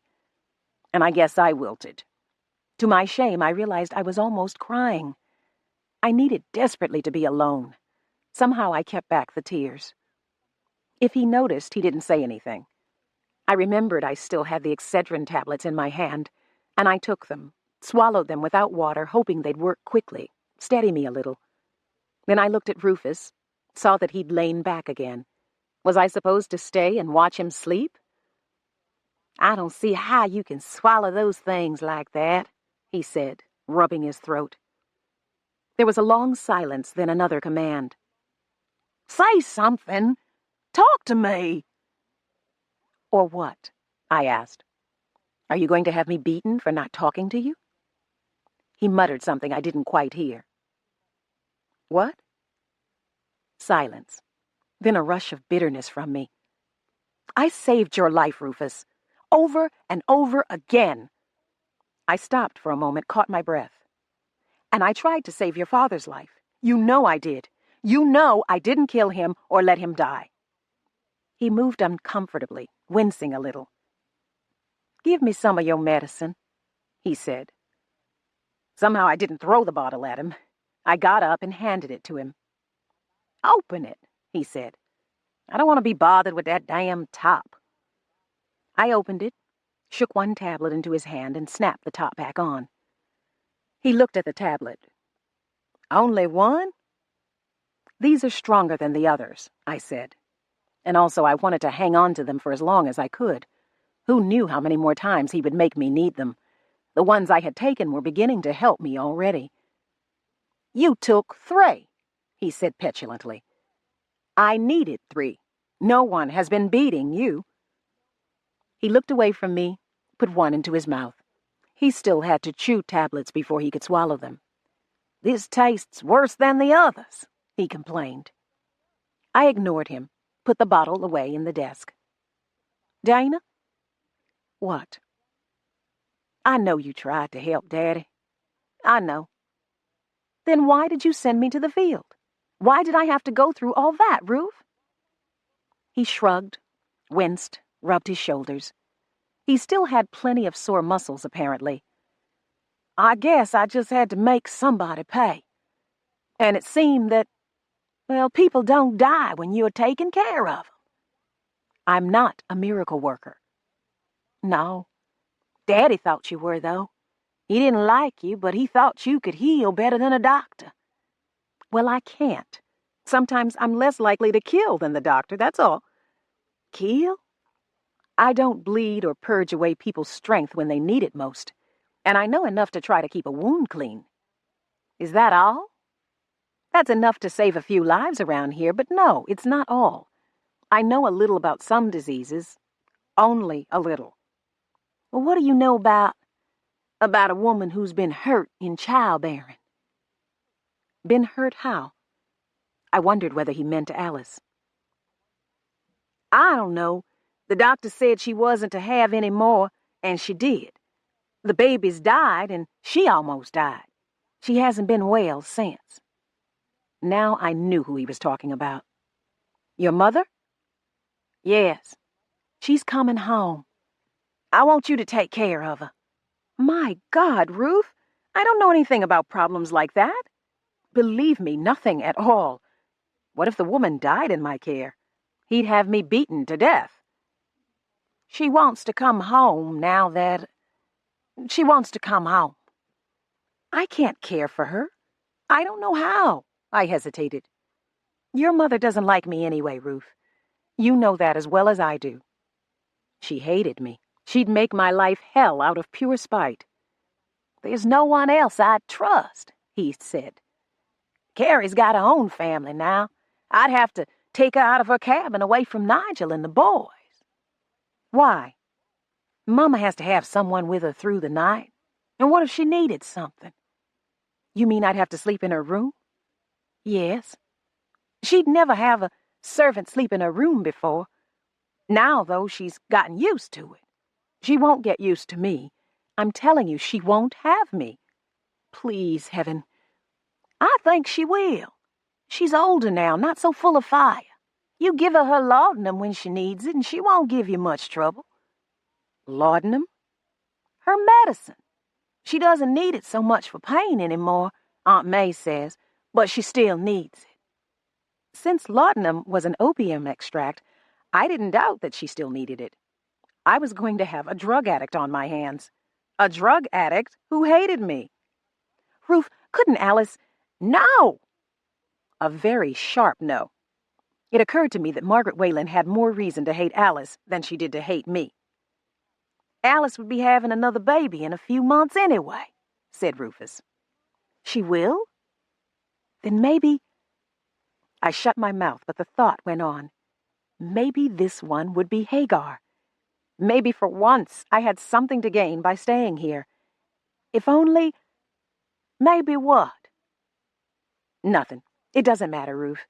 I'm asking you not to put your mother in my care, for her sake and for mine. He rubbed his forehead. I'll think about it, Dana, and talk to her. Maybe she remembers someone she'd like. Let me sleep now. I'm still so damn weak. I started out of the room. Dana? Yes? What now? Go read a book or something. Don't do any more work today. Read a book? Do whatever you want to. In other words, he was sorry. He was always sorry. He would have been amazed, uncomprehending, if I refused to forgive him. I remembered suddenly the way he used to talk to his mother. If he couldn't get what he wanted from her gently, he stopped being gentle. Why not? She always forgave him.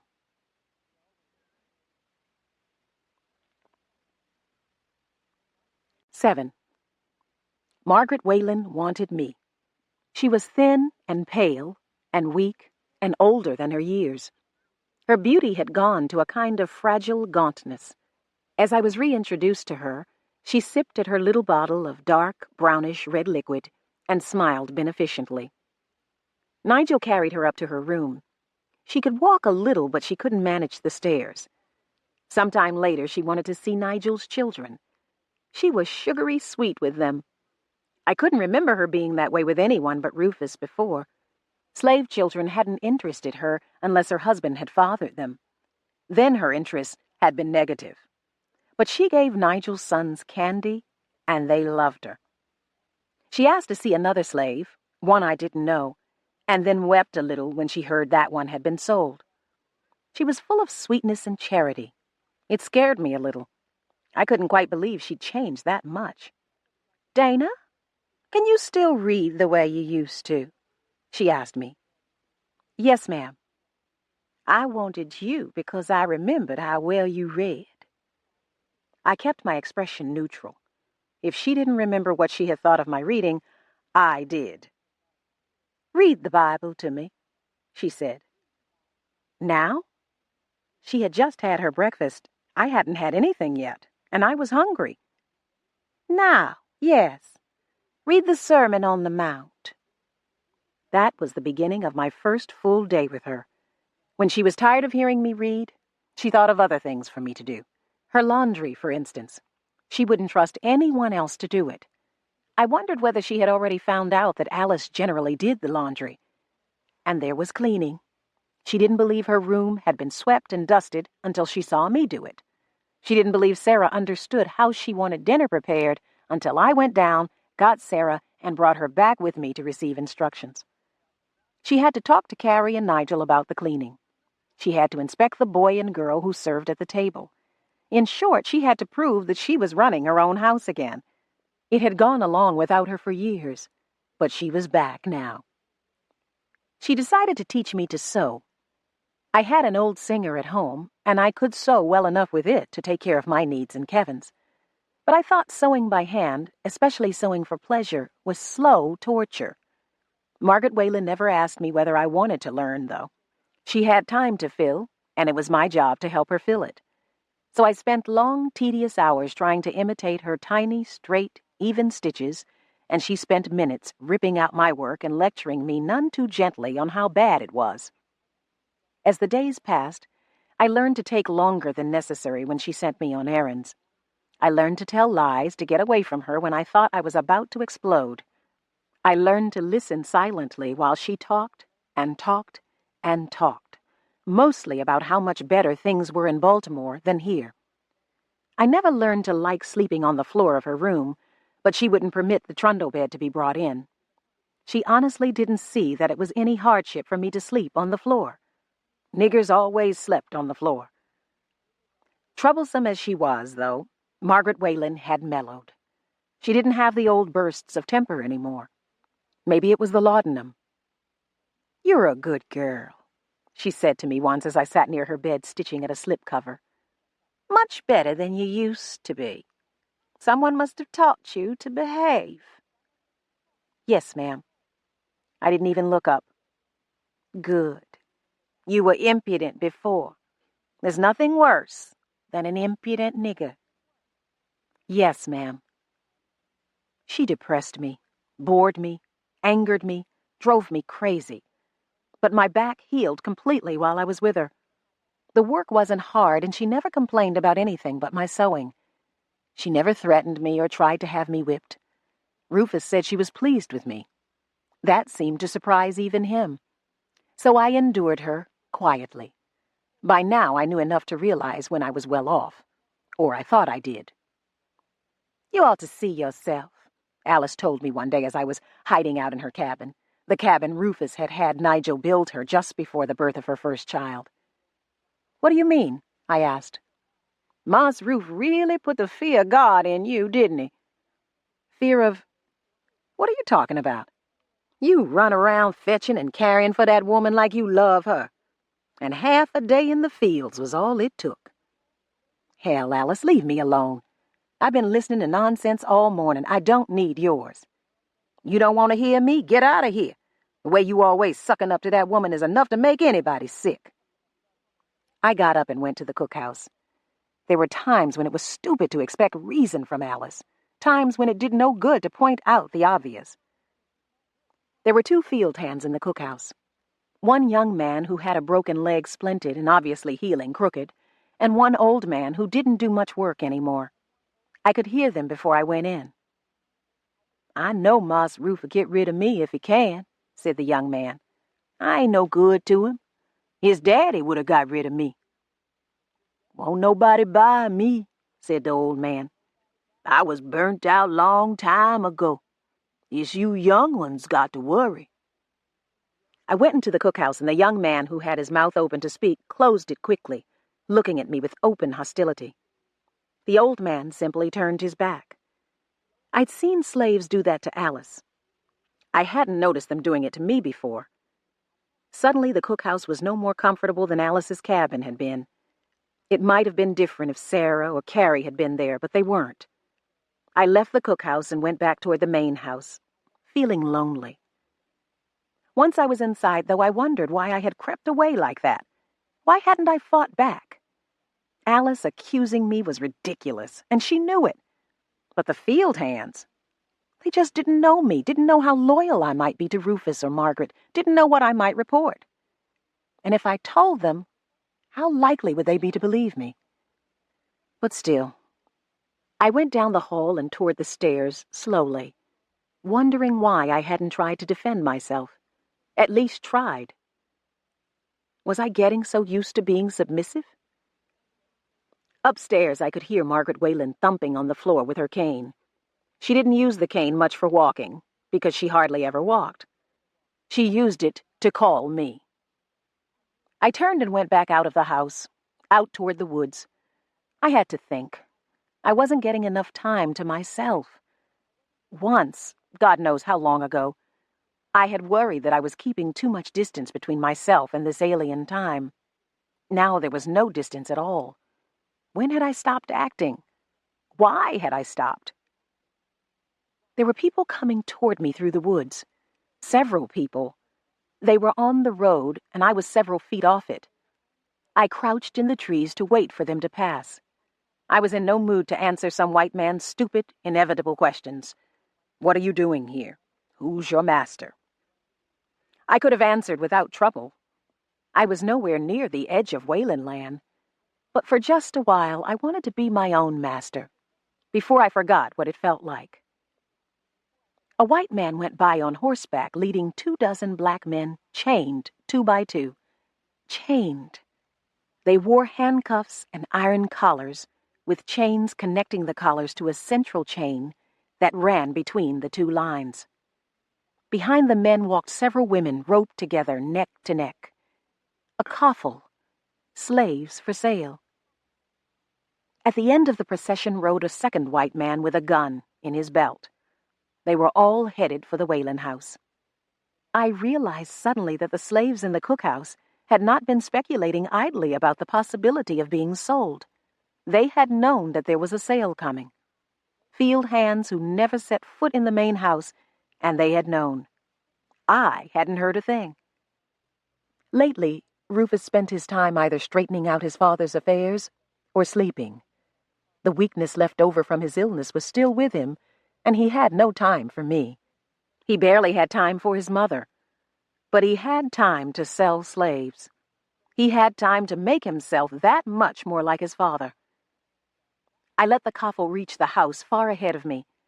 By the time I got there, 3 slaves were already being added to the line. 2 men, one grim-faced, one openly weeping, and one woman who moved as though she was sleepwalking. As I got closer, the woman began to look familiar to me.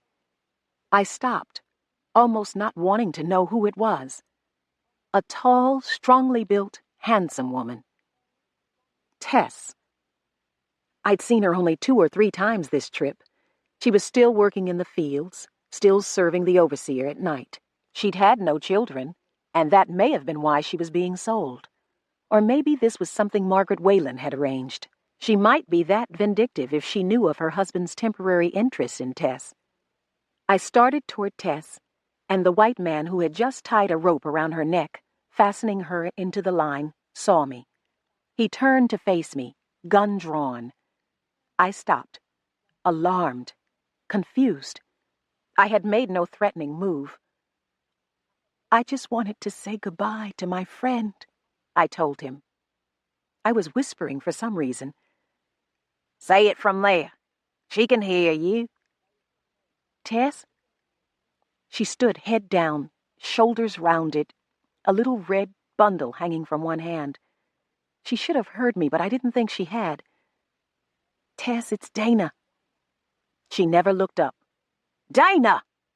Rufus's voice from near the steps where he was talking with the other white man. "You get away from here. Go inside." "Tess?" I called once more, willing her to answer. She knew my voice, surely. Why wouldn't she look up? Why wouldn't she speak? Why wouldn't she even move? It was as though I didn't exist for her, as though I wasn't real. I stepped toward her. I think I would have gone to her, taken the rope from her neck, or gotten shot trying. But at that moment, Rufus reached me. He grabbed me, hustled me into the house, into the library. "Stay here," he ordered. "Just stay." He stopped, suddenly stumbled against me, clutching at me now, not to hold me where I was, but to keep himself upright. "Damn!" "How could you do it?" I hissed as he straightened. "Tess, those others. They're my property." I stared at him in disbelief. Oh, my God. He passed a hand over his face, turned away. "Look, this sale is something my father arranged before he died. You can't do anything about it, so just stay out of the way." "Or what? You going to sell me too? You might as well." He went back outside without answering. After a while, I sat down in Tom Whalen's worn armchair and put my head down on his desk. 8. Carrie covered for me with Margaret Whalen. She wanted me to know that when she caught me heading back upstairs. Actually, I don't know why I was heading upstairs, except that I didn't want to see Rufus again for a while, and there was nowhere else to go. Carrie stopped me on the stairs, looked at me critically, then took my arm and led me back down and out to her cabin. I didn't know or care what she had in mind, but I did understand when she told me through gestures that she had told Margaret Whalen I was sick. Then she circled her neck with the thumbs and forefingers of both hands and looked at me. "I saw," I said. "Tess and 2 others." I drew a ragged breath. I thought that was over on this plantation. I thought it died with Tom Whalen. Carrie shrugged. "I wish I had left Rufus lying in the mud," I said. "To think I saved him so he could do something like this." Carrie caught my wrist and shook her head vigorously. "What do you mean, no? He's no good. He's all grown up now and part of the system. He could feel for us a little when his father was running things, when he wasn't entirely free himself, but now he's in charge. And I guess he had to do something right away to prove it." Carrie clasped her hands around her neck again. Then she drew closer to me and clasped them around my neck. Finally, she went over to the crib that her youngest child had recently outgrown, and there, symbolically, clasped her hands again, leaving enough of an open circle for a small neck. She straightened and looked at me. "Everybody?" I asked. She nodded, gestured wildly with her arms as though gathering a group around her. Then once again, her hands around her neck. I nodded. She was almost surely right. Margaret Whalen could not run the plantation. Both the land and the people would be sold. And if Tom Whalen was any example, the people would be sold without regard for family ties. Carrie stood looking down at the crib as though she had read my thought. "I was beginning to feel like a traitor," I said. "Guilty for saving him. Now, I don't know what to feel. Somehow, I always seem to forgive him for what he does to me. I can't hate him the way I should until I see him doing things to other people. I shook my head. I guess I can see why there are those here who think I'm more white than black. Carrie made quick, waving aside gestures, her expression annoyed. She came over to me and wiped one side of my face with her fingers, wiped hard. I drew back, and she held her fingers in front of me, showed me both sides. But for once I didn't understand. Frustrated, she took me by the hand and led me out to where Nigel was chopping firewood. There, before him, she repeated the face-rubbing gesture, and he nodded. "She means it doesn't come off, Dana," he said quietly. "The black. She means the devil with people who say you anything but what you are." I hugged her and got away from her quickly so that she wouldn't see that I was close to tears. I went up to Margaret Whalen, and she'd just had her laudanum. Being with her at such times was like being alone, and being alone was just what I needed. 9.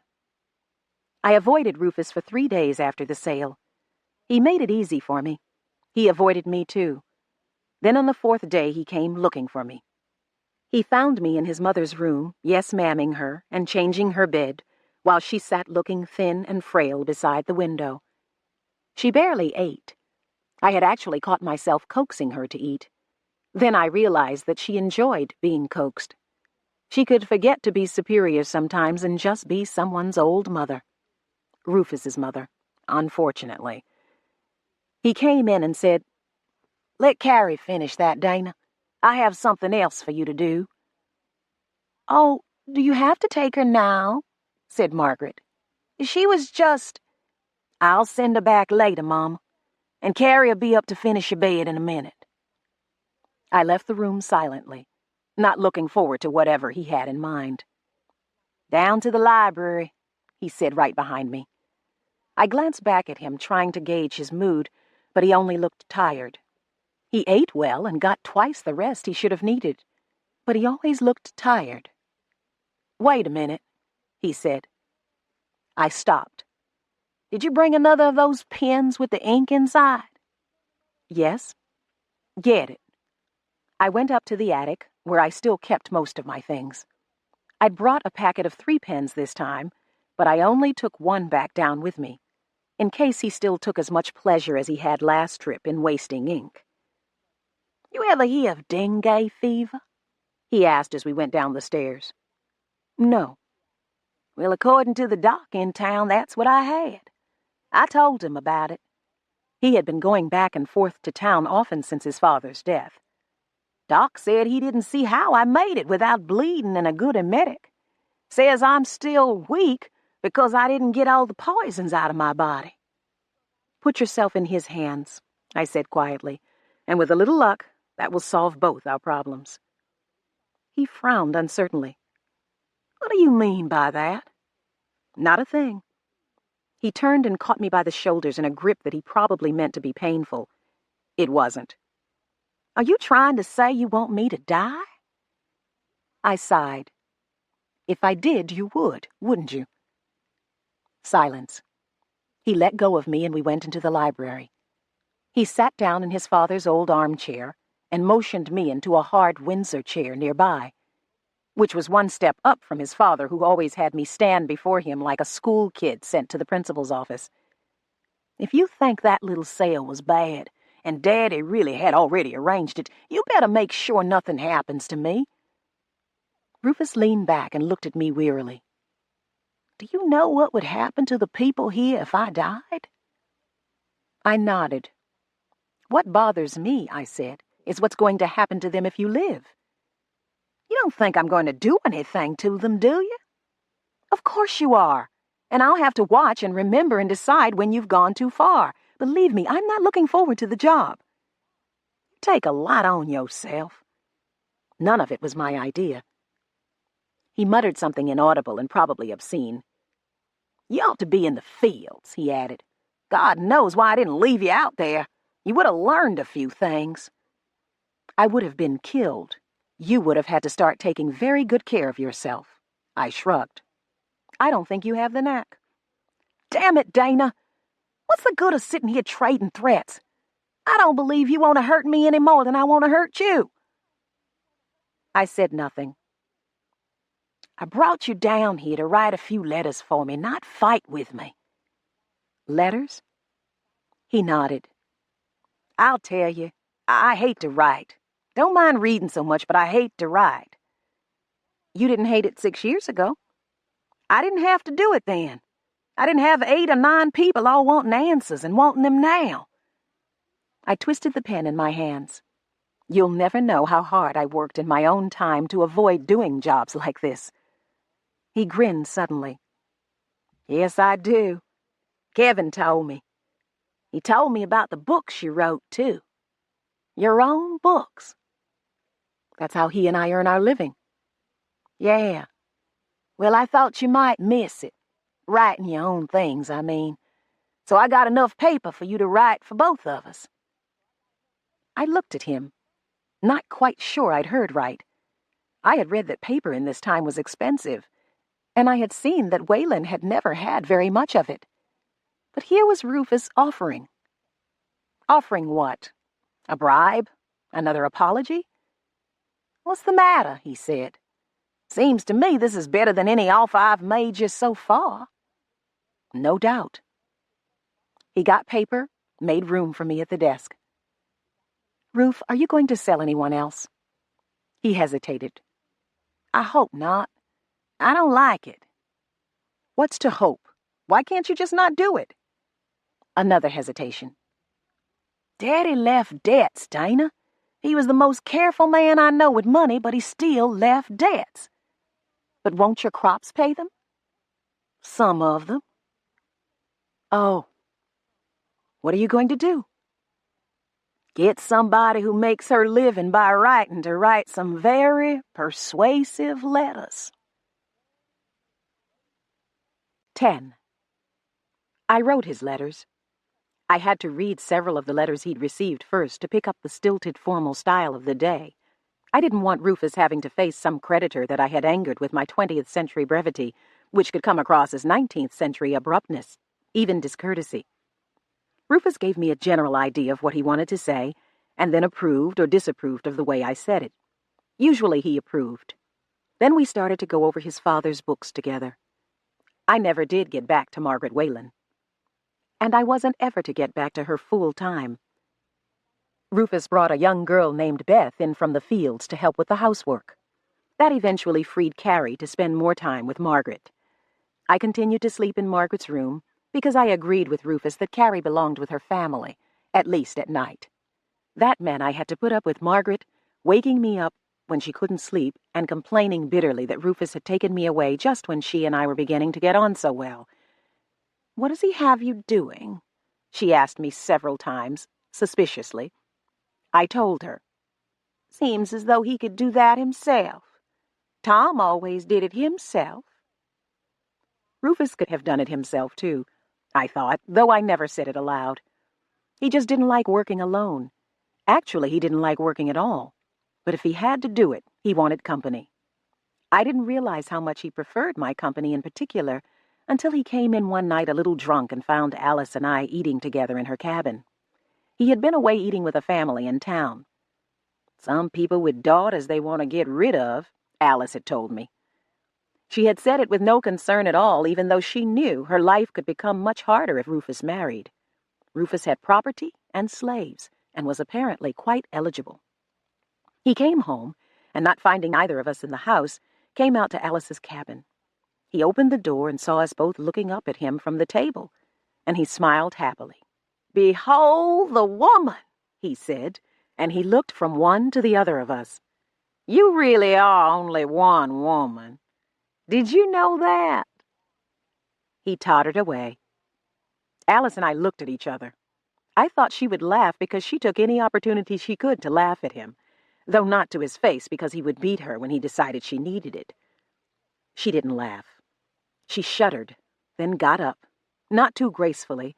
Her pregnancy was showing now, and looked out the door after him. After a while, she asked, "Does he ever take you to bed, Dana?" I jumped. Her bluntness could still startle me. "No, he doesn't want me, and I don't want him." She glanced back at me over one shoulder. "What you think your want's got to do with it?" I said nothing because I liked her, and no answer I could give could help sounding like criticism of her. "You know," she said, "you gentle him for me. He hardly hits me at all when you're here, and he never hits you." "He arranges for other people to hit me. But still, I know what he means. He likes me in bed, and you out of bed. And you and I look alike if you can believe what people say." "We look alike if we can believe our own eyes." "I guess so. Anyway, all that means we're two halves of the same woman. At least in his crazy head." 11. The time passed slowly, uneventfully, as I waited for the birth of the child I hoped would be Hagar.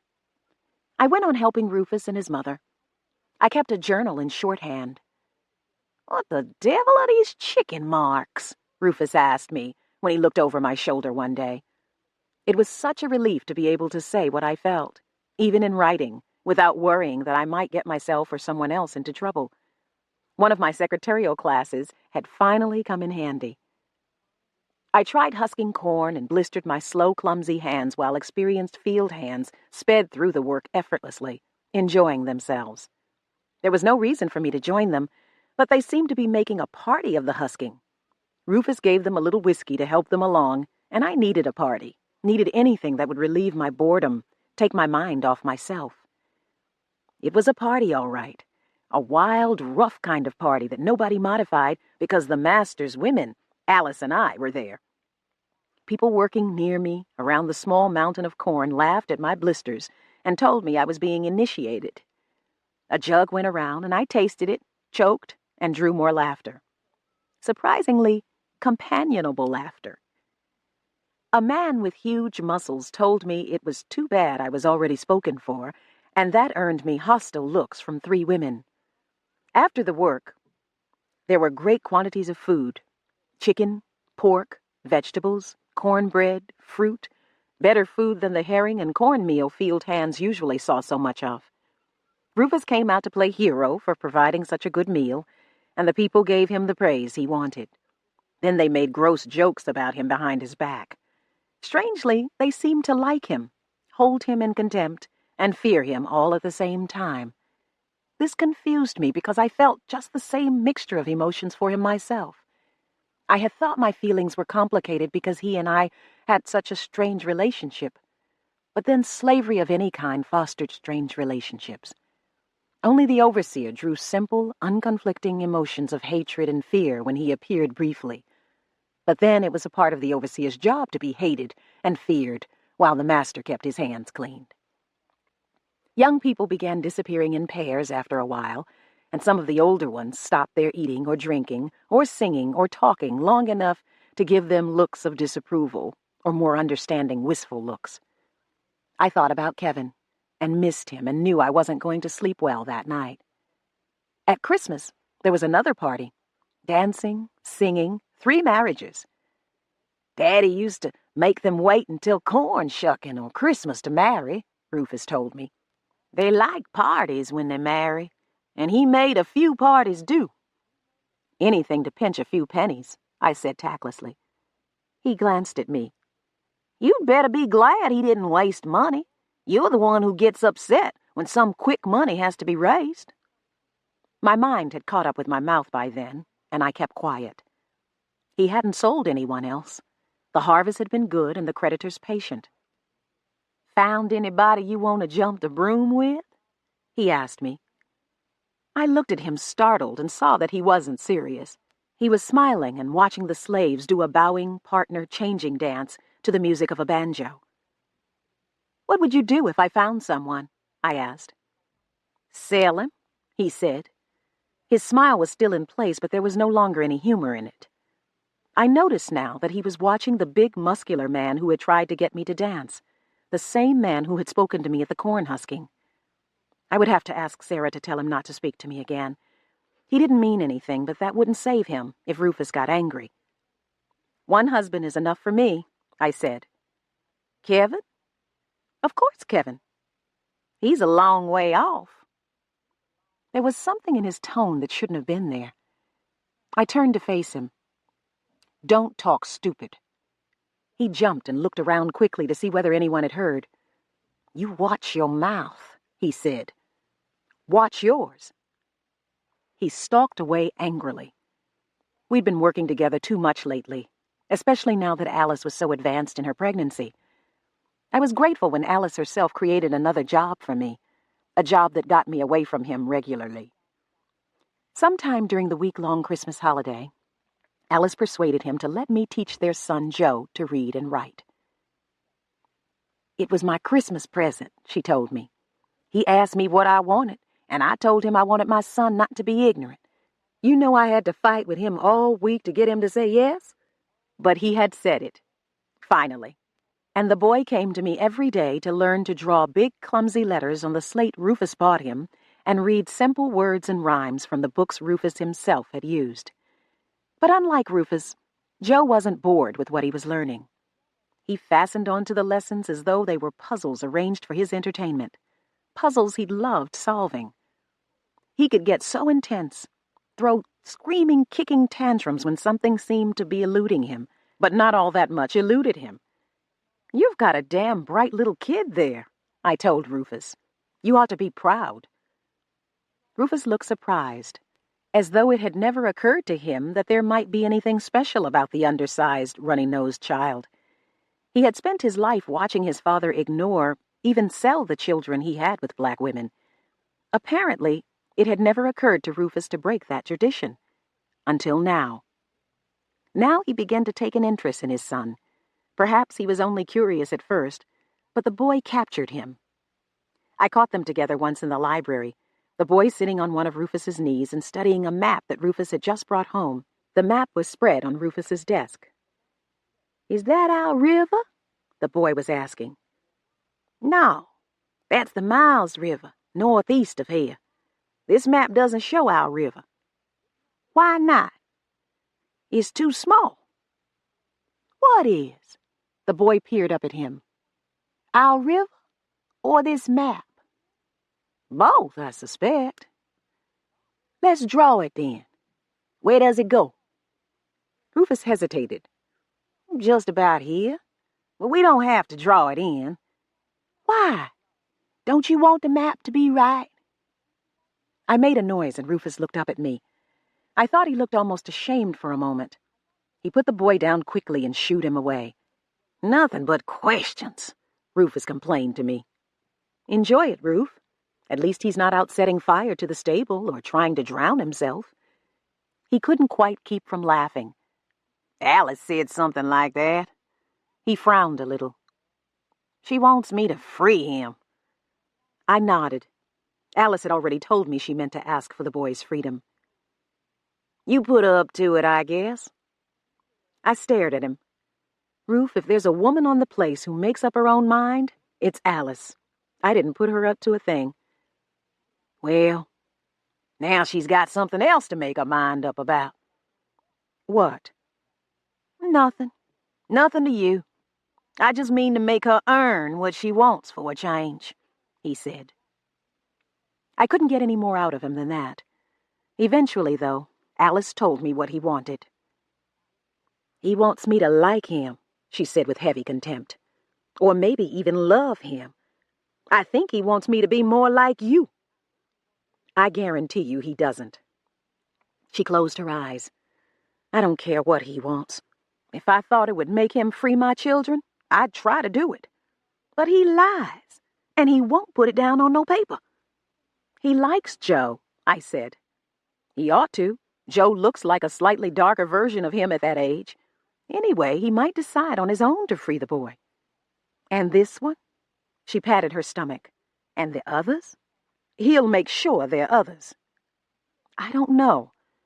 I'll push him whenever I can. I should have took Joe and tried to run before I got pregnant again." "You're still thinking about running?"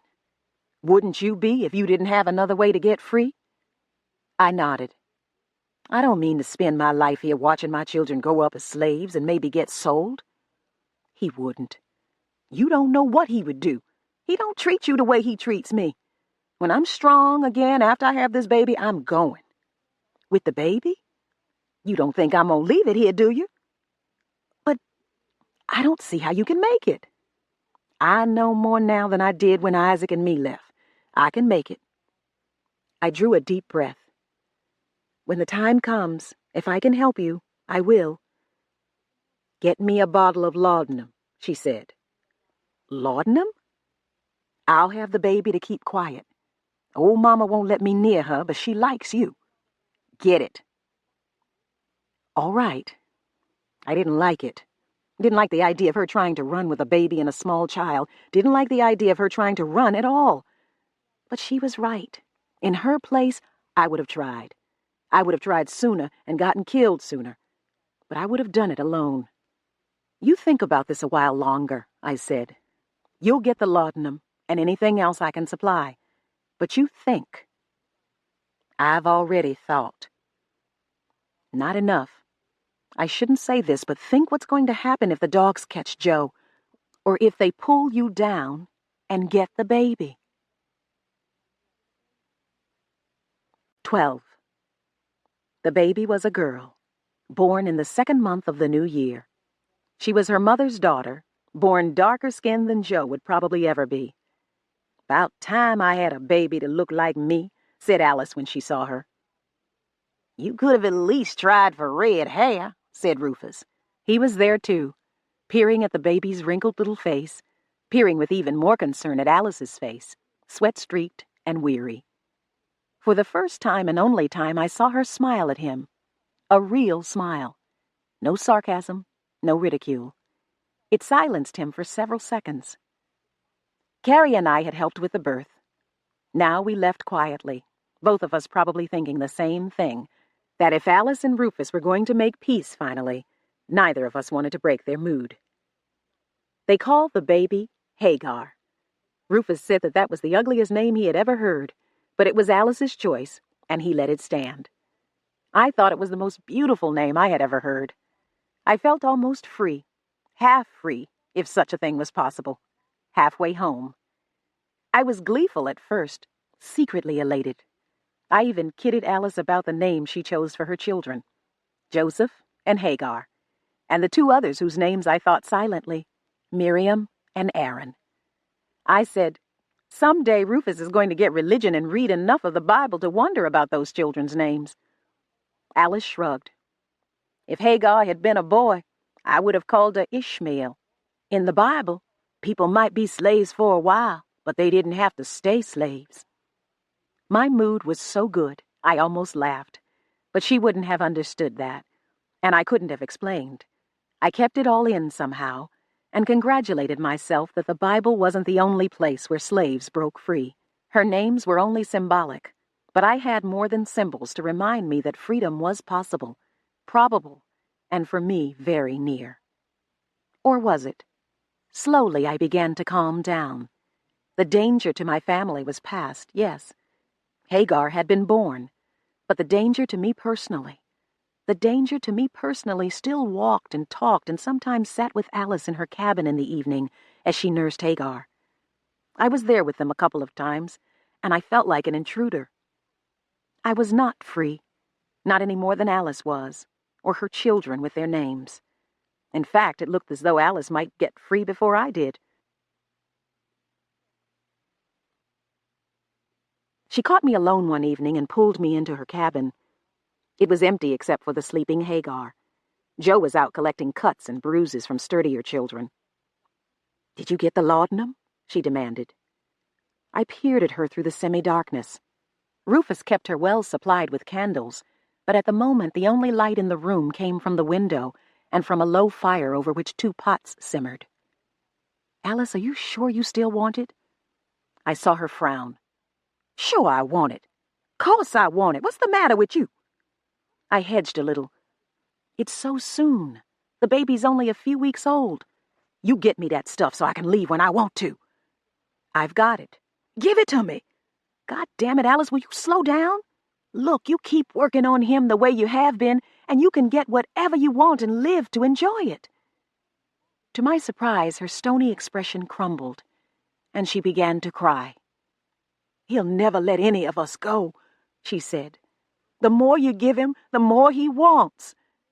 She paused, wiped her eyes, then added softly, I got to go while I still can, before I turn into just what people call me. She looked at me and did the thing that made her so much like Rufus, though neither of them recognized it. I got to go before I turn into what you are, she said bitterly. Sarah had cornered me once and said, What do you let her talk to you like that for? She can't get away with it with nobody else. I didn't know. Guilt, maybe? In spite of everything, my life was easier than hers. Maybe I tried to make up for that by taking her abuse. Everything had its limits, though. You want my help, Alice? You watch your mouth. Watch yours, she mocked. I stared at her in astonishment, remembering, knowing exactly what she had overheard. If I talked to him the way you do, he'd have me hanging in the barn, she said. If you go on talking to me the way you do, I won't care what he does to you. She looked at me for a long time without saying anything. Finally, she smiled. You'll care, and you'll help me. Else you'd have to see yourself for the white nigger you are, and you couldn't stand that. Rufus never called my bluff. Alice did it automatically, and because I was bluffing, she got away with it. I got up and walked away from her. Behind me, I thought I heard her laugh. Some days later, I gave her the laudanum. Later that same day, Rufus began talking about sending Joe to school up north when he was a little older. Do you mean to free the boy, Ruf? He nodded. Good. Tell Alice. When I get around to it. I didn't argue with him. I told her myself. It don't matter what he says, she told me. Did he show you any free papers? No. But when he does, you read them to me. Maybe I'll believe him. I'm telling you, he uses those children just the way you use a bit on a horse. I'm tired of having a bit in my mouth. I didn't blame her. But still, I didn't want her to go, didn't want her to risk Joe and Hagar. Hell, I didn't even want her to risk herself. Elsewhere, under other circumstances, I would have probably disliked her. But here, we had a common enemy to unite us. 13.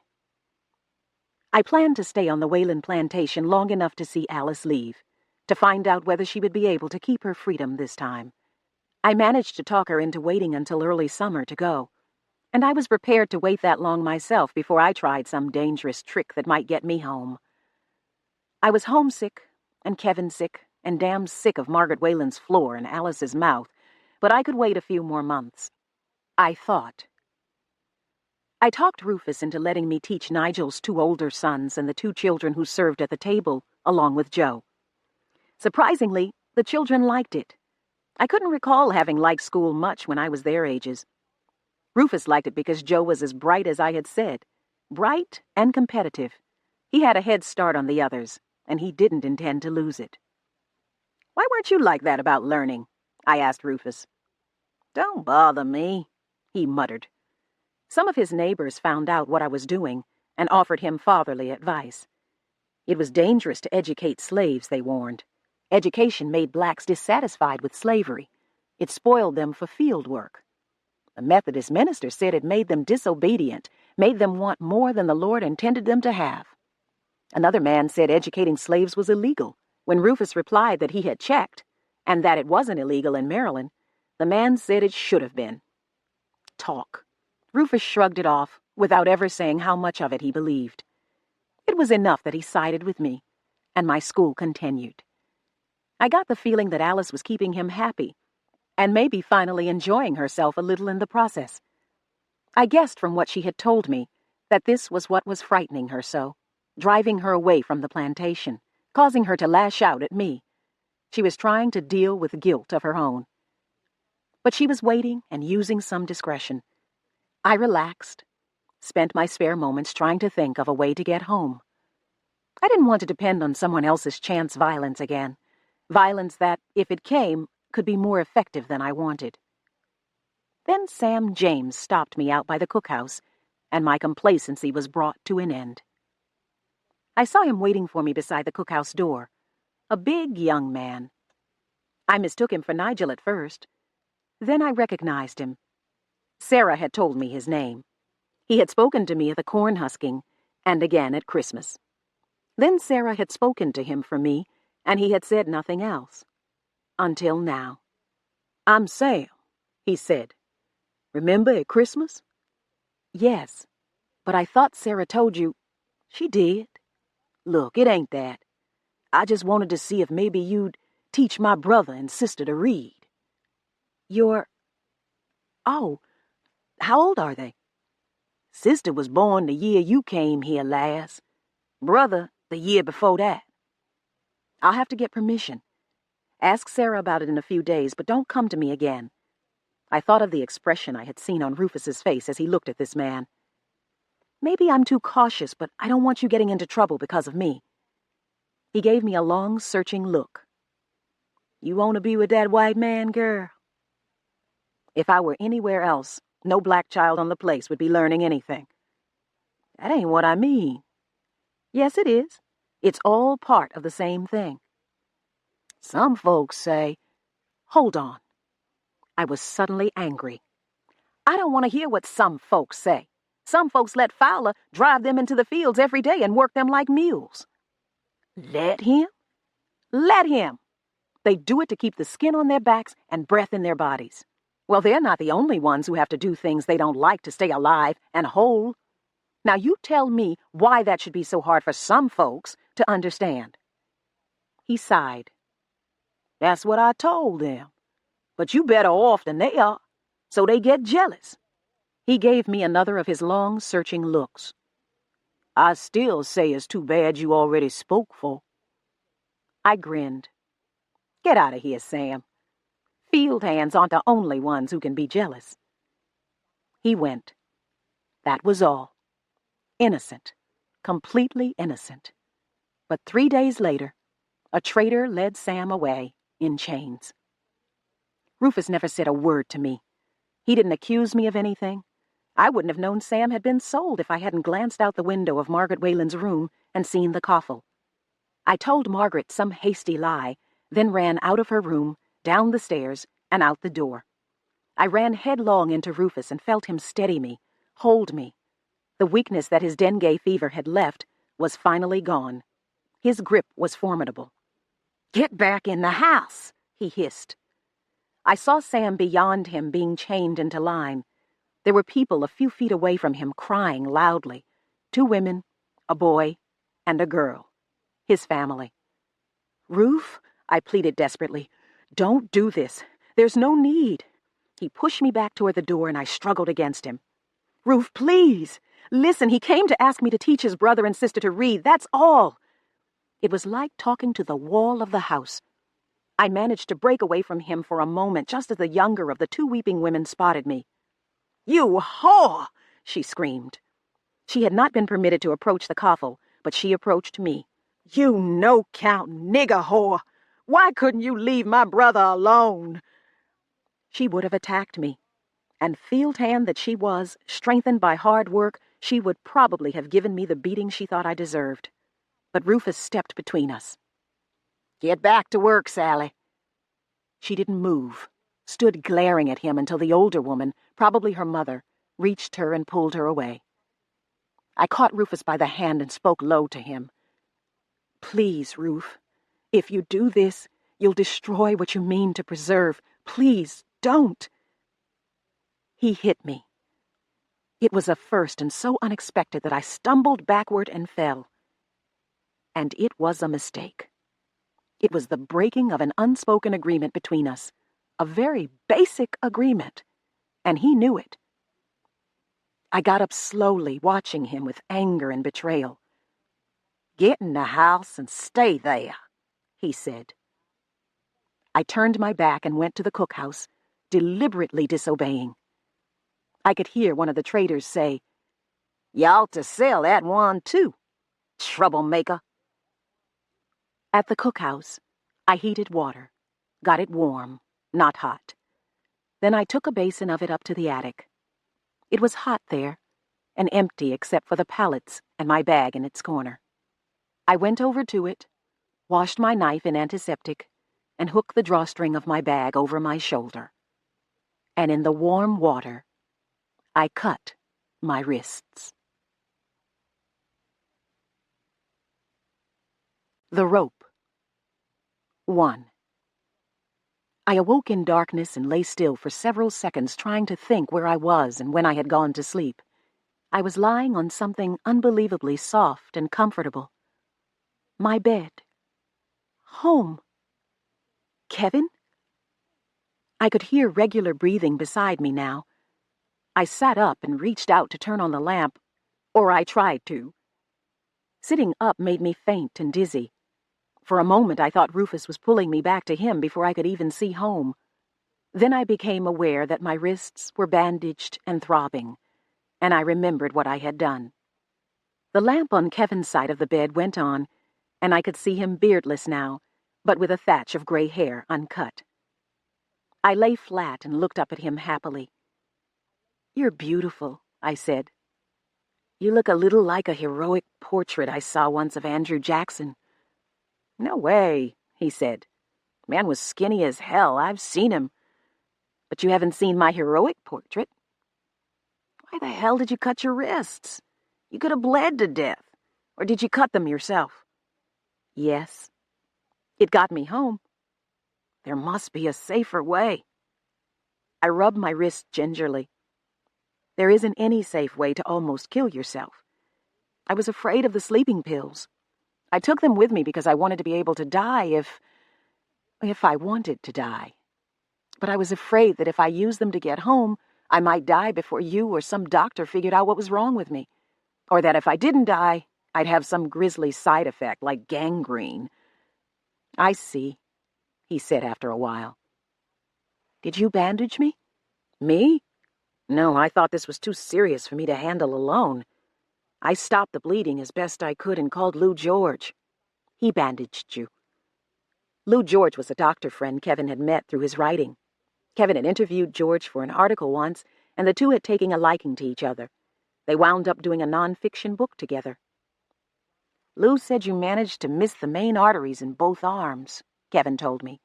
"Said you didn't do much more than scratch yourself." "With all that blood?" "It wasn't that much. You were probably too frightened to cut as deeply as you could have." I sighed. "Well, I guess I'm glad I didn't do much damage, as long as I got home." "How would you feel about seeing a psychiatrist?" Are you kidding?" "I am, but Lou wasn't. He says if you're doing things like this, you need help." "Oh, God. Do I have to? The lies I'd have to invent." "No, this time you probably won't have to. Lou is a friend. You do it again, though, and, well, you could be locked up for psychiatric treatment whether you like it or not. The law tries to protect people like you from themselves." I found myself laughing, almost crying.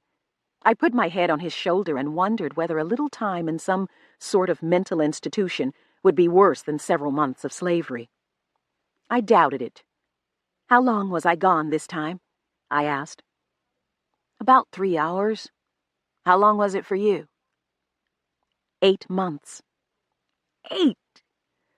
He put his arm over me, holding me. "No wonder you cut your wrists." "Hagar has been born." "Has she?"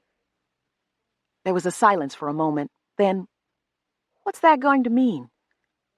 I twisted uncomfortably and, by accident, put pressure on one of my wrists. The sudden pain made me gasp.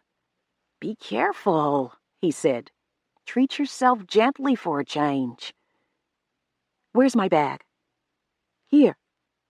He pulled the blanket aside and let me see that I was securely tied to my denim bag. "What are you going to do, Dana?" "I don't know." "What's he like now?" Rufus. He had become such a fixture in my life that it wasn't even necessary to say his name. "His father died," I said. "He's running things now." Well, I don't know. How do you do well at owning and trading in slaves? Not well, Kevin decided. He got up and went to the kitchen, came back with a glass of water. Did you want anything to eat? I can get you something. I'm not hungry. What did he do to you, finally, to make you cut your wrists? Nothing to me. Nothing important. He sold a man away from his family when there was no need for him to. He hit me when I objected. Maybe he'll never be as hard as his father was, but he's a man of his time. Then, it doesn't seem to me that you have such a difficult decision ahead of you. But I do. I talked to Carrie about it once, and she said, Carrie? He looked at me strangely. Yes. She said, oh, she gets her meaning across, Kevin. Weren't you around the place long enough to find that out? She never tried to get much across to me. I used to wonder whether she was a little retarded. God, no. Far from it. If you had gotten to know her, you wouldn't even suspect. He managed to shrug. Well, anyway, what did she tell you? That if I had let Rufus die, everyone would have been sold. More families would have been separated. She has 3 children now. He was silent for several seconds. Then, she might be sold with her children if they're young. But I doubt that anyone would bother to keep her and her husband together. Someone would buy her and breed her to a new man. It is breeding, you know. Yes. So you see, my decision isn't as easy as you thought. But they're being sold anyway. Not all of them. Good Lord, Kevin, their lives are hard enough. What about your life? It's better than anything most of them will ever know. It may not be as he gets older. I sat up, trying to ignore my own weakness. Kevin, tell me what you want me to do. He looked away, said nothing. I gave him several seconds, but he kept silent.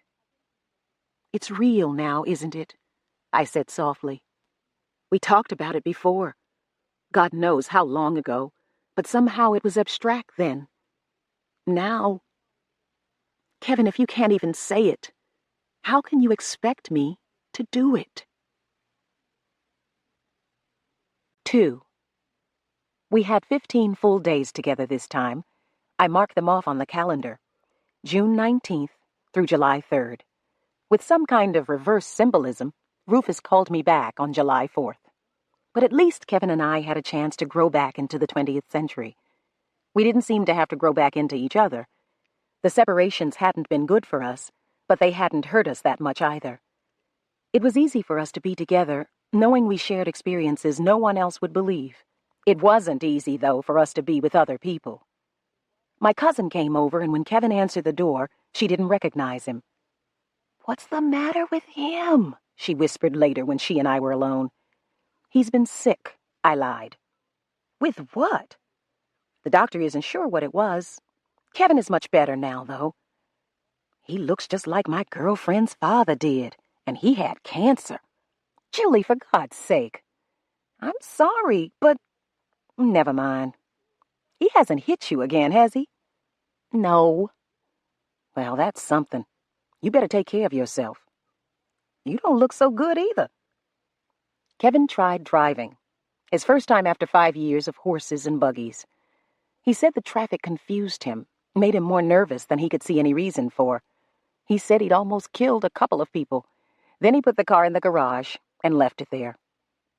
Of course I wouldn't drive, wouldn't even ride with someone else, while there was still a chance of Rufus snatching me away.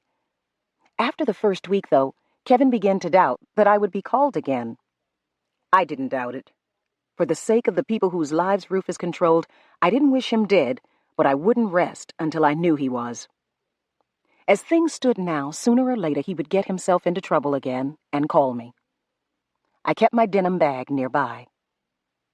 You know, someday you're going to have to stop dragging that thing around with you and come back to life, Kevin said after 2 weeks. He had just tried driving again, and when he came in, his hands were shaking. Hell, half the time I wonder if you're not eager to go back to Maryland anyway. I had been watching television, or at least the television was on. Actually, I was looking over some journal papers I had managed to bring home in my bag, wondering whether I could weave them into a story. Now I looked up at Kevin. Me? Why not? 8 months, after all. I put my journal papers down and got up to turn off the television. Leave it on, said Kevin. I turned it off. I think you've got something to say to me, I said, and I think I should hear it clearly. You don't want to hear anything. No, I don't. But I'm going to, aren't I? My God, Dana, after 2 weeks. It was 8 days, time before last, and about 3 hours last time. The intervals between trips don't mean anything. How old was he last time? He turned 25 when I was there last, and though I'll never be able to prove it, I turned 27. He's grown up. I shrugged. Do you remember what he said just before he tried to shoot you? No. I had other things on my mind. I had forgotten it myself, but it's come back to me. He said, "You're not going to leave me." I thought for a moment. Yes, that sounds about right. It doesn't sound right to me. I mean, it sounds like what he said. I don't have any control over what he says. But still. He paused, looked at me as though he expected me to say something. I didn't. It sounded more like what I might say to you if you were leaving. Would you? You know what I mean. Say what you mean. I can't answer you unless you say it. He drew a deep breath. All right. You've said he was a man of his time, and you've told me what he's done to Alice. What's he done to you? Sent me to the field, had me beaten, made me spend nearly 8 months sleeping on the floor of his mother's room, sold people. He's done plenty, but the worst of it was to other people. He hasn't raped me, Kevin. He understands, though you don't seem to, that for him, that would be a form of suicide. You mean there's something he could do to make you kill him after all? I sighed, went over to him and sat down on the arm of his chair. I looked down at him. Tell me you believe I'm lying to you. He looked at me uncertainly. Look, if anything did happen, I could understand it. I know how it was back then. You mean you could forgive me for having been raped? Dana, I live there. I know what those people were like, and Rufus's attitude toward you was sensible most of the time. He knew I could kill him just by turning my back at the right moment, and he believed that I wouldn't have him because I loved you. He said something like that once. He was wrong, but I never told him so. Wrong? At least partly. Of course I love you, and I don't want anyone else. But there's another reason, and when I'm back there, it's the most important reason. I don't think Rufus would have understood it. Maybe you won't either. Tell me. I thought for a moment, tried to find the right words. If I could make him understand, then surely he would believe me. He had to believe. He was my anchor here in my own time, the only person who had any idea what I was going through. You know what I thought, I said, when I saw Tess tied into that coffle? I had told him about Tess and about Sam, that I had known them, and that Rufus had sold them. I hadn't told him the details, though, especially not the details of Sam's sale. I had been trying for 2 weeks to avoid sending his thoughts in the direction they had taken now. What does Tess have to do with... I thought that could be me, standing there with a rope around my neck, waiting to be led away like someone's dog. I stopped, looked down at him, then went on softly. I'm not property, Kevin. I'm not a horse or a sack of wheat. If I have to seem to be property, if I have to accept limits on my freedom for Rufus's sake, then he also has to accept limits on his behavior toward me. He has to leave me enough control of my own life to make living look better to me than killing and dying. If your black ancestors had felt that way, you wouldn't be here, said Kevin. I told you when all this started that I didn't have their endurance. I still don't.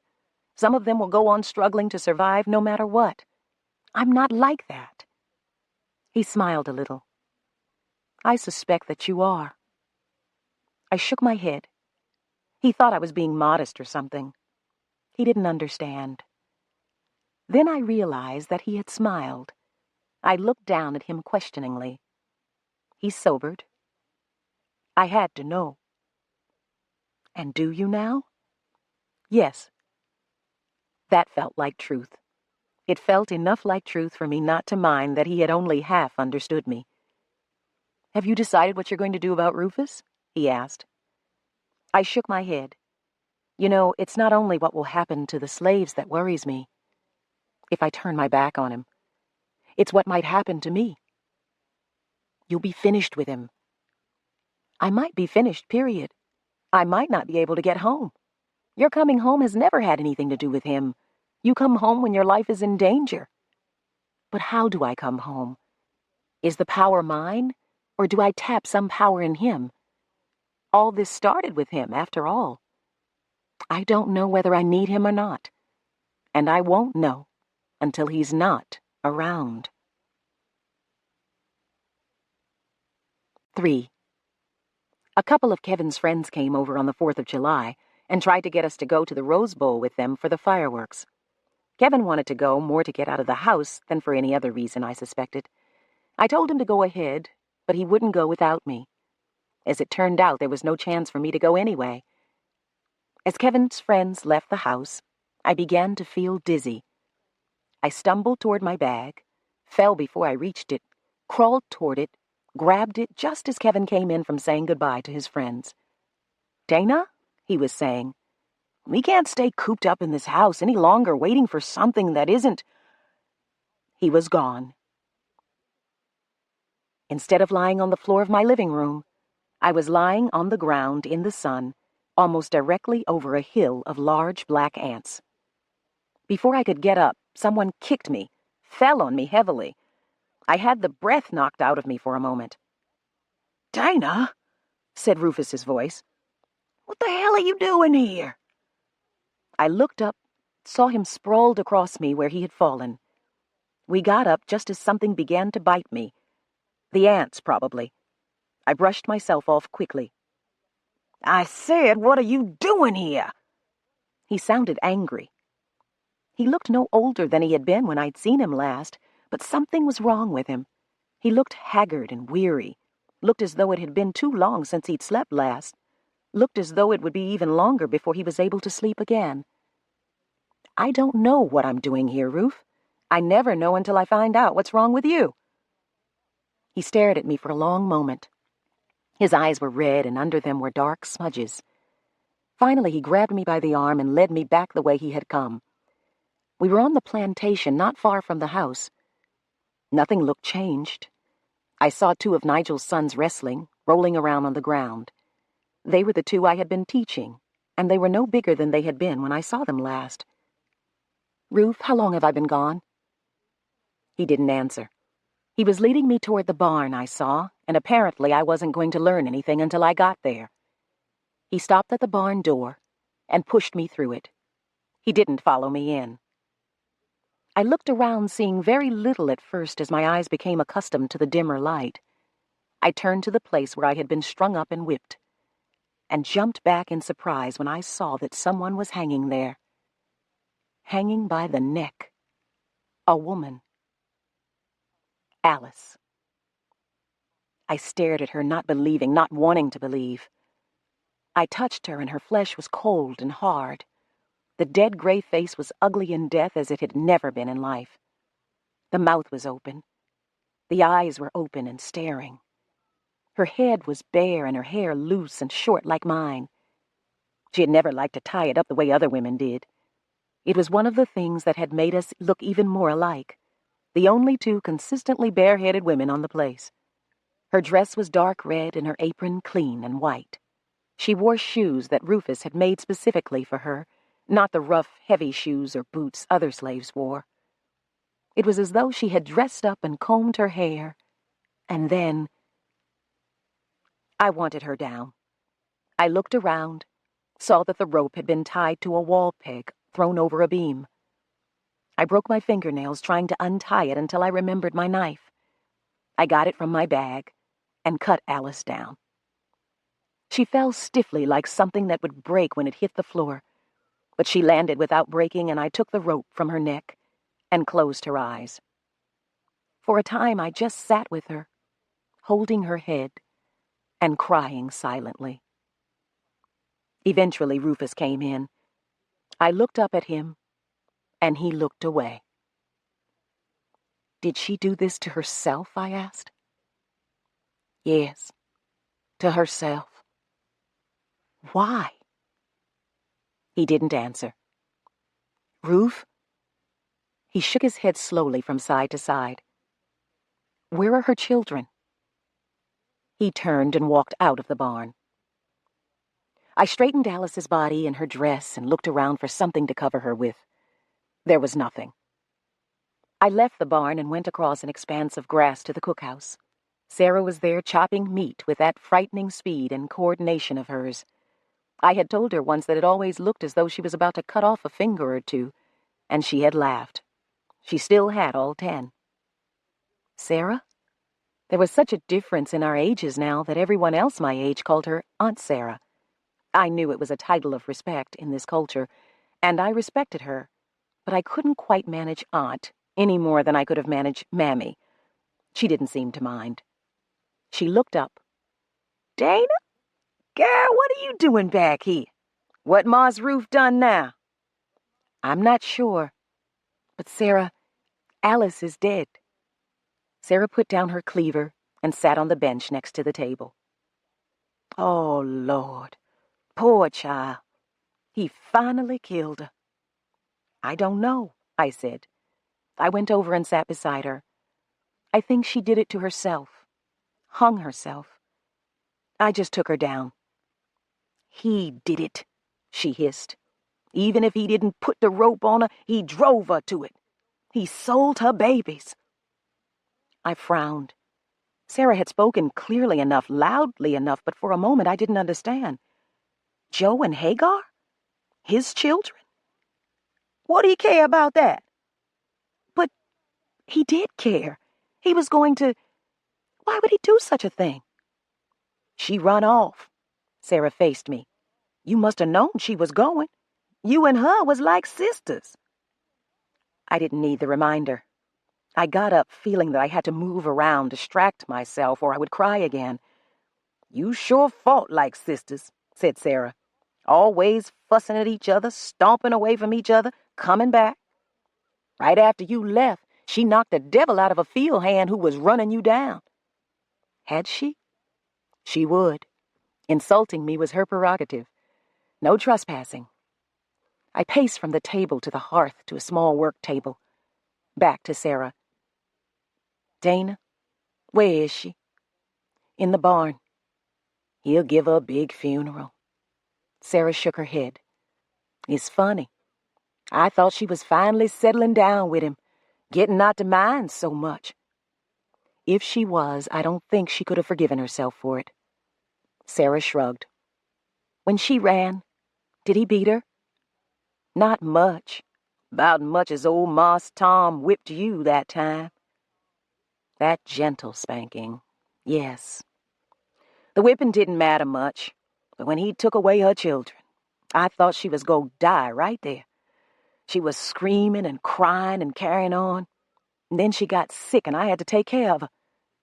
Sarah was silent for a moment. I didn't want to even be close to her. And Moss Tom sold my babies, I just wanted to lay down and die. Seeing her like she was brought all that back. Carrie came in then, her face wet with tears. She came up to me without surprise and hugged me. You know? I asked. She nodded, then made her sign for white people and pushed me toward the door. I went.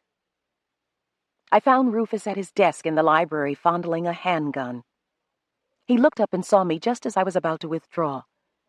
It had occurred to me suddenly, certainly, that this was where he had been heading when he called me. What had his call been, then? A subconscious desire for me to stop him from shooting himself? Come in, Dana. His voice sounded empty and dead. I pulled my old Windsor chair up to his desk and sat down. How could you do it, Ruf? He didn't answer. Your son and your daughter, how could you sell them? I didn't. That stopped me. I had been prepared for almost any other answer, or no answer, but a denial? But, she ran away. I know. We were getting along, you know. You were here. It was good. Once, when you were gone, she came to my room. She came on her own. Ruth? Everything was all right. I even went on with Joe's lessons. Me! I told her I would free both of them. She didn't believe you. You wouldn't put anything into writing. I would have. I shrugged. Where are the children, Ruth? In Baltimore with my mother's sister. But why? To punish her, scare her, to make her see what could happen if she tried to leave me. Oh, God. But you could have at least brought them back when she got sick. I wish I had. Why didn't you? I don't know. I turned away from him in disgust. You killed her, just as though you had put that gun to her head and fired. He looked at the gun, put it down quickly. What are you going to do now? I just gone to get a coffin. A decent one, not just a little homemade box. And he'll hire a minister to come tomorrow. I mean, what are you going to do for your son and your daughter? He looked at me helplessly. 2 certificates of freedom, I said. You owe them that, at least. You've deprived them of their mother. Damn you, Dana! Stop saying that! Stop saying I killed her! I just looked at him. Why did you leave me? If you hadn't gone, she might not have run away. I rubbed my face where he had hit me when I begged him not to sell Sam. You didn't have to go. You were turning into something I didn't want to stay near. Silence. 2 certificates of freedom, Ruth. All legal. Raise them free. That's the least you can do. 4. There was an outdoor funeral the next day. Everyone attended. Field hands, house servants, even the indifferent Evan Fowler. The minister was a tall, coal-black, deep-voiced freedman with a face that reminded me of a picture I had of my father who had died before I was old enough to know him. The minister was literate. He held a Bible in his huge hands and read from Job and Ecclesiastes until I could hardly stand to listen. I had shrugged off my aunt and uncle's strict Baptist teachings years before. But even now, especially now, the bitter melancholy words of Job could still reach me. Man that is born of a woman is of few days and full of trouble. He cometh forth like a flower and is cut down. He fleeth also as a shadow and continueth not. I kept quiet somehow, wiped away silent tears, beat away flies and mosquitoes, heard the whispers. She gone to hell. Don't you know folks kills theyself goes to hell? Shut your mouth. Marse Rufus'll make you think you down there with her. Silence. They buried her. There was a big dinner afterward. My relatives at home had dinners after funerals, too. I had never thought about how far back the custom might go. I ate a little, then went away to the library where I could be alone, where I could write. Sometimes I wrote things because I couldn't say them, couldn't sort out my feelings about them, couldn't keep them bottled up inside me. It was a kind of writing I always destroyed afterward. It was for no one else, not even Kevin. Rufus came in later when I was nearly written out. He came to the desk, sat down in my old Windsor, I was in his chair, and put his head down. We didn't say anything, but we sat together for a while. The next day he took me to town with him, took me to the old brick courthouse, and let me watch while he had certificates of freedom drawn up for his children. If I bring them back, he said on the ride home, will you take care of them? I shook my head. It wouldn't be good for them, Ruth. This isn't my home. They'd get used to me, then I'd be gone. Who, then? Carrie.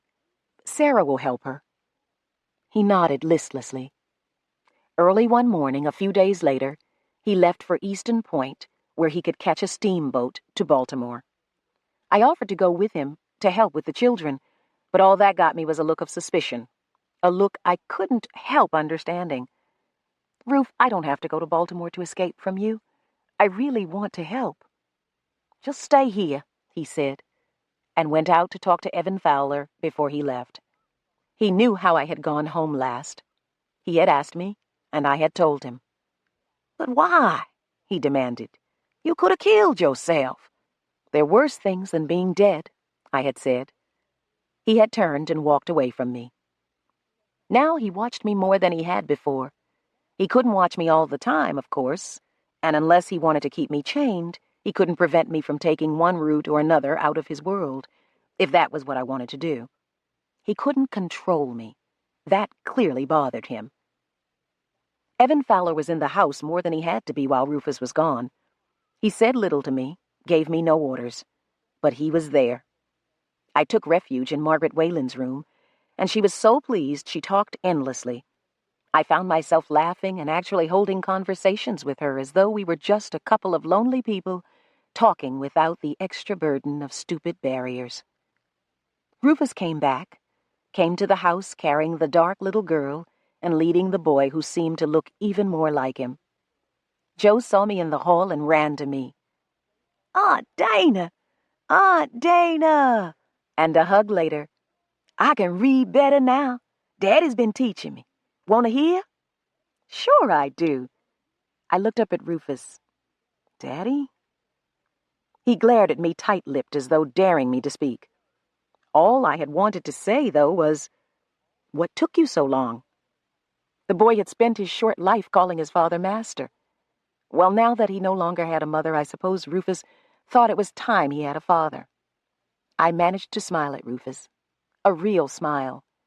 I didn't want him feeling embarrassed or defensive for finally acknowledging his son. He smiled back, seemed to relax. "How about my getting classes going again?" He nodded. "I guess the others haven't had time to forget much." They hadn't. As it turned out, I had only been away for 3 months.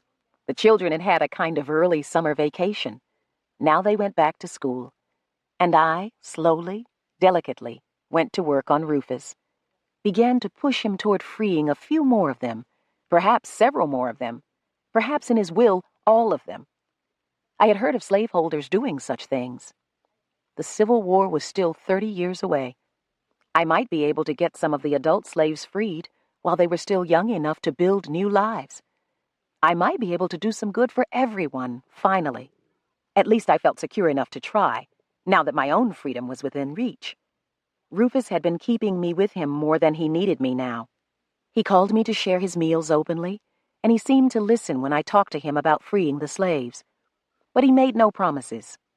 I wondered whether he thought making a will was foolish at his age, or maybe it was freeing more slaves that he thought was foolish.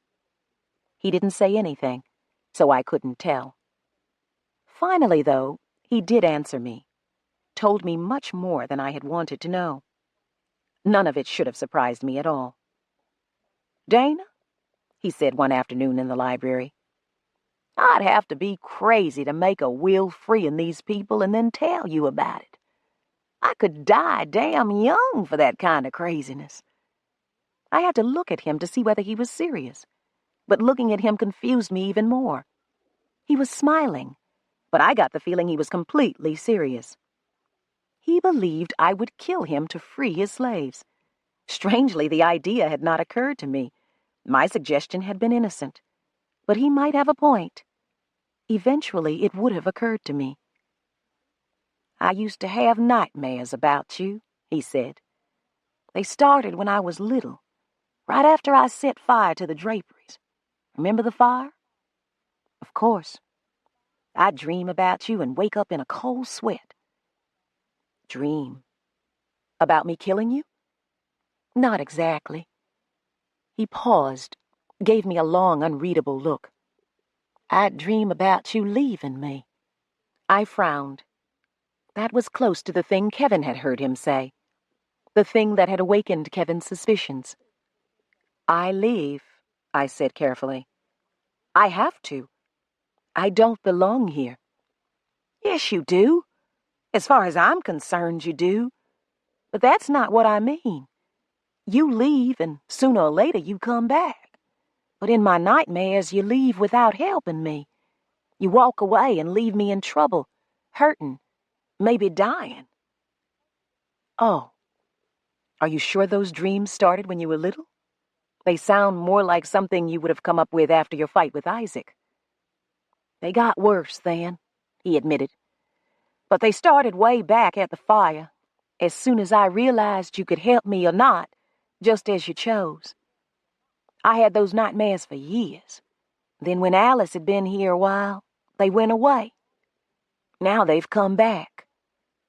He stopped, looked at me as though he expected me to say something, to reassure him, perhaps to promise him that I would never do such a thing. But I couldn't quite bring myself to say the words. You see, he said quietly. I moved uncomfortably in my chair. Ruth, do you know how many people live to ripe old ages without ever getting into the kind of trouble that causes you to need me? If you don't trust me, then you have more reason than ever to be careful. Tell me I can trust you.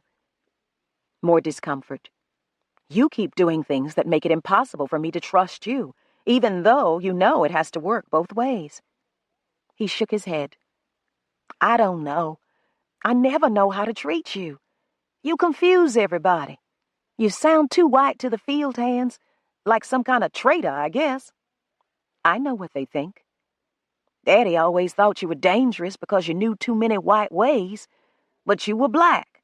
Too black, he said. The kind of black who watches and thinks and makes trouble. I told that to Alice and she laughed. She said sometimes Daddy showed more sense than I did. She said he was right about you and that I'd find out someday. I jumped. Had Alice really said such a thing? And my mother, continued Rufus calmly, says if she closes her eyes while you and her are talking, she can forget you're black without even trying. I'm black, I said, and when you sell a black man away from his family just because he talked to me, you can't expect me to have any good feelings toward you. He looked away. We really hadn't discussed Sam before. We had talked around him, alluded to him without quite mentioning him. He wanted you, said Rufus bluntly. I stared at him, knowing now why we hadn't spoken of Sam. It was too dangerous. It could lead to speaking of other things. We needed safe subjects now, Rufus and I. The price of corn, supplies for the slaves, that sort of thing. Sam didn't do anything, I said. You sold him for what you thought he was thinking. He wanted you, Rufus repeated. So do you, I thought. No Alice to take the pressure off anymore. It was time for me to go home. I started to get up. Don't leave, Dana. I stopped. I didn't want to hurry away, run away from him. I didn't want to give him any indication that I was going to the attic to reopen the tender new scar tissue at my wrists. I sat down again, and he leaned back in his chair and looked at me until I wished I had taken the chance of hurrying away. What am I going to do when you go home this time? He whispered. You'll survive. I wonder. Why should I bother? For your children, at least, I said. Her children. They're all you have left of her. He closed his eyes, rubbed one hand over them. They should be your children now, he said. If you had any feelings for them, you'd stay. For them? You know I can't. You could if you wanted to. I wouldn't hurt you, and you wouldn't have to hurt yourself. Again. You wouldn't hurt me until something frustrated you, made you angry or jealous. You wouldn't hurt me until someone hurt you. Ruth, I know you. I couldn't stay here even if I didn't have a home to go back to, and someone waiting for me there. That Kevin. Yes. I wish I had shot him. If you had, you'd be dead yourself by now. He turned his body so that he faced me squarely. You say that as though it means something. I got up to leave. There was nothing more to be said. He had asked for what he knew I could not give, and I had refused. You know, Dana, he said softly, When you sent Alice to me that first time, and I saw how much she hated me, I thought, I'll fall asleep beside her and she'll kill me. She'll hit me with a candlestick. She'll set fire to the bed. She'll bring a knife up from the cookhouse. I thought all that, but I wasn't afraid. Because if she killed me, that would have been that. Nothing else would matter. But if I lived, I would have her. And by God, I had to have her. He stood up and came over to me. I stepped back, but he caught my arms anyway. You're so much like her, I can hardly stand it, he said. Let go of me, Ruth. You were one woman, he said. You and her. One woman, two halves of a whole. I had to get away from him. Let me go, or I'll make your dream real. Abandonment. The one weapon Alice hadn't had. Rufus didn't seem to be afraid of dying. Now in his grief, he seemed almost to want death. But he was afraid of dying alone, afraid of being deserted by the person he had depended on for so long. He stood holding my arms, perhaps trying to decide what he should do. After a moment, I felt his grip loosen, and I pulled away. I knew I had to go now before he submerged his fear. He could do it.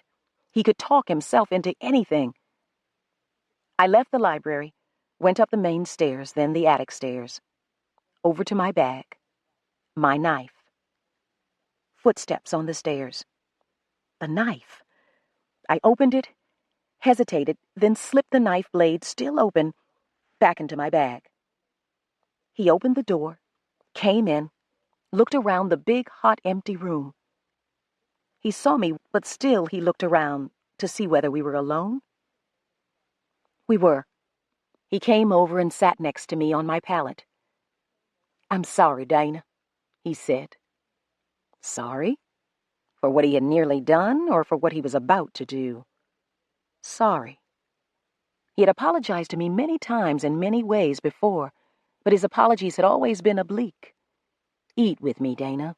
Sarah's cooking up something special, or, here, Dana, here's a new book I bought for you in town, or, here's some cloth, Dana, maybe you could make yourself something from it. Things. Gifts given when he knew he had hurt or offended me, but he had never before said, I'm sorry, Dana. I looked at him uncertainly. I've never felt so lonesome in my life, he said. The words touched me as no others could have. I knew about loneliness. I found my thoughts going back to the time I had gone home without Kevin. The loneliness, the fear, sometimes the hopelessness I had felt then. Hopelessness wouldn't be a sometime thing to Rufus, though. Alice was dead and buried. He had only his children left, but at least one of them had also loved Alice. Joe. Where'd my mama go? He demanded on his first day home. Away, Rufus had said. She went away. When's she coming back? I don't know. The boy came to me. Aunt Dana, where'd my mama go? Honey, she died. Died?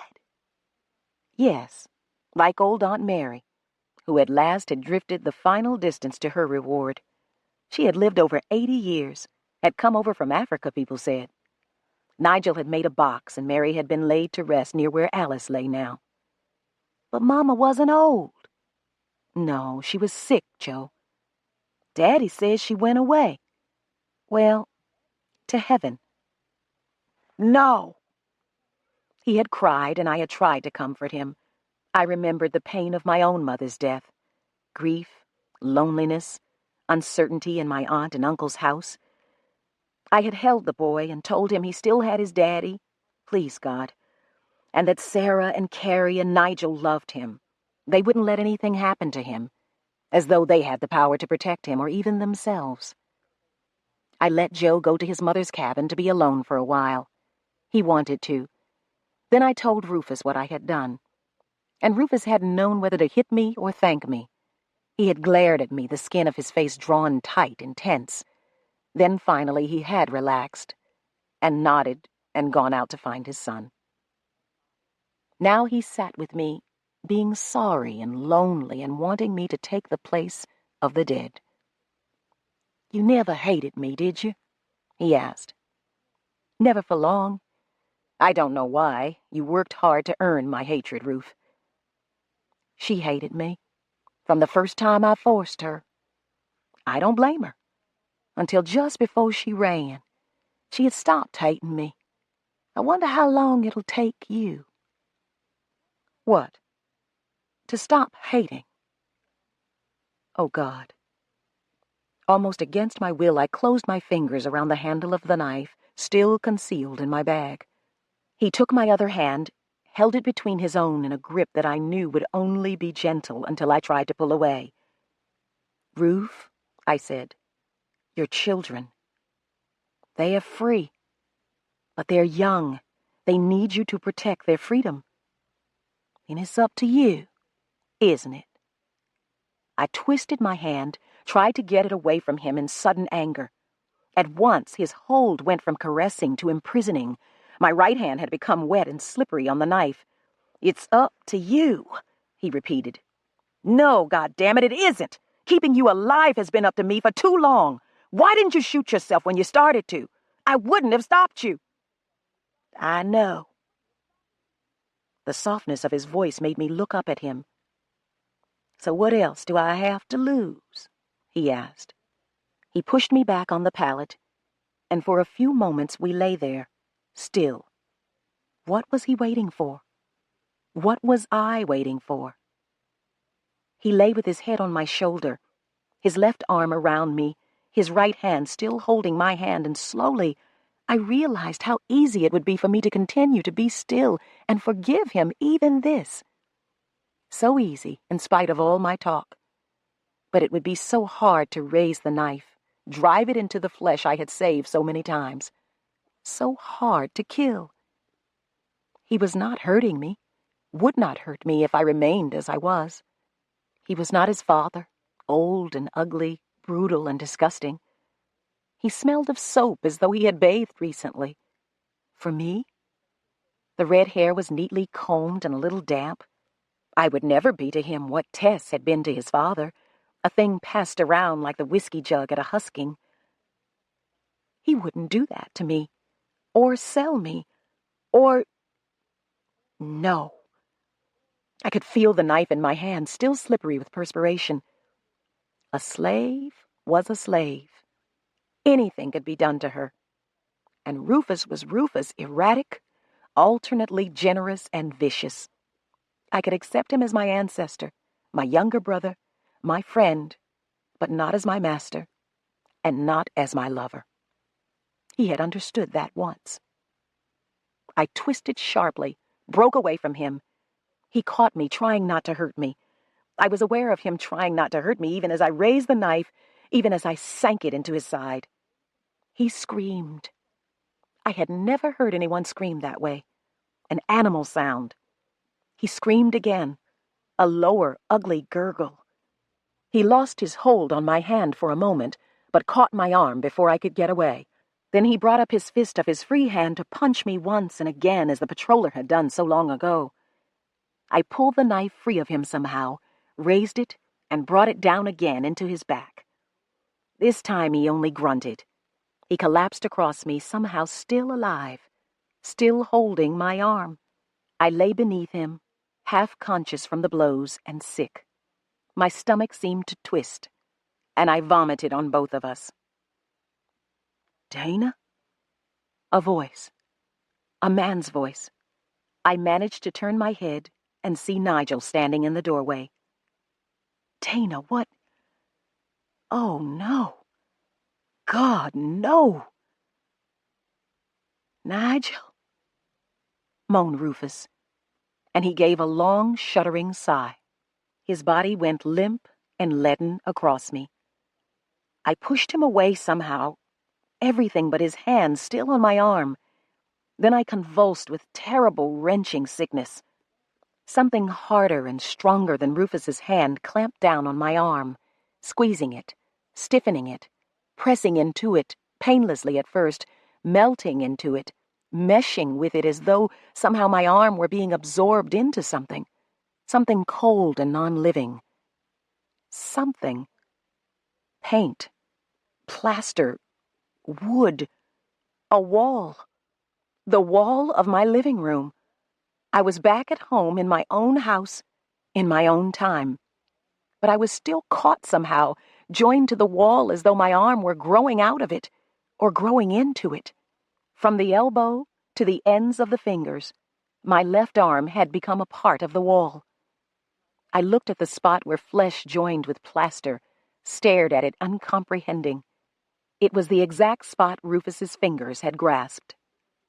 I pulled my arm toward me, pulled hard, and suddenly there was an avalanche of pain, red, impossible agony, and I screamed and screamed.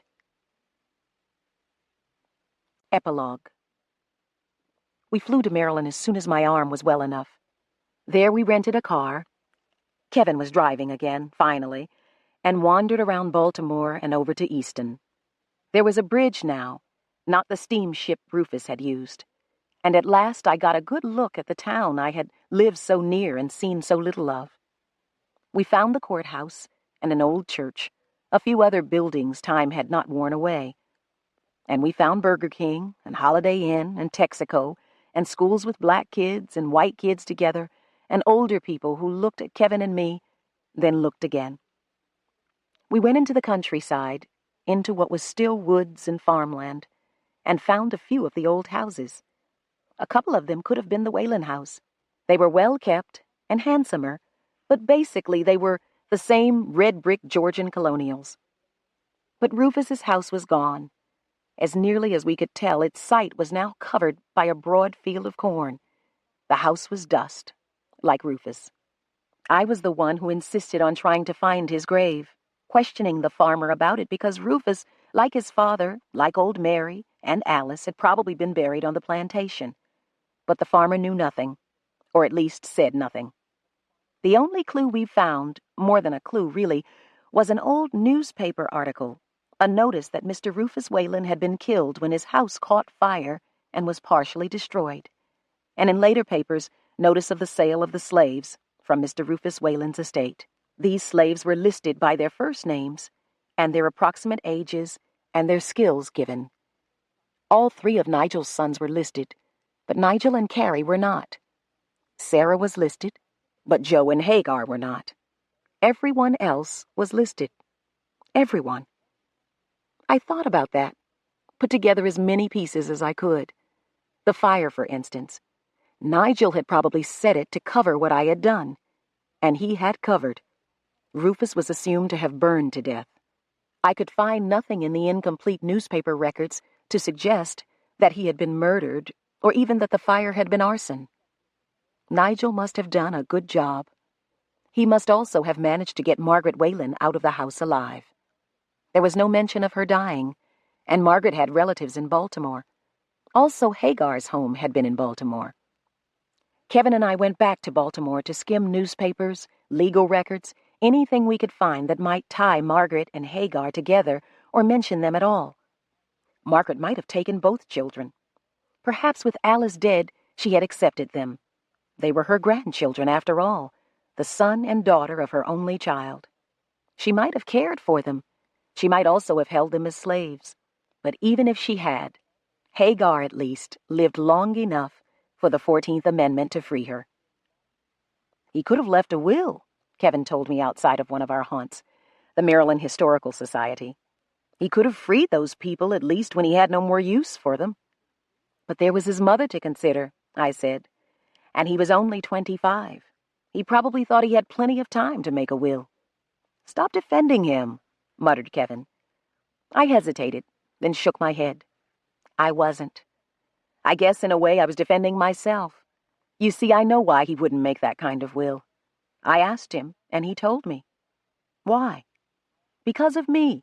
He was afraid I'd kill him afterwards. You wouldn't even have had to know about it. Yes, but I guess he wasn't taking any chances. Was he right? To be afraid? I don't know. I doubt it, considering what you took from him. I don't think you were really capable of killing him until he attacked you. And barely then, I thought. Kevin would never know what those last moments had been like. I had outlined them for him, and he'd asked few questions. For that I was grateful. Now I said simply, self-defense. Yes, he said. But the cost. Nigel's children, Sarah, all the others. It's over, he said. There's nothing you can do to change any of it now. I know. I drew a deep breath. I wonder whether the children were allowed to stay together. Maybe stay with Sarah.